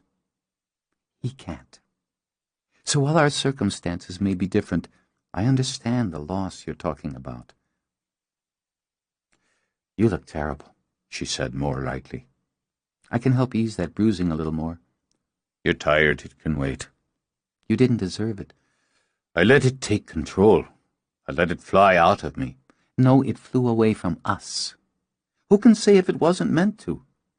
She had bundled her hair up to train, to work, and now pulled out the pin so it fell messily just short of her shoulders. Look, we learned, didn't we? We're stronger together than either of us could have anticipated. What we're responsible for now is learning how to control it, channel it. And believe me, the rest of them will have more respect now, too. He smiled a little. That sounds a bit smug. Yeah, I guess it does. He drank some wine and realized he was comfortable for the first time in hours, just sitting in the bright kitchen with Night trapped outside the glass, with Glenna to talk with. Her scent was there, just on the edges of his senses, that earthy, female scent. Her eyes, so clear and green, showed some light bruising of fatigue on the delicate skin beneath them. He nodded toward the paper. Another spell? No. Something more pedestrian. Lists. I need more supplies, herbs and so forth, and Mara and Larkin need clothes. Then we need to work out some basic household rules. So far it's been up to me and King for the most part. The cooking, that is. A household doesn't run itself, and even when you're preparing for war, you need food and clean towels. There are so many machines to do the work. He glanced around the kitchen. It should be simple enough. You'd think. There used to be a herb garden. I haven't walked the land, not really. Put it off, he admitted. Put off seeing the changes, and what remained the same. Cian might have had one planted, or I could bring it back. The earth remembers. Well, that can go on the list for tomorrow. You know the woods around here. You should be able to tell me where to find the other things I need. I can go out in the morning and harvest. I knew them, he said, half to himself. We need more weapons, Hoyt, and eventually more hands to wield them. There will be an army in Guile. We hope. I know a few like us, and Cian. It's likely he knows some like him. We may want to start enlisting. More vampires? Trusting Cian's been difficult enough. As for more witches, we're still learning each other as we learned tonight. We were to start with those we have. We've barely begun. But weapons, we can make them as we made the crosses. She picked up her wine again, drank, breathed out slowly. Okay, I'm game. We'll take them with us when we go to Guile. Speaking of, when and how? How? Through the dance. When? I can't know. I have to believe we'll be told when it's time, that we'll know when it's time. Do you think we'll ever be able to get back, if we live? Do you think we'll be able to get back home? He looked over at her. She was sketching, her eyes on her pad, her hand steady. Her cheeks were pale, he noted, from fatigue and stress. Her hair was bright and bold, swinging forward as she dipped her head.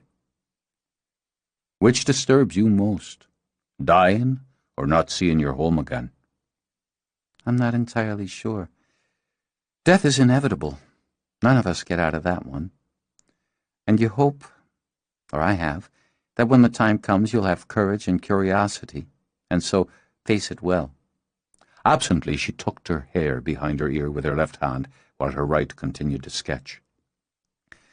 But that's always been in the abstract. Until now. It's hard to think about dying. Harder to think about it knowing I might not see home again, or my family. They won't understand what happened to me. She glanced up. And I'm preaching to the choir. I don't know how long they lived, how they died, how long they looked for me. It would help to know. Aye, it would. He shook it off, angled his head. What do you draw there? She pursed her lips at the sketch. That seems to be you. She turned it around, nudged it toward him. Is this how you see me? His voice sounded puzzled and not entirely pleased. So stern? Not stern, Serious. You're a serious man, Hoyt McKenna. She printed the name on the sketch. That's how it would be written and said today. I looked it up. She signed the sketch with a quick flourish. And your serious nature is very attractive. Serious is for old men and politicians. And for warriors, for men of power. Knowing you, being attracted to you, makes me realize what I knew before you were boys. Apparently, I like much older men these days.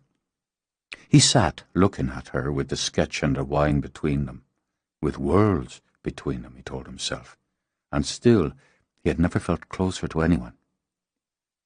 To sit here like this with you, in a house that's mine, but not, in a world that's mine, but not, you're the single thing I want. She rose, moved to him, put her arms around him. He rested his head just under her breasts, listened to her heart. Is it comfort? Yes, but not only that. I have such a need for you. I don't know how to hold it inside me. She lowered her head, closing her eyes as she rested her cheek on his hair. Let's be human. For what's left of tonight, let's be human.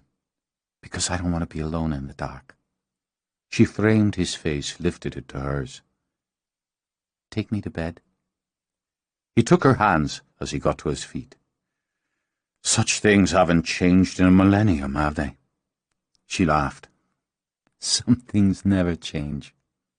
He kept her hand in his as they walked from the kitchen. I haven't bedded many women, being a serious man. I haven't been bedded by many men, being a sensible woman. At the door to her room, she turned to him with a quick, wicked smile. But I think we'll manage. Wait. He brought her to him before she could open the door and laid his lips on hers. She felt warmth and an underlying shimmer of power. Then he opened the door. He had lighted the candles, she saw, every one of them, so the room was full of gilded light and soft scent. The fire burned as well, a low red simmer. It touched a place in her heart, even as it rippled anticipation over her skin. A very nice start. Thank you. She heard the click of the key in the lock, pressed a hand to her heart. I'm nervous. All of a sudden. I've never been nervous about being with someone. Not even that first time. That smugness again. He didn't mind her nerves. In fact, they added an edge to his own arousal. Your mouth, this fullness here. He traced a fingertip over her bottom lip. I can taste it in my sleep. You distract me even when you're not with me. That annoys you.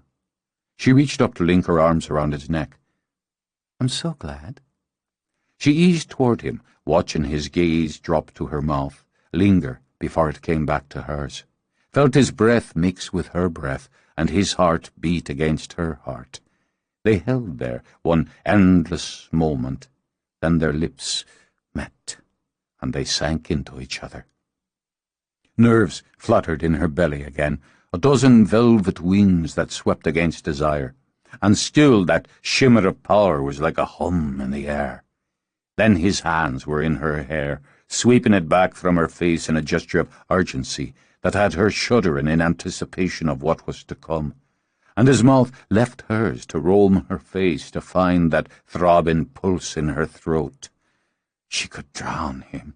He knew it even as he took more. This outrageous need for her could take him under, somewhere he had never been. He knew, wherever that was, he would take her with him. He moulded the shape of her with his hands, steeped himself in it. She found his mouth again, avidly. He heard the shudder of her breath as she stepped back. The candlelight washed over her as she reached up, began to unbutton her shirt. She wore something white and lacy beneath it that seemed to hold her breasts like an offering. There was more white lace when her pants slid down her hips, an alluring triangle that rode low on her belly, high on her legs. Women are the canniest creatures, he mused out loud, and reached out to skim a fingertip over the lace. When she trembled, he smiled. I like these clothes. Are you always wearing these under the others? No, it depends on my mood. I like this mood. He took his thumbs, brushed them up over the lace on her breasts. Her head fell back. Oh, God. That pleasures you. What of this?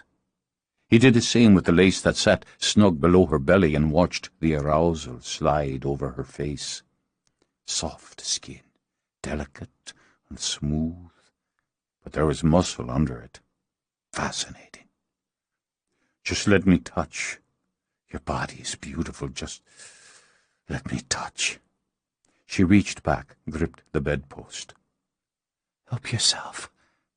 His fingers skimmed over her, made her skin quiver, then pressed and made her moan. She could feel her own bones go into liquid and her muscles to putty as he explored her. She gave herself over to it, to the slow, enervating pleasure that was both triumph and surrender. Is this the fastener, then? She opened heavy eyes as he fiddled with the front hook of her bra, but when she started to undo it, he brushed her hands aside. I'll figure it out on my own in a minute. Ah, yes, there it is. As he unhooked it, her breasts spilled out and into his hands. Ah, clever. Beautiful. He lowered his head to them, tasted soft, warm flesh. He wanted to savor, he wanted to rush. And the other part, where's the fastener? He ran his hands down her.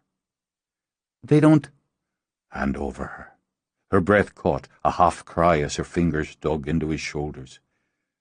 Ah, look at me, just like that. He skimmed his hands over the lace under it. Glenna Ward, who is mine tonight.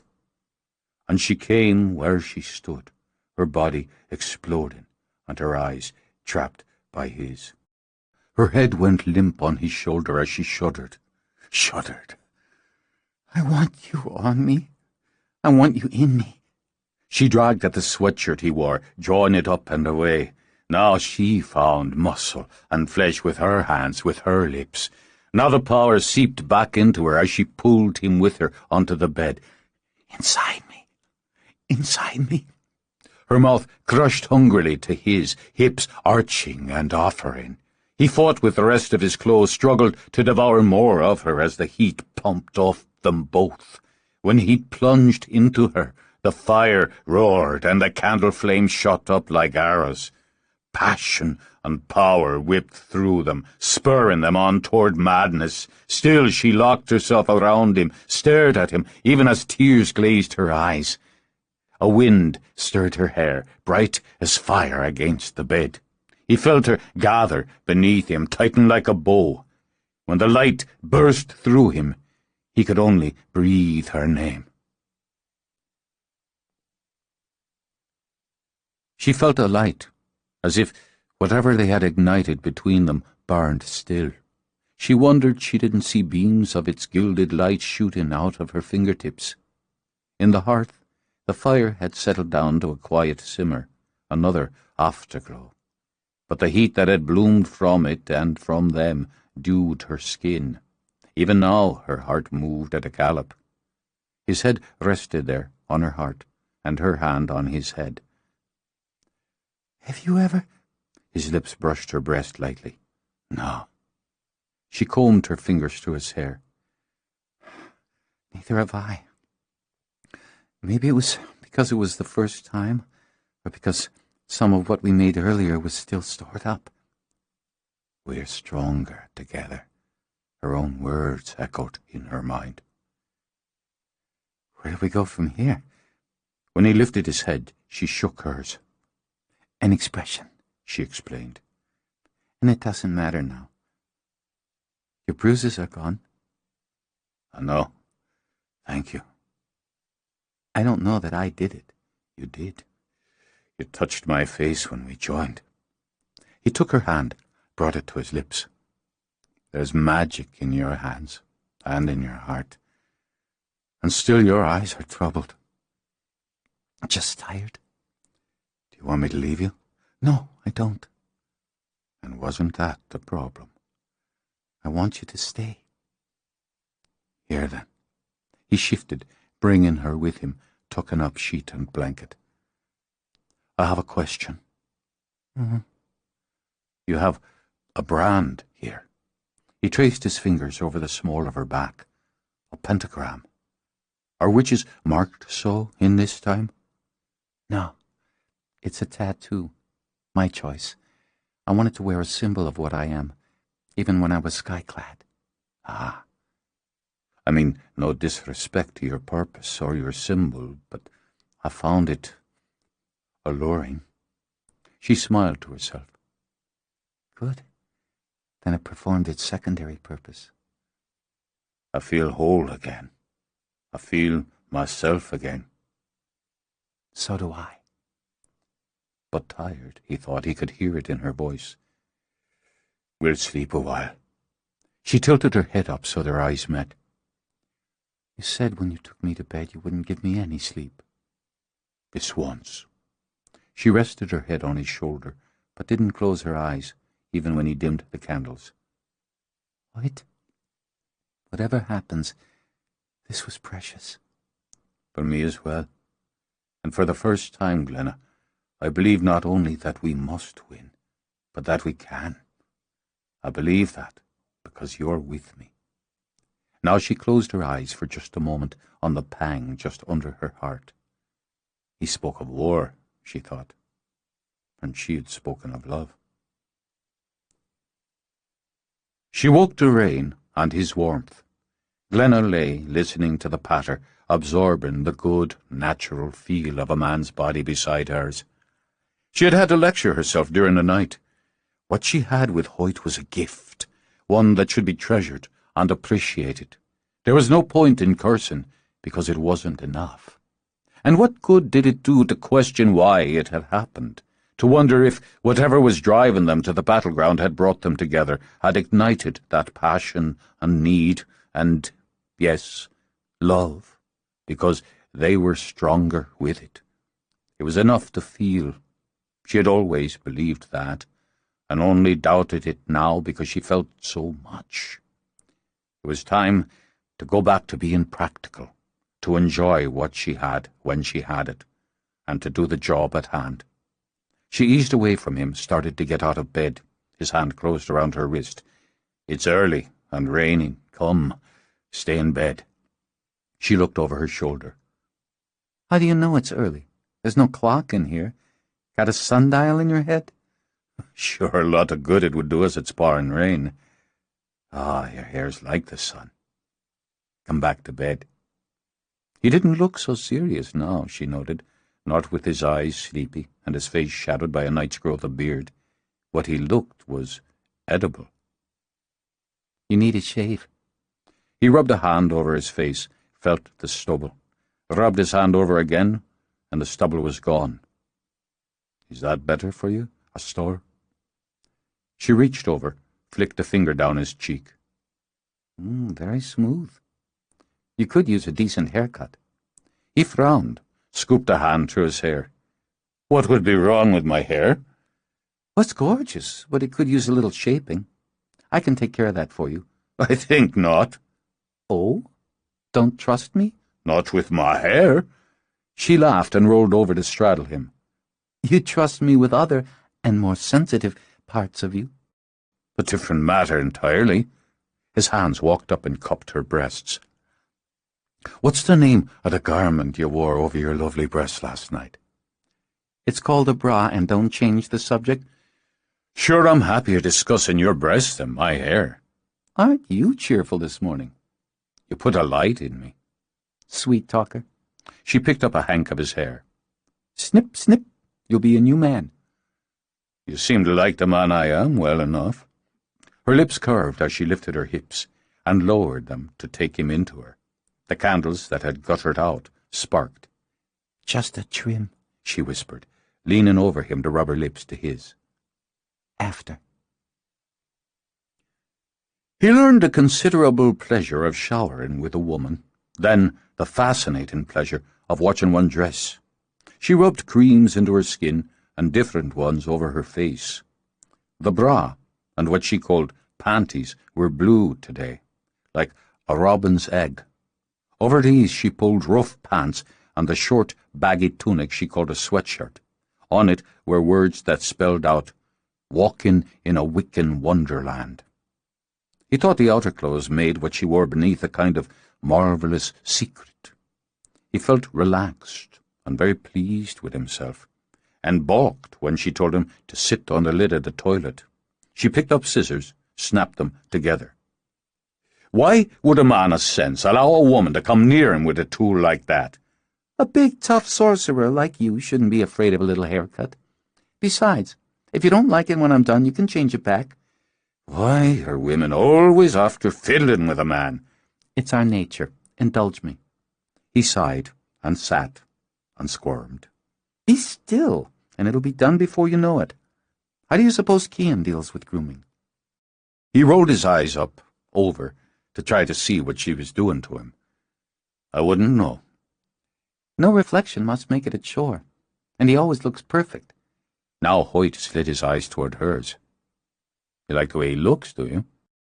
You're almost mirror images, so it's obvious I do. He has that slight cleft in his chin, and you don't. Where the fairies pinched him, my mother used to say. Your face is a little leaner, and your eyebrows have more of an arch. But your eyes, those mouths and cheekbones, the same. He watched hair fall into his lap, and inside the mighty sorcerer his belly trembled. Jesus, woman, are you shearing me bald? Lucky for you, I like long hair on a man. At least I do on you. She dropped a kiss on the top of his head. Yours is like black silk with just a little wave. You know, in some cultures, when a woman cuts a man's hair, it's a vow of marriage. His head jerked, but she had anticipated the reaction and moved the scissors. Her laugh, full of fun and teasing, echoed off the bathroom walls. Joking? Boy, are you easy. Almost done. She straddled his legs, standing with hers apart, and her breasts close to his face. He began to think a haircut wasn't such a hardship after all. I liked the feel of a woman. Yes, I seem to recall that about you. No, what I'm meaning is, I liked the feel of a woman when I had one. I'm a man, have needs like any other, but it never occupied so much of my mind as it does with you. She set the scissors aside, then combed her fingers through his damp hair. I like occupying your mind. Here, have a look. He stood, studied himself in the mirror. His hair was shorter, but not unreasonably. He supposed it fell in a more pleasing shape, though it had seemed fine to him before she'd gone after it. Still, she hadn't sheared him like a sheep, and it pleased her. It's well enough, thank you. You're welcome. He finished dressing, and when they went downstairs, they found all but Cian in the kitchen. Larkin was scooping up scrambled eggs. Good morning to you. The man here has a magician's hands with eggs. And my shift at the stove's over, King announced. So if you want breakfast, you're on your own. That's something I wanted to talk about. Glenna opened the refrigerator. Shifts. Cooking, laundry, basic housekeeping. It needs to be spread out among all of us. I'm happy to help, Mara put in. If you'll show me what to do and how to do it. All right, watch and learn. We'll stick with the bacon and eggs for this morning. She got to work on it, with Mara watching her every move. I wouldn't mind more while you're about it.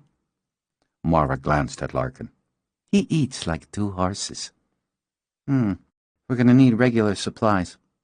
She spoke to King now. I'd say that falls to you or me, as these 3 can't drive. Both Larkin and Moira are going to need clothes that fit. If you draw me a map, I can make the next run. There's no sun today. Glenna nodded at Hoyt. I have protection, and it may clear up. The household needs to run, as you said, so you can draw up your plans. We'll follow them. But as to other matters, you have to follow. I think no one goes out alone, out of doors, into the village. No one goes out unarmed. Are we to be under siege, then? Held in by a shower of rain? Larkin stabbed the air with his fork.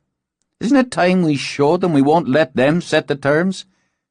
"He has a point," Glenna agreed. "Cautious, but not cowed.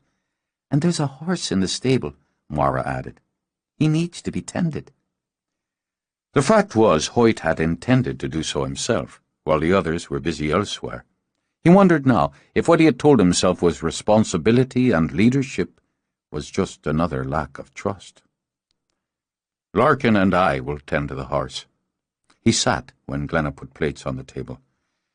"Glenna needs herbs, and so do I, so we'll deal with that as well."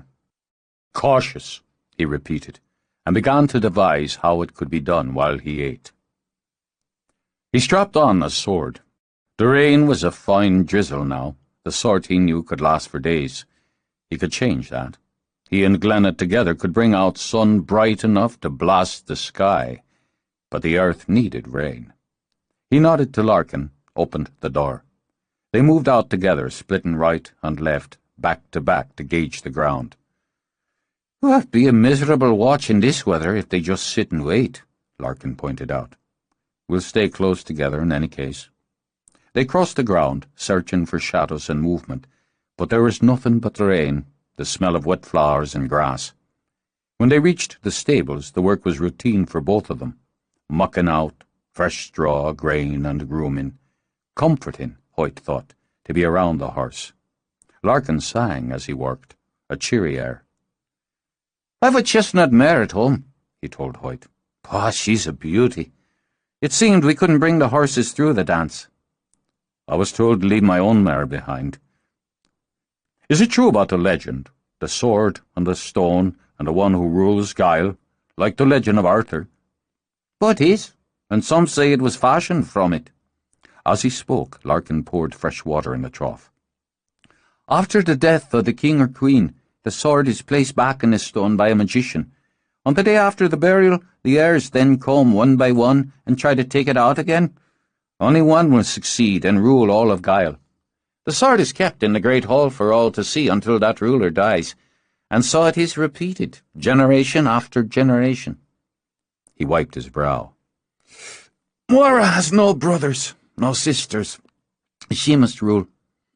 Intrigued, Hoyt stopped to glance over. "If she fails, would it come to you?" "Spare me from that," Larkin said with feeling. "I've no wish to rule.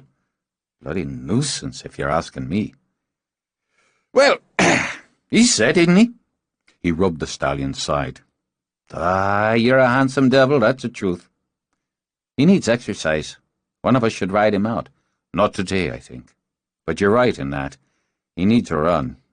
Still, he's Cian, so it's for him to say." They moved to the door, and as before stepped out together. "That way," Hoyt gestured. "There was a herb garden, and may still be. I haven't walked that way as yet." "Moira and I have. I didn't see one." "We'll have a look." It sprang off the roof of the stables so quickly Hoyt had no chance to draw his sword, and the arrow struck it dead in the heart while it was still in the air. Ash flew as a second leaped, and a second arrow shot home. "Would you let us have one for the sport of it?" Larkin shouted to Moira. She stood in the kitchen doorway, a third arrow already notched. "Then take the one coming from the left." "For me!" Larkin shouted at Hoyt. It was twice his size, and Hoyt started to protest, but Larkin was already charging. Steel struck steel. It clashed, and it rang. Twice he saw the thing step back when Larkin's cross glinted at him, but he had a reach and a very long sword.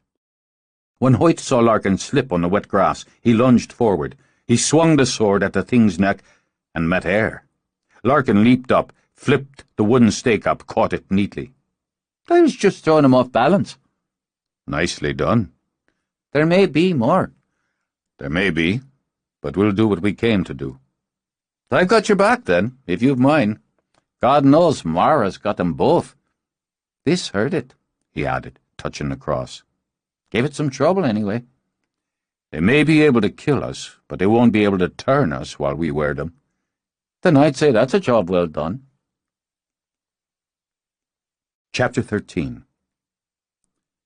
There was no herb garden, with its creeping thyme and fragrant rosemary. The pretty knot garden his mother had tended was now a gently rolling span of cropped green grass. It would be a sunny spot when the sky cleared, he knew. His mother had chosen it, though it hadn't been just outside the kitchen as was more convenient, so her herbs could bask in the light. As a child he'd learned of them from her, of their uses and their beauty while sitting by her as she weeded and clipped and harvested. She had taught him their names and their needs. He had learned to identify them by their scents and the shapes of the leaves, by the flowers that bolted from them if she allowed it. How many hours had he spent there with her, working the earth, talking, or just sitting in silence to enjoy the butterflies, the hum of bees. It had been their place, he thought, more than any other. He had grown to a man, and had found his place on the cliff in what was now called Kerry. He had built his stone cabin and found the solitude he had needed for his own harvest, for his magic.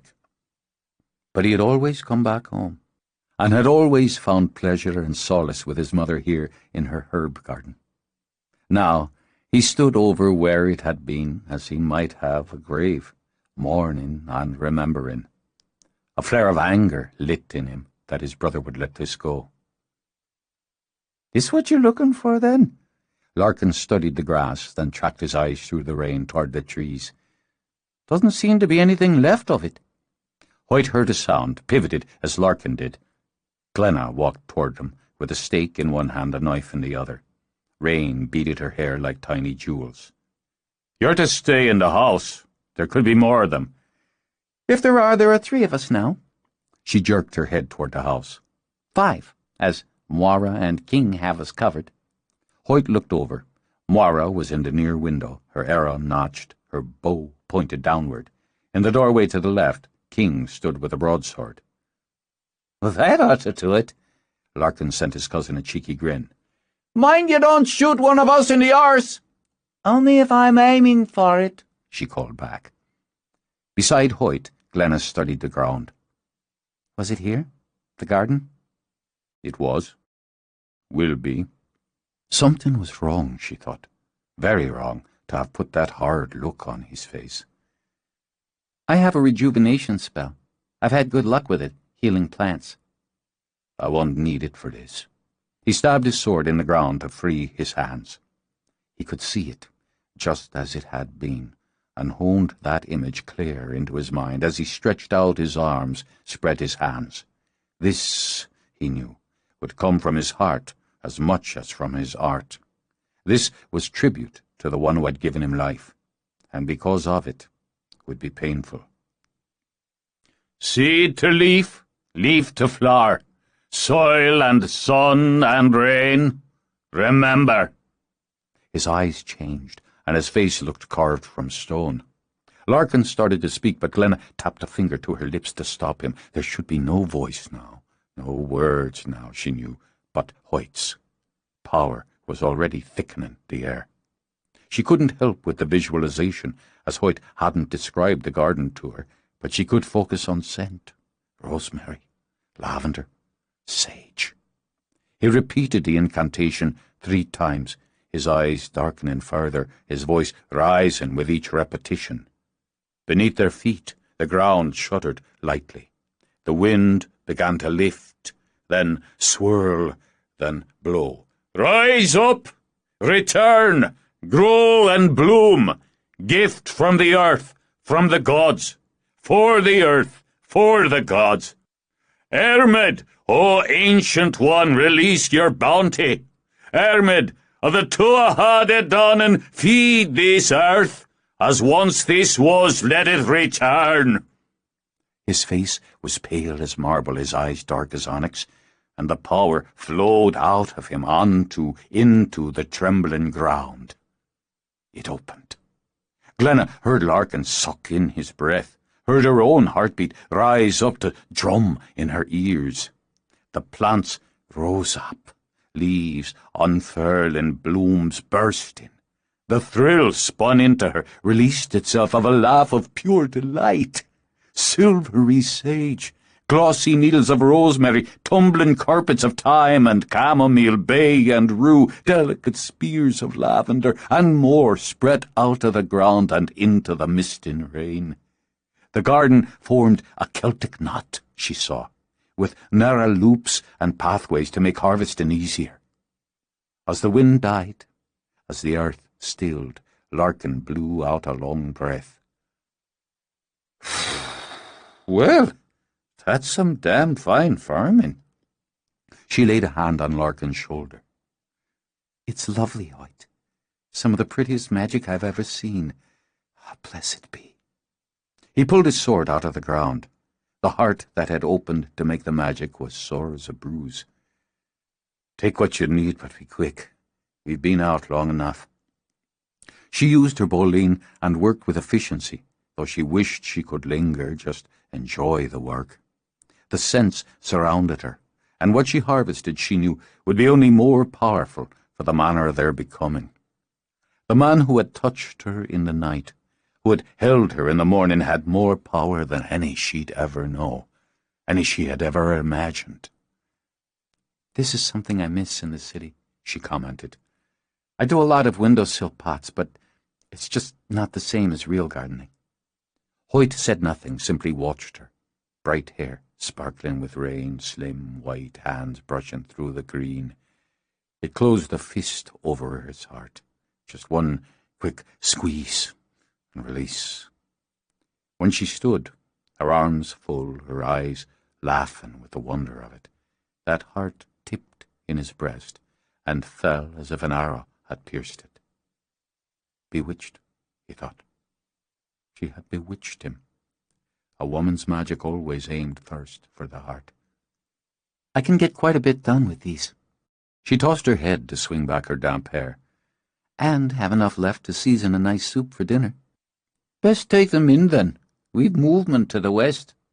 Larkin nodded toward the west edge of the woods. "Just watching for now." Bewitched, Hoyt thought again as he turned. He had forgotten his watch, spellbound by her.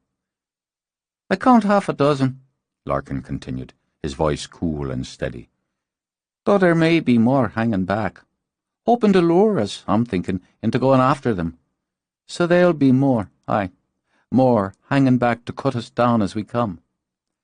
"We've done what we need for the morning," Hoyt began, then thought better of it. "But no point letting them think they'd pushed us back inside." "Moira," he said, lifting his voice enough to carry to her. "Can you take one out at this distance?" "Which one would you like?" Amused, he lifted a shoulder. "Your choice. Let's give them a bit of something to think about."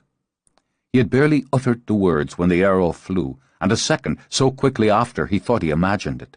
There were two screams, one melding into the next, and where there had been 6, there were 4, and those 4 rushed back into the cover of the woods. "2 would give them more than a bit to think about." With a grim smile, Moira readied another arrow. "I can wing a few back into the woods. Drive them back more if you like." "Don't waste your wood." Cian stepped to the window behind her. He looked rumpled and mildly irritated. Moira automatically stepped aside. "Wouldn't be wasted if they struck home." "They'll move on for now. If they were here for more than a nuisance, they'd have charged while they had the numbers." He walked past her to the side door and out. "Past your bedtime, isn't it?" Glenna said. "I'd like to know who could sleep through all this. Felt like a bleeding earthquake." He studied the garden. "Your work, I assume?" he said to Hoyt. "No." The bitterness from the wound inside him eked out. "My mother's." "Well, next time you've a bit of landscaping in mind, let me know so I don't wonder if the house is coming down on my ears." "How many did you take out?" 5. Mara took 4. Larkin sheathed his sword. The other was mine. He glanced back toward the window. "The little queen's racking up quite the score." "We wanted to test the waters," Larkin told him. "and see to your horse." "I'm grateful for that." "I'm thinking I could take him out for a run now and again, if you wouldn't mind it." "I wouldn't, and Vlad could use it." "Vlad?" Glenna repeated. "Just my little in-joke. If the excitement's over, I'll be going back to bed. I need a word with you. Hoyt waited until Cian met his eyes. Privately. And would this private word require standing about in the rain? We'll walk. Suit yourself. Then he smiled at Glenna. You look rosy this morning. And damp. There are plenty of dry private places inside, Hoyt. I want the air. There was a moment of humming silence. He's a slow one. She's waiting to be kissed, so she'll worry less about you getting your throat ripped out because you want to walk in the rain. Go inside. Though he wasn't entirely comfortable with the public display, Hoyt took Glenna's chin in his hand, kissed her lightly on the lips. I'll be fine enough. Larkin drew his sword again, offered it to Cian. Better armed than not. Where's to live by? Then he leaned down, gave Glenna a quick, cocky kiss himself. I'll be fine as well. They walked in silence, and with none of the camaraderie Hoyt remembered they had shared.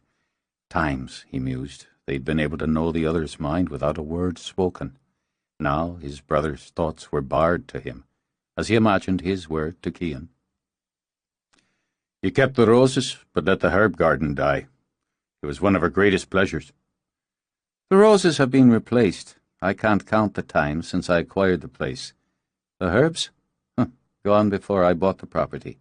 It's not property as the place you have in New York, it's home. It is to you.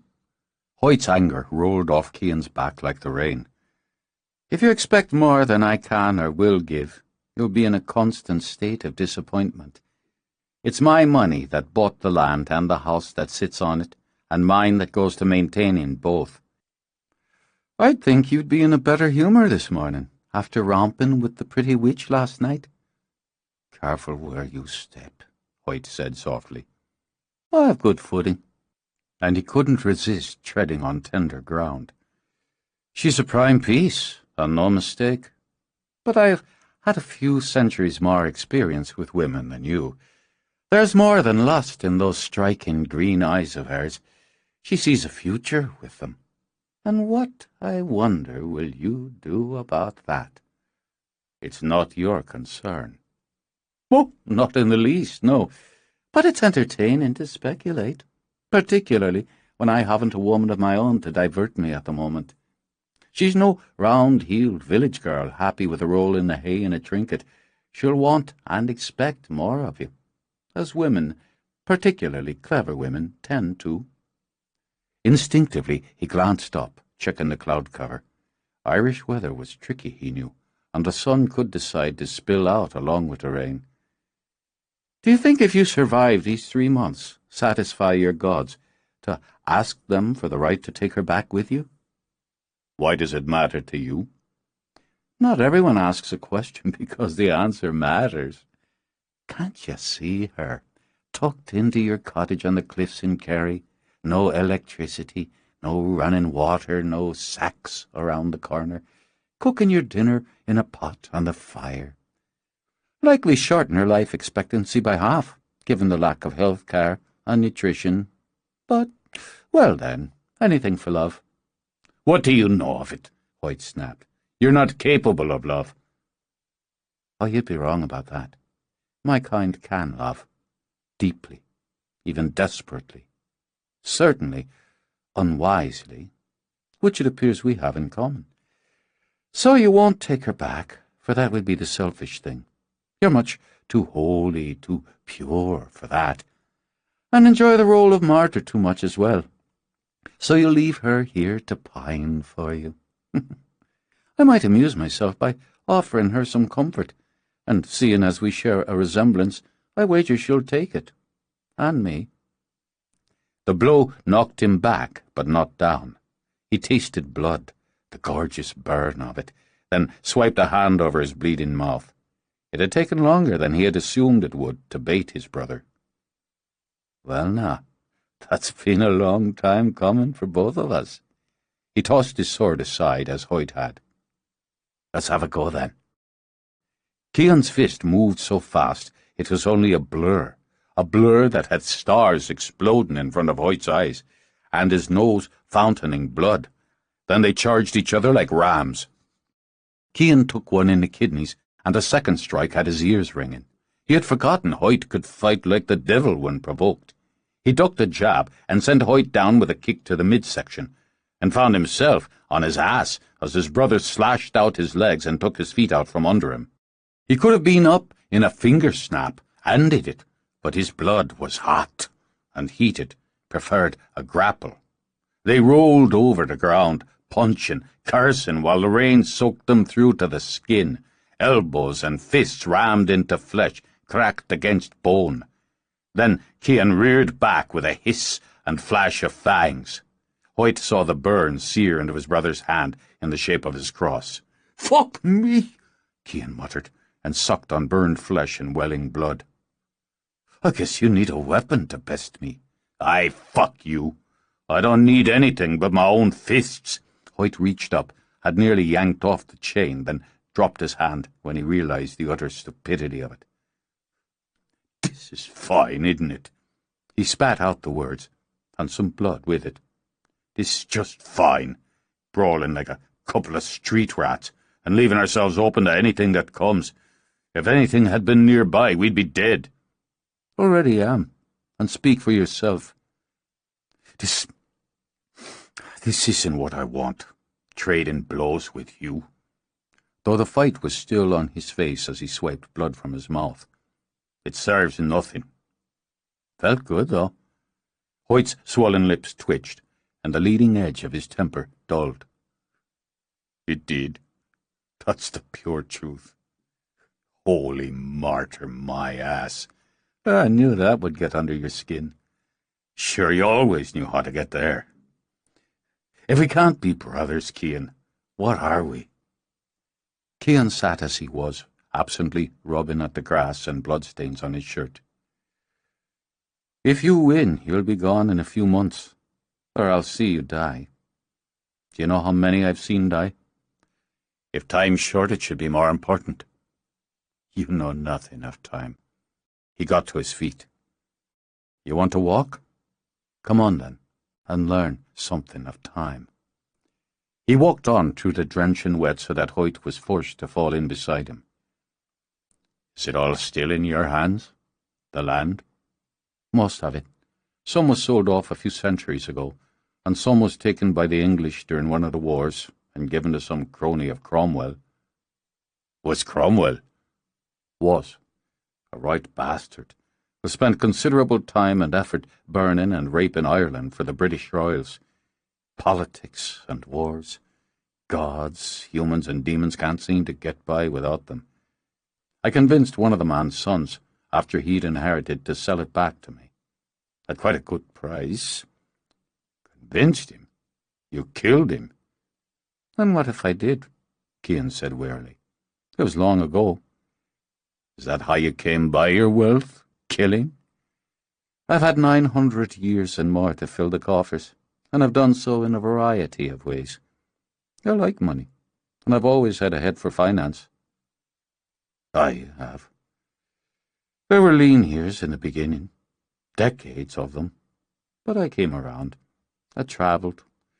It's a large and fascinating world, and I like having chunks of it. Which is why I don't care for the notion of Lilith pulling her own sort of Cromwell." "Protecting your investment?" "I am. I will. I earned what I have. I'm fluent in 15 languages. A handy business asset." 15? It felt easier now, the walking, the talking. "You used to butcher even Latin." "Nothing but time to learn, and more yet to enjoy the fruits. I enjoy them quite a bit." "I don't understand you. She took your life, your humanity, and gave me eternity. While I may not be particularly grateful to her, as it wasn't done for my benefit, I don't see the point in spending that eternity sulking about it. My existence is long, and this is what you and your kind have." He gestured toward the graveyard. "A handful of years, then nothing but dirt and dust." There was a stone ruin overcome by vines sharp with thorns and black with berries. The end wall remained and rose in a peak. Figures had been carved into it like a frame, and had been buffed nearly smooth again by time and weather. Flowers, even small shrubs, forced their way through the cracks with feathery purple heads drooping now, heavy from the rain. A chapel? Mother spoke of building one. And one was built. This is what's left of it. And them, and the ones who came after. Stones and moss and weeds. Hoyt only shook his head. Stones had been plunged into the ground or set upon it to mark the dead. Now he moved among them, over uneven ground where that ground had heaved time and again, and the tall grass was slick with wet. Like the carving on the ruin, the words etched into some of the stones were worn nearly smooth, and the stones bloomed with moss and lichen. Others he could read. Names he didn't know. Michael Thomas McKenna, beloved husband of Alice, departed this earth the 6th of May, 1825. And Alice, who had joined him some 6 years after. Their children, one who had left the world only days after coming into it, and 3 others. They had lived and died, this Thomas, this Alice, centuries after he'd been born, and nearly 2 centuries before he stood here, reading their names. Time was fluid, he thought, and those who passed through it so fragile. Crosses rose up, and rounded stones tilted. Here and there weedy gardens grew over the graves as if they were tended by careless ghosts, and he felt them, those ghosts, with every step he took. A rosebush, heavy with rich red blooms, grew lushly behind a stone no taller than his knees. Its petals were sheened like velvet. It was a quick strike to the heart, with the dull, echoing pain behind it. He knew he stood at his mother's grave. How did she die? Her heart stopped. It's the usual way. At his sides, Hoyt's fists bunched. Can you be so cold? Even here? Even now? Some said grief stopped it. Perhaps it did. He went first. Cian gestured to a second stone. A favour took him around the equinox, the autumn after I left. She followed 3 years after. Our sisters? There, all there. He gestured at the grouping of stones. And the generations that followed them, who remained in Clare in any case. There was a famine, and it rotted the land. Scores died like flies, or fled to America, to Australia, to England, anywhere but here. There was suffering, pain, plague, pillage, death. Nola?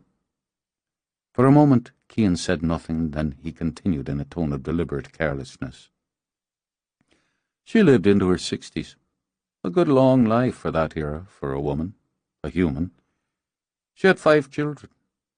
There might have been 6. Was she happy? How could I say? Cian said impatiently. I never spoke to her again. I wasn't welcome in the house I now own. Why would I be? She said I would come back. Well, you have, haven't you? Hoyt's blood was cool now, and eking toward cold. There's no grave for me here. If I go back, will there be? Will it change what's here? Ah, the paradox. Who's to say? In any case, you vanished, or so it's told, depending on the version. You're a bit of a legend in these parts. Hoyt of Clare. Though Kerry likes to claim you as well. Your song and story doesn't reach as high as a god, or even that of Merlin, but you've a notch in some guidebooks. The stone circle just to the north, the one you used, it's attributed to you now, and called Hoyt's Dance.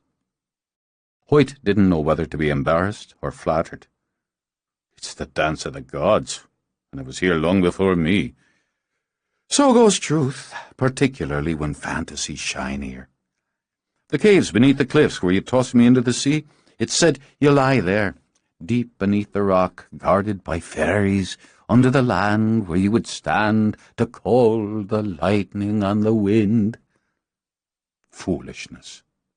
An amusing claim to fame. For a time they said nothing, just stood, two men of striking physical similarity, in a rainy world of the dead.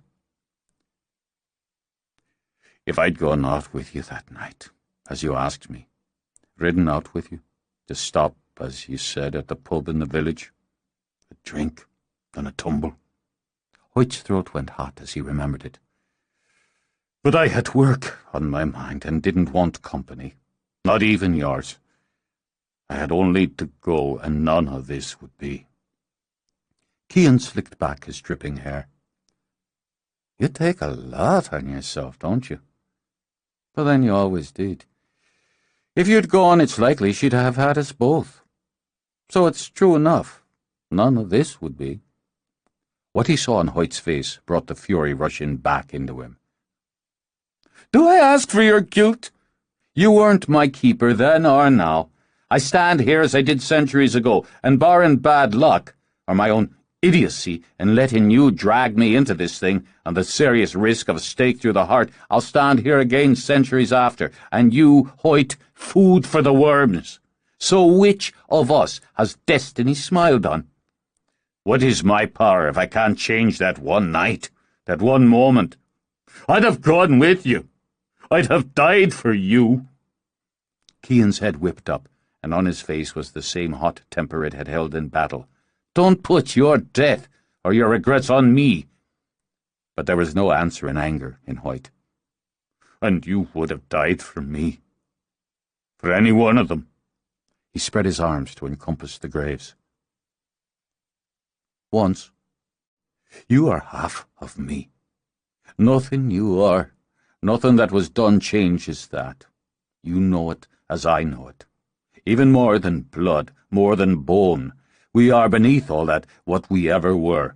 I can't exist in this world feeling this. Emotion swirled now into his face, his voice. I can't grieve for what I am, or for you, or for them. And damn you, God damn you for bringing me back to it. I love you. It's bound in me. What you love is gone. No, Hoyt thought. He was looking at the heart of what he had loved. He could see it in the roses his brother had planted over their mother's grave. You're standing here with me and the spirits of our family. You're not so changed, Cian, or you would not have done this. He touched the petals of a rose. You could not have done it. Cian's eyes were suddenly ageless, filled with the torment of centuries. I've seen death. Thousands upon thousands. Age and sickness, murder and war. I didn't see theirs. And this was all I could do for them. When Hoyt moved his hand, the petals of an overblown rose spilled down and scattered on his mother's grave. It was enough. Cian looked down at the hand Hoyt held out to him. He sighed once, deeply. Well, damn to us both, then, he said, and clasped hands with his brother. We've been out long enough. No point in tempting fate any longer. And I want my bed. They started back the way they'd come. Do you miss the sun? Hoyt wondered. Walking in it, feeling it on your face. They found it gives you cancer of the skin. Huh. Hoyt considered it. Still, the warmth of it on a summer morning. I don't think about it. I like the night. Perhaps it wasn't the time to ask Cian to allow him to do a little experimental bloodletting. What do you do in these businesses of yours? And with your leisure, do you... I do as I please. I like the work. It's satisfying, and makes play more appealing. And it's not possible to catch up on several centuries during a morning's walk in the rain, even if I were inclined. He rested the sword on his shoulder. But likely you'll catch your death from it, and spare me the questions in any case. I'm made of stronger stuff than that, Hoyt said, cheerfully now. "As I proved when I bashed your face not long ago. You've a fine bruise on your jaw." "It'll be gone quicker than yours, unless the witch intervenes again. In any case, I was holding back." "Bollocks to that." The shadows that always fell on him when he visited that graveyard began to lift. "If I'd come at you full, we'd be digging your grave back there." "Let's go again, then." Cian slanted Hoyt a look. Memories, the pleasure of them so long suppressed, crept back on him. "Another time. And when I'm finished pounding you won't be up to romping with the redhead." Hoyt grinned. "I've missed you." Cian stared ahead as the house peeked through the trees. "The bloody hell of it is I've missed you too." Chapter 14. With a crossbow armed and ready by her side, Glenna kept watch from the tower window. She had considered the fact that she had very little practice with that particular weapon, and that her aim could be called into serious question. But she couldn't just sit up there, unarmed and wringing her hands like some helpless female. If the damn sun would come out, she wouldn't have to worry. More than that, she thought with a little hiss, if the McKenna boys hadn't wandered off, obviously to snarl at each other in private, she wouldn't have these images in her head of them being ripped to pieces by a pack of vampires. Pack? Herd? Gang? What did it matter? They still had fangs and a bad attitude. Where had they gone? And why had they been out, exposed and vulnerable, so long? Maybe the pack-herd gang had already ripped them to shreds and dragged their mutilated bodies off to... And oh God, she wished she could turn off the video in her head for 5 damn minutes.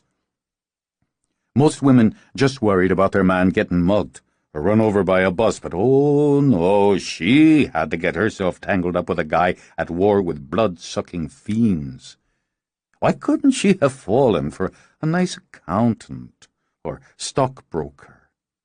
She had thought of using her skill and the crystal to look for them, but it seemed intrusive, she decided, and rude. But if they weren't back in 10 minutes, she was going to say, "Screw manners," and find them. She hadn't thought through, not completely, the emotional turmoil Hoyt was experiencing, what he missed and what he risked. More than the rest of them, she decided. She was thousands of miles away from her family, but not hundreds of years. He was in the home where he had grown up, but it was no longer his home, and every day, every hour was another reminder of that. Bringing back his mother's herb garden had hurt him. She should have thought of that, too. Kept her mouth shut about what she had needed and wanted, just made a damn list and gone out to find or buy supplies. She glanced back at some of the herbs she had already bundled and hung to dry. Small things, everyday things could cause the most pain. Now he was out there, somewhere, in the rain, with his brother. The vampire. She didn't believe Cian would attack Hoyt, or didn't want to believe it. But if Cian were angry enough, pushed hard enough, could he control what must be natural urges? She didn't know the answer. Added to that, no one could be sure more of Lilith's forces were not out and about, just waiting for another chance. It was probably silly to worry. They were 2 men of considerable power, men who knew the land. Neither of them were solely dependent on swords and daggers. Hoyt was armed, and he wore one of the crosses they had conjured, so he was hardly defenceless. And it proved a point, didn't it? The 2 of them being out, moving freely. It proved they wouldn't be held under siege. No one else was worried, particularly. Moira was back in the library studying. Larkin and King were in the training area doing a weapon inventory. She was, undoubtedly, worked up about nothing. Where the hell were they? As she continued to scan, she spotted movement. just shadows in the gloom. She grabbed the crossbow, ordered her fingers to stop shaking as she positioned it and herself in the narrow window. Just breathe, she told herself. Just breathe. In and out. In and out. That breath came out on a whoosh of relief when she saw Hoyt, Cian beside him. Trooping along, she noted, dripping wet, as if they had all the time in the world and not a care in it. Her brows drew together as they came closer. Was that blood on Hoyt's shirt, and the fresh bruise spreading under his right eye? She leaned out, bumped the stone sill, and the arrow shot out of the bow with a deadly twang. She actually squealed. She'd hate herself for it later, but the purely female sound of shock and distress ripped out of her as the arrow sliced air and rain and landed just a few inches short of the toe of Hoyt's boot. Their swords were out, a blur of steel as they pivoted back to back. Under other circumstances, she would have admired the move, the sheer grace and rhythm of it, like a dance step. But at the moment, she was caught between mortification and horror. "Sorry!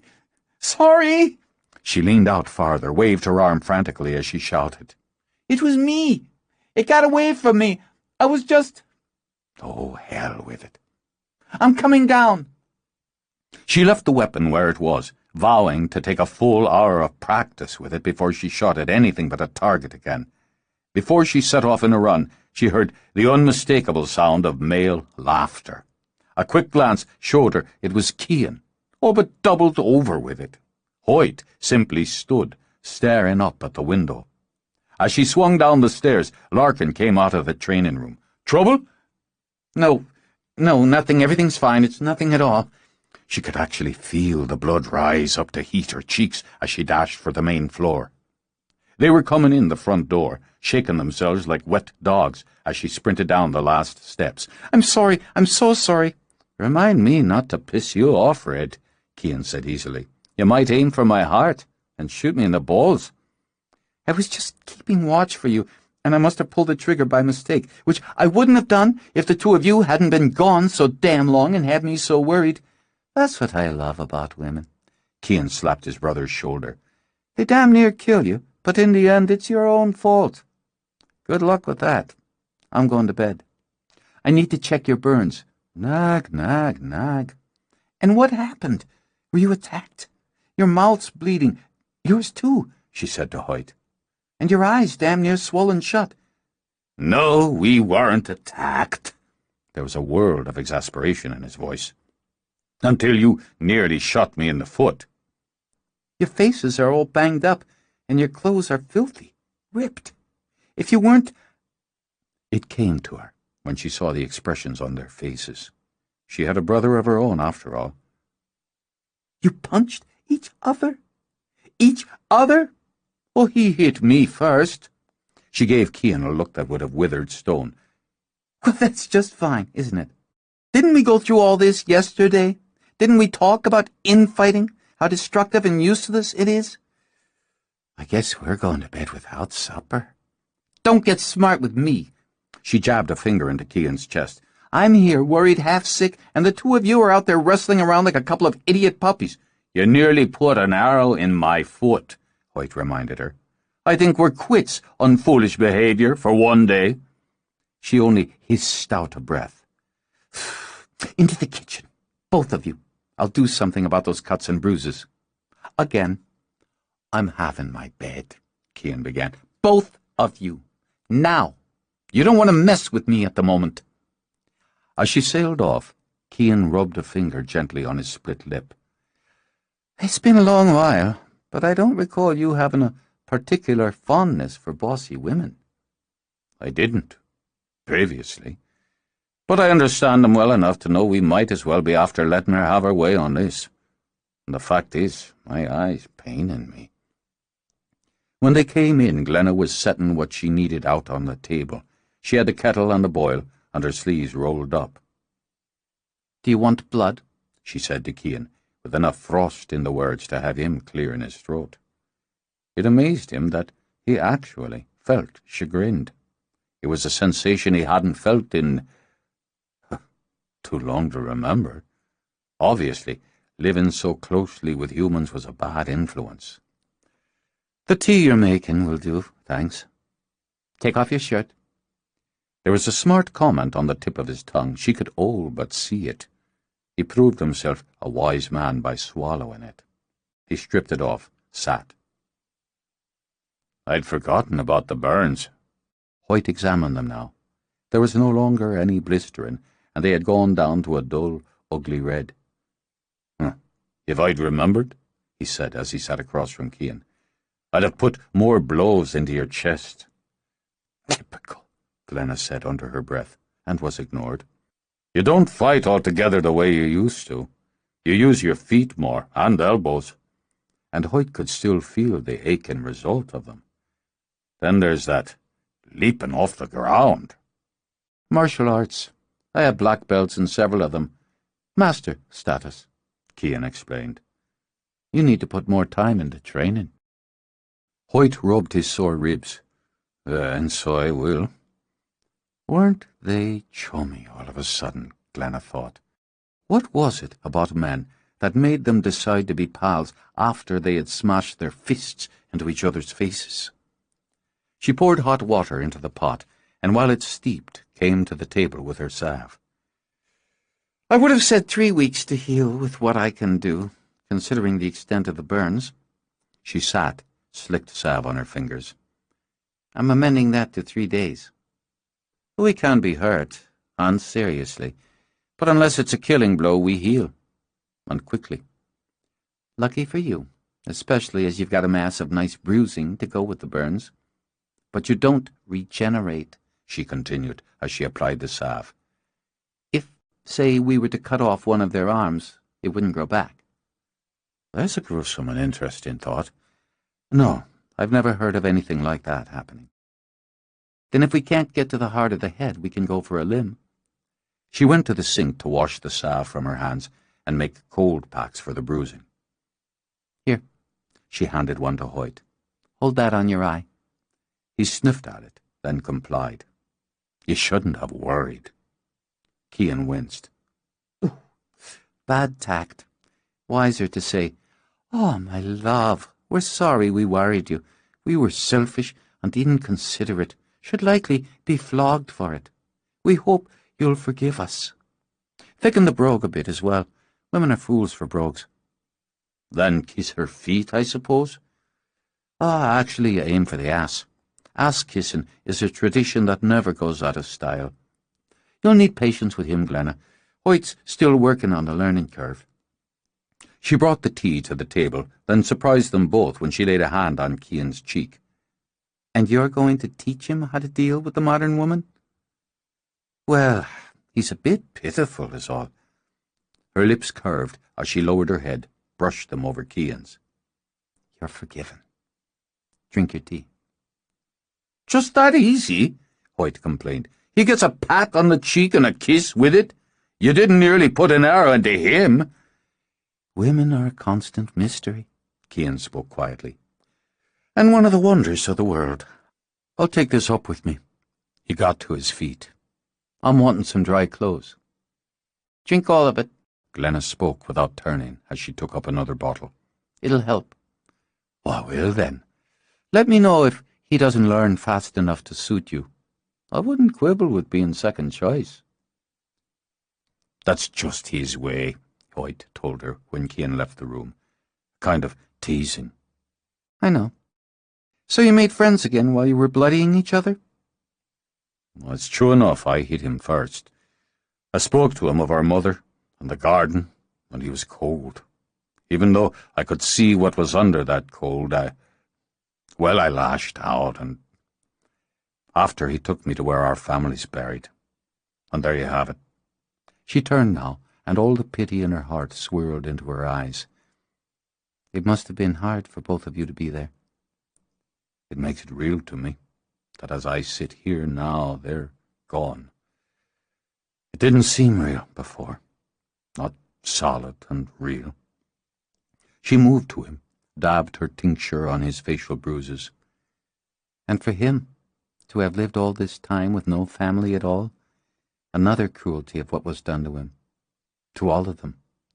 We don't think of that, do we, when we talk about war and how to destroy them? They were people once, just like Cian. They mean to kill us, Glenna. Every one of us that has a heartbeat. I know. Something drained them of humanity, but they were human once, Hoyt, with families, lovers, hopes. We don't think of that. Maybe we can't. She brushed the hair back from his face. A nice accountant, she thought again. A stockbroker. How ridiculous. How ordinary. She had, right here, the amazing. I think fate put Cian here this way, so we understand there's a weight to what we're doing, so that we know at the end of the day we've done what we had to do, but not without cost. She stepped back.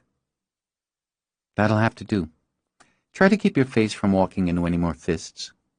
She started to turn, but he took her hand, rising as he drew her back to him. His lips took hers with utter tenderness. I think fate put you here, Glenna, to help me understand it's not just death and blood and violence. There's such beauty, such kindness in the world. And I have it. He wrapped his arms around her. I have it here. She indulged herself, letting her head rest on his shoulder. She wanted to ask what they'd have when it was over, but she knew it was important, even essential, to take each day as it came. We should work. She drew back. I've got some ideas about creating a safe zone around the house, a protected area where we can move around more freely. And I think Larkin's right about sending out scouts. If we can get to the caves during the day, we might be able to find something out, even set traps. Your mind's been busy. I need to keep it that way. I'm not as afraid if I'm thinking, if I'm doing. Then we work? Moira might be able to help once we have a start, Glenna added as they left the kitchen. She's reading everything she can get her hands on, so she'd be our prime data source. Information, she explained. And she has some power. It's raw and untrained, but it's there. While Glenna and Hoyt closed themselves in the tower and the house was quiet, Moira pored over a volume on demon lore in the library. It was fascinating, she thought. So many different theories and legends. She considered it her task to pick them apart for truth. Cian would know it, or some of it, she concluded. Centuries of existence was plenty of time to learn, and anyone who filled such a room with books sought and respected knowledge. But she wasn't ready to ask him. Wasn't sure she would ever be. If he wasn't like the creatures she read of, those that sought human blood night after night, and thirsted not just for that blood, but the kill, what was he? Now he prepared to make war against what he was, and she didn't understand it. She needed to learn more about what they fought, about Cian, about all the others. How could you understand and then trust what you didn't know? She made notes, copious notes, on the paper she had found in one of the drawers of the big desk. She loved the paper and the writing instrument. The pen, she corrected, that held the ink inside its tube. She wondered if she could smuggle some of the paper and pens back to Guile. She closed her eyes. She missed home, and the missing was like a constant ache in her belly. She had written down her wish, sealed the paper, and would leave it among her things for Larkin to find, if it came to pass. If she died on this side, she wanted her body taken back to Guile for burial. She continued to write with thoughts circling in her head. There was one she kept coming back to, nibbling at. She would have to find a way to ask Glenna if it could be done, if the others would agree to it, if it could.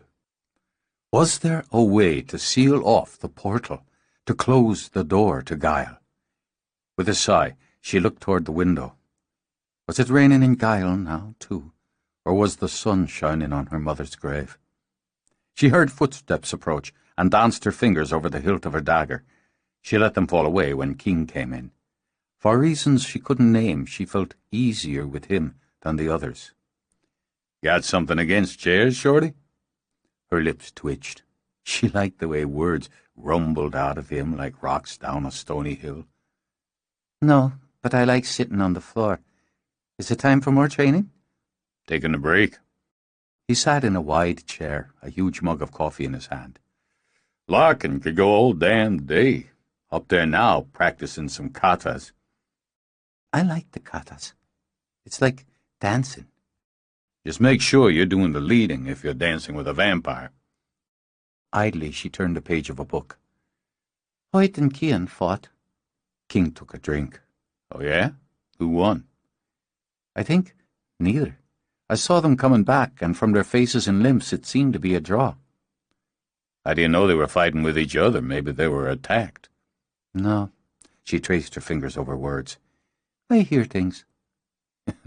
You got big ears, Shorty. So my mother always said. They made peace between them, Hoyt and his brother.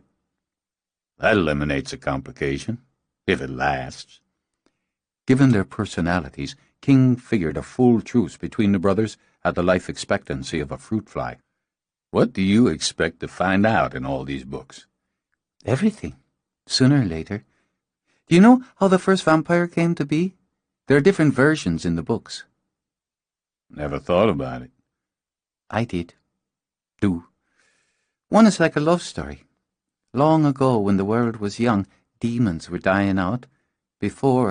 Long before that, there were more. Scores of them walking the world. But man grew stronger and smarter, and the time of the demons was passing. Because he was a man who enjoyed stories, he settled back. Kind of an evolution. A change, yes. Many demons went beneath the world to hide or to sleep. There was more magic then because people didn't turn from it. Man and the fairies forged an alliance to wage war on the demons, to drive them under for once and all. There was one who was poisoned and slowly dying. He loved a mortal woman, and this was forbidden even in the demon world. So man doesn't have a lock on bigotry. Keep going, he said when she paused. So the dying demon took the mortal woman from her home. He was obsessed with her, and his last wish was to mate with her before his end. Not so different from men in that area, then. I think perhaps all living creatures crave love and pleasure, and this physical act that represents life. And guys want to get off. She lost her rhythm. Get off what? He nearly spewed coffee, choked instead. He waved a hand at her as his laugh rumbled off. Don't mind me. Finish the story. Well, he took her deep into the forest and had his way with her, and she, like a woman under a spell, wanted his touch. To try to save his life, she offered her blood to him. So she was bitten and drank his blood in turn, as this was another kind of mating. She died with him, but she did not cease to exist. She became the thing we call vampire. A demon for love. Aye, I suppose. In vengeance against men, she hunted them, fed from them, changed them to make more of her kind, and still she grieved for her demon lover and killed herself with sunlight. Doesn't quite hit Romeo and Juliet, does it? A play. I saw the book of it here on the shelf. I haven't yet read it. It would take years to read all the books in such a room, she thought, as she toyed with the end of her braid. But I read another tale of the vampire. It tells of a demon, mad and ill from a spell even more evil than it, thirsting wildly for human blood. He fed, and the more he fed, the more mad he became. He died after mixing his blood with a mortal, and the mortal became vampire, the first of its kind. I guess you like the first version better. No, I like the truth better, and I think the second is the truth. What mortal woman would love a demon? Led a sheltered life back in your world, haven't you? Where I come from, people fall for monsters, or what others consider monsters, all the time. Ain't no logic with love, Shorty. It just is. She tossed her braid behind her back in a kind of shrug. Well, if I love, I won't be stupid about it. Hope I'm around long enough to see you eat those words. She closed the book, drew up her legs. Do you love someone? A woman? Been close a few times, and that's how I know I didn't make it all the way to the bullseye. How do you know? When you hit the center, Shorty, you're down for the count. But it's fun shooting for it. Gonna take a special woman to get past this. He tapped a finger to his face. I like your face. It's so big and dark. He laughed so hard he nearly spilled his coffee. You got that one right. And you're strong. You speak well, and you cook. You have loyalty to your friends. That big, dark face softened. Want to apply for the position of love of my life? She smiled back at him, at ease. I'm thinking I'm not your bullseye. If I'm to be queen, I must marry one day, have children. I hope it won't be only duty, but that I find what my mother found in my father, what they found in each other. I'd want him to be strong and loyal. And handsome. She moved her shoulders, because she did hope that as well. Do women here only look for beauty? Couldn't say, but it don't hurt. Guy looks like Kean, for instance. He's got to beat 'em off with sticks. Then why is he lonely? He studied her over the rim of his mug. Good question. How did you come to meet him? He saved my life. Mara wrapped her arms around her legs and settled in. There was little she liked more than a story. How? I was in the wrong place at the wrong time. Bad neighborhood in East L.A. He drank again, lifted his shoulder in a half-shrug. See, my old man took off before I was born, and my old lady had what we'll call a little problem with illegal substances. OD'd. Overdosed. Took too much of some bad shit. She died. Everything in her mourned for him. I'm sorry. Bad choices, bad luck. You gotta figure some people come into the world set on tossing their life into the shitter. She was one of them. So I'm on the street doing what I can to get by and keep out of the system. I'm heading to this place I know. It's dark, steaming hot. I just wanted a place to sleep for the night. You had no home. I had the street. A couple of guys were hanging out on the stoop, probably waiting to make a score. I got my bad attitude on.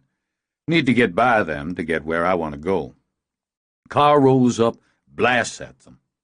Drive-by, like an ambush. I'm caught in it. Bullet grazes my head. More coming, and I know I'm going to be dead. Somebody grabs me, pulls me back. Things got blurry, but it felt like I was flying. Then I was someplace else. Where? Fancy hotel room. I'd never seen anything like it outside of movies. He crossed his big, booted feet as he remembered. Big-ass bed. Big enough for 10 people, and I'm lying on it. Head hurts like a mother, which is why I don't figure I'm dead and this is heaven. He comes out of the bathroom, got his shirt off and a fresh bandage on his shoulder. Got himself shot, dragging me out of the crossfire. What did you do? Nothing much. Guess I was in shock. He sits down, studies me like I'm a friggin' book. You're lucky, he said, and stupid. He's got that accent. I'm figuring he must be some rock star or something. The way he looks, the fancy voice, the fancy room. Truth is, I thought he was a perv, and he was going to want me to... Let's just say I was scared shitless. I was 8. You were a child? Her eyes widened. You were just a child? I was 8. Grow up like I did, you aren't a kid long. He asked me what the hell I was doing out there, and I give him some sass, trying to get some of my own back. He asks if I'm hungry, and I shoot back something like, I ain't going to perform any sexual favors for a goddamn meal. Orders a steak dinner, a bottle of wine, some soda pop, and he tells me he isn't interested in buggering young boys. If I've got some place I'd rather be, I should go there. Otherwise, I can wait for the steak. You waited for the steak. Fucking A. He gave her a wink. That was the start of it. He gave me food and a choice. I could go back to where I'd been, no skin off his, or I could work for him. I took the job. Didn't know the job meant school. He gave me clothes, an education, self-respect. Did he tell you what he was? Not then. Not long after, though. I figured he was whacked, but I didn't much care. By the time I realized he was telling the truth, literal truth, I would have done anything for him. The man I was setting to be died on the street that night. He didn't turn me, King said quietly, but he changed me. Why? Did you ever ask him why? Yeah. That'd be for him to tell. She nodded. The story itself was enough to think about. Well, break's about over. We can get an hour's work out in, toughen up that skinny ass of yours. She grinned. Or we could work with the bow, improve that far aim of yours. Come on, smartass. He frowned, glanced toward the doorway. You hear something? Like a knocking? She shrugged, and because she tarried to straighten the books, was several paces behind him, out of the room. Glenna trotted down the steps. What little progress they were making she could leave to Hoyt for the time being. Someone had to see about the evening meal, and since she had put her name on the list, she was elected. She could toss together a marinade for some chicken, then go back up for another hour. A good meal would set the tone for a team meeting. She'd just drop by the library, yank Moira away from the books for a cooking lesson while she was at it. Maybe it was sexist to put the only other woman next on the KP list, but she had to start somewhere. The knock on the door made her jolt, then pass a nervous hand through her hair. She nearly called up the stairs for Larkin or King, then shook her head. Talk about sexist. How was she going to fare in serious battle if she couldn't even open the door herself on a rainy afternoon? It could be a neighbour, dropping by to pay a courtesy call, or Keane's caretaker stopping by to make sure they had everything they needed. And a vampire couldn't enter the house, couldn't step over the threshold unless she asked it in. A highly unlikely event. Still, she looked out the window first. She saw a young woman of about 20, a pretty blonde in jeans and a bright red sweater. Her hair was pulled back into a tail that swung out of the back of a red cap. She was holding a map, seemed to be puzzling over it as she chewed on a thumbnail. Someone's lost, Glenna thought, and the sooner she got her on her way and away from the house, the better for everyone. The knock sounded again as she turned from the window. She opened the door, careful to keep to her side of the threshold. Hello? Need some help? Hello? Thank you, yes? There was relief and a heavy dose of French in the woman's voice. I am, lost? Excusez-moi, my English is not so good. That's okay. My French is fairly non-existent. What can I do for you? Anis, s'il vous plaît? May you tell me how the road it goes to Anis? I'm not sure. I'm not from around here myself. I can look at the map. Glenna watched the woman's eyes as she held out a hand for it, her fingertips on her side of the door. I'm Glenna.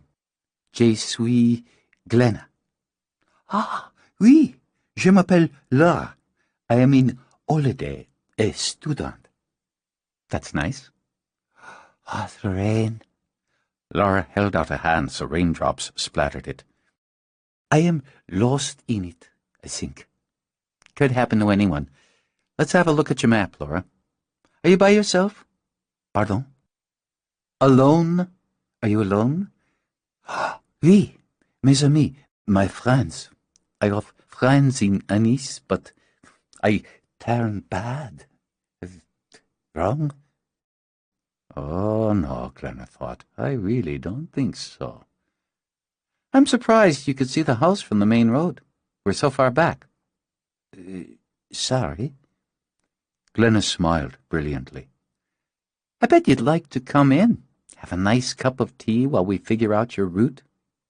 She saw the light come into the blonde's baby blue eyes. But you can't, can you? Just can't step through the door. Je ne comprends pas. Bet you do. But in case my spidey sense is off today, you need to go back to the main road, turn left. Left, she repeated, and started to gesture. King's shout behind her had her spinning around. Her hair swung, the tips of it going beyond the doorway. There was an explosion of pain as her hair was viciously yanked, as her body flew out of the house and hit the ground with a bone-racking thud. There were two more, and they came out of nowhere. Instinct had Glenna reaching for her cross with one hand, kicking out blindly with her feet. Movement was a blur, and she tasted blood in her mouth. She saw King slicing at one with a knife, holding it off while he shouted at her to get up, to get into the house. She stumbled to her feet in time to see them surround him, closing in. She heard herself screaming and hoped she heard answering shouts from the house, but they would be too late. The vampires were on King like dogs. "French bitch!" Glenna spat out and charged the blonde. Her fist cracked bone, and there was satisfaction in that, and a sudden spurt of blood. Then she was once more hurtling back, and this time when she hit her vision went grey. She felt herself being dragged, struggled. It was Moira's voice buzzing in her ear. "I have you. I have you. You're back inside. Lie still." "No! King! They've got King!"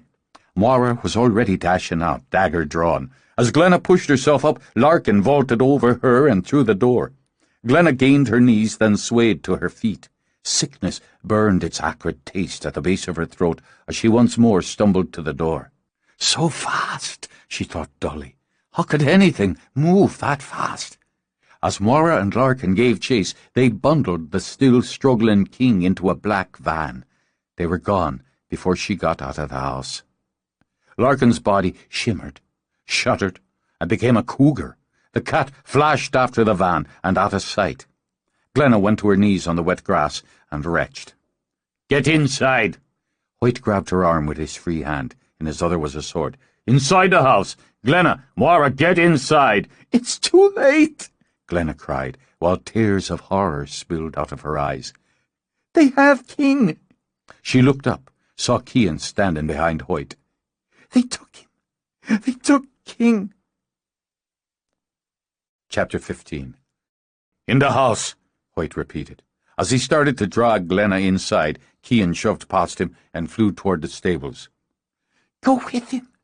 Glenna struggled past the tears and pain. "Oh, God, go with him! Hurry!" Leaving her, shaking and bleeding, was the hardest thing he had ever done. The door where the black machine sat was open. His brother tossed weapons carelessly inside. "Will this catch them?" Hoyt demanded. Cian barely spared him a glance with eyes rimmed red. "Stay with the women. I don't need you." "Need or not, you have me. How the bloody hell do I get inside this thing?" He fought with the door, and when it opened, folded himself inside it. Cian said nothing, only got behind the wheel. The machine let out a vicious roar, seemed to quiver like a stallion poised to run, and then they were flying. Stones and sod spewed into the air like missiles. Hoyt caught a glimpse of Glenna in the doorway, holding the arm he feared might be broken. He prayed to all the gods he'd see her again. She watched him go and wondered if she had sent her lover to his death. "Get all the weapons you can carry," she told Moira. "You're hurt. Let me see to you." "Get the weapons, Moira." She turned, her face fierce and bloodied. "Or do you intend for us to stay here like children while the men do the fighting?" Moira nodded. "Do you want blade or bow?" "Both." Glenna went quickly to the kitchen, gathered bottles. Her arm was screaming, so she quickly did what she could to block the pain. This was Ireland, she thought grimly, and that should mean plenty of churches. In the churches would be holy water. She carried the bottles, along with a butcher knife and a bundle of garden stakes, to the van. "Glenna!" With a long bow and a crossbow slung over her shoulders, two swords in her hand, Moira crossed to the van. She put the weapons inside and held up one of the silver crosses by its chain. "This was up in the training room. I think it must be King's. He has no protection." Glenna slammed the cargo door. "He has us." Hedgerows and hills were no more than a blur through the grey curtain of rain. Hoyt saw other machines. Cars, he reminded himself, travelling the wet road and the edges of a village. He saw cattle in fields and sheep and the ramble of stone fences. He saw nothing of Larkin or the car that held King. "Can you track them in this?" he asked Cian. "No." He spun the wheel, sent up a flood of water. "They'll take him to Lilith. They'll keep him alive. He had to believe it. And take him to Lilith. The caves? Hoyt thought how long it had taken him to travel from his cliffs to Clare, but that had been on horseback, and he had been wounded and feverish. Still, the journey would take time, too much time. Alive? Cian, why will they take him alive? He'd be a prize to her. That's what he is, a prize. He's alive. She'd want to kill for herself. We can't be that far behind them, can't be. And the Jag's faster than the bloody van they have him in.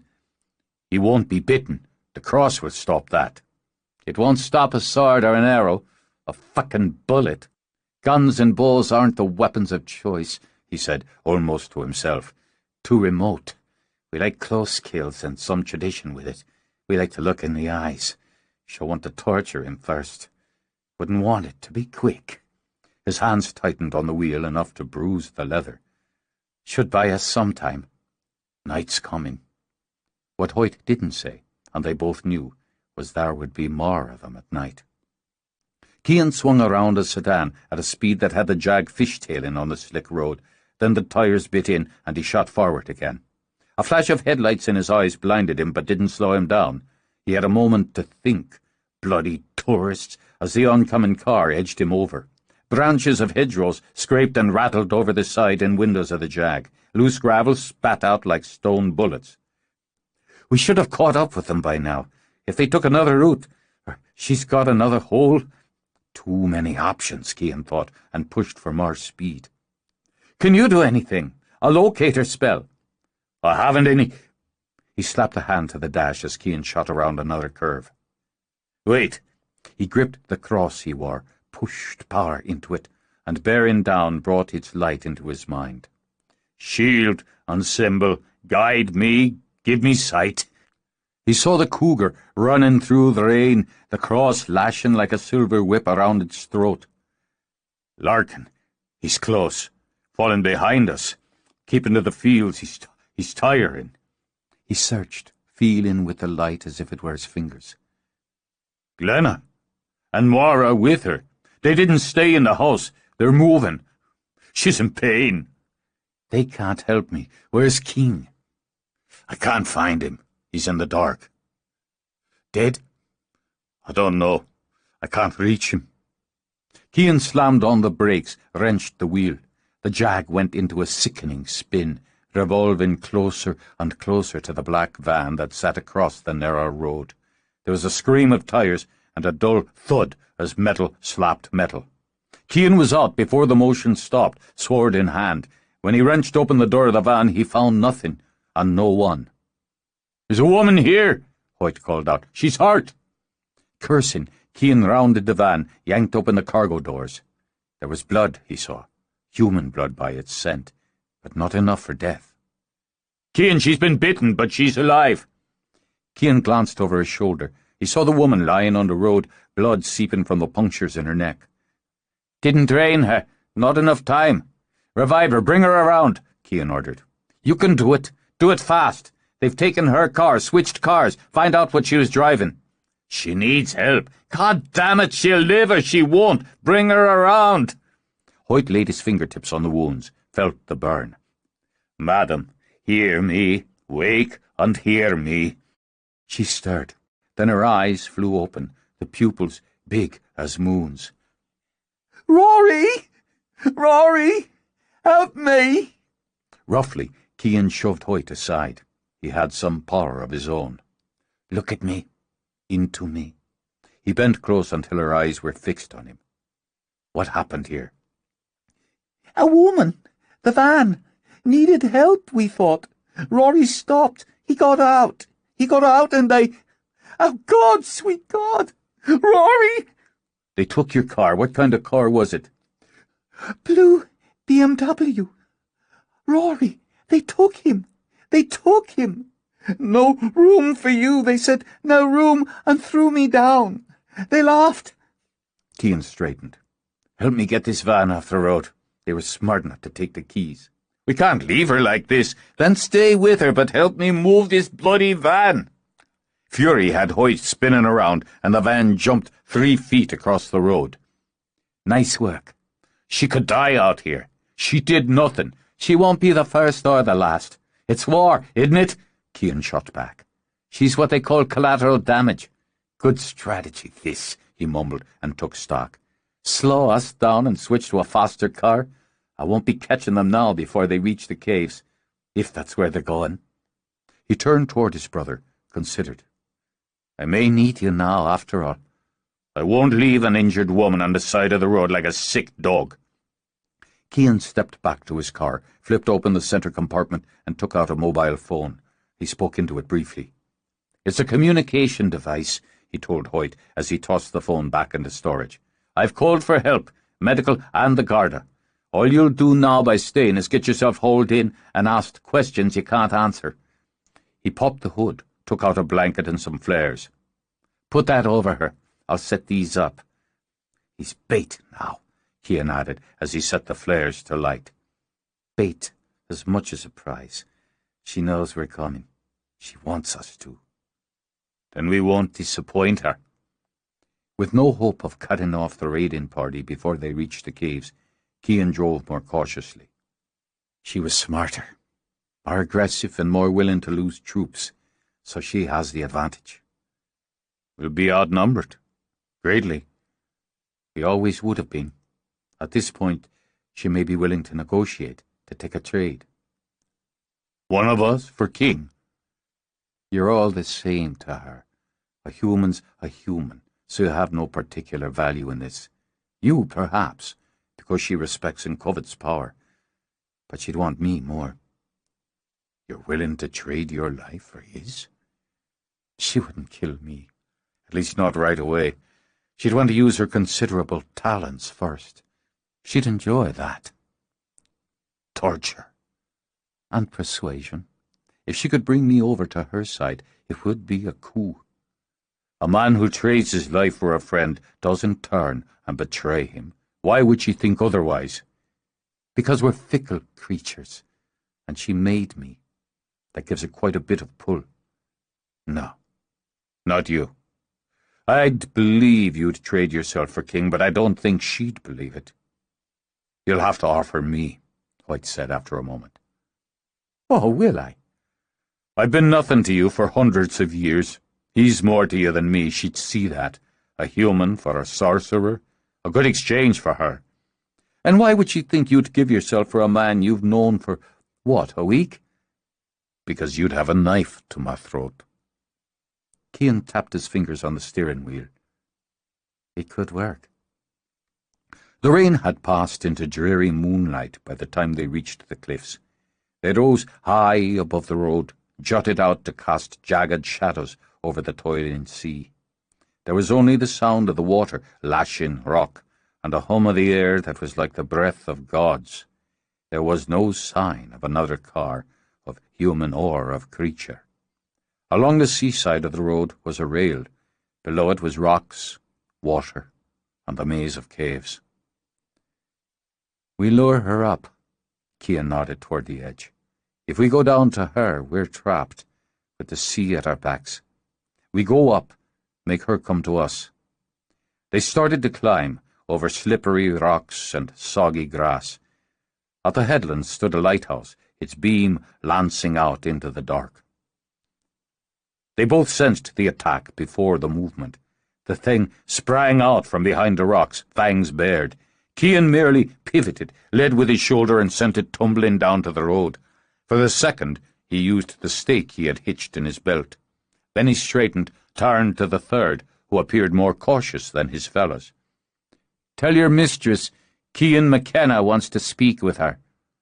Vicious teeth gleamed in the moonlight. "We'll drink your blood tonight." "Or you'll die hungry, and by Lilith's hands because you failed to deliver a message." The thing melted away and down. "There may be more waiting above," Hoyt commented. "Unlikely. She'd be expecting us to charge the caves, not head to high ground for a hostage negotiation. She'll be intrigued, and she'll come."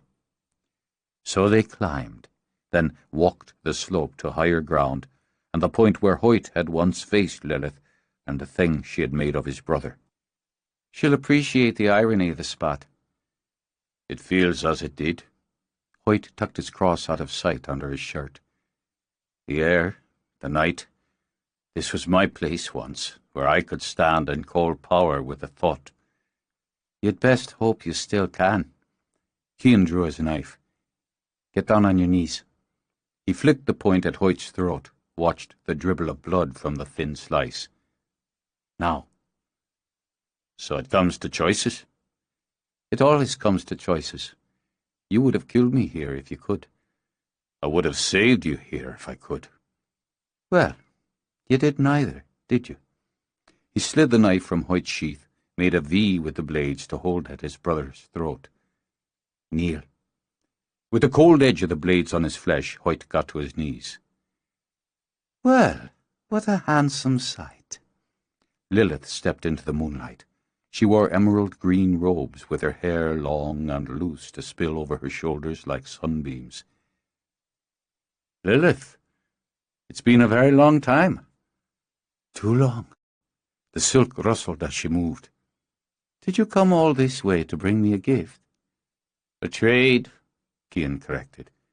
Call your dogs off, he said quietly, or I kill him, then them, and you have nothing. Oh, so forceful. She gestured with her hand toward the vampires creeping in at the sides. You've seasoned. You were hardly more than a pretty puppy when I gave you the gift. Now look at you, a sleek wolf. I like it. And still your dog, Hoyt spat out. Ah, the mighty sorcerer brought love. I like that, too. You marked me. She opened her robes to show Hoyt the pentagram branded over her heart. It gave me pain for more than a decade, and the scar never fades. I owe you for that. Tell me, Cian, how did you manage to bring him here? He thinks I'm his brother. It makes it easy. She took your life. She's lies and death. Over Hoyt's head, Cian smiled. That's what I love about her. I'll give you this one for the human you took. He's useful to me, and loyal. I want him back. But he's so much bigger than this one, so much more to feast on. He has no power. He's an ordinary mortal. I gave you a sorcerer. Yet you covet the human. As I said, he's of use to me. You know how much time and trouble it takes to train a human servant? I want him back. No one steals from me. Not you, not anyone. We'll discuss it. Bring him down. I've done quite a bit with the caves. We can be comfortable. Have a little something to eat. I've a very Rubenesque exchange student on tap. Swiss. We can share. Oh, but wait. She let out a musical laugh. I heard you dine on pig's blood these days. You can't trust everything you hear. Deliberately, Cian lifted the knife he had used to cut Hoyt, flicked his tongue over the bloodied blade. That first taste of human, after so long a fast, reddened his eyes, churned his hunger. But I haven't lived so long to be stupid. This is a one-time offer, Lilith. Bring the human to me, and take the sorcerer. How can I trust you, my darling boy? You kill our kind. I kill what I like when I like, as you do. You aligned yourself with them, with humans, plotted against me. As long as it amused me, it's become boring and costly. Give me the human, take this one. And as a bonus, I'll invite you into my home. You can have a banquet on the others. Hoyt's head jerked, and the blade bit. He cursed, in Gaelic now, with low and steady violence. Oh, smell the power in that blood, Lilith crooned it. Gorgeous. Another step and I cut the juggler, wasted all. Would you? She smiled, beautifully. I wonder, is that what you want? She gestured. At the edge of the cliff where the lighthouse stood, Cian could see King slumped between two vampires. He's alive, she said lightly. Of course, you have only my word for it, as I have yours that you'd hand that one to me, like a pretty present all wrapped in shiny paper. Let's play a game. She held her skirts out, twirled. Kill him, and I give you the human. Kill your brother, but not with the knives. Kill him as you're meant to kill. Take his blood, drink him, and the human is yours. Bring me the human first. She pouted, brushed fussily at her skirts. Oh, very well. She lifted one arm high, then the other. Cian eased the knives from Hoyt's throat as they began to drag King forward. They dropped him, and with a vicious kick sent him over the edge. Oops! Lilith's eyes danced with merriment as she pressed a hand to her lips. Butterfingers. I guess you'll have to pay me back now and kill that one. With a wild roar, Cian charged forward, and she rose up, spreading her robe like wings. "Take them!" she shouted. "Bring them to me!" and was gone. Cian switched grips on the knives as Hoyt sprang up, yanking free the stick shoved under the back of his belt. Arrows flew, slicing through air and hearts. Before Cian could strike the first blow, a half-dozen vampires were dust, blown out to sea by the wind. "More are coming!" Moira shouted from the cover of trees. "We need to go! We need to go now! This way! Hurry!" Retreat was bitter, a vile taste burning the back of the throat, but the choice was to swallow death, so they turned from battle. When they reached the car, Hoyt reached for his brother's hand. "Cian, don't!" He slammed in, watched the others leap into the van. "Just don't." The long drive home was full of silence, of grief, and of fury. Glenna didn't weep. It went too deep for tears. She drove in a kind of trance, her body throbbing with pain and shock, her mind numb with it, and knowing it was cowardice, huddled there. "It wasn't your fault." She heard Moira's voice, but couldn't respond to it. She felt Larkin touch her shoulder, she supposed in comfort, but was too numb to react. And when Moira climbed in the back with Larkin to give her solitude, she knew only vague relief. She turned into the woods, carefully manoeuvred the narrow lane. In front of the house where the lights burned, she shut off the engine, the lights, reached for the door. It flew open, and she was wrenched out, held inches above the ground. Even then she felt nothing, not even fear, as she saw the thirst in Cian's eyes. "Tell me why I shouldn't break your neck and be done with it." "I can't." Hoyt reached them first and was flicked away with a careless backward swipe. "Don't. He's not to blame. Don't," she said now to Hoyt before he could charge again. "Please don't." And to Larkin. "Do you think that moves me?" She looked into Cian's eyes again. "No. Why should it? He was yours. I killed him. It wasn't her doing." Moira shoved Cian's arm, but didn't budge him an inch. "She isn't to blame for this." "Let her speak for herself." "She can't. Can't you see how badly she's hurt? She wouldn't let me tend her before we followed you. We need to get inside. If we're attacked now, we all die." "If you harm her," Hoyt said quietly, "I'll kill you myself." "Is that all there is?" Glenna's words were a weary whisper. "Just death? Is that all there'll ever be again?" "Give her to me." Hoyt cupped his arms, drew her out of Cian's grasp. He murmured to her in Gaelic as he carried her into the house. "You'll come, and you'll listen." Moira closed a hand around Cian's arm. "He deserves that. Don't tell me what he deserves." He wrenched free of her with a force that knocked her back 2 steps. "You know nothing of it." "I know more than you think." She left him to follow Hoyt into the house. "I couldn't catch them." Larkin stared at the ground. "I wasn't fast enough, and I couldn't catch them." He yanked open the cargo doors, unloaded weapons. "I can't turn into one of these." He slammed the doors again. "It has to be alive, what I become. Even the cougar couldn't catch them." Cian said nothing and went inside. They had Glenna on the sofa in the main parlour. Her eyes were closed, her face pale, her skin clammy. Against the pallor, the bruising along her jaw and cheek was livid. Blood had dried at the corner of her mouth. Hoyt gently tested her arm. Not broken, he thought with relief. Badly wrenched, but not broken. Trying not to jar her, he removed her shirt to discover more bruising over her shoulder, her torso, running down to her hip. "I know what to get," Moira said, and dashed off. "Not broken." Hoyt's hands hovered over her ribs. "It's good there's nothing broken." "She's fortunate her head's still on her shoulders." Cian went directly to a cabinet, took out whiskey. He drank straight from the bottle. "Some of the injuries are inside her. She's badly injured." "No less than she deserves for going out of the house." "She didn't." Moira hurried back in, carrying Glenna's case. "Not the way you're meaning. You don't expect me to believe King went out and she leaped to his defence? He came out for me." Glenna opened eyes, glassy from the pain. "And they took him." "Quiet," Hoyt ordered.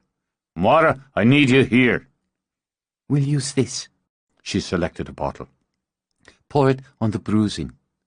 After handing him the bottle, she knelt, rested her hands lightly on Glenna's torso. "What power I can claim, I call now to ease your pain. Warmth to heal and harm none, to take away the damage done." She looked entreatingly at Glenna. "Help me. I'm not very good."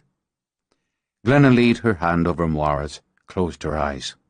When Hoyt laid his on top for a triad, Glenna sucked in a breath, let it out on a moan.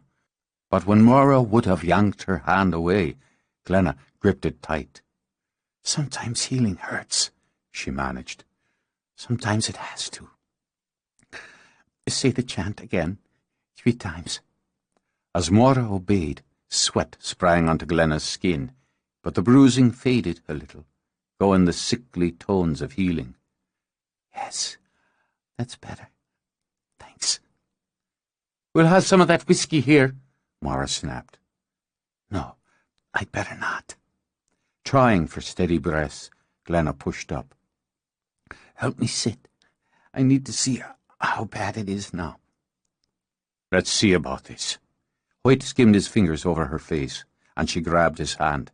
The tears came now, couldn't be stopped. "I'm so sorry." "You can't blame yourself, Glenna." "Who else?"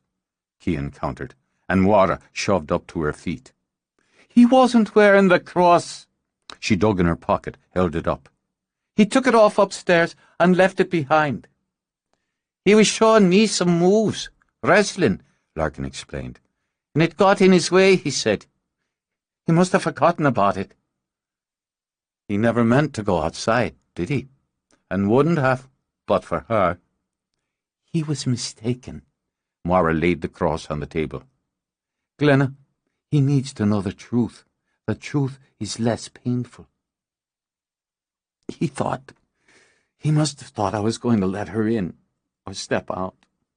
I wasn't, but I was being cocky, so what's the difference? Smug. He's dead because of it." Cian took another drink. "Tell me why he's dead." "She knocked on the door. I shouldn't have answered, but I saw it was a woman, a young woman with a map. I wasn't going out or asking her, and I swear that to you. She said she was lost. She spoke with an accent, French. Charming, really. But I knew, I felt, and I couldn't resist toying with her. God, oh God," she said as more tears spilled. "How stupid, how vain." She took a deep breath. "She said her name was Laura." "Laura?" Cian lowered the bottle. "Young, attractive, French accent." "Yes. You know her?" "I do." He drank again. "I do, yes." "I could see what she was. I don't know how, but I knew. I should have just shut the door on her, but on the chance I was wrong, I thought I should give her directions and get her moving. I had just started to when King shouted, and he came running down the hall. I turned around. I was startled. I was careless. She got some of my hair, and she pulled me outside by it. It was so fast, Moira continued. I was behind King. I barely saw her move, the vampire. He went out after them, and there were more. 4, 5 more. It was like lightning strikes. Moira poured herself a shot of whiskey, downed it to smooth the raw edge of her nerves. They were on him, all of them, and he shouted for Glenna to get inside. But she got up instead. She got up and ran to help him. It knocked her back, the female of them, like she was a stone in a sling. She tried to help him even though she was hurt. Maybe she was careless, but so was he. Moira picked up the cross again. And it's a terrible price he paid for it. A terrible price he paid for defending a friend. With Hoyt's help, Glenna got to her feet. I'm sorry isn't enough. I know what he meant to you. You couldn't possibly. I think I do. And I know what he meant to the rest of us. I know he's dead because of me. I'll live with that all of my life. So will I. And it's my bad luck that I'll live a great deal longer than you. He took the whiskey bottle when he walked out. Chapter 16. In the moment between wake and sleep, there was candlelight on the bliss of nothing, easy warmth and sheets scented with lavender and floating on the comfort of nothing. But the moment passed, and Glenna remembered. King was dead, hurled into the sea by monsters with the same carelessness of a boy tossing a pebble into a lake. She had gone upstairs alone, by her own request, to seek the solitude and oblivion of sleep. Watching the candle flicker, she wondered if she would ever be able to sleep in the dark again, if she would ever be able to see night coming and not think their time was coming with it. To walk in the moonlight without fear? Would she ever know that simplicity again? Or would even a rainy day forever send chills down her spine? She turned her head on the pillow, and she saw him, silhouetted by the silver light that slid through the window that overlooked his herb garden. Keeping watch in the night, she thought, over her, over them all. Whatever burdens they all bore, his were heavier, and still he had come to stand between her and the dark. Hoyt? She sat up as he turned, and she held out her hands to him.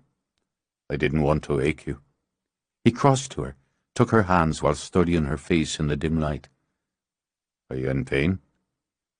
No. No, it's gone under. At least for now. I have you and Moira to thank for that. You helped yourself as much as we did. And sleep will help as well. Don't go, please. Cian? I don't know. He sent a troubled look toward the door. Closed in his rooms with the whiskey. Looking at her, he brushed back her hair, turning her face to take a closer study at the bruising. We're all using what we can tonight, so the pain goes under. She would never have let him go. She would never have released King, no matter what we'd done. No. He eased down to sit on the side of the bed. Cian must have known that somewhere inside him. But he had to try. We had to try. By pretending to be a bargaining chip, she thought, remembering Hoyt's explanation of what they'd seen on the cliffs. Now we all know there can be no bargaining in this. Are you strong enough to hear what I have to say? Yes. We've lost one of us. One of the 6 we were told we needed to fight this battle, to win this war. I don't know what it means. A warrior. Maybe it means we all have to become warriors. Better ones. I killed tonight, Hoyt. More from luck than skill, but I destroyed what had once been human. I can and will do it again, but with more skill, every day with more skill. She took one of us, and she thinks it'll make us weak and frightened, but she's wrong. We'll show her she's wrong. I'm to lead this battle. You have great skill in magics. You'll work in the tower on weapons, shields, spells, a protective circle to— Whoa, wait! She held up a hand. Am I getting this? I'm consigned to the tower. What, like Rapunzel? I don't know this person. Just another helpless female waiting to be rescued. I'll work on the magics, and I'll work harder and longer, just like I'll train harder and longer. But what I won't do is sit up in the tower day and night with my cauldron and crystals, writing spells while the rest of you fight. You had your first battle today, and it nearly killed you. And gave me a lot more respect for what we're up against. I was called to this, just like the rest of us. I won't hide from it. Using your strengths isn't hiding. I was given the charge of this army. Well, let me slap some bars on you and call you captain. Why are you so angry? I don't want you to protect me. I want you to value me. Value you? He shoved to his feet so the red shimmer from the fire washed over his face. I value you almost more than I can bear. I've lost too much already. I've watched my brother, the one who shared the womb with me, taken. I stood over the graves of my family. I won't see you cut down by these things. You, the single light for me in all of this. I won't risk your life again. I won't stand over your grave. But I can risk your life? I can stand over your grave? I'm a man.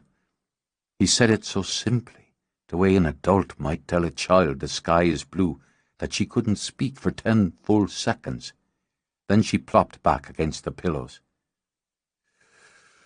The only reason I'm not working on turning you into a braying jackass this very moment is I'm giving you some slack, due to the fact you come from an unenlightened age. Unenlightened? Let me clue you into mine, Merlin. Women are equals. We work. We go into combat. We vote, and above all, we make our own decisions regarding our own lives, our own bodies, our own minds. Men don't rule here. I've never known a world where men rule. In physical strength, Glenna, you're not equal. We make up for it with other advantages. However keen your minds, your wiles, your bodies are more fragile. They're made to bear children. You just gave me a contradiction in terms. If men were responsible for childbearing, the world would have ended a long time ago, with no help from a bunch of glory-seeking vampires. And let me point out one little fact. The one causing this whole mess is a female. Somehow that should be my point. Well, it's just not. So forget it. And the one who brought us together is also female, so you're way outnumbered. And I have more ammo, but this ridiculous conversation is giving me a headache. You should rest. We'll talk more of this tomorrow. I'm not going to rest, and we're not going to talk about this tomorrow. His single light, he thought. Sometimes she was a beam searing straight into his eyes. You are a contrary and exasperating woman. Yes. Now she smiled, and once more held out her hands. Sit down here, would you? You're worried about me and for me. I understand that. Appreciate that. If you would do this thing for me, he lifted her hands to his lips, it would ease my mind, make me a better leader. Oh, that's good. She drew her hands away to poke him gently in the chest. Very good. Women aren't the only ones with wiles. Not wile, but truth. Ask me for something else and I'll try to give it to you. But I can't give you this, Hoyt. I worry for you, too, and about you. For all of us. And I question what we can do, what we're capable of, and I wonder why in all the worlds, we're the ones who have to do this thing. But none of that changes anything. We are the ones. And we've lost a very good man already. If I lose you, Glenna, there's a void in me at the very thought of it. Sometimes, she knew, the woman had to be stronger.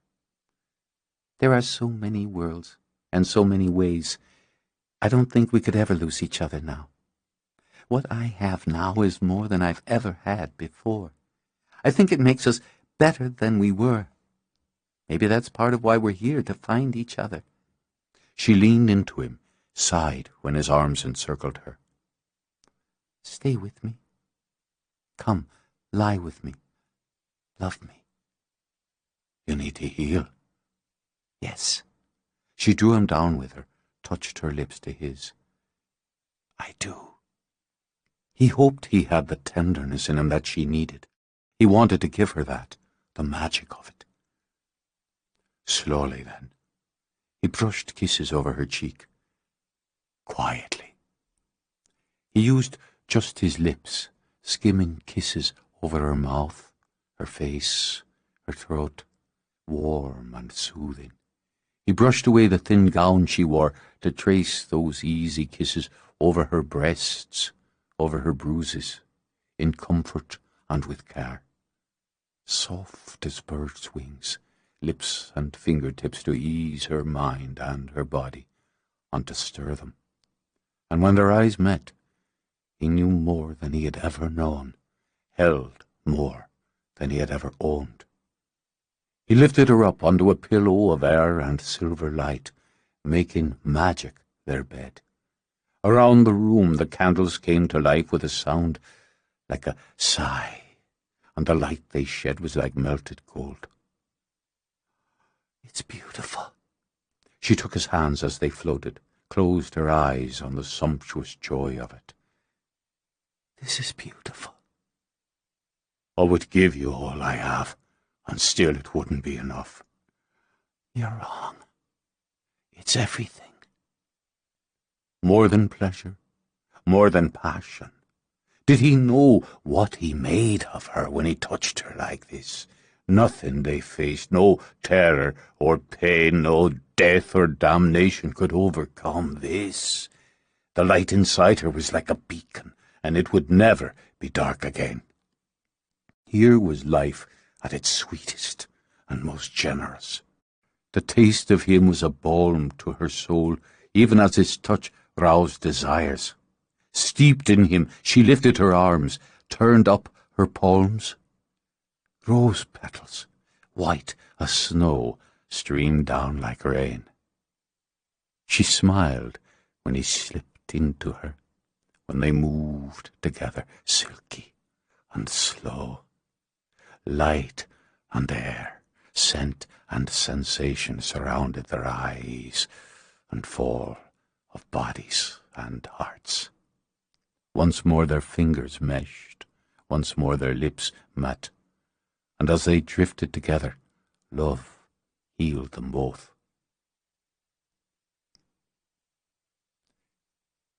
In the kitchen, Moira puzzled over a can of soup. No one had eaten, and she was determined to make some sort of meal should Glenna awake. She had managed the tea, but she had been shown how to conquer that. She had only watched King open one of the cylinders with the little machine that made the nasty noise. She had tried and failed 3 times to make it work, and was seriously considering getting her sword and hacking the cylinder open. She had a little kitchen magic. Precious little, she admitted. Glancing around to be sure she was alone, she pulled what she had together and visualized the can open. It shimmied a bit on the counter, but remained stubbornly whole. "All right, one more time, then." She bent down, studied the opener that was attached to the underside of the cupboard. With the proper tools she could take it apart, find out how it worked. She loved taking things apart. But if she had the proper tools, she could just open the bloody cylinder in the first place. She straightened, shook her hair back, rolled her shoulders. Muttering to herself, she tried once again to do the deed. This time, when the machine whirled, the can revolved. She clasped her hands together in delight, then bent close again to watch it work. It was so clever, she thought. So much here was clever. She wondered if she'd ever be allowed to drive the van. King had said he'd teach her how it was done. Her lips trembled at the thought of it, of him, and she pressed them hard together. She prayed his death had been quick and his suffering brief. In the morning she would put up a stone for him in the graveyard she and Larkin had seen when they had been walking. And when she returned to Guile, she would erect another and ask the harper to write a song for him. She emptied the contents into a pot and set it on the burner, turning it on as Glenna had showed her. They needed to eat. Grief and hunger would make them weak, and weakness would make them easier prey. Bread, she decided. They would have some bread. It would be a simple meal, but filling. She turned toward the pantry, then stumbled back when she saw Cian in the doorway. He leaned against the wall, the nearly empty whiskey bottle dangling from his fingers. "Midnight snack?" His teeth showed white with his smile. "I've a fondness for them myself." "No one's eaten. I thought we should." "Ah, always thinking, aren't you, little queen? Mind's always going." He was drunk, she could see that. Too much whiskey had dulled his eyes and thickened his voice, but she could also see the pain. "You should sit before you fall over." "Oh, thanks for the kind invitation in my own bloody house. But I just came down for another bottle." He shook the one he held. "Someone appears to have made off with this one. Drink yourself sick if you want to be stupid about it, but you might as well eat something. I know you eat, I've seen you. I've gone to the trouble to make it." He glanced at the counter, smirked. "You opened a tin." "It's sorry I am I didn't have time to kill the fatted calf. So you'll make do." She turned around to busy herself, then went very still when she felt him behind her. His fingers skimmed the side of her throat, light as a moth's wings. "I'd have thought you tasty, once upon a time." Drunk, angry, grieving, she thought. All of those made him dangerous. If she showed him her fear, he'd only be more so. "You're in my way." "Not yet." "I don't have time for drunkards. Maybe you don't want food, but Glenna needs it for healing strength." "I'd say she's feeling strong enough." Bitterness edged his tone as he glanced up. "Didn't you see the lights brighten a bit ago?" "I did. I don't know what that has to do with Glenna." "It means she and my brother are having a go at each other." "Sex," he said when she looked blank.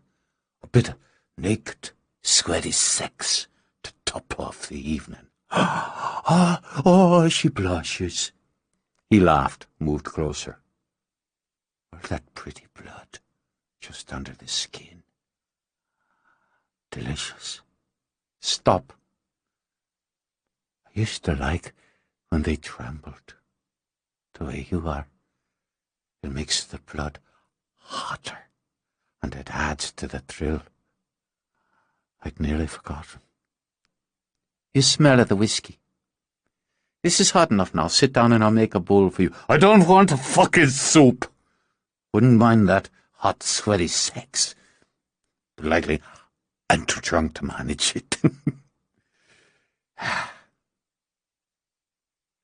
"Well then, I'll just get that fresh bottle and finish the job."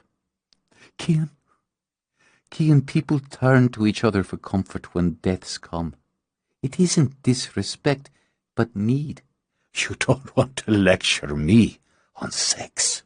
I know more of it than you could ever imagine. Of its pleasures, and its pain, and its purposes. People turn to drink as well, but it's not as healthy. I know what he was to you. You don't. He talked to me more than the others, I think, because I like to listen. He told me how you found him, all those years ago, what you did for him. I amused myself. Stop it! The tone of command, bred into her bones, snapped into her voice. Now it's disrespect you're showing for a man who was a friend to me, and he was a son to you, a friend and a brother, all of that. I want to put a stone up for him tomorrow. It could wait until sunset, until you could go out and... What do I care for stones? He said. and left her. Glenna was so grateful for the sun she could have wept. There were clouds, but they were thin, and the beams burst through them to toss light and shadows on the ground. She hurt still, heart and body, but she would deal with it. For now, she took one of her cameras and she stepped outside to let the sun bathe her face. Charmed by the music of it, she walked to the stream, then just laid down on its bank and basked. Birds sang, pouring joy into air that was fragrant with flowers. She could see foxglove dancing lightly in the breeze. For a moment she felt the earth beneath her sigh and whisper with the pleasure of a new day. Grief would come and go, she knew, but today there was light and work, and there was still magic in the world. When a shadow fell over her, she turned her head, smiled at Moira. "How are you this morning?" "Better," Glenna told her. "I'm better. Sore and stiff. Maybe a little wobbly yet, but better." She turned a bit more to study Moira's tunic and rough pants. "We need to get you some clothes. These do well enough. Maybe we'll go into town, see what we can find. I have nothing to trade. I can't pay. That's what visa's for. It'll be my treat." She lay flat, closed her eyes again. "I didn't think anyone else was up. Larkin's taken the horse for a run. It should do both of them good. I don't think he slept at all. I doubt any of us did, really. It doesn't seem real, does it? Not in the light of day, with the sun showering down and the birds singing." "Seems more real to me," Moira said as she sat. "It shows what we have to lose." "I have a stone," she continued, brushing her hand through the grass. "I thought, when Larkin comes back, we could go to where the graves are, make one for King." Glenna kept her eyes closed, but reached out a hand for Moira's. "You have a good heart. Yes, we'll make a grave for King." Her injuries prevented her from training, but it didn't stop Glenna from working. She spent the next 2 days preparing food, shopping for supplies, researching magic. She took photographs. More than busy work, she told herself. It was practical and organizational. And the photos would be a kind of documentation, a kind of tribute. Most of all, it helped keep her from feeling useless while the others worked up a sweat with swords and hand to hand. She learned the roads, committing various routes to memory. Her driving skills were rusty, so she honed them, manoeuvring the van on snaking roads, skimming the hedgerows on turns, zooming through roundabouts as her confidence built. She pored through spell books, searching for offense and defense, for solutions. She couldn't bring King back, but she would do everything in her power to safeguard those who were left. Then she got the bright idea that every member of the team should be able to handle the van. She started with Hoyt. She sat beside him as he drove the van at a creeping pace up and down the lane. "There are better uses for my time." "That may be." And at this rate, she thought, they'd be a millennium before he got over 5 miles an hour. "But every one of us should be able to take the wheel if necessary." "Why?" "Because." "Do you plan to take this machine into battle?" "Not with you at the wheel. Practicalities, Hoyt. I'm the only one who can drive during the day. If something happens to me—" Don't tempt the gods." His hand closed over hers. "We have to factor it. We're here, and where we are is remote. We need transportation. And, well, driving gives all of us a kind of independence, as well as another skill. We should be prepared for anything." "We could get more horses." The wistfulness in his voice had her giving him a bolstering pat on the shoulder. "You're doing fine. Maybe you could try going just a little bit faster." He shot forward, spitting gravel from the tires. Glenna sucked in a breath and shouted, "Brake! Brake! Brake!" More gravel flew when the van came to an abrupt halt. "Here's a new word for your vocabulary," she said pleasantly. "Whiplash." "You said to go faster. This is go." He gestured toward the gas pedal. "Yeah. Well, okay."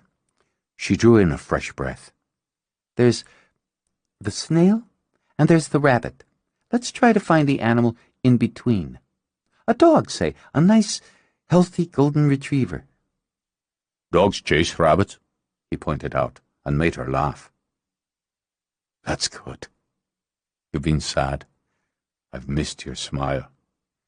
"I'll give you a big toothy one if we come through this lesson in one piece. We're going to take a big leap. Go out on the road."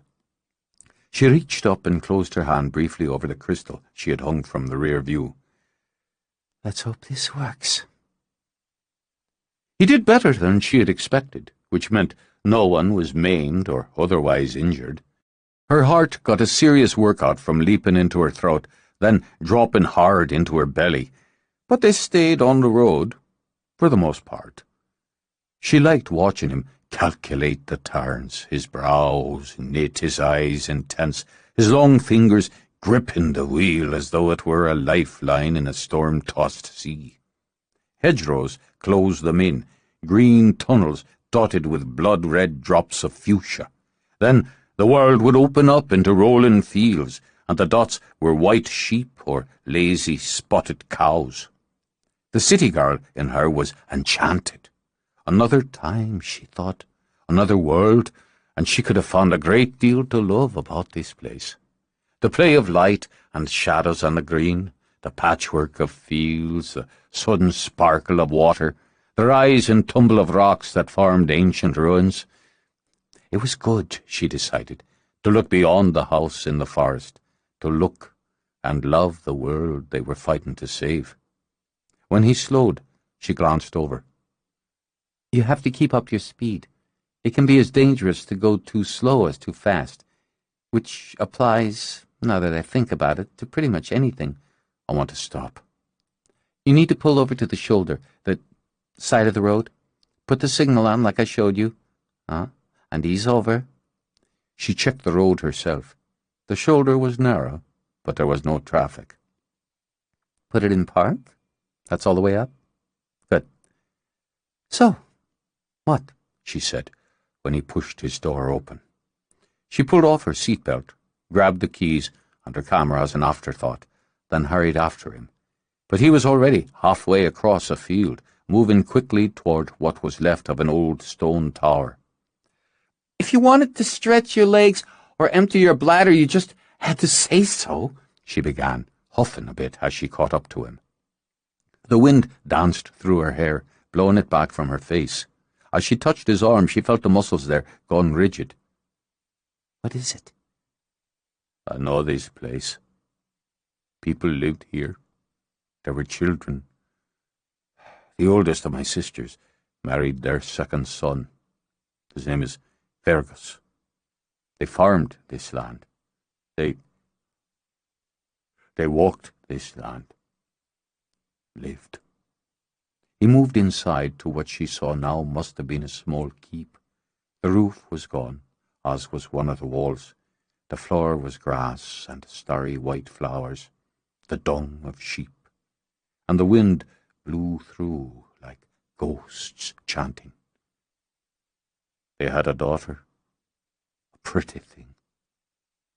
Our families hoped we would. He laid his hand against the wall, left it there. Just stone now. Gone to ruin. But still here. Hoyt, still here, a part of it. And you remembering them. What we're doing, what we have to do, won't it mean they had the very best chance to live a long, full life, to farm the land and walk it, to live? They came to my brother's wake. He dropped his hand. I don't know how to feel. I can't imagine how hard this is for you. Every day of it. Hoyt. She She laid her hands on his arms, waiting for his eyes to meet hers. Part of it stands. What was yours? It stands in what's mine.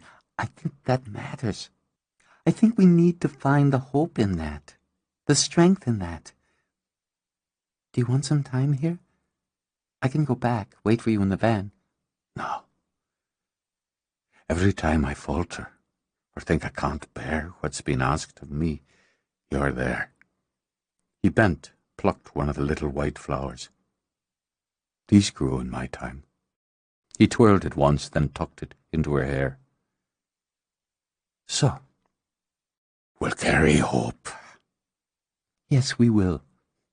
Here. She lifted her camera.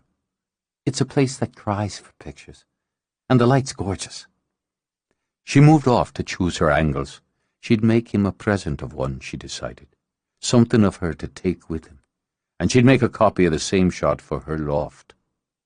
Imagine him studying the photo while she studied hers, each of them remembering standing there on a summer afternoon with wild flowers waving in a carpet of grass.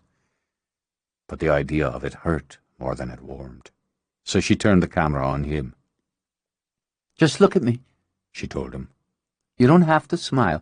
In fact, she clicked the shutter. Nice, very nice. Inspired, she lowered the camera. I'm going to set it on timer, take one of us together. She looked around for something to set the camera on, wished she had thought to bring a tripod. Well, I'll have to mix a little something in. She framed him in, man and stone and field.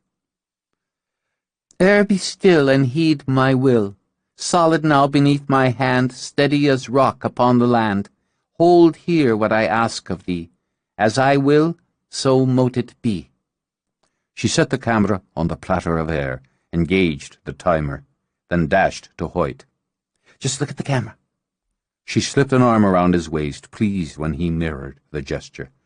And if you can manage a little smile. 1, 2. She watched the light blink. There we are, for posterity. He walked with her when she retrieved the camera. How do you know how it will look when you take it out of the box? I don't, not 100%. I guess you could say it's another kind of hope. She looked back at the ruin. Do you need more time? No. Time, he thought. There would never be enough of it. We should go back. There's other work to do. Did you love her? Glenna asked as they started back across the field. Who? The girl? The daughter of the family who lived here? I didn't, no. A great disappointment that was to my mother, but not, I think, to the girl. I didn't look for a woman in that way, for marriage and family. It seemed to me that my gift, my work, required solitude.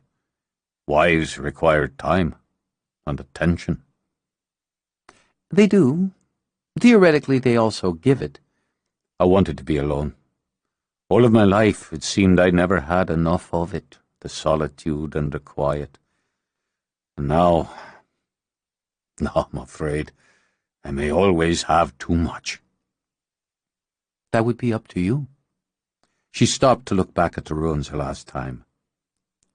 What will you tell them when you go back? Even saying it tore little pieces from her heart. I don't know. He took her hand so they stood together, looking at what was, imagining what had been. I don't know. What will you tell your people when this is done? I think I probably won't tell them anything. Let them think, as I told them when I called before I left, that I took an impulsive trip to Europe. Why should they have to live with the fear of what we know? She said when he turned to her. We know what goes bump in the night is real. We know that now, and it's a burden. So I'll tell them I love them and leave it at that. Isn't that another kind of alone? It's one I can handle. This time she got behind the wheel. When he got in beside her, he took one last look at the ruin, and, he thought, without Glenna, the alone might swallow him whole. Chapter 17. It plagued him, the idea of going back to his world, of dying in this one, of never seeing his home again, of living in it the rest of his life without the woman who had given new meaning to it. If there was a war to be fought with sword and lance, there was another raging inside him, batter in the heart he had never known could yearn for so much. He watched her from the tower window as she took pictures of Larkin and Moira sparring, or posed them in less combative stances.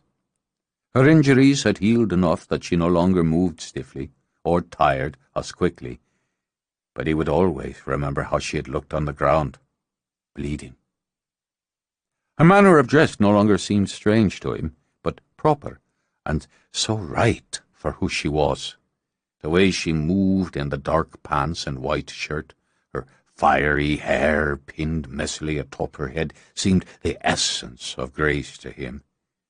In her face he had found beauty and life, in her mind intelligence and curiosity, and in her heart both compassion and valour. In her, he realized, he had found everything he could want, without ever knowing he'd been lacking. He had no right to her, of course.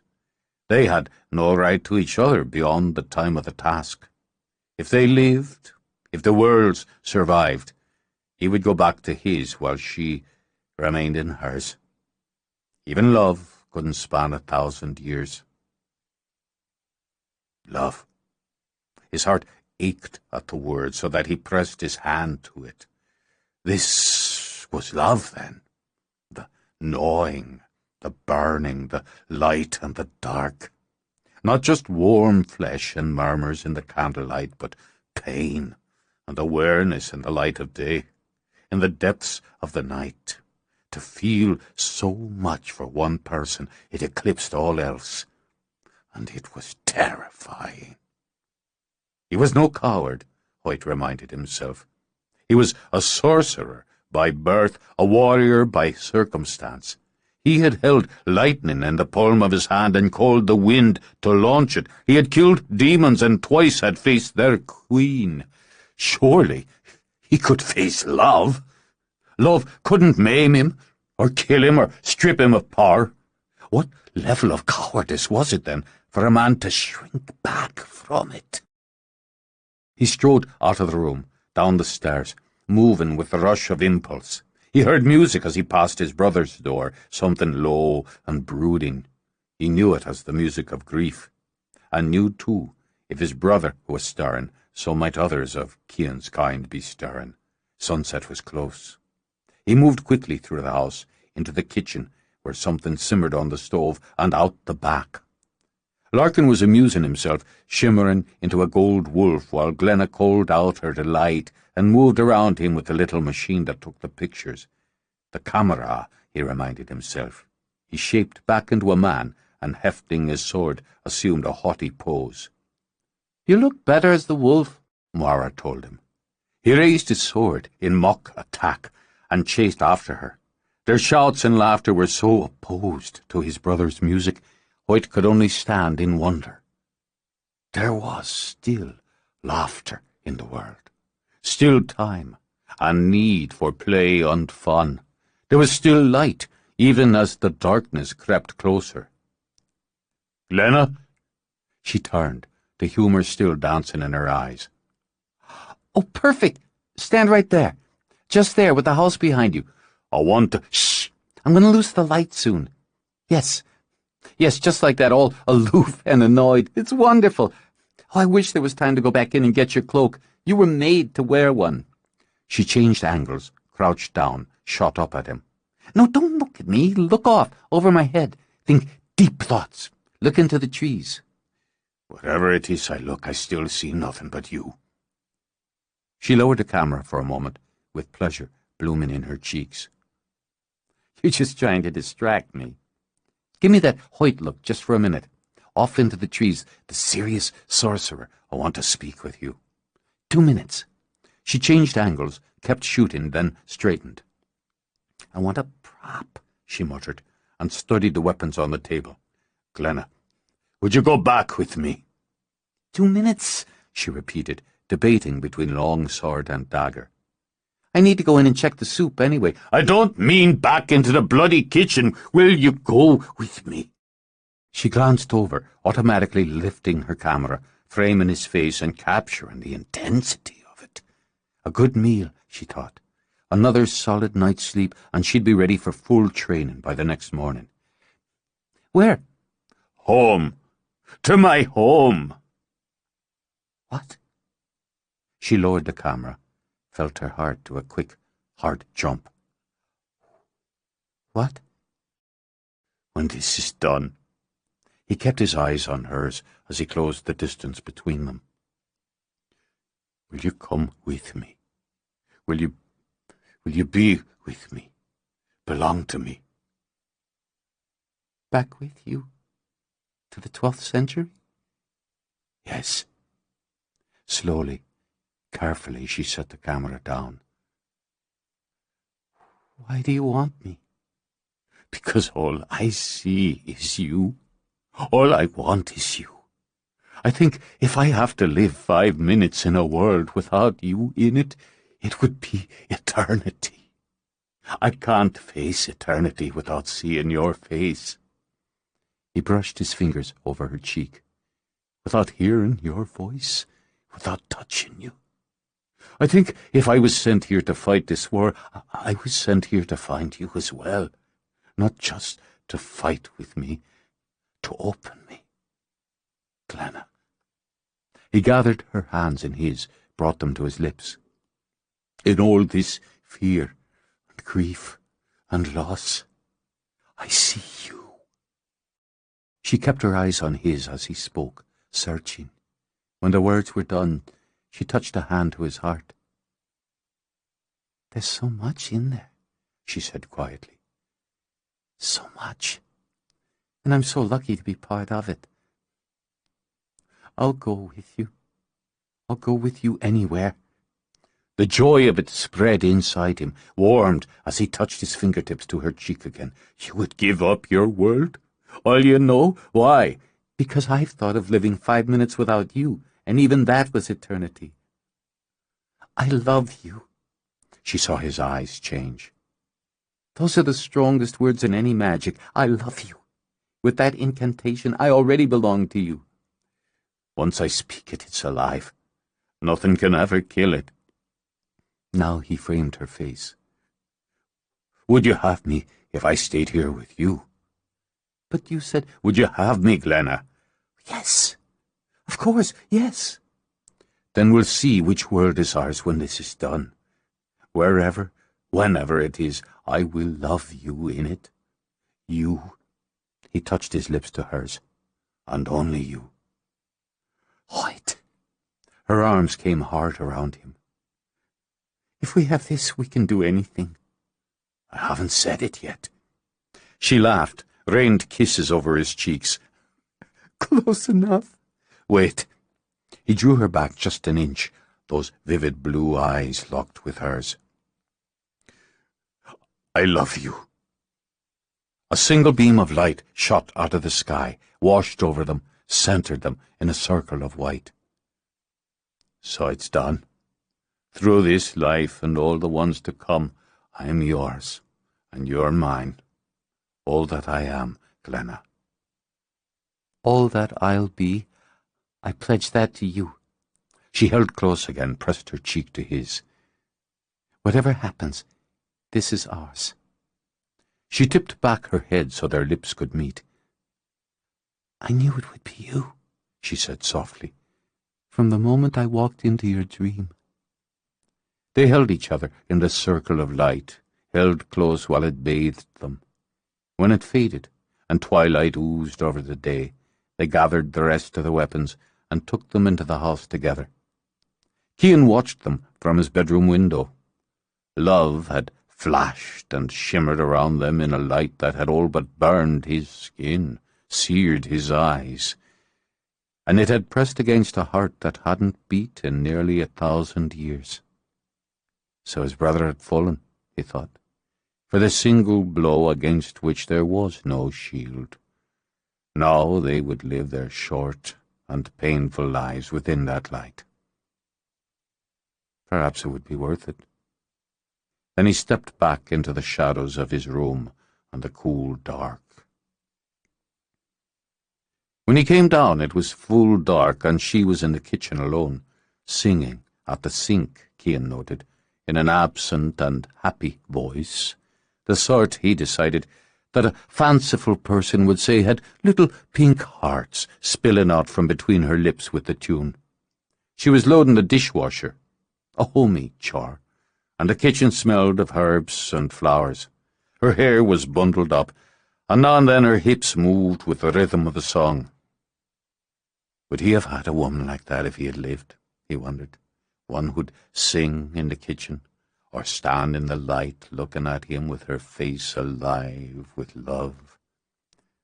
He had had women, of course, scores of them, and some had loved him, to their loss, he supposed.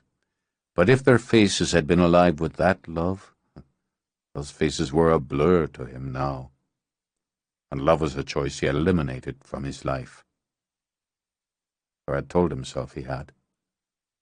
But the fact was, he had loved King, as a father does a son, or a brother a brother. The little queen had been right about that. Damn her for it. He had given his love and his trust to a human, and as humans were wont to do, it had died on him.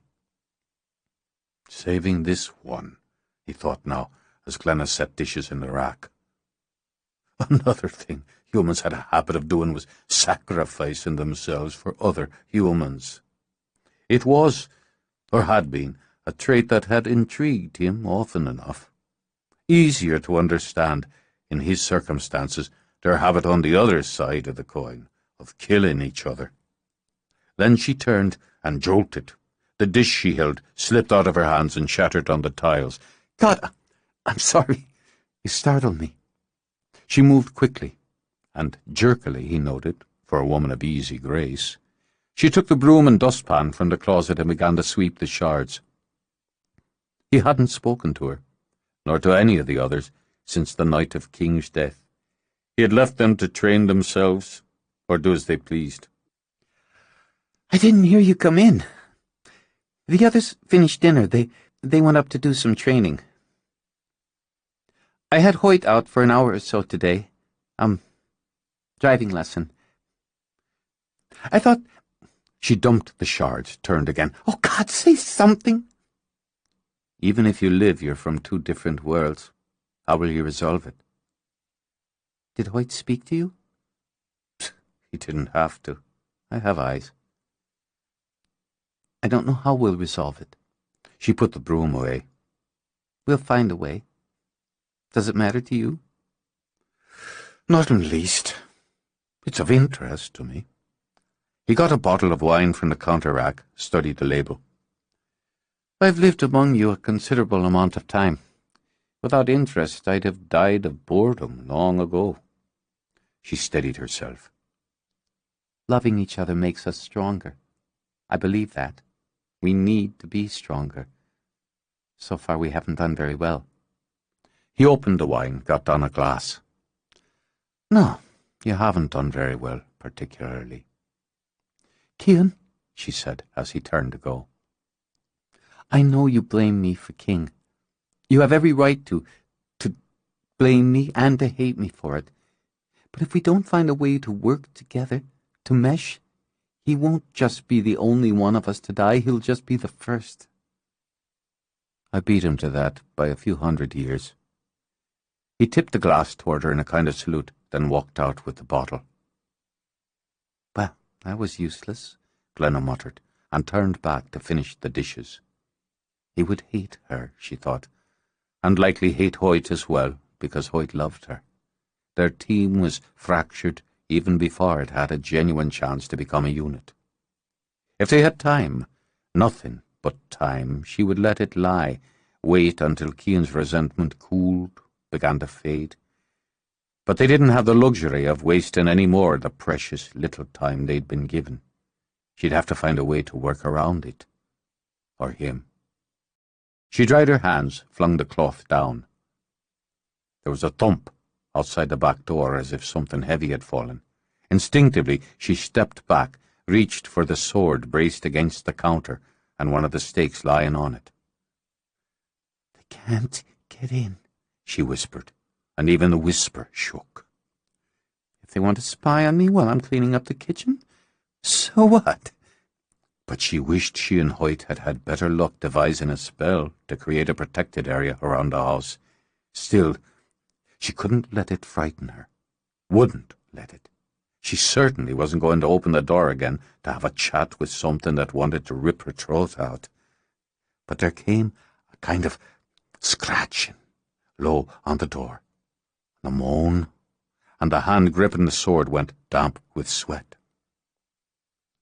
"Help me, please." The voice was weak, barely audible through the wood, but she thought, "Let me in. Glenna. Glenna, in the name of God, let me in before they come." "King?" The sword clattered on the floor. She leaped toward the door. Still, she held the stake in a firm grip. Fool me once, she thought, and kept well out of reach as she opened the door. He lay on the stones just outside, his clothes bloody and torn. More blood had dried on the side of his face, and his breathing was a thin wheeze. Alive was all she could think. She started to crouch down, pull him inside, but Cian was beside her. He shoved her aside, lowered down himself, laid a hand on King's battered cheek. "We need to get him in. Hurry, Cian. I've got things that can help." "They're close, tracking me." He groped blindly for Cian's hand. "I didn't think I'd make it." "You have. Come inside now." He gripped King under the arms, dragged him into the kitchen. "How did you get away?" "Don't know." King sprawled on the floor, eyes closed. "I missed the rocks. Thought I'd drown, but I got out of the water. Hurt pretty bad. Passed out, don't know how long. Walked all day, hit at night. They come at night."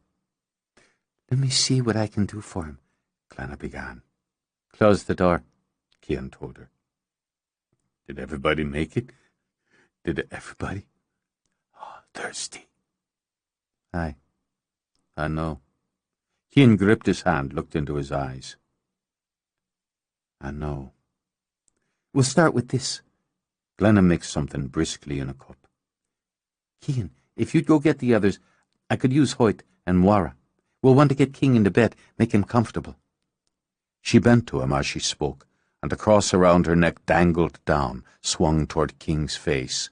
He hissed like a snake, bared fangs, and scuttled back. Then, to Glenna's horror, he got to his feet and grinned. "You never told me how it felt," he said to Cian. "Words fall short. It needs to be experienced." "No." Glenna could only shake her head. "God, no." "You could have taken me here a long time ago, but I'm glad you didn't.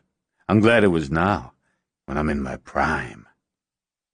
King circled around as he spoke, blocking the door out of the kitchen. "They hurt me first. Lilith, oh, she knows amazing ways to give pain. You know, you don't stand a chance against her." "I'm sorry," Glenna whispered. "I'm sorry." "Don't be. She said I could have you. Eat you or change you, my choice." "You don't want to hurt me, King." "Oh, yes, he does," Cian said easily. "He wants the pain in you nearly as much as he wants your blood in his throat. It's how he's made." "Had she already given you the gift before they threw you off the cliff?" "No. I was hurt, though. Hurt bad. Could hardly stand. They had a rope around me when they tossed me off. If I lived, she'd give me the gift. I lived." "She'll take you back," he said to Cian. "Yes, I know she will. Glenna looked from one to the other. Trapped, she realized, between them. He'd known. She saw that now. Cian had known what King was before he'd let him in the house. Don't do this. How can you do this? To your brother? I can't have him, King told Cian. Neither can you. She wants Hoyt herself. She wants to drink him, the sorcerer. With his blood she'll ascend even higher. Every world there is will be ours. The sword was too far away, and she no longer had the stake. She had nothing. We're to take Hoyt and the other female to her alive. This one and the boy, they're ours if we want them. I haven't drunk human blood for a very long time. Cian reached over, trailed a fingertip down the nape of Glenna's neck. This one, I'd think, would be heady. King licked his lips. We can share her. Yes, why not? He tightened his grip on Glenna, and when she fought, when she sucked in her breath, he laughed. Oh, aye, scream for help. Bring the others on down to save you. It'll save us the trip up. Rot in hell! I'm sorry for what happened to you, she said to King as he moved toward her. Sorry for any part I played in it. But I won't make it easy for you. She used Cian as a brace, swung up her legs, and kicked out. She knocked King back a few steps, but he only laughed and moved toward her again.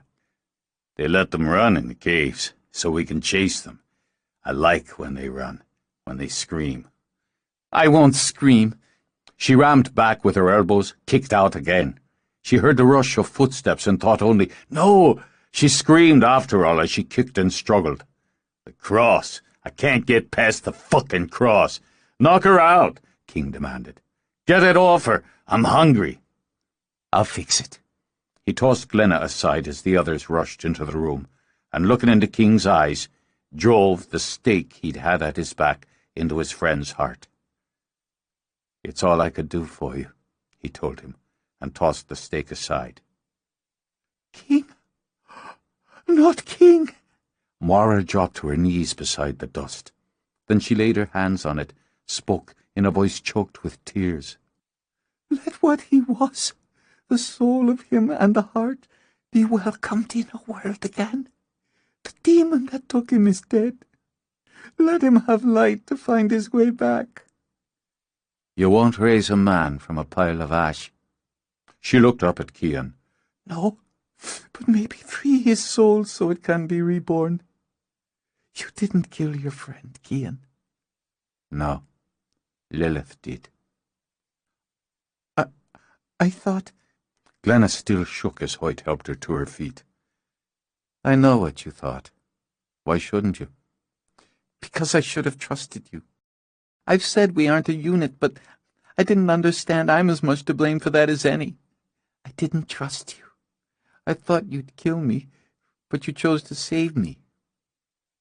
You're wrong. I chose to save him. Cian? She stepped toward him. I caused this. I can't... You didn't, no. You didn't kill him, and you didn't change him. Lilith did, and sent him here to die once more. He was new and not yet used to his skin, injured as well. He couldn't have taken all of us, and she knew it. She knew what you would do. Hoyt moved to his brother's side, laid a hand on his shoulder. And what it would cost you. In her way, she couldn't lose. So she'd think, I don't kill him, he takes at least one of you, maybe the lot if I turn. If I go the other way, destroy him, it costs me. Oh, quite a bit, quite a lot indeed. The death of a friend, Larkin began, is a hard death. We all feel it. I believe you do. He looked down to where Moira still knelt on the floor. But it comes to me first because he was mine first. She did this to him, not because of you, he said to Glenna, but because of me. I could have blamed you, and did, if she had just killed him, clean. But for this, it's not yours. It's hers, and it's mine. He walked over to pick up the stake he used, studied the killing point. And when it comes time, when we face her, she's mine. If any of you step up to do the killing blow, I'll stop you. So you see, she miscalculated. I owe her for this, and I'll give her death for it. Now he picked up the sword. We train tonight. She trained, going one-on-one with Larkin, sword to sword. Cian had paired Moira with Hoyt, and stood back or moved around them as steel clashed.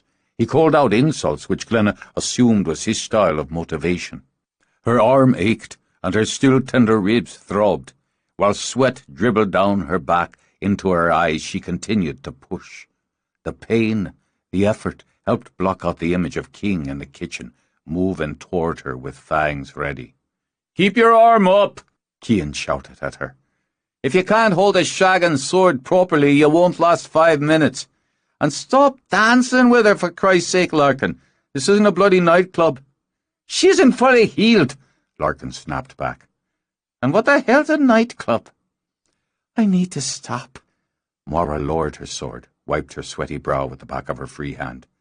"Rest for a moment." "You don't." Cian spun toward her.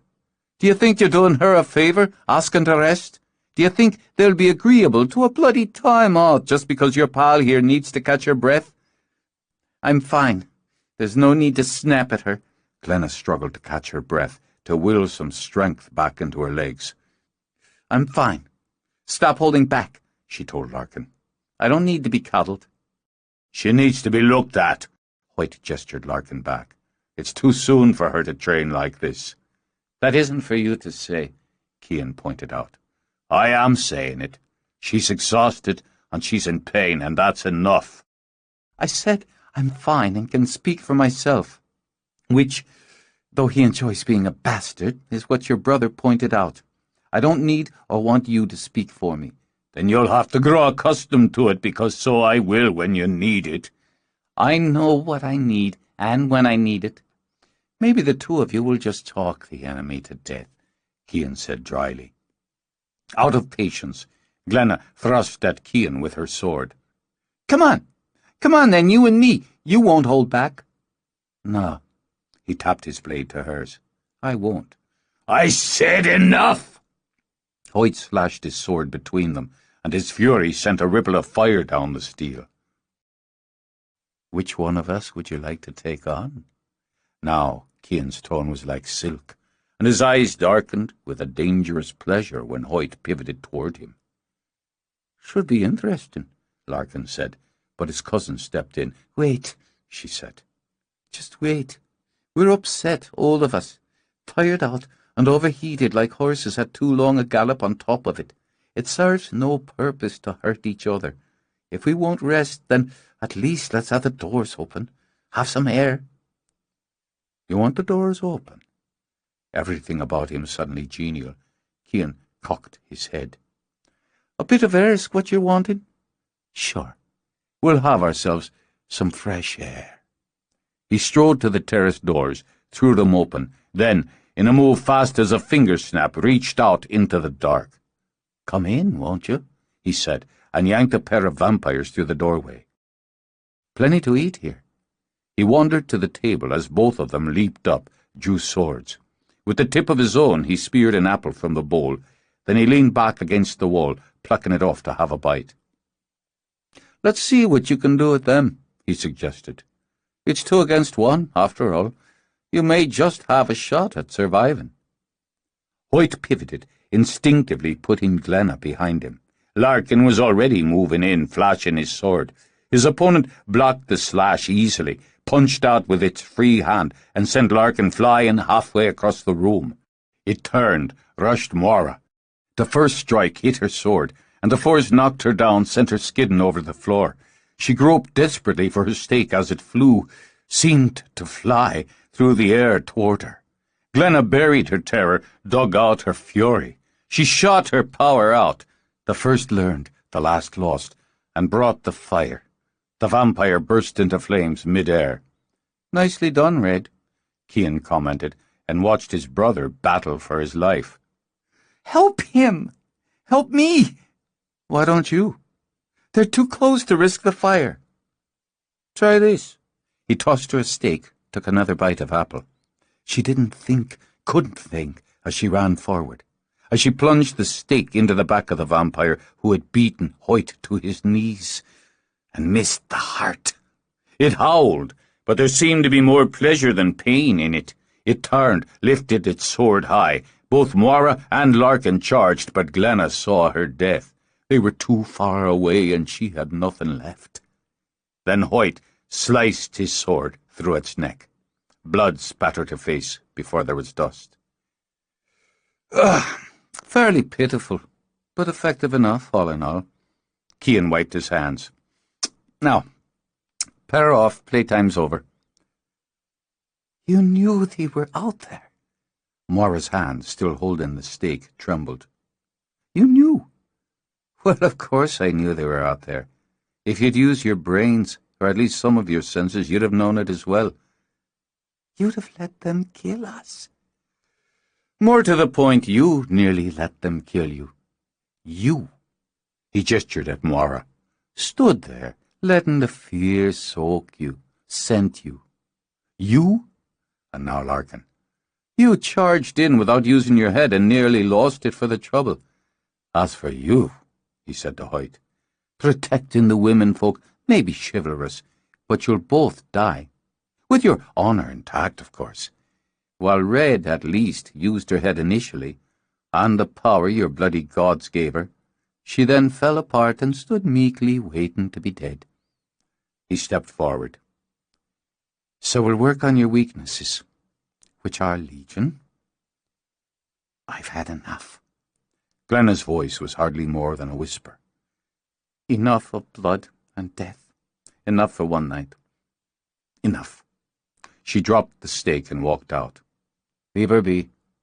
Cian waved a hand when Hoyt turned to follow.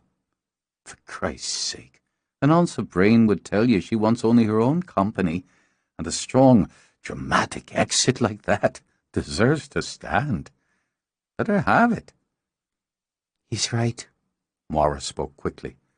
"As much as it pains me to say it, she needs the quiet." She walked over to pick up the sword that had been knocked out of her hand. "Weaknesses."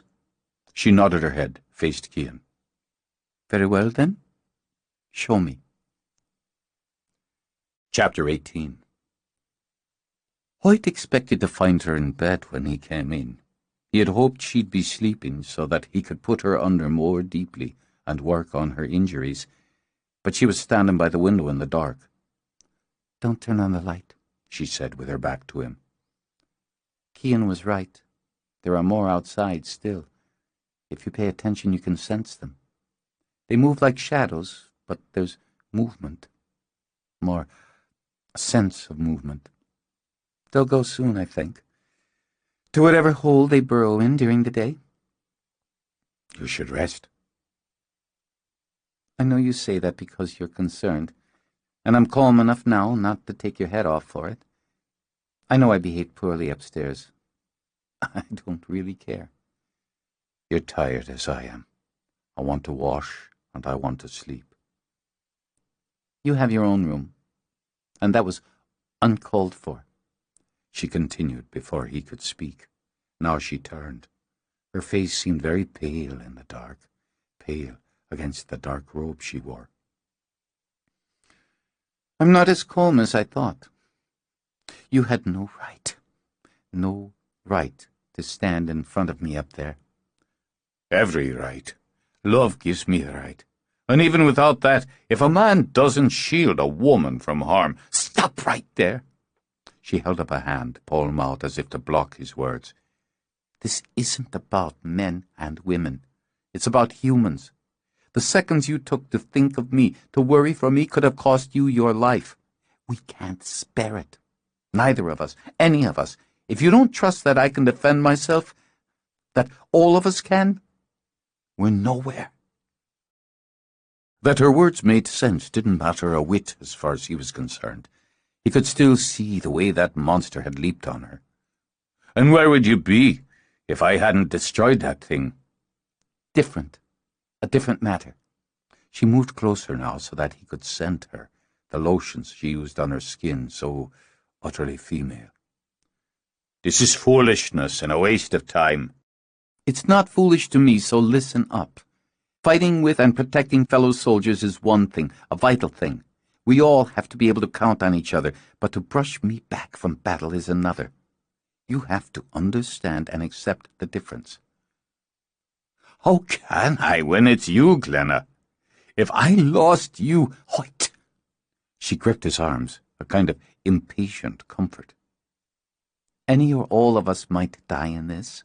I'm fighting to understand and accept that. But if you die, I won't live with the responsibility of knowing it was for me. I won't do it." She sat on the side of the bed. "I killed tonight. I know how it feels to end something, to use my power to do that. Something I never thought I'd do, need to do." She held out her hands to study them. "I did it to save another human being, and still it weighs on me. I know that if I'd done it with stake or sword, I'd accept it more easily, but I used magic to destroy." She lifted her face to his, and the sorrow was deep in her eyes. "This gift was always so bright, and now there's a darkness in it. I have to understand and accept that, too, and you have to let me." "I accept your power, Glenna, and what you can and will do with it. I think all of us would be better served by it if you worked solely on the magics." "And left the bloody work to you? Off the front line, out of harm's way, stirring my cauldron? Twice this night I nearly lost you, so you'll do as I say." It took a moment to find her voice. "Well, in a pig's eye. Twice this night I faced death and I survived. We'll discuss this farther tomorrow." "Oh, no. Oh, no, we won't." She flicked out a hand, slammed the door to the bathroom inches before he reached it. He whirled back, a man obviously at the end of his tether. "Don't slap your paw out at me." "Don't slap your manhood out at me. And that didn't come out the way I meant it." Because there was laughter tickling the back of her throat right along with the temper, she took a breath. "I won't snap too, Hoyt, when you order it, any more than I expect you will for me. You were frightened for me, and oh boy, do I understand that, because I was frightened for me. And for you, for all of us, but we have to get past it." "How?" he demanded. "How is that done? This love is new for me, this need, and this terror that goes with it. When we were called for this, I thought it would be the hardest thing I'd ever done. But I was wrong. Loving you is harder. Loving you, and knowing I could lose you." All of her life, she thought, she'd waited to be loved like this. What human didn't? "I never knew I could feel so completely for anyone. This is new for me, too. Hard and scary and new, and I wish I could say you won't lose me. I wish I could, but I know the stronger I am, the better chance I have of staying alive. The stronger each one of us is, the better chance we have of surviving this, of winning." She stood again. "I looked at King tonight, a man I had come to like quite a lot. I looked at what they'd made of him. What they made of him wanted my blood, my death, would have rejoiced in it. Seeing that, knowing that, hurt beyond the believing of it. He was a friend. He became a friend so quickly." Her voice trembled so that she had to turn away, move back to the window and the dark. "There was a part of me, even as I tried to save myself, that saw what he had been. The man who had cooked with me, sat with me, laughed with me. I couldn't use my powers against him, couldn't pull it out of me to do that. If Kean hadn't—" She turned back now, straight and slim. I won't be weak again. I won't hesitate a second time. You have to trust me for that. You called out for me to run. Would you say that was putting yourself in front of me in battle? She opened her mouth, closed it again, cleared her throat. Seemed like the thing to do at the time.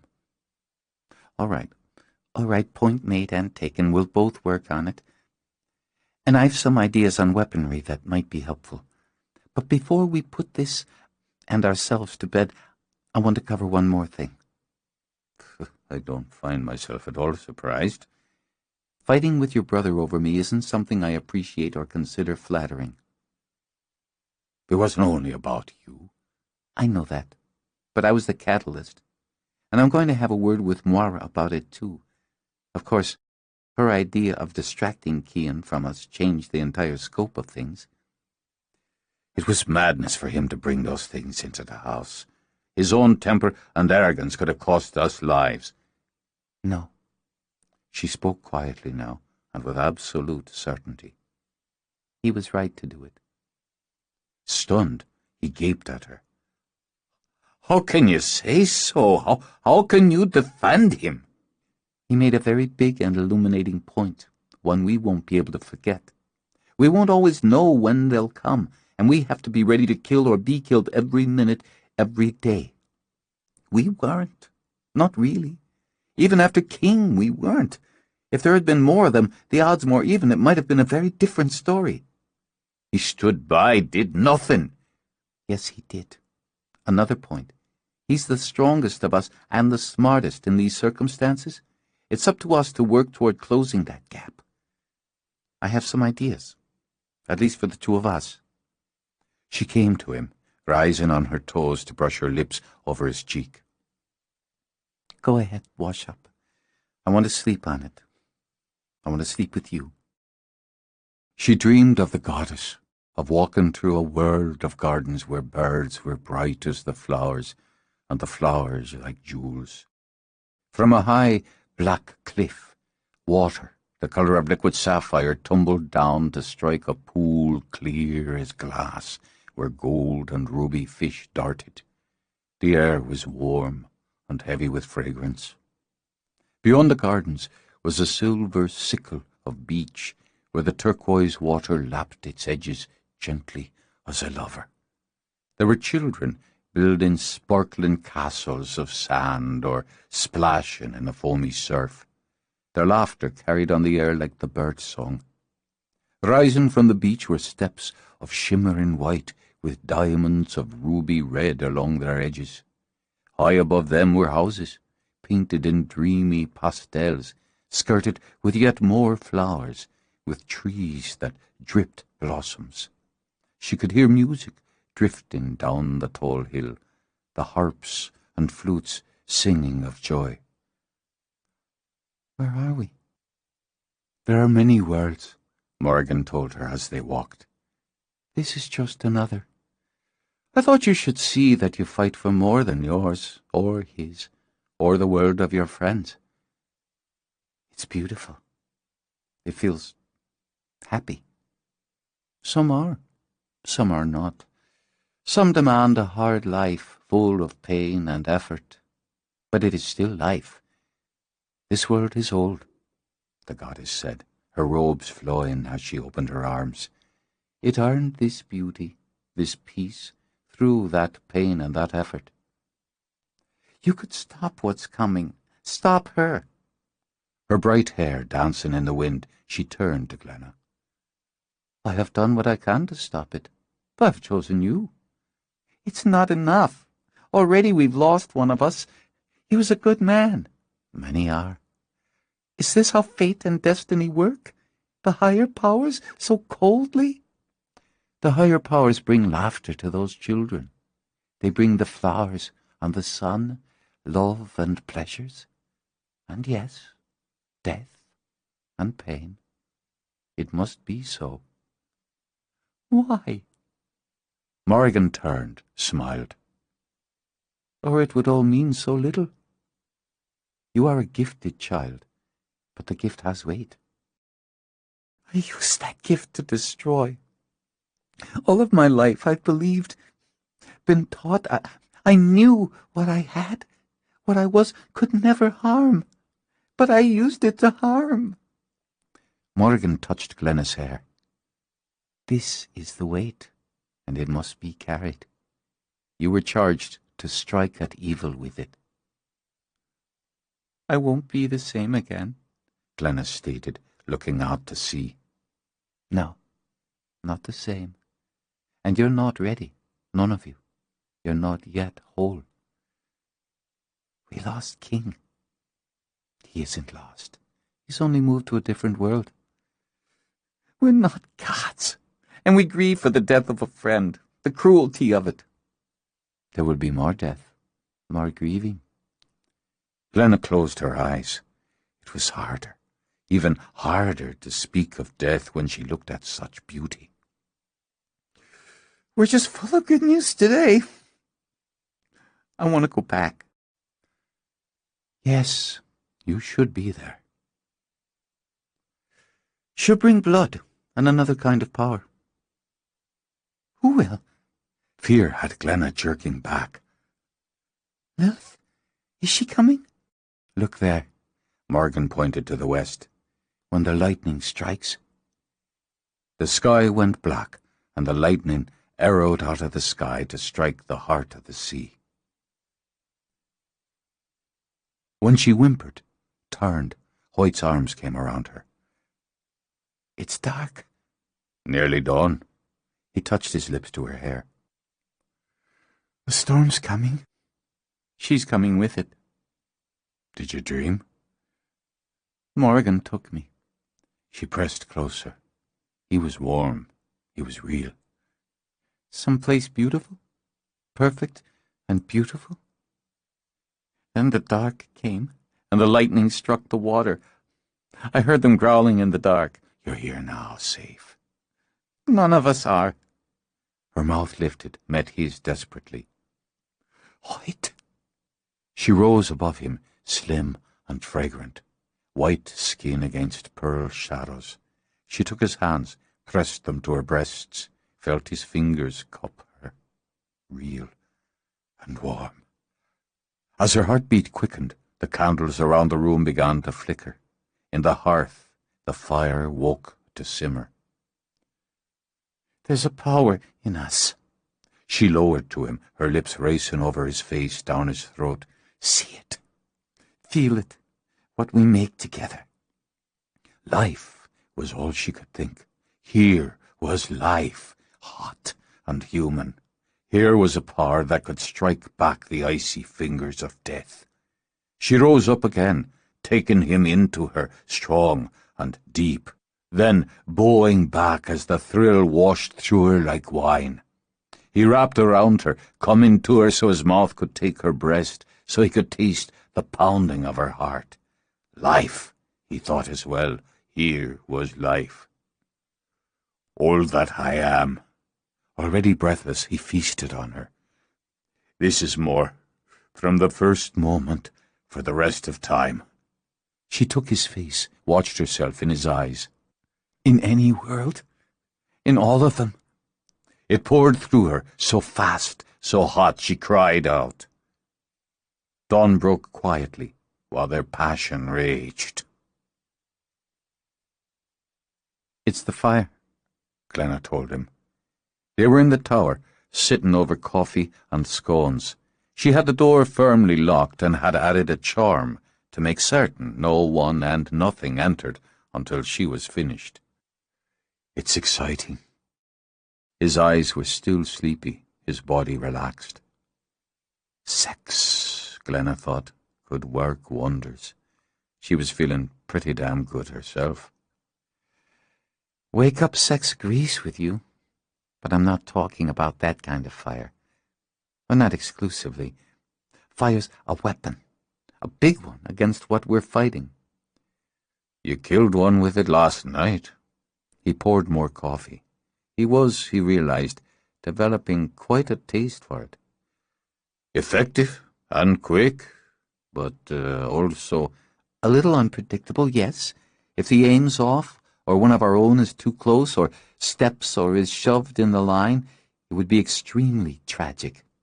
But she tapped her fingers against her cup. We learn to control it, to channel it. That's what we do, after all. Practice, practice. And more, we can use it to enhance the other weapons, the way you did last night with the fire on the sword. I'm sorry? The fire on your sword when you clashed with Kian? She lifted her eyebrows at his blank expression. You didn't call it, it just came. Passion. In that case, anger. Passion when we're making love. A flame shot down your sword last night just for an instant. A flaming sword. She pushed up from the table to pace around the room. We haven't been able to do anything about creating a protected zone around the house. We may yet find a way. Tricky, since we have a vampire on the premises. We can't set down a spell to repel vampires without repelling Kian. But yes, in time, if we have the time, we may find a way around that. In the meantime, the fire's not only effective, it's beautifully symbolic. And you bet your gorgeous ass it'll put the fear of the gods into the enemy. Fire takes focus and concentration. A little difficult when you're fighting for your life. We'll work on it until it isn't so difficult. You wanted me to work more on magic, and in this case, I'm willing. It's time to make ourselves a serious arsenal. She came back, sat on the table. When it's time to take this war to Guile, we're going loaded. She spent the day at it, with him and without him. She buried herself in her own books and the ones she dragged up from Kian's library. When the sun set, she lit candles for work light and ignored Kian's banging on the door. She closed her ears to his curses and his shouts that it was bloody well time for training. She was training, and she'd come out when she was damn good and ready. The woman was young and fresh and very, very alone. Laura watched from the shadows, gleefully pleased with her luck. To think she'd been annoyed when Lilith had sent her out with a trio of foot soldiers on a simple scouting mission. She had wanted to hit one of the outlying pubs, have some fun, have a feast. How long did Lilith expect them to keep to the caves, lying low, picking off the occasional tourist? The most fun she'd had in weeks had been smacking that witch around and stealing the black man right from under the noses of that tedious Holy Brigade. She wished they could have based somewhere, anywhere but in this dreary place. Somewhere like Paris or Prague. Somewhere so full of people she could pluck them like plums. Somewhere full of sound and heartbeats and the smell of flesh. She would swear there were more cows and sheep than people in this stupid country. It was boring. But now, there was this interesting possibility. So pretty. So unfortunate. This one would be a good candidate for the change as well as a quick snack. It would be fun to have a new companion, a woman particularly, one she could train and play with. A new toy, she decided, to stave off this endless ennui, at least until the real fun began. Where, she wondered, had the pretty thing been going after dark in her little car? Such bad luck to have a puncture on this quiet country road. Nice coat, too, Laura thought, as she watched the woman haul out the jack and spare. They were close enough to the same size that she could have the coat as well as what was in it. All that lovely, warm blood. Bring her to me. She gestured at the three who stood with her. Lilith said we weren't to feed until... She whirled, fangs glinting, eyes burning red, and the vampire, who had once been a man of 220 pounds of muscle when alive, backed off hurriedly. You question me? No. She was here, after all, and he could smell her hunger. Lilith was not. Bring her to me, Laura repeated, tapping him on the chest, then wagging that finger playfully in front of his face. On no tasting, I want her alive. Each time I add a new playmate. Her lips moved over her fangs in a pretty pout. And try not to damage the coat. I like it. They moved out of the shadows and onto the road, three males who had been ordinary in life. They scented human and female. Their hunger, always waiting, woke, and only the fear of Laura's reprisal prevented them from charging like wolves. She glanced over as they approached. She smiled, quick and friendly, as she straightened from her crouch at the side of the car and raked a hand through short, dark hair that left her throat and neck exposed in the gloomy light. I was hoping someone would come along. Must be your lucky night. The one Laura had chastised grinned. I'll say, dark, deserted road like this, middle of nowhere, whew, it's a little scary. It can get scarier. They spread out in a triangle to close her in with the car at her back. She took a step back, eyes going wide, and they growled low in the throat. Oh, God, are you going to hurt me? I don't have much money, but money's not what we're after, but we'll take that, too. She still held the tire iron, and when she lifted it, the one closest to her laughed. Stay back. Just keep away from me. Mel's not a big problem for us. He charged toward her, hands lifted toward her throat, and exploded into dust. No, but the pointy end of this is... She wagged the stake she had held behind her back. She lunged, kicking one aside with a flashing foot to the belly, blocking a blow with her forearm, then leading with the stake. She let the last one come to her, let the momentum of his rage and hunger rush him forward. She swung the tire iron full at his face. She was on him in an instant when he landed on the road. Metal's a little problem after all, she said. But we'll finish up with this. She staked him, rose, dusted off her coat. Damn vampires. She started back to her car, then stopped, her head lifting like a dog, scenting the air. She spread her legs, shifted her grip on the tire iron, on the stake. Don't you want to come out and play? She called out. I can smell you out there. These three didn't give me much action, and I'm revved. The scent began to fade. In moments, the air was clear again. She watched and waited, then, with a shrug, hooked the stake into the sheath on her belt. When she finished changing the tire, she glanced up at the sky. Clouds had rolled over the moon, and in the west thunder grumbled. Storm's coming, she murmured. In the training room, Hoyt landed hard on his back. He felt every bone in his body rattle. Larkin pounced, then brought the blunted stake down to tap Hoyt's heart. I've killed you 6 times already tonight. You're off your game. He cursed lightly when he felt the blade at his throat. Moira eased it back, then leaned over him to give him an upside-down smile. He'd be dust, that's certain, but you'd be bleeding all over what's left. Well, if you're going to come at a man from behind... They will, Cian reminded him, giving Moira one of his rare nods of approval. And more than one. You make your kill, you move on.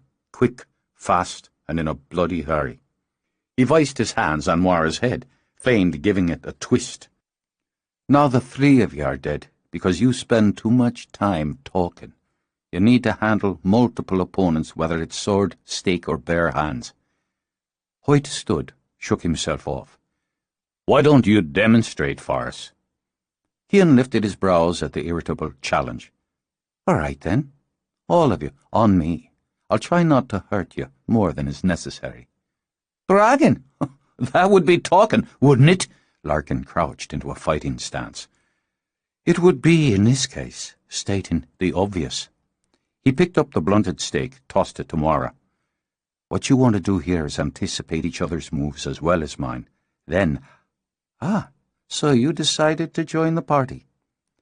I've been working on something, making progress. Glenna touched the hilt of the dagger she had strapped to her waist. I needed to step away from it a while. What's the drill here? We're going to kick Cian's arse, Larkin told her. Oh, I'll play. Weapons? Your choice. Cian nodded toward the dagger. You seem to have yours. No, not for this. She moved over, selected another blunted stake. Rules? In answer, Cian shot over, flipped Larkin and sent him tumbling to a pad. Win. That's the only rule. When Hoyt moved on him, Cian took the blow, let the momentum of it carry him into the air. He kicked off the wall, revolved, and used his body to knock Hoyt into Moira, and took them both down. "Anticipate," he repeated, and kicked back almost idly to send Larkin into the air. Glenna grabbed a cross, held it out as she stepped forward. Ah, smart. His eyes went red, just at the rims. Outside the doors, thunder began to grumble. Shield and weapon put the enemy in retreat. Except, he lashed out, forearm to forearm, and knocked the cross away. But when he spun to dispatch the stake, Glenna dived, going under him. "Now this one's clever."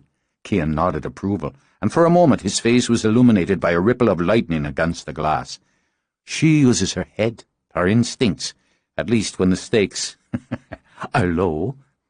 They circled him now, which he considered a small improvement in their strategy. Not quite a team, not yet an oiled machine, but an improvement. As they closed in, he could see the need to pounce in Larkin's eyes. Cian chose what he considered the weakest link, pivoted, and using one hand simply lifted Moira off her feet. When he tossed her, Larkin instinctively shifted to catch her. All Cian needed to do was sweep out a leg, take Larkin off his feet, and both of them went down in a tangle of limbs. He spun to block his brother, gripped Hoyt's shirt. The solid headbutt had Hoyt stumbling back, giving Cian the instant he needed to wrench the stake from Glenna. He had her back against him, his arm hooked tight around her neck. "What now?" he asked the rest of them. "I've got your girl here. Do you back off? Leave her to me?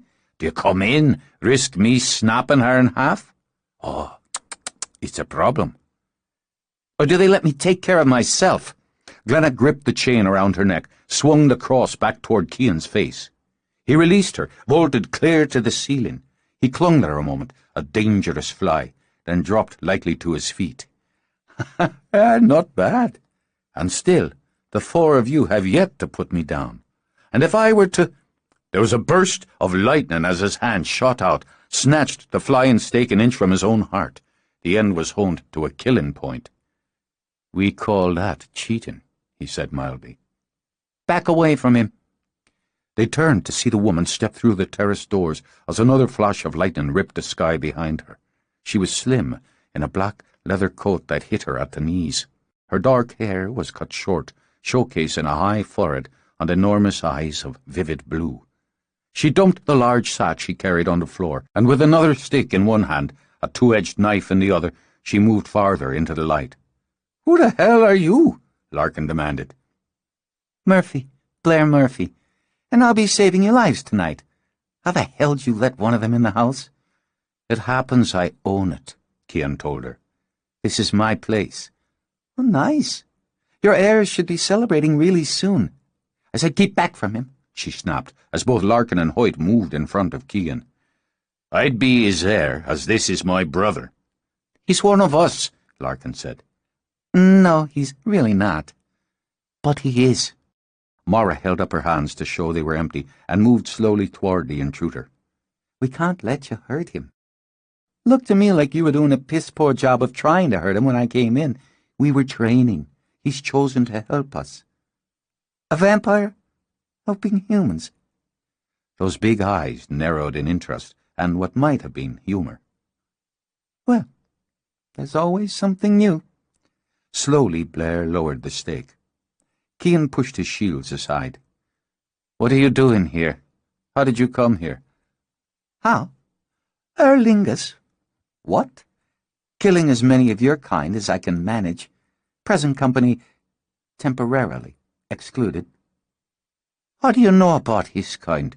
Larkin asked her. "Long story." She paused to scan the room, eyebrows lifting thoughtfully at the stockpile of weapons. "Nice stash. There's something about a battle axe that warms my heart. Morrigan. Morrigan said she'd come with the lightning." Glenna touched a hand to Hoyt's arm, then walked to Blair. "Morrigan sent you. She said there'd be 5. She didn't mention any undead in the crew." After a moment, she sheathed the knife, tucked the stake into her belt. "But that's a guide for you. Just gotta be cryptic. Look, it's been a long trip." She picked up her bag, slung the strap over her shoulder. "Got anything to eat around here?" Chapter 19. We have a lot of questions. Blair nodded at Glenna as she sampled stew. Bet you do. And right back at you. Oh, this is good. She took another spoonful. Thanks. And compliments to the chef and all that. You're welcome. I'm going to start, if that's okay. Glenna scanned the faces of the rest of the group. Where did you come from? Lately? Chicago. The Chicago in the here and now? A smile tugged at Blair's wide mouth. She reached for the hunk of bread Glenna had set out, ripped it in two, with nails painted a deep candy pink. It's the one. In the heartland, planet Earth. You? New York. This is Moira and her cousin Larkin. They're from Guile. Get out. Blair studied them as she ate. I always figured that for a myth. You don't seem particularly surprised it's not. Nothing much surprises me. Less now, after the visit from the goddess. Heavy stuff. This is Hoyt. He's a sorcerer from Ireland. 12th century Ireland. Blair watched as Glenna reached behind her for Hoyt's hand, the way their fingers smoothly intertwined. Ah, you two paired up? You could say that. Now she lifted her wine, took a small sip. Well, that's taken going for older men to a new level. But who could blame you? Your host is his brother Cian, who was made a vampire. 12th century? Blair leaned back, took a good long look at him, with all the interest, but none of the amusement she had shown when studying Hoyt. You've got nearly 1,000 years? I've never met a vamp who lasted that long. The oldest I ever came across was a couple decades shy of 500. Clean living, Cian said. Yeah, that'll be the day.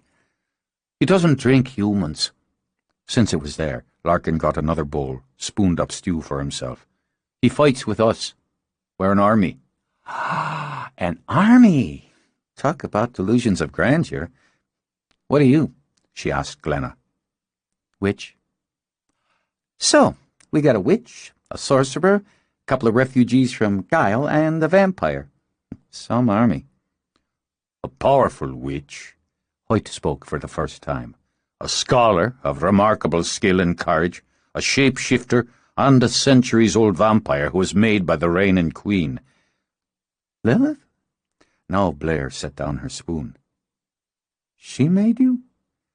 Cian leaned back against the counter, crossed his ankles. I was young and foolish.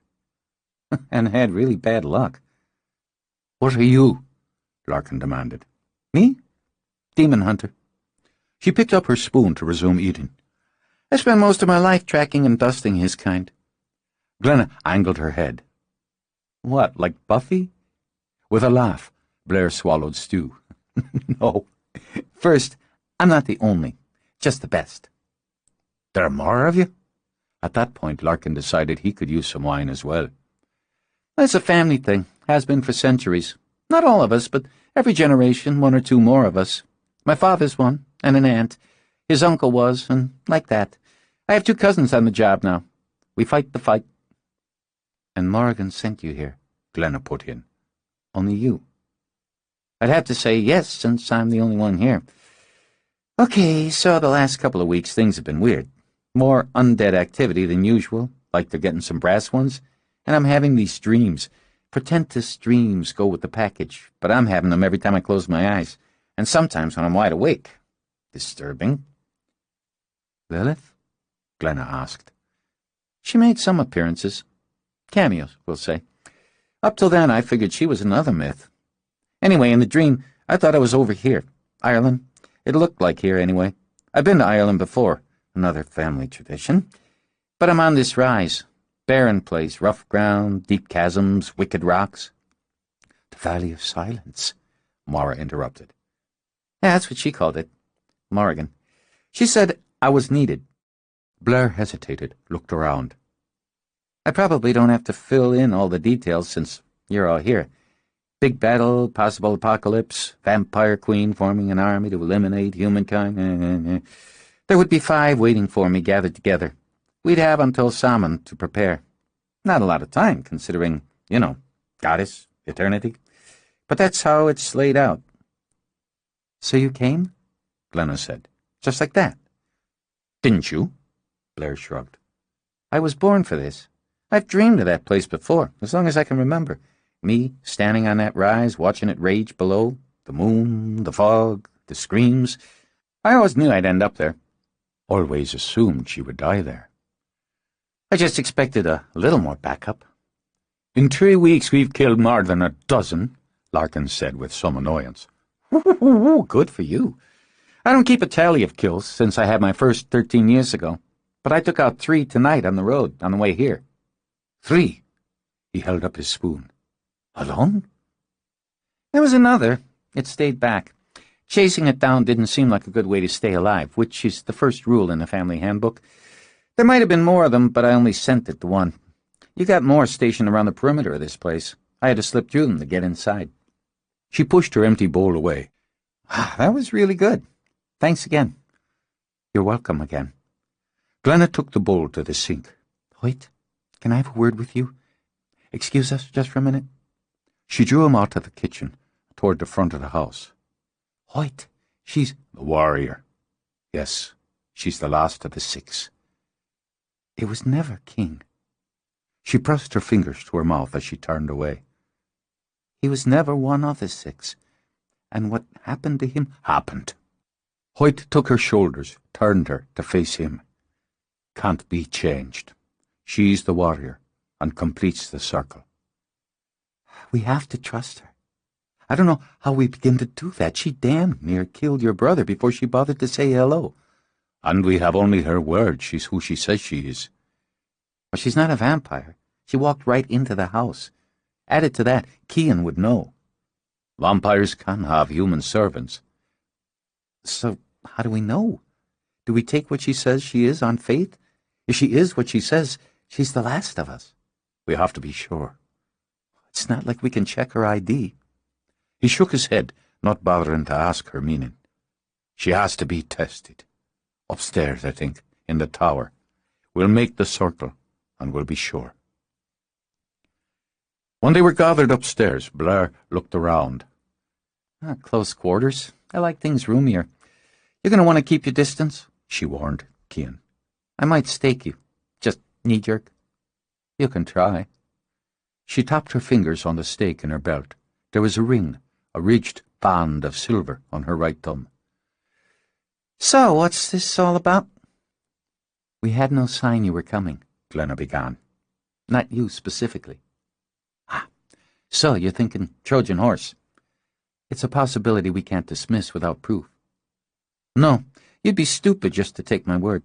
And I feel better, actually, knowing you're not stupid. What do you want? My demon hunter's license? You actually have... No. She planted her feet, very like a warrior bracing for battle.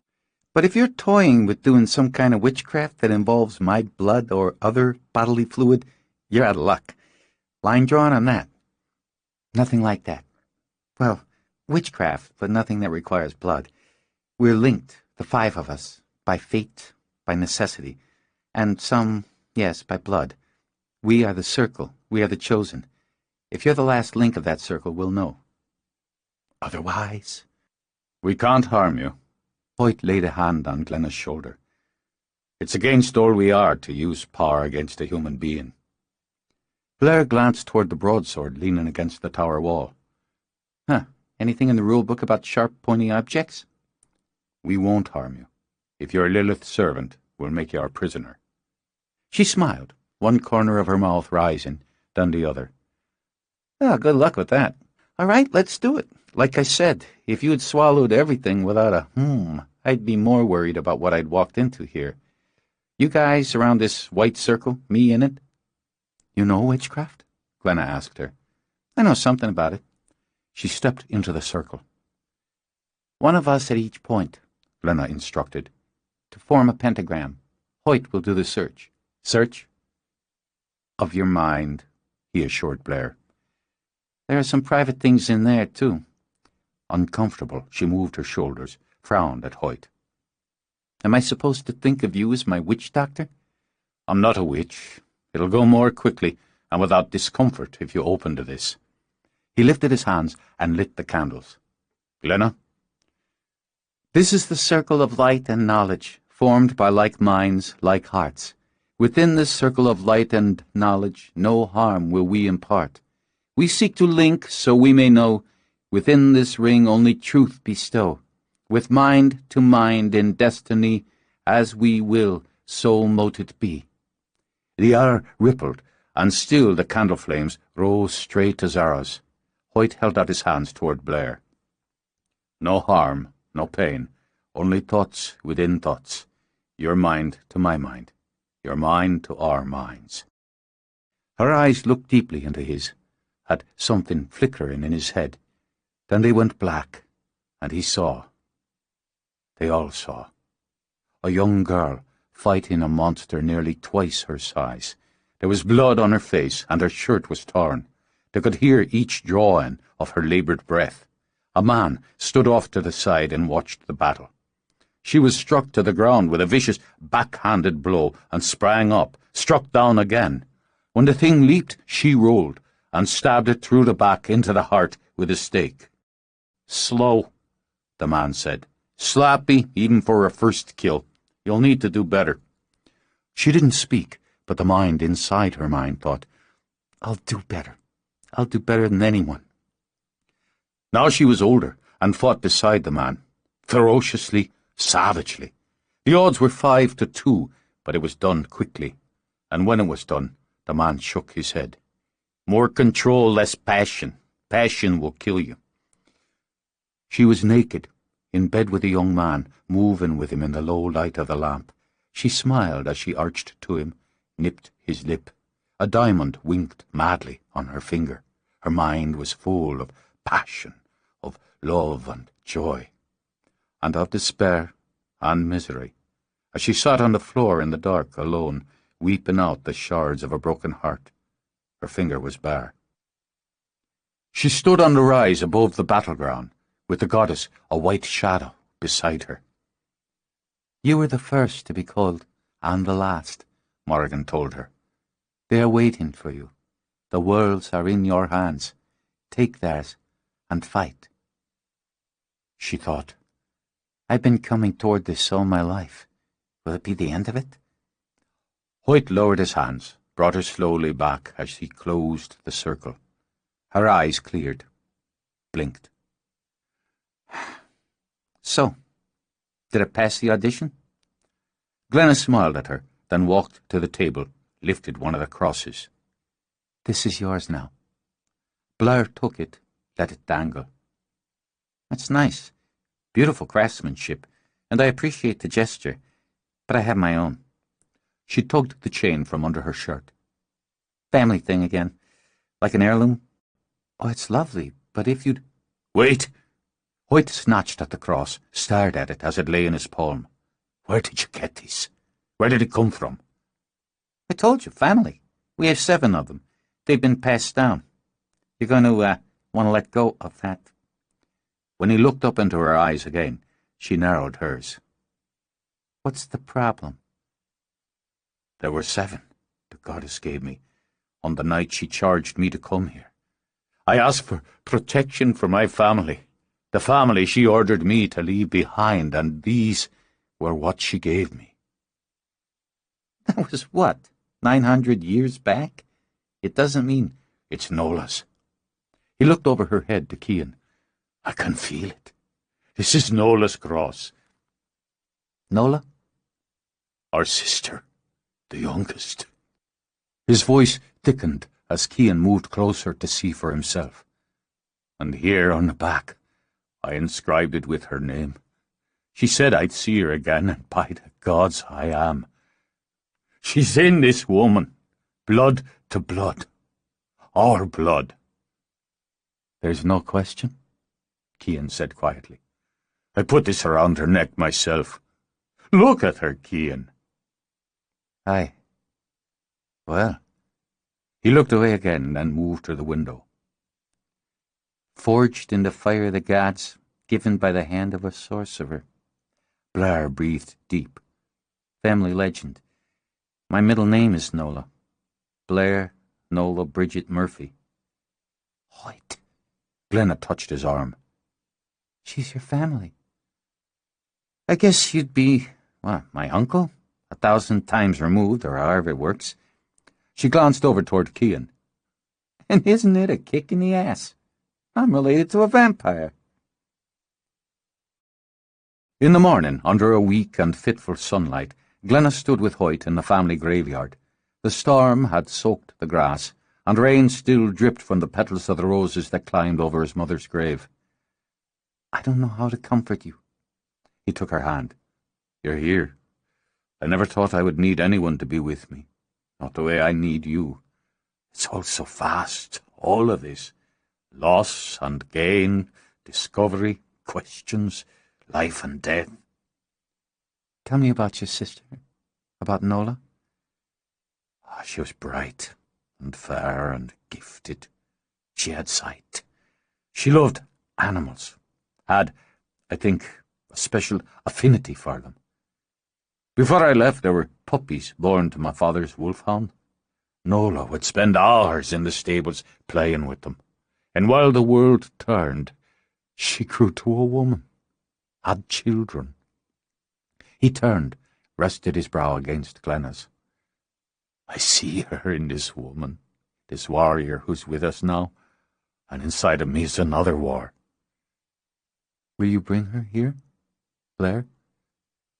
It would be right. You do what's right. She tipped up her head so her lips brushed his. It's why I love you. If we were to marry... She took one quick, jerky step back. Marry? Sure, that hasn't changed over the centuries. A man and a woman love. They take vows, make promises. Marriage or hand-fasting, a tie to bind them to each other. I know what marriage is. And it disturbs you? Not disturbs. And don't smile at me that way, as if I'm being endearingly stupid. Give me just a minute here. She looked over the stones toward the sparkling hills beyond. Yes, people still marry, if they like. Some live together without the ritual. You and I, Glenna Ward, we're creatures of ritual. She looked back at him, felt her stomach jitter. Yes, we are. If we were to marry, would you live here with me? It was a second jolt. Here? In this place? In this world? In this place. In this world. But don't you want to go back? Need to? I don't think I can go back. Magically, I think it's possible, he said before she could speak. I don't think I can go back to what was, to what was home, not knowing when they'll die, knowing that Cian is here, that other half of me. I don't think I could go back knowing you would go with me and pine for what you left here. I said I would go. Without hesitation, yet you hesitate at the right of marriage. You caught me off guard, and you didn't actually ask me, she said with some annoyance. You more posed a hypothesis? If we were to marry, he said a third time, and the humour in his voice had her fighting her own, would you live with me here? In Ireland? Aye, here, and in this place. It would be a kind of melding of our worlds, our needs. I would ask Cian to let us live in the house, to tend it. It needs people, family, the children we'd make together. Leaps and bounds, she murmured, then took a moment to settle herself, to search herself. Her time, his place, she thought. Yes, it was a loving compromise. Could be, would be, a melding of spirits. I've always been a confident sort, even as a child. Know what you want, work to get it, then value it once you have it. I've tried not to take anything in my life for granted. Or not too much. My family, my gift, my lifestyle. Reaching out, she brushed her fingers over one of his mother's roses. Simple beauty, miraculous life. But I've learned that I took the world for granted, that it would always be, and that it would roll along pretty much without my help. I learned otherwise, and that's given me something else to work for, to value. Is that a way of saying that This isn't the time to speak of marriage and children? No. It's a way of saying, I understand the little things and the big ones. The normal things, life, become only more important when it's all on the line. So, Hoyt the sorcerer. She touched her lips to his cheek, then the other. If we were to marry, I would live here with you, and tend this house with you, and make children with you, and I'd work very hard to value all of it. Watching her, he held up a hand, palm to her. When hers met it, their fingers linked, firm and strong. Light spilled out of their clasped hands. Will you marry me, Glenna? Yes. He cupped the back of her neck, drawing her to him. The kiss spun out, full of promise and possibilities, full of hope. When her arms came around him, she knew she'd found the strongest part of her destiny. We have more to fight for now. He turned his face into her hair. More to be now. Then we will be. Come with me. I'll show you what I'm working on. She took him with her closer to the house where there were targets set up for archery training. The sound of hoofbeats had her looking over just in time to see Larkin ride the stallion into the trees. I wish he wouldn't ride in the woods. There are so many shadows. I doubt they could catch him if they were lying in wait. But if you asked him, Hoyt said, running a hand down Glenna's hair, he'd keep to the fields. Her brows lifted in puzzlement. If I asked? If he knew you worried, he'd give that to you. He's grateful for what you do for him. You feed him? Hoyt said when she frowned. Oh, well, he certainly likes to eat. Glenna looked toward the house. Moira, she imagined, was having her morning session with the books, and Cian would be sleeping. As for Blair, it would take a little time before Glenna learned the newcomer's routine. I think we'll have lasagna for dinner. Don't worry. She patted his hand. You'll like it. And it occurs to me that I'm already tending the house and the family in it. I never thought of myself as particularly domestic. The things you learn. And now. She drew her dagger, moving, she realized, with complete ease from cookery to weaponry. The things you learn. I worked on this yesterday. On the dagger? Hoyt prompted. On charming the dagger. I thought I should start small, eventually work up to a sword. We talked about doing something about weapons, but with one thing and the other we haven't really gotten down to it. Then I thought of this. He took it from her, skimmed a finger up the edge. Charmed in what way? Think fire. His gaze moved back to hers. No, literally, she said, as she stepped back a pace. Think fire. Visualize it skimming over the blade. He turned the dagger in his hand, then shifted to a fighting grip. He imagined fire, pictured it, coating the steel, but the blade remained cool. Are there words to be said? No, you just have to want it, to see it. Try it again. He focused and got nothing. All right. Maybe it only works for me. For now. I can refine it. She took it back from him, drew out the image, and pointed the dagger toward the target. There wasn't so much as a spurt. Damn it! It worked yesterday. She took a closer look to make certain she hadn't grabbed the wrong weapon that morning. This is the right one. I inscribed a pentagram on the hilt. See? Yes, I see it. Perhaps the charm is limited. It wore off. I don't see how. I should have to break the charm, and I didn't. I put a lot of time and energy into this, so...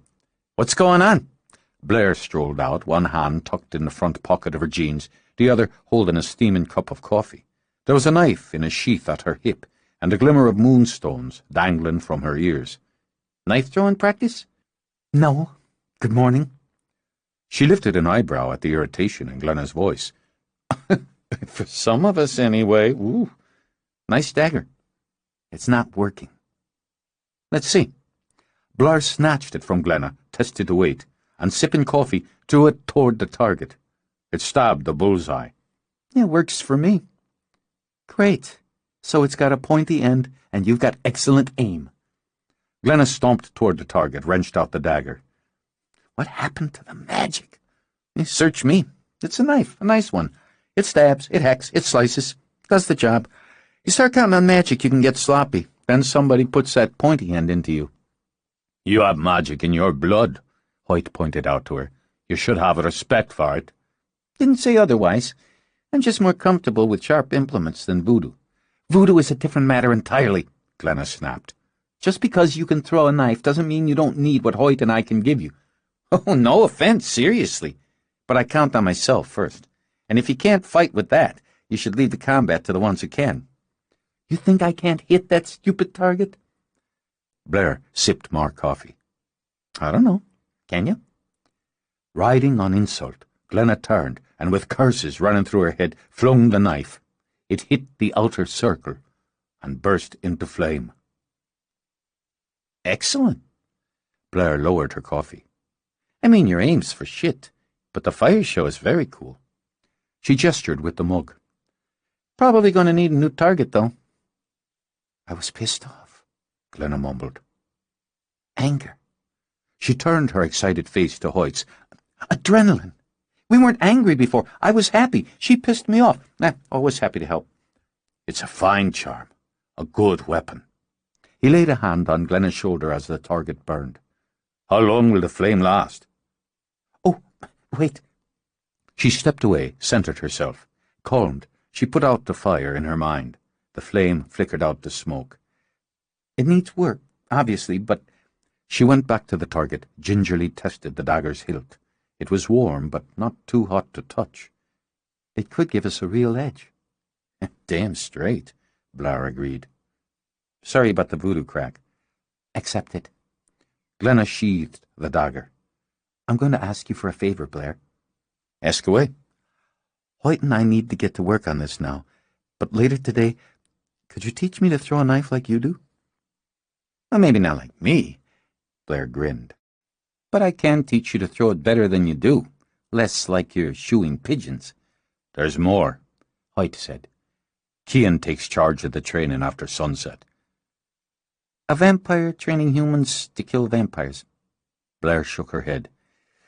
Well, there's some sort of strange logic in there, okay? So? We train in the day as well, a few hours, outside if the sun holds. From what I saw last night, you can use all you can get. And don't take insult. I work on it a couple hours a day myself. The one in charge of our daylight training, we lost him. Lilith. Rough. I'm sorry. It's always rough. I think you'd be the best to lead that training now. Give you guys orders? Make you sweat? Sheer pleasure shone on her face. Sounds like fun. Just remember you asked when you start to hate me. Where are the others anyway? Daylight shouldn't be wasted. I imagine Moira's in the library, Glenna told her. Larkin took the horse out a little while ago. Cian, yeah, I got that part. Okay, I'm going to do a little scouting around, get the lay a little better. We'll get the party started when I get back. The trees are thick. Glenna nodded toward the curve of the forest. You shouldn't go too far in, even during the day. Don't worry.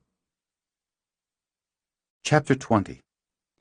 Blair liked the woods. She liked the smell of them, the look of the big trunked trees, the play of light and shadow that, for her, made a kind of visual music. The forest floor was carpeted with leaves that had fallen over countless years, and the fairy green of moss. The stream that ran glinting through it only added to that fairy tale quality. It was slender and curvy, making more music with the water singing over rock. She had been to Clare before, had wandered field and forest and hill, and wondered how she had missed this place, if it truly was her beginnings. She supposed she hadn't been meant to find it before, to walk here, to know. It was now, with these people, in this place. The witch and the wizard, she mused. They were so full of love, all shiny and new, they all but glistened with it. Advantage or disadvantage? She'd have to wait and see. But she knew one thing. She wanted Glenna to make her a fire dagger. The witch was okay. Great hair, too, and an urban sense of style that showed through even with simple pants and shirts. Lots of smarts going on in there, if Blair was any judge. And she was. She had gone out of her way to be welcoming, it seemed, the night before, fixing food, fluffing up the room she had assigned to Blair. It was a lot more than she was used to, and it was nice. The wizard seemed to be on the intense side. Did a lot of watching, didn't have a lot to say. She could respect that, just as she could, and did, respect the power he wore like skin. As for the vampire, she was in a holding pattern there. He would be a formidable ally, or foe, and to date she had never considered a vamp any kind of ally. Still, she had seen something in his face when his brother had spoken of Nola. It had been pain. The other woman was quiet as a mouse. Watchful, oh yeah, and a little on the soft side yet. She hadn't made up her mind about Blair any more than Blair had about her. And the guy? Larkin? Whew, some serious eye candy. He had a good, athletic build that should make him an asset in a fight. Boiling with energy, too, she thought. The shape-shifting deal could come in handy if he was any good at it. She'd have to ask for a demo. It was a lot. They were a lot to whip into shape in a very short time. She'd have to be up to it if any of them were going to make it out of this alive. But for now, it was nice to take a morning stroll through the trees, listening to the water sing, watching the light dance. She skirted around a rock, cocked her head at what was curled, sleeping under its shadow. "This is your morning wake-up call," she said, and pulled the trigger on the crossbow she carried. The vampire barely had time to open its eyes. She retrieved the arrow, set it again. She took out 3 more, disturbing another who sprinted off down the path, dodging beams of thin sunlight. Without a clear shot, and unwilling to waste an arrow, she took off after him. The horse leaped onto the path, a gleaming black beast with the gilded god on its back. Larkin sliced down with his sword and beheaded the fleeing vampire. "Nice job," she called out. Through streams of sunlight, Larkin trotted the horse toward her. "What are you doing out here?" "Killing vampires. You?" The horse needed a run. "You shouldn't be out here alone so far from the house." "You are." "They couldn't catch this one." He patted Vlad on the neck. "He's the wind." "So then, how many have you seen?" "The 4 I killed, and yours makes 5. There are probably more." "4 others, you say? Aren't you the busy one? Do you want to hunt them now?" He looked up to it, but she couldn't be sure. Working with an unknown partner was a good way to die, even if that partner showed a wicked skill with a sword. "That should do it for now. One of them, at least, will run back to Mommy and report we're taking them out of their nests during the day. Should tick her off." "Tick? Annoy her?" "Ah. Aye, there's that. Anyway, we need to do some training so I can see what you're made of." "You can see?" "I'm your new sergeant." She could see he wasn't thrilled with that news, and who could blame him? But she held up a hand. "How about a lift, cowboy?" He reached down, and with a clasp of hands to forearms, she vaulted up behind him. "How fast will this guy move?" "You'd best hold on, and tight." A tap of his heels sent the horse flying. Glenna rubbed her thumb and finger together over the cauldron to add another pinch of sulphur to the mix. "A little at a time," she said absently to Hoyt. "We don't want to overdo it and end up—" She jerked back as the liquid flashed. "Mind your hair." She grabbed some pins, bundled it hastily on top of her head. "How's it coming there?" Inside the metal trough, the dagger continued to burn. "The fire's still unstable. We have to tame it, or we'll burn ourselves as well as vampires." "It's going to work." She took a sword, slid it into the liquid. Stepping back, she held her hands in the smoke and began her chant. He stopped what he was doing to watch her, to study the beauty that came into her with the magic. What had his life been before she'd come into it, with no one with whom he could fully share what he was, not even kin, with no one to look into his eyes in a way that made his heart shine? Fire licked at the edges of the cauldron, shimmied up the sword, and still she stood in the smoke and the flame, her voice like music, her power like dance. When the flames died, she removed the sword with tongs, set it aside to cure and cool. Each has to be done separately. I know it's going to take time, days, but in the end— What? She said when she caught him staring at her. Have I got magic soot all over my face? Nah, you're beautiful. When will you marry me? She blinked in surprise. I thought after, when it's over. No, I don't want to wait. Every day is a day less, and every day is precious. I want us to be married here, in this house. Before long we'll travel to Guile, and then— It should be here, Clenna, in the home we'll make. Of course it should.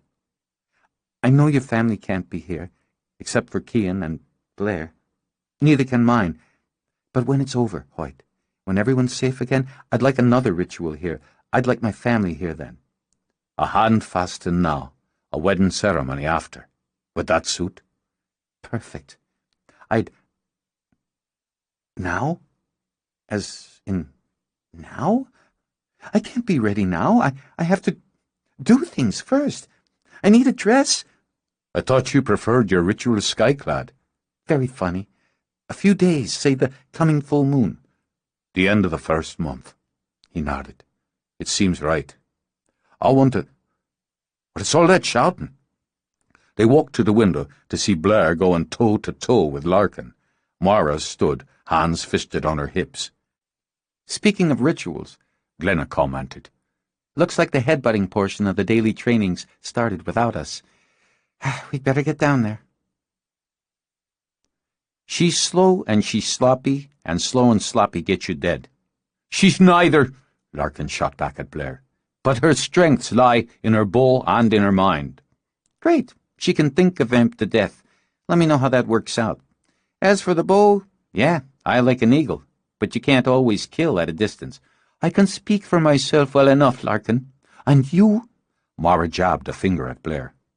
I don't care to be spoken to as if I were addle-brained. I've got no problem with your brain, but I got a big one with your sword arm. You fight like a girl. So I am. Not during training, not during battle. Then you're a soldier, and the enemy doesn't give a rat's ass about your plumbing. King had her working on her strengths. King's dead. There was a moment of utter silence that couldn't have been sliced through with Cian's battle-axe. Then Blair sighed. That, she could admit, had been unnecessarily harsh. Look, what happened to your pal is terrible. I sure as hell don't want it to happen to me. If you don't want it to happen to you, you'll work on your weaknesses, and you've got plenty. You can play with your strengths on your own time. She planted her feet as Hoyt and Glenna came to join them. Did you put me in charge of this? Blair demanded. I did. And we've nothing to say about it? Fury tightened Larkin's face. Nothing at all? You don't, no. She's the best for it. Oh, because she's your blood. Blair rounded on Larkin. Because I can put you on your ass in 5 seconds flat. Sure of that, are you? He shimmered and changed, and the wolf he became crouched and snarled. Excellent, Blair said under her breath, with temper smothered by pure admiration. Oh, Larkin, leave off, would you? Obviously out of patience, Morris slapped a hand at him. He's only angry because you were rude to me, and you've no cause to be so insulting. It happens I agree with you about working on the weaknesses. And Cian had said the same, Mara recalled. I'm willing to practice, but I won't be after standing and being berated while I'm about it. More flies with honey and vinegar? Blair said. I always wondered why the hell anyone would want to catch flies. Look, you and I can paint our toenails and talk about boys when we're off the clock. While I'm training you, I'm the bitch because I want you alive. Does it hurt when you do that? Blair asked Larkin when he changed back. Shifting bones and organs and so on? Some, actually. He couldn't recall anyone ever asking him. His temper cooled as quickly as it had flared. But it's fun, so I don't mind so much. He slung his arm around Moira's shoulder gave her arm a little rub as he spoke to Hoyt and Glenna. "Your girl here took out 4 of them in the forest. I took a 5th myself." "This morning? 5? Glenna stared at Blair. "How close to the house?" "Close enough." Blair glanced toward the woods. "Lookouts, I figure, and not very good ones. Caught them napping. Lilith's going to get word of it. She's going to be unhappy."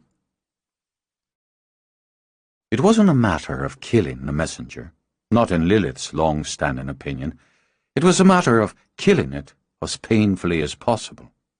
The young vampire, who had foolishly gone back to the nest after Blair's morning foray, was now on a slow roast, belly down over a simmering fire. The smell wasn't particularly pleasant, but Lilith understood command required certain sacrifices.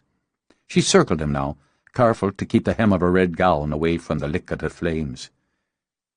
"Why don't we go over this again?" Her voice was melodious, somewhat like a devoted teacher speaking to a favourite student. "The human, female, destroyed everyone I'd posted, save you." "The man." Pain turned the words to guttural rasps. "The horse." Yes, I keep forgetting the man and the horse." She stopped to study the ring she wore. "The one who came along after she'd already cut down, what was it now, 4 of you?" She crouched down, a spider of stunning beauty, to stare into his red, wheeling eyes. "And she was able to do this because— Wait, I remember. Because you were sleeping?" "They were. The others. I was at post, Majesty. I swear it." "At post? And yet this single female human lives. Lives because— do I have this detail correct? Because you ran?" "Came back to report." Its sweat dripped into the fire, unsizzled. "The others, they ran away. They ran. I came to you." "So you did." She tapped him playfully on the nose with each word, then rose.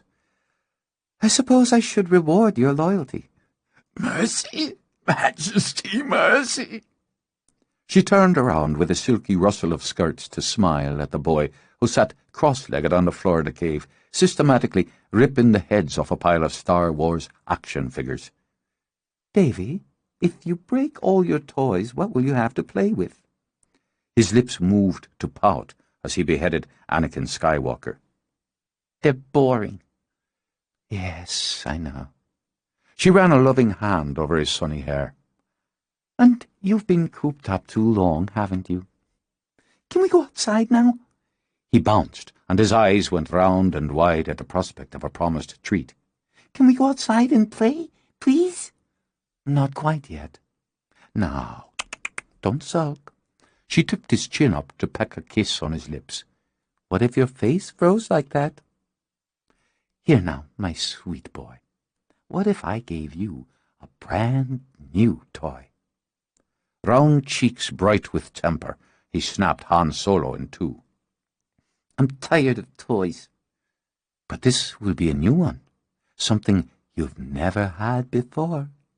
She turned her head, and with her fingers still on his chin, turned his until they both looked at the vampire over the fire pit. And on the spit, seeing their eyes, it began to struggle and thrash and weep. "For me?" Davy said brightly.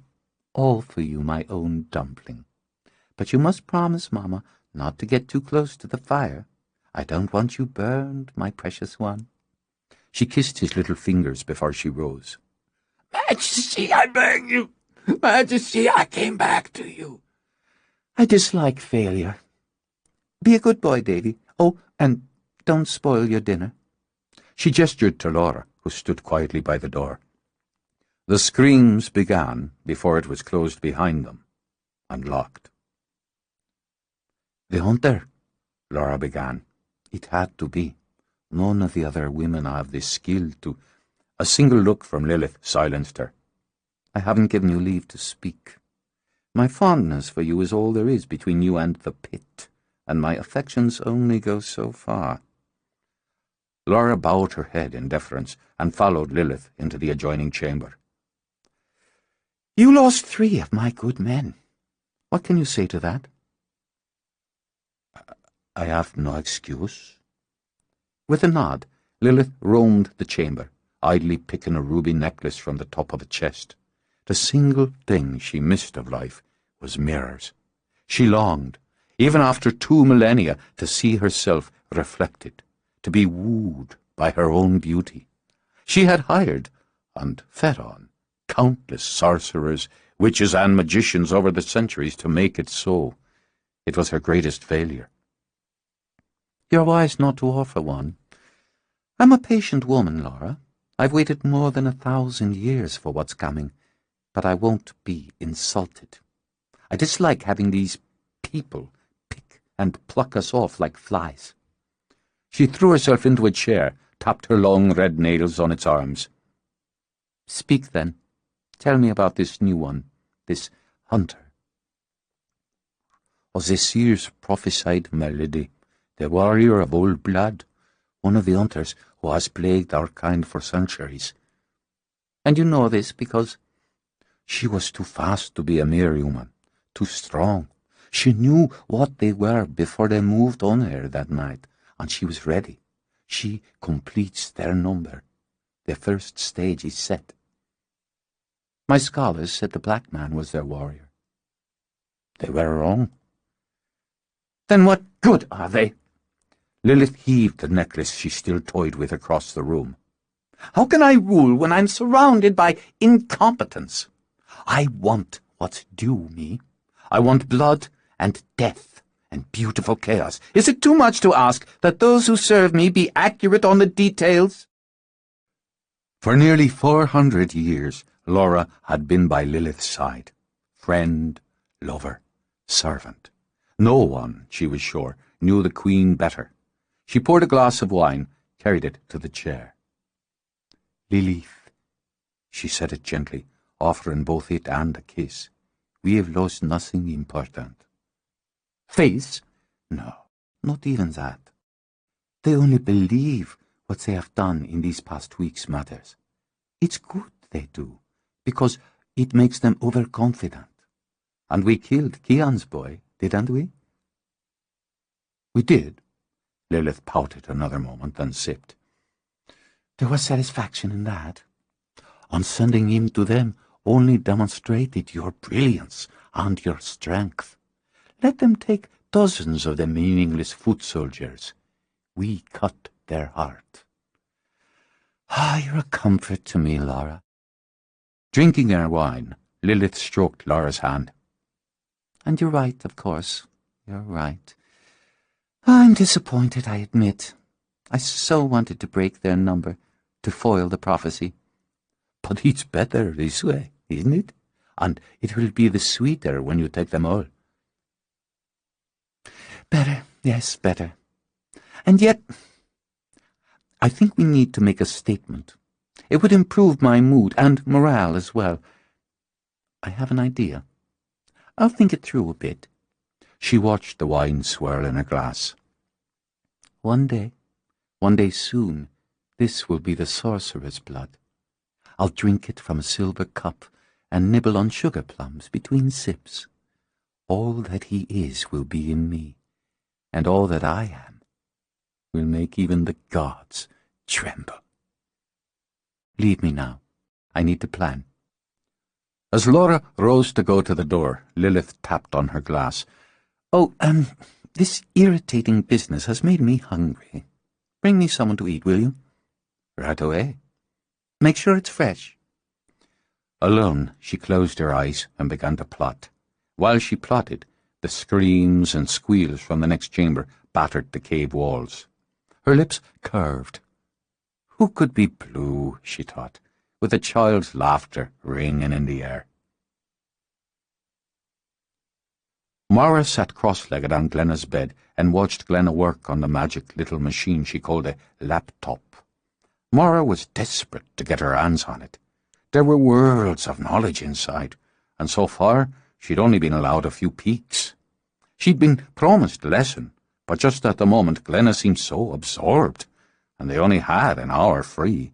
So she cleared her throat. "What do you think of this one?" Glenna asked, and tapped the image of a woman wearing a long white dress. Angling her head for a better view, Mara studied the screen. "Oh, she's very lovely. I was wondering—" "No, not the model, the dress." Glenna scooted around on the chair. "I need a dress." "Oh, did something happen to yours?" "No." With a little laugh, Glenna twisted the pendant around her neck. "I need a very special dress. Wedding dress. Mara, Hoyt and I are going to be married. Hand-fasted.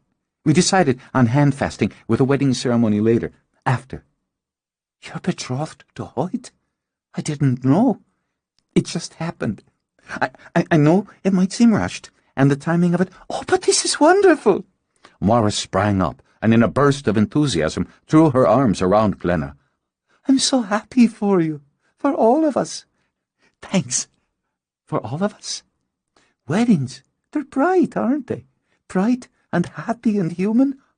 Oh, I wish we were home so I could have a feast made. You can't make your own wedding feast, and I'm still not very good at the cooking. We won't worry about that, not yet. Weddings are bright and happy and human, and I'm human enough to want the perfect dress. Well, of course. Why would you want less?" Glenna let out a long, happy sigh. "Ah, thank God. I've been feeling a little shallow. I should have known all I needed was another girl. Help me, will you? I have a few picked out and I need to narrow it down." "I'd love to." Gently, curiously, she tapped the side of the screen. "But how do you get the dress out of the box?" "We'll get to that, too. I'm going to have to take a few shortcuts. But later, I'll show you how to shop online the conventional way. I want something, I think, along these lines." While they were huddled, Blair gave the doorjamb a knuckle rap. "Sorry. You got a minute, Glenna? I wanted to talk to you about requisitions and supplies. Figured you were the go-to." "Hey, nice toy." "One of my favorites. Kean and I are the only ones linked up, so if you need to use— I brought my own, but thanks." "Shopping? Neiman's," she said, as she moved close enough to see the screen. "Pretty fancy duds for wartime. Hoyt and I are getting married." "No kidding." "That's great." She gave Glenna a friendly punch on the shoulder. "Congratulations. So, when's the big day?" "Tomorrow night." When Blair only blinked, Glenna hurried on. I know how it must seem, but "I think it's terrific. I think it's excellent. Life can't stop. We can't let it. We can't let them make it stop. That's the whole point. Plus, it's great. Seriously great that the two of you found what you've got when everything's so extreme. It's one of the things we're fighting for, right?" "Yes. Yes, it is." "Wedding dress?" "A potential." "Blair, thank you." Blair put a hand on Glenna's shoulder in a gesture that might have been woman to woman or soldier to soldier. Glenna supposed it was now one and the same. "I've been fighting for 13 years. I know better than anyone you need some real. You need things that matter, and that warm you up inside, or you lose the mission. I'll let you get back to it. Want to help us shop?" "Really?" Blair did a little shuffle dance. "Are vampires blood-sucking fiends? I'm so in. One thing, not to put the damper, but how are you going to get the dress here by tomorrow?" "I've got my ways, and I better get started. Would you mind closing the door? I don't want Hoyt coming in while I'm trying them on." Sure." Blair obliged while Glenna set several crystals on and around the laptop. She lit candles, then stood back, held her arms out to the side. "Mother Goddess, I ask your grace to bring this garment to this place, through the air, from there to here, in the light unto my sight, a symbol of my destiny, as I will, so mote it be." With a shimmer and flash, Glenna's jeans and T-shirt were replaced by the white gown. "Wow, a whole new level of shoplifting." "I'm not stealing it." Glenna scowled at Blair. "I'd never use my powers that way. I'm trying it on, and when I find the one, I've got another spell to work the sale. It's just to save time, which I don't have." "Don't get bent, I was just kidding." "Sort of." Will that work for weapons if we need more? I suppose it would. Good to know. Anyway, great dress. It's lovely, Mara agreed. Just lovely. Glenna turned, studied her reflection in the antique cheval glass.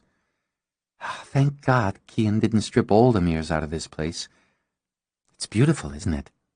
I love the lines, but it's not the one, Blair finished, and settled down on the bed with Mara to watch the show. Why do you say that? It doesn't light you up. That light in the gut, in the heart, that just spreads out right to your fingertips. You put on your wedding dress, take one look at yourself in it, and you know. The others are just practice. So it had gotten that far, Glenna thought, remembering the vision of Blair and the engagement ring on her finger, and the image of her weeping in the dark, her hand bare. She started to comment, then said nothing. A tender area like that required more than camaraderie. It needed true friendship, and they weren't there yet. You're right. It's not the one. I've got 4 more picked out, so we'll try number 2. She hit it on the 3rd and felt that light glowing, heard it in Mara's long, wistful sigh. And we have a winner. Blair circled her finger. Do the turn. Oh, yeah, that one's yours. It was romantic and simple, Glenna thought, just as she had hoped. There was a little float in the long skirt, and the soft sweetheart neckline was framed by 2 thin straps that left her shoulders bare, then ran down her shoulder blades to spotlight her back. Oh, it's so exactly right. She glanced at the price again, winced. Well, maxing out my credit card doesn't seem that big a deal, considering the possible apocalypse. Seize the day, Blair agreed. You doing a veil, a headpiece? Traditional Celtic hand fastings call for a veil, but in this case, just flowers, I think. Even better. Soft, earthy, romantic, and sexy all rolled into one. Do the deal. Mara? Glenna looked over, saw Mara's eyes were damp and dreamy. I can see it has your boat, too. I think you'll be the most beautiful of brides. Well, this was serious fun. Blair got to her feet. And I agree with the brain trust here. You look outstanding. But you need to wrap it up. She tapped her watch. The 2 of you are due in training. You need some major hand-to-hand practice. Why don't you come with me now, she said to Mara. We can get started. I'll only be a few minutes, Glenna told them, then turned back to study herself in the glass. From wedding dresses to combat, she thought. Her life had become a very strange ride. Because he heard the music playing inside, Hoyt knocked on Cian's door a little before sundown. There had been a time, he remembered, he wouldn't have thought of knocking, when asking permission to enter his brother's chambers wouldn't have been necessary. A time, he thought, he wouldn't have needed to ask his brother if he could live with his wife in his own home. Locks clicked and snicked. Cian wore only loose pants and a sleepy expression when he opened the door. A bit early for me, for visiting. I need a private word with you. Which, of course, can't wait on my convenience. Come in, then. Hoyt stepped into a room that was pitch black. Must we speak in the dark? I can see well enough. But Cian switched on a low light beside a wide bed. The covers on the bed gleamed jewel-like in that light, and the sheets carried the sheen of silk. Cian moved to a cold box, took out a packet of blood. I haven't had breakfast. He tossed the packet into the microwave sitting on top of the box. What do you want? When this is done, what do you intend to do? As I choose, as always. To live here? I think not, Cian said with a half laugh, and took a crystal glass from a shelf. Tomorrow night, Glenna and I are to be handfasted. There was a slight hesitation in his rhythm, then Cian set the glass down. Ah, isn't that interesting? I suppose congratulations are in order. And you intend to take her back? Introduce her to the family? Ma, Da, this is my bride, a little witch I picked up a few centuries from now. Cian. Sorry, the absurdity of it amuses me. He took the package out, broke it open, and poured the warm contents into the glass. Well, Anyway, sláinte, I can't go back. After the first sip, the first long stare over the rim, Cian lowered the glass. More and more interesting. It's no longer my place, knowing what I know, waiting for the day to come when I know they'll die. If you could go back, would you? Cian frowned into his glass, then sat. No, for thousands of reasons, but that would be one of them. But, that aside, you brought this war to me. Now you take time from it to handfast? Human needs don't stop. They're only keener, it seems, when the end of days threaten. It happens that's true. I've seen it countless times. It also happens war brides don't always make reliable wives. That's for me and for Glenna. It certainly is. He raised his glass, drank some more. Well then, good luck to you. We want to live here, in this house. In my house. In the house that was ours. Setting aside my rights and our kinship. You're a businessman. You pay a caretaker when you're not in residence. You'd no longer have that expense. Glenna and I would tend this place and the land at no cost to you. And how do you propose to make a living? There isn't much demand for sorcerers these days. Wait, I take it back. Cian laughed, finished off the blood. You could make a goddamn fortune on television, on the internet. Get yourself an 800 number, a website, and off you go. Not your style, though. I'll find my way. Cian set the glass aside, looked off into the shadows. Maybe I hope you do. Providing you live, of course. I've no problem with you staying in the house. Thanks for that. Cian shrugged. It's a complicated life you've chosen for yourself, and I intend to live it. I'll let you get dressed. A complicated life, Cian thought again when he was alone, and it stunned and annoyed him that he could envy it. Chapter 21. Glenna figured most brides were a little stressed and very busy on their wedding days, but most brides didn't have to fit in sword practice and spells between their facials and pedicures. At least the pace cut down on the time for the nerves she'd had no idea she'd have. She couldn't squeeze in much of an anxiety attack when she was worried about flower arrangements, romantic lighting, and the proper form for beheading a vampire. Try this. Blair started to toss the weapon, then obviously changed her mind when Glenna's mouth dropped open. She walked it over. Battle axe. More heft than a sword, which would work better for you, I think. You got pretty decent upper body strength, but you'd cut through easier with this than a sword. You need to get used to its weight and its balance. Here.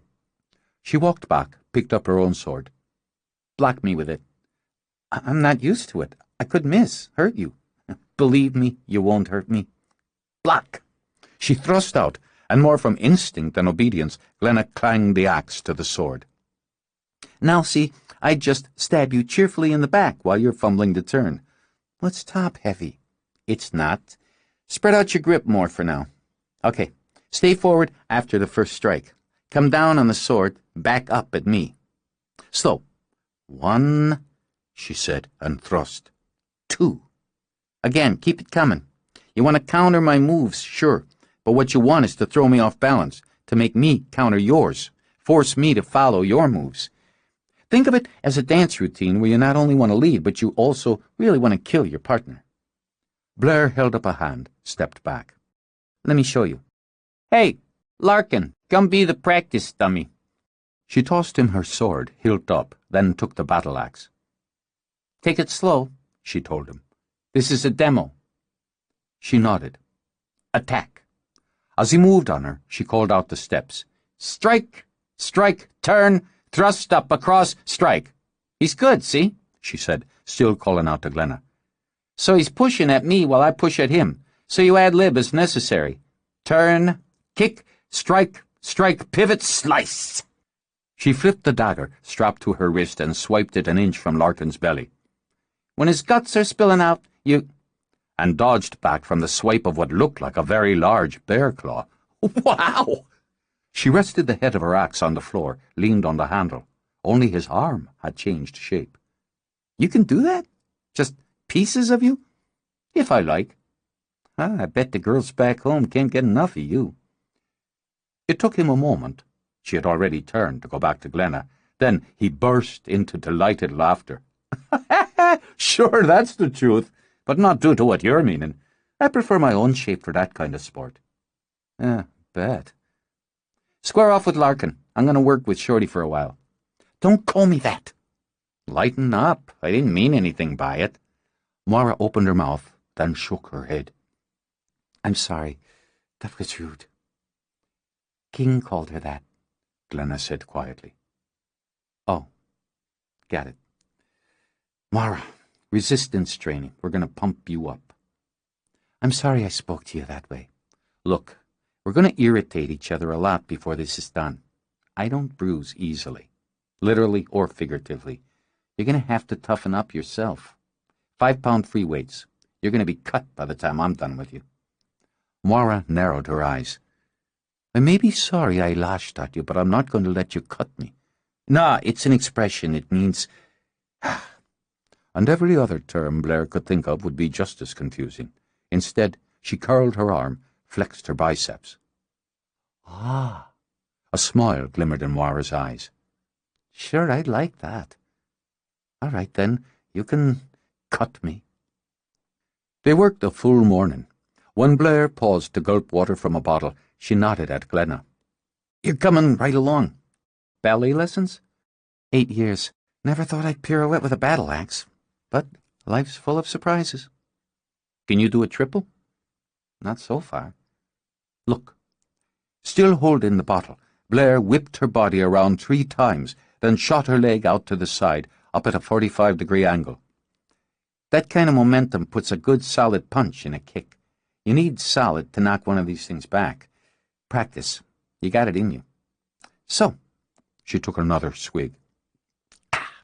Where's the groom? Hoyt? In the tower. There are things that need to be done. As important as what we're doing here, Blair, she added when she sensed disapproval. Maybe. Okay, maybe. If you come up with more stuff like the fire dagger. We've fire-charmed a number of the weapons. She walked to another section of the room, took down a sword to bring it back. Those that are charmed we've marked, see? On the blade near the hilt was a flame, etched into steel. Nice. Really? Can I try it? Better take it outside. Good point. Okay, we should break for an hour anyway.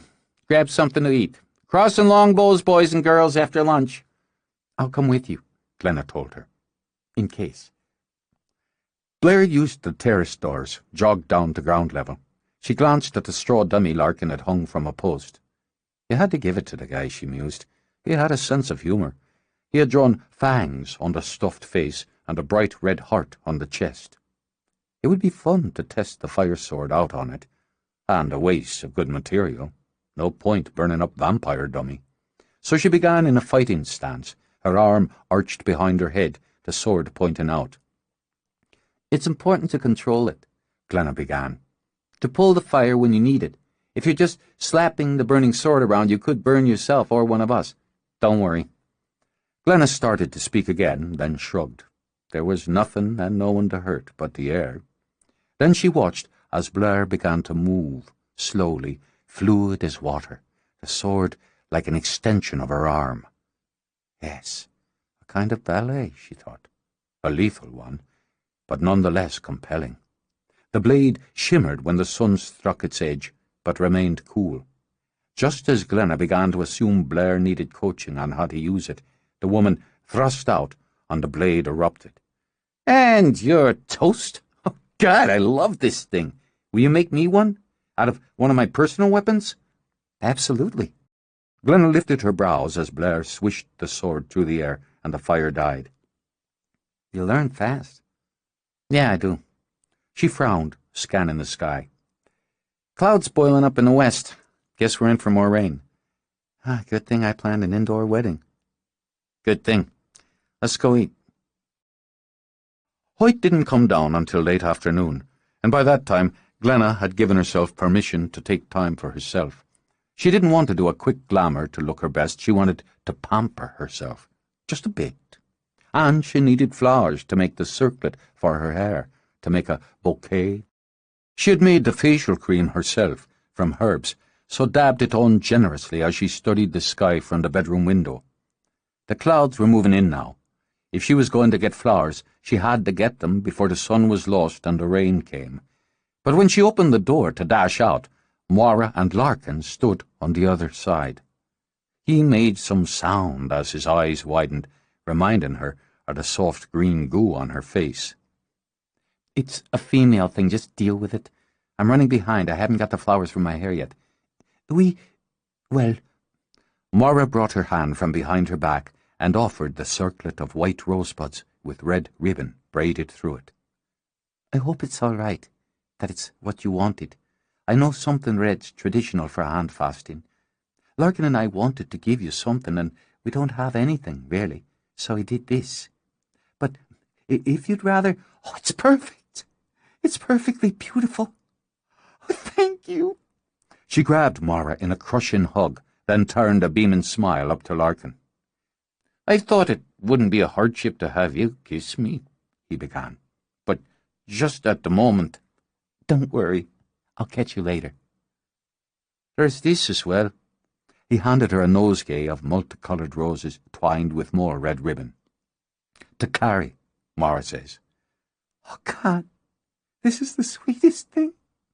Tears dribbled through the cream. "I thought this would be hard without family here. But I have family here, after all.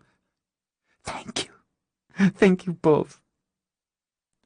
She bathed, scented her hair, creamed her skin. White candles burned as she performed the female ritual of preparing herself for a man, for her wedding and her wedding night. She was in her robe, brushing her fingers over the skirt of the dress that hung outside the wardrobe when someone knocked. "Yes, come in unless you're Hoyt." "Not Hoyt." Blair came in carrying a bottle of champagne nestled in an ice bucket. Behind her, Moira brought in 3 flutes. "Compliments of our host," Blair told her. "I gotta say, he's got some class for a vampire. This is prime bubbly we got here."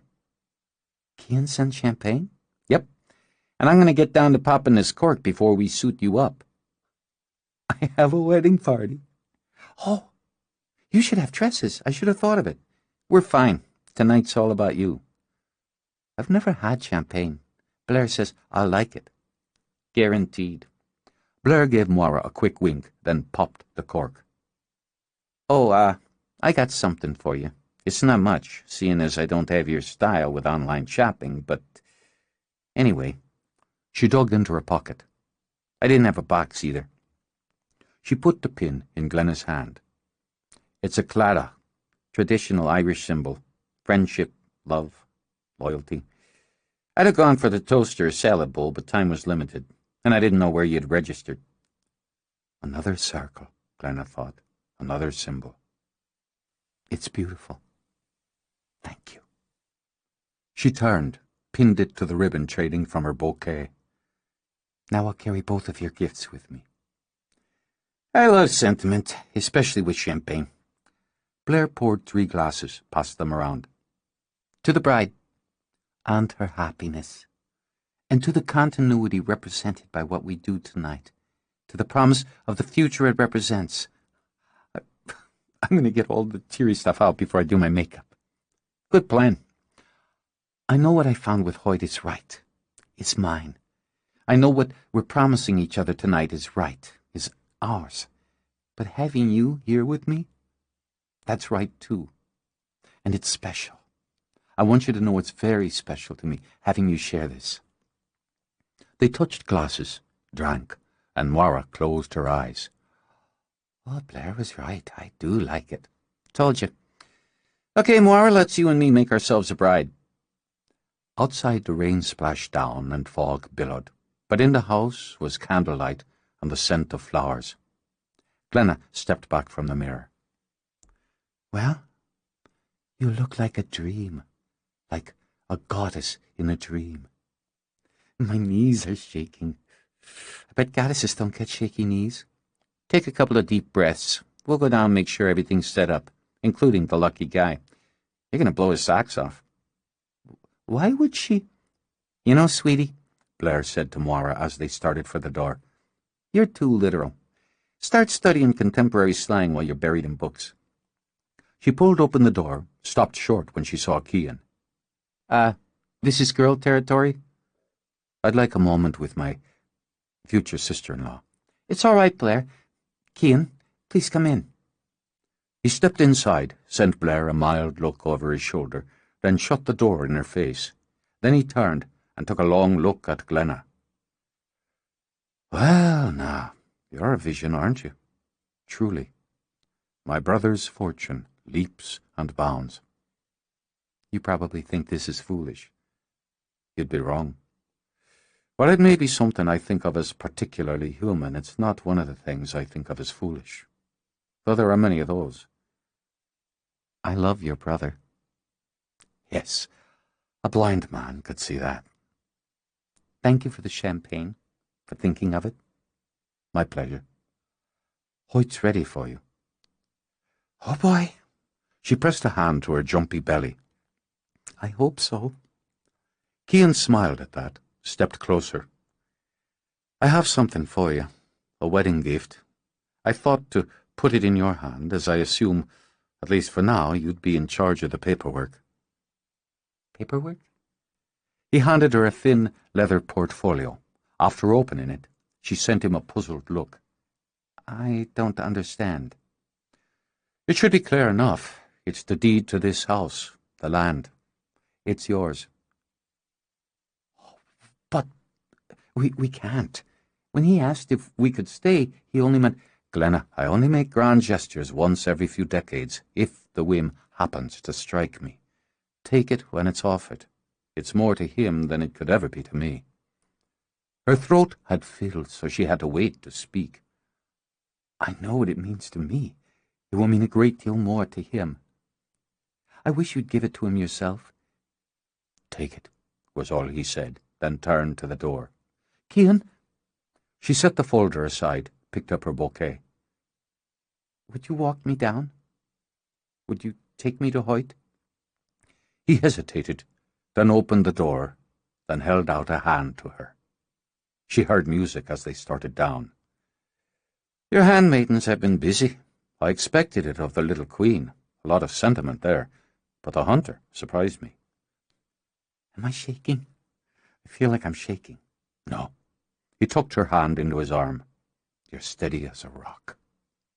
And when she stepped into the room filled with candles and flowers, when she saw Hoyt standing in front of the low gold flames of the fire, she felt steady. They crossed the room to each other. I've waited for you, Hoyt whispered. And I, for you. She took his hand, scanned the room. It was, as was traditional, madly decked with flowers. The circle had been formed, and the candles lighted, but for the ones they would light during the ritual. The willow wand lay on the table that served as altar. I made these for you. He showed her a thick ring of silver, deeply etched. One mind, she said, and drew the one she'd made him from her thumb. They joined hands, walked to the altar, touched fingers to the candles to light them. After slipping their rings onto the willow wand, they turned to face the others.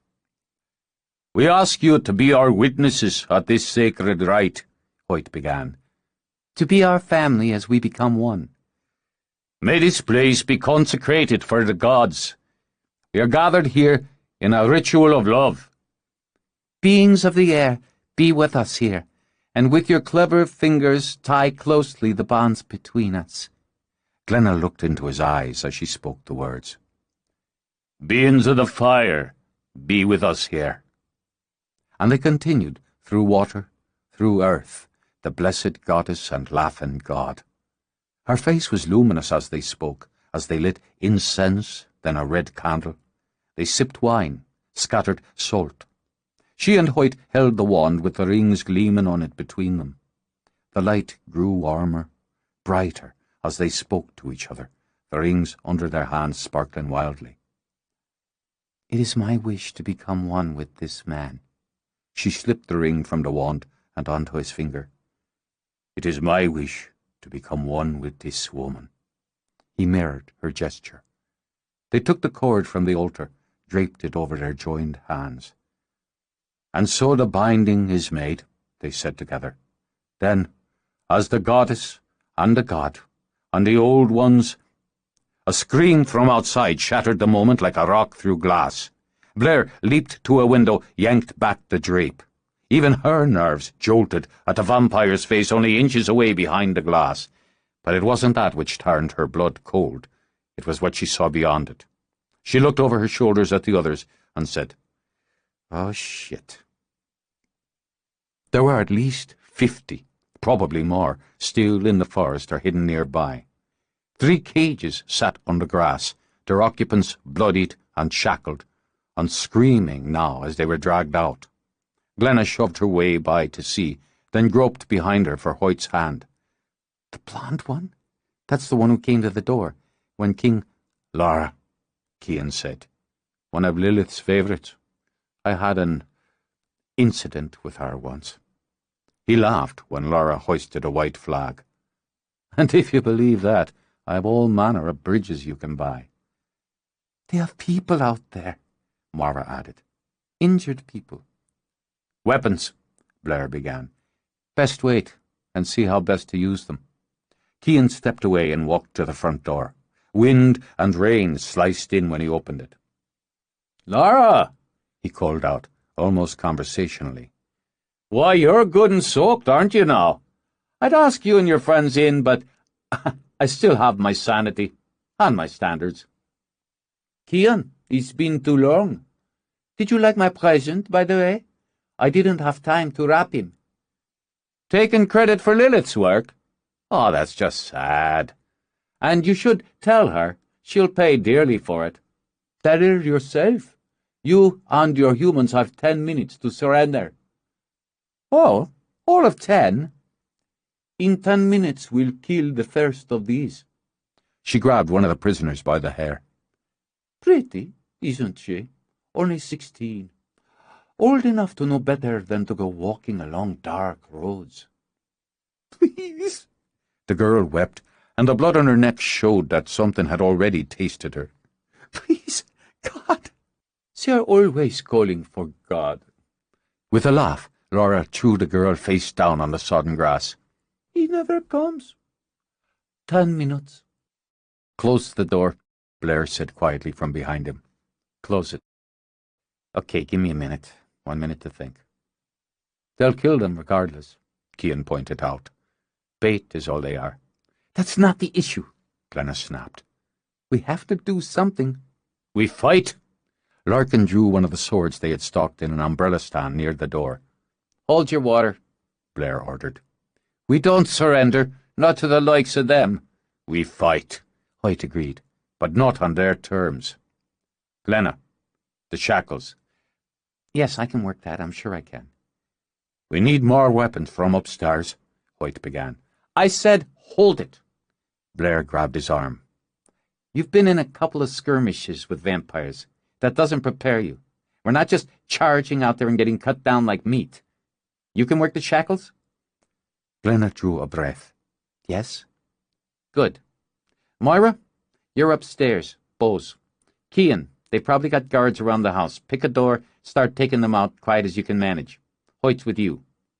"Wait, I know how to do this," she told Glenna. "Are you ready to use that axe?" "I guess we'll find out." "Get it. You're up with Moira. They'll have archers, too, and they see a hell of a lot better in the dark than we do. Larkin, you and me, we're going to create a diversion. Moira, you don't start picking them off until you get the signal." "What signal?" "You'll know it. One more thing. Those 3 out there, they're already gone. All we can do is make a statement. You have to accept that chances are slim to none when it comes to saving any of them." "We have to try," Moira insisted. "Yeah? Well, that's what we're here for. Let's go." "Is that one of your trick swords?" Cian asked Hoyt as they approached the east door. "It is." "Then keep it well away from me." He touched his finger to his lips, eased open the door. For a moment there was no sound, no movement but rain. Then Cian was out, a blur of dark in the dark. Even as he stepped out to follow, he saw Cian snap 2 necks and behead a third. "On your left," Cian said quietly. Hoyt pivoted and met what came at him with steel and with fire. Upstairs, Glenna knelt within the circle she had cast and chanted. The silver around her throat on her finger glowed brighter with every heartbeat. Moira crouched to the side of the open doorway, a quiver at her back, a bow in her hand. Moira glanced back at her. The shackles. No, that was for something else. I'll start that now. What was it? Oh. Moira looked back into the dark, but now, thanks to Glenna, with the vision of a cat. Oh, aye, that's a right good one. They've archers back in the trees. I only see 6. I can take 6. Don't go outside. Don't go out until I'm done here. Glenna fought to clear her mind, calm her heart, and call the magic. Out of the dark, like vengeance, came a gold horse, and the rider on its back wielded death. With Larkin at a gallop, Blair swung the torch, striking 3 that burst into flames, and took 2 more into the blaze with them. Then she heaved it, spinning destruction through the air, and flashed a fiery sword. "It's now, Glenna!" Moira let the first arrow fly. "It's now!" "Yes, I've got it. I've got it." She grabbed the axe and the dagger at a run. Moira's arrows were winging as they both sprinted into the rain, and the things that were waiting rushed them. Glenna didn't think, only acted, only felt. She let her body move into that dance of life and death, striking, blocking, thrusting. Fire rippled over the blades as she swung. There were screams, such horrible screams. Human? Vampire? How could she tell? She smelled blood, tasted it, knew some of it was her own. Her heart beat, a war drum in her chest, so she barely registered the arrow that whizzed by her head as she plunged fire into what leaped at her. "They've hit Larkin! They've hit him!" At Moira's shout, Glenna saw the arrow in the foreleg of the horse, but it ran still like a demon with Blair raging destruction from its back. Then she saw Hoyt fighting fang and sword to get to one of the prisoners. "I have to go help.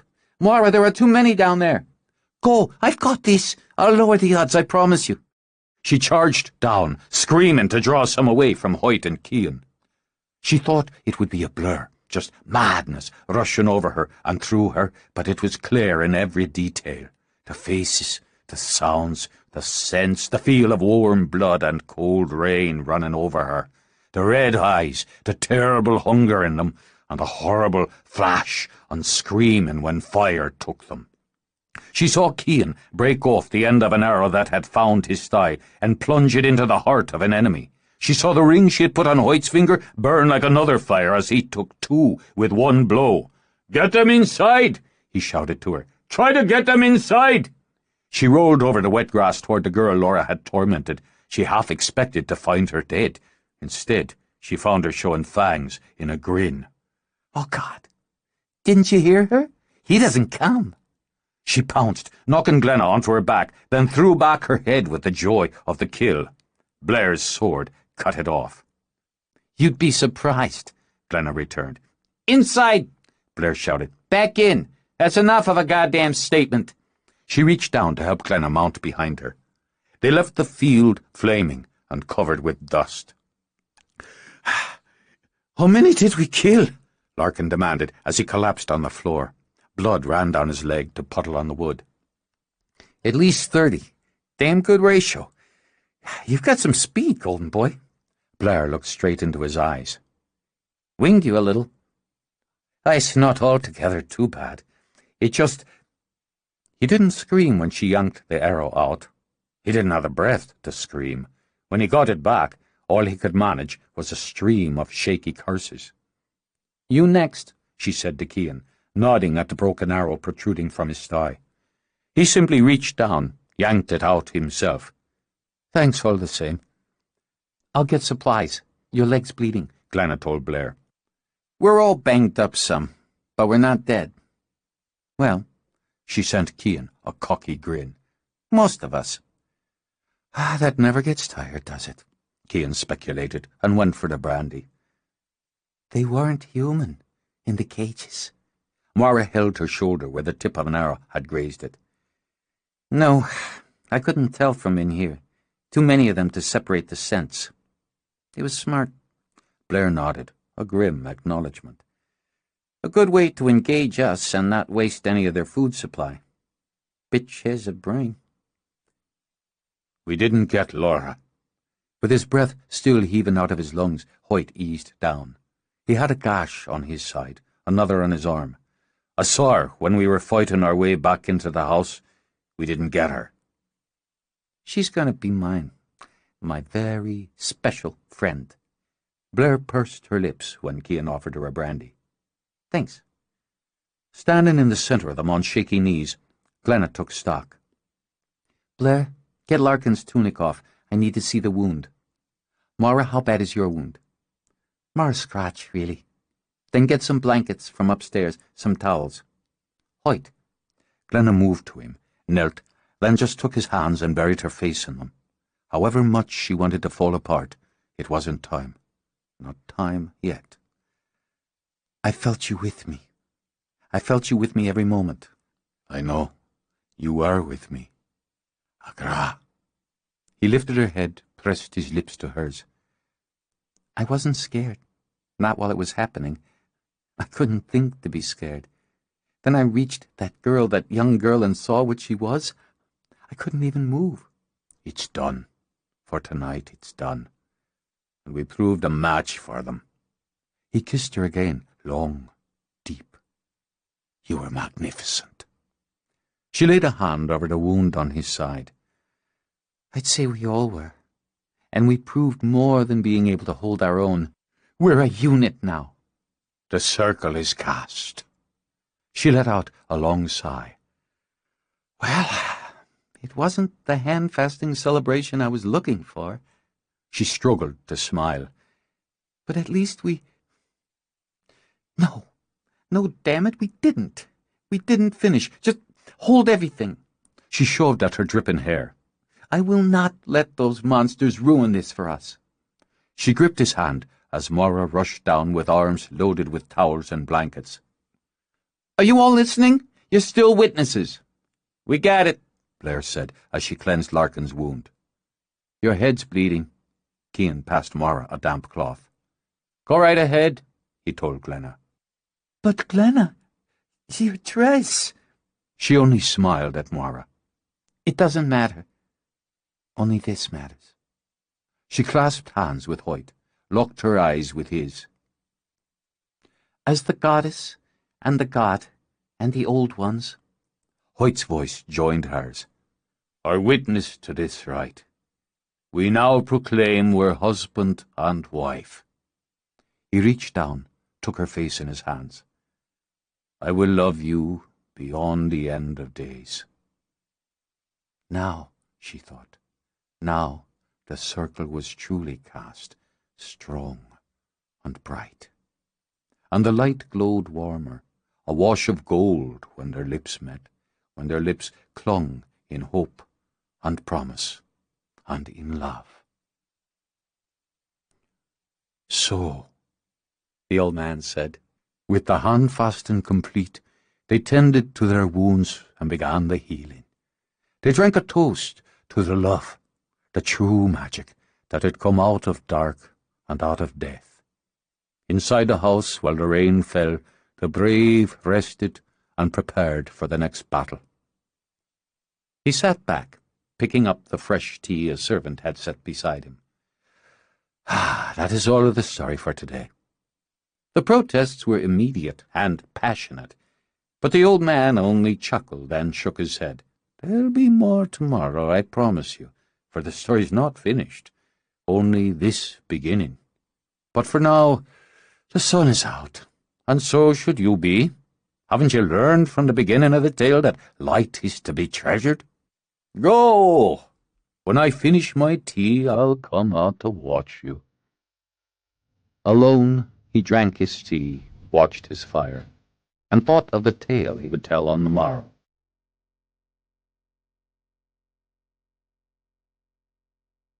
We hope that you have enjoyed our presentation of Morrigan's Cross by Nora Roberts. Copyright 2006 by Nora Roberts. Read by Dick Hill. Directed by Laura Grafton. Engineered by Christopher Kessel. Performance copyright 2006 by Brilliance Audio. All rights reserved. For further information concerning this program or other Brilliance Audio titles, please call the following toll-free number, 1-800-222-3225, or visit our website at www.brillianceaudio.com. No part of this recording may be played for an audience or reproduced in any form. It may not be streamed, downloaded, broadcast, or copied without written permission. Address all inquiries to Brilliance Audio, Post Office Box 887, Grand Haven, Michigan 49417.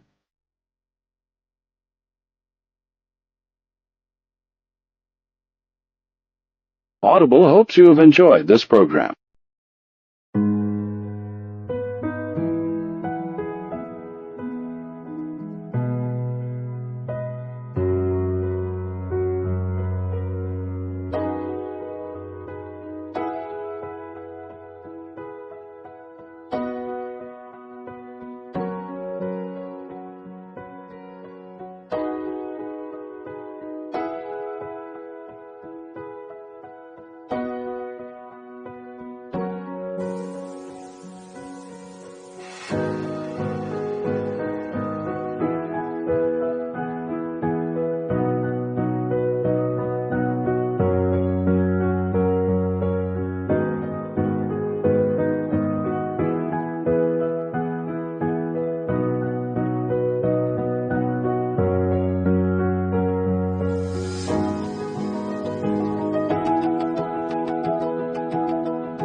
Children?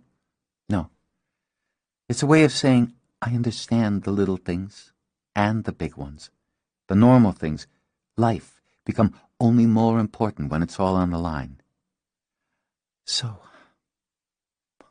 Hoyt the sorcerer. She touched her lips to his cheek, then the other. If we were to marry, I would live here with you, and tend this house with you, and make children with you, and I'd work very hard to value all of it. Watching her, He held up a hand, palm to her. When hers met it, their fingers linked, firm and strong. Light spilled out of their clasped hands. "Will you marry me, Glenna?" "Yes." He cupped the back of her neck, drawing her to him.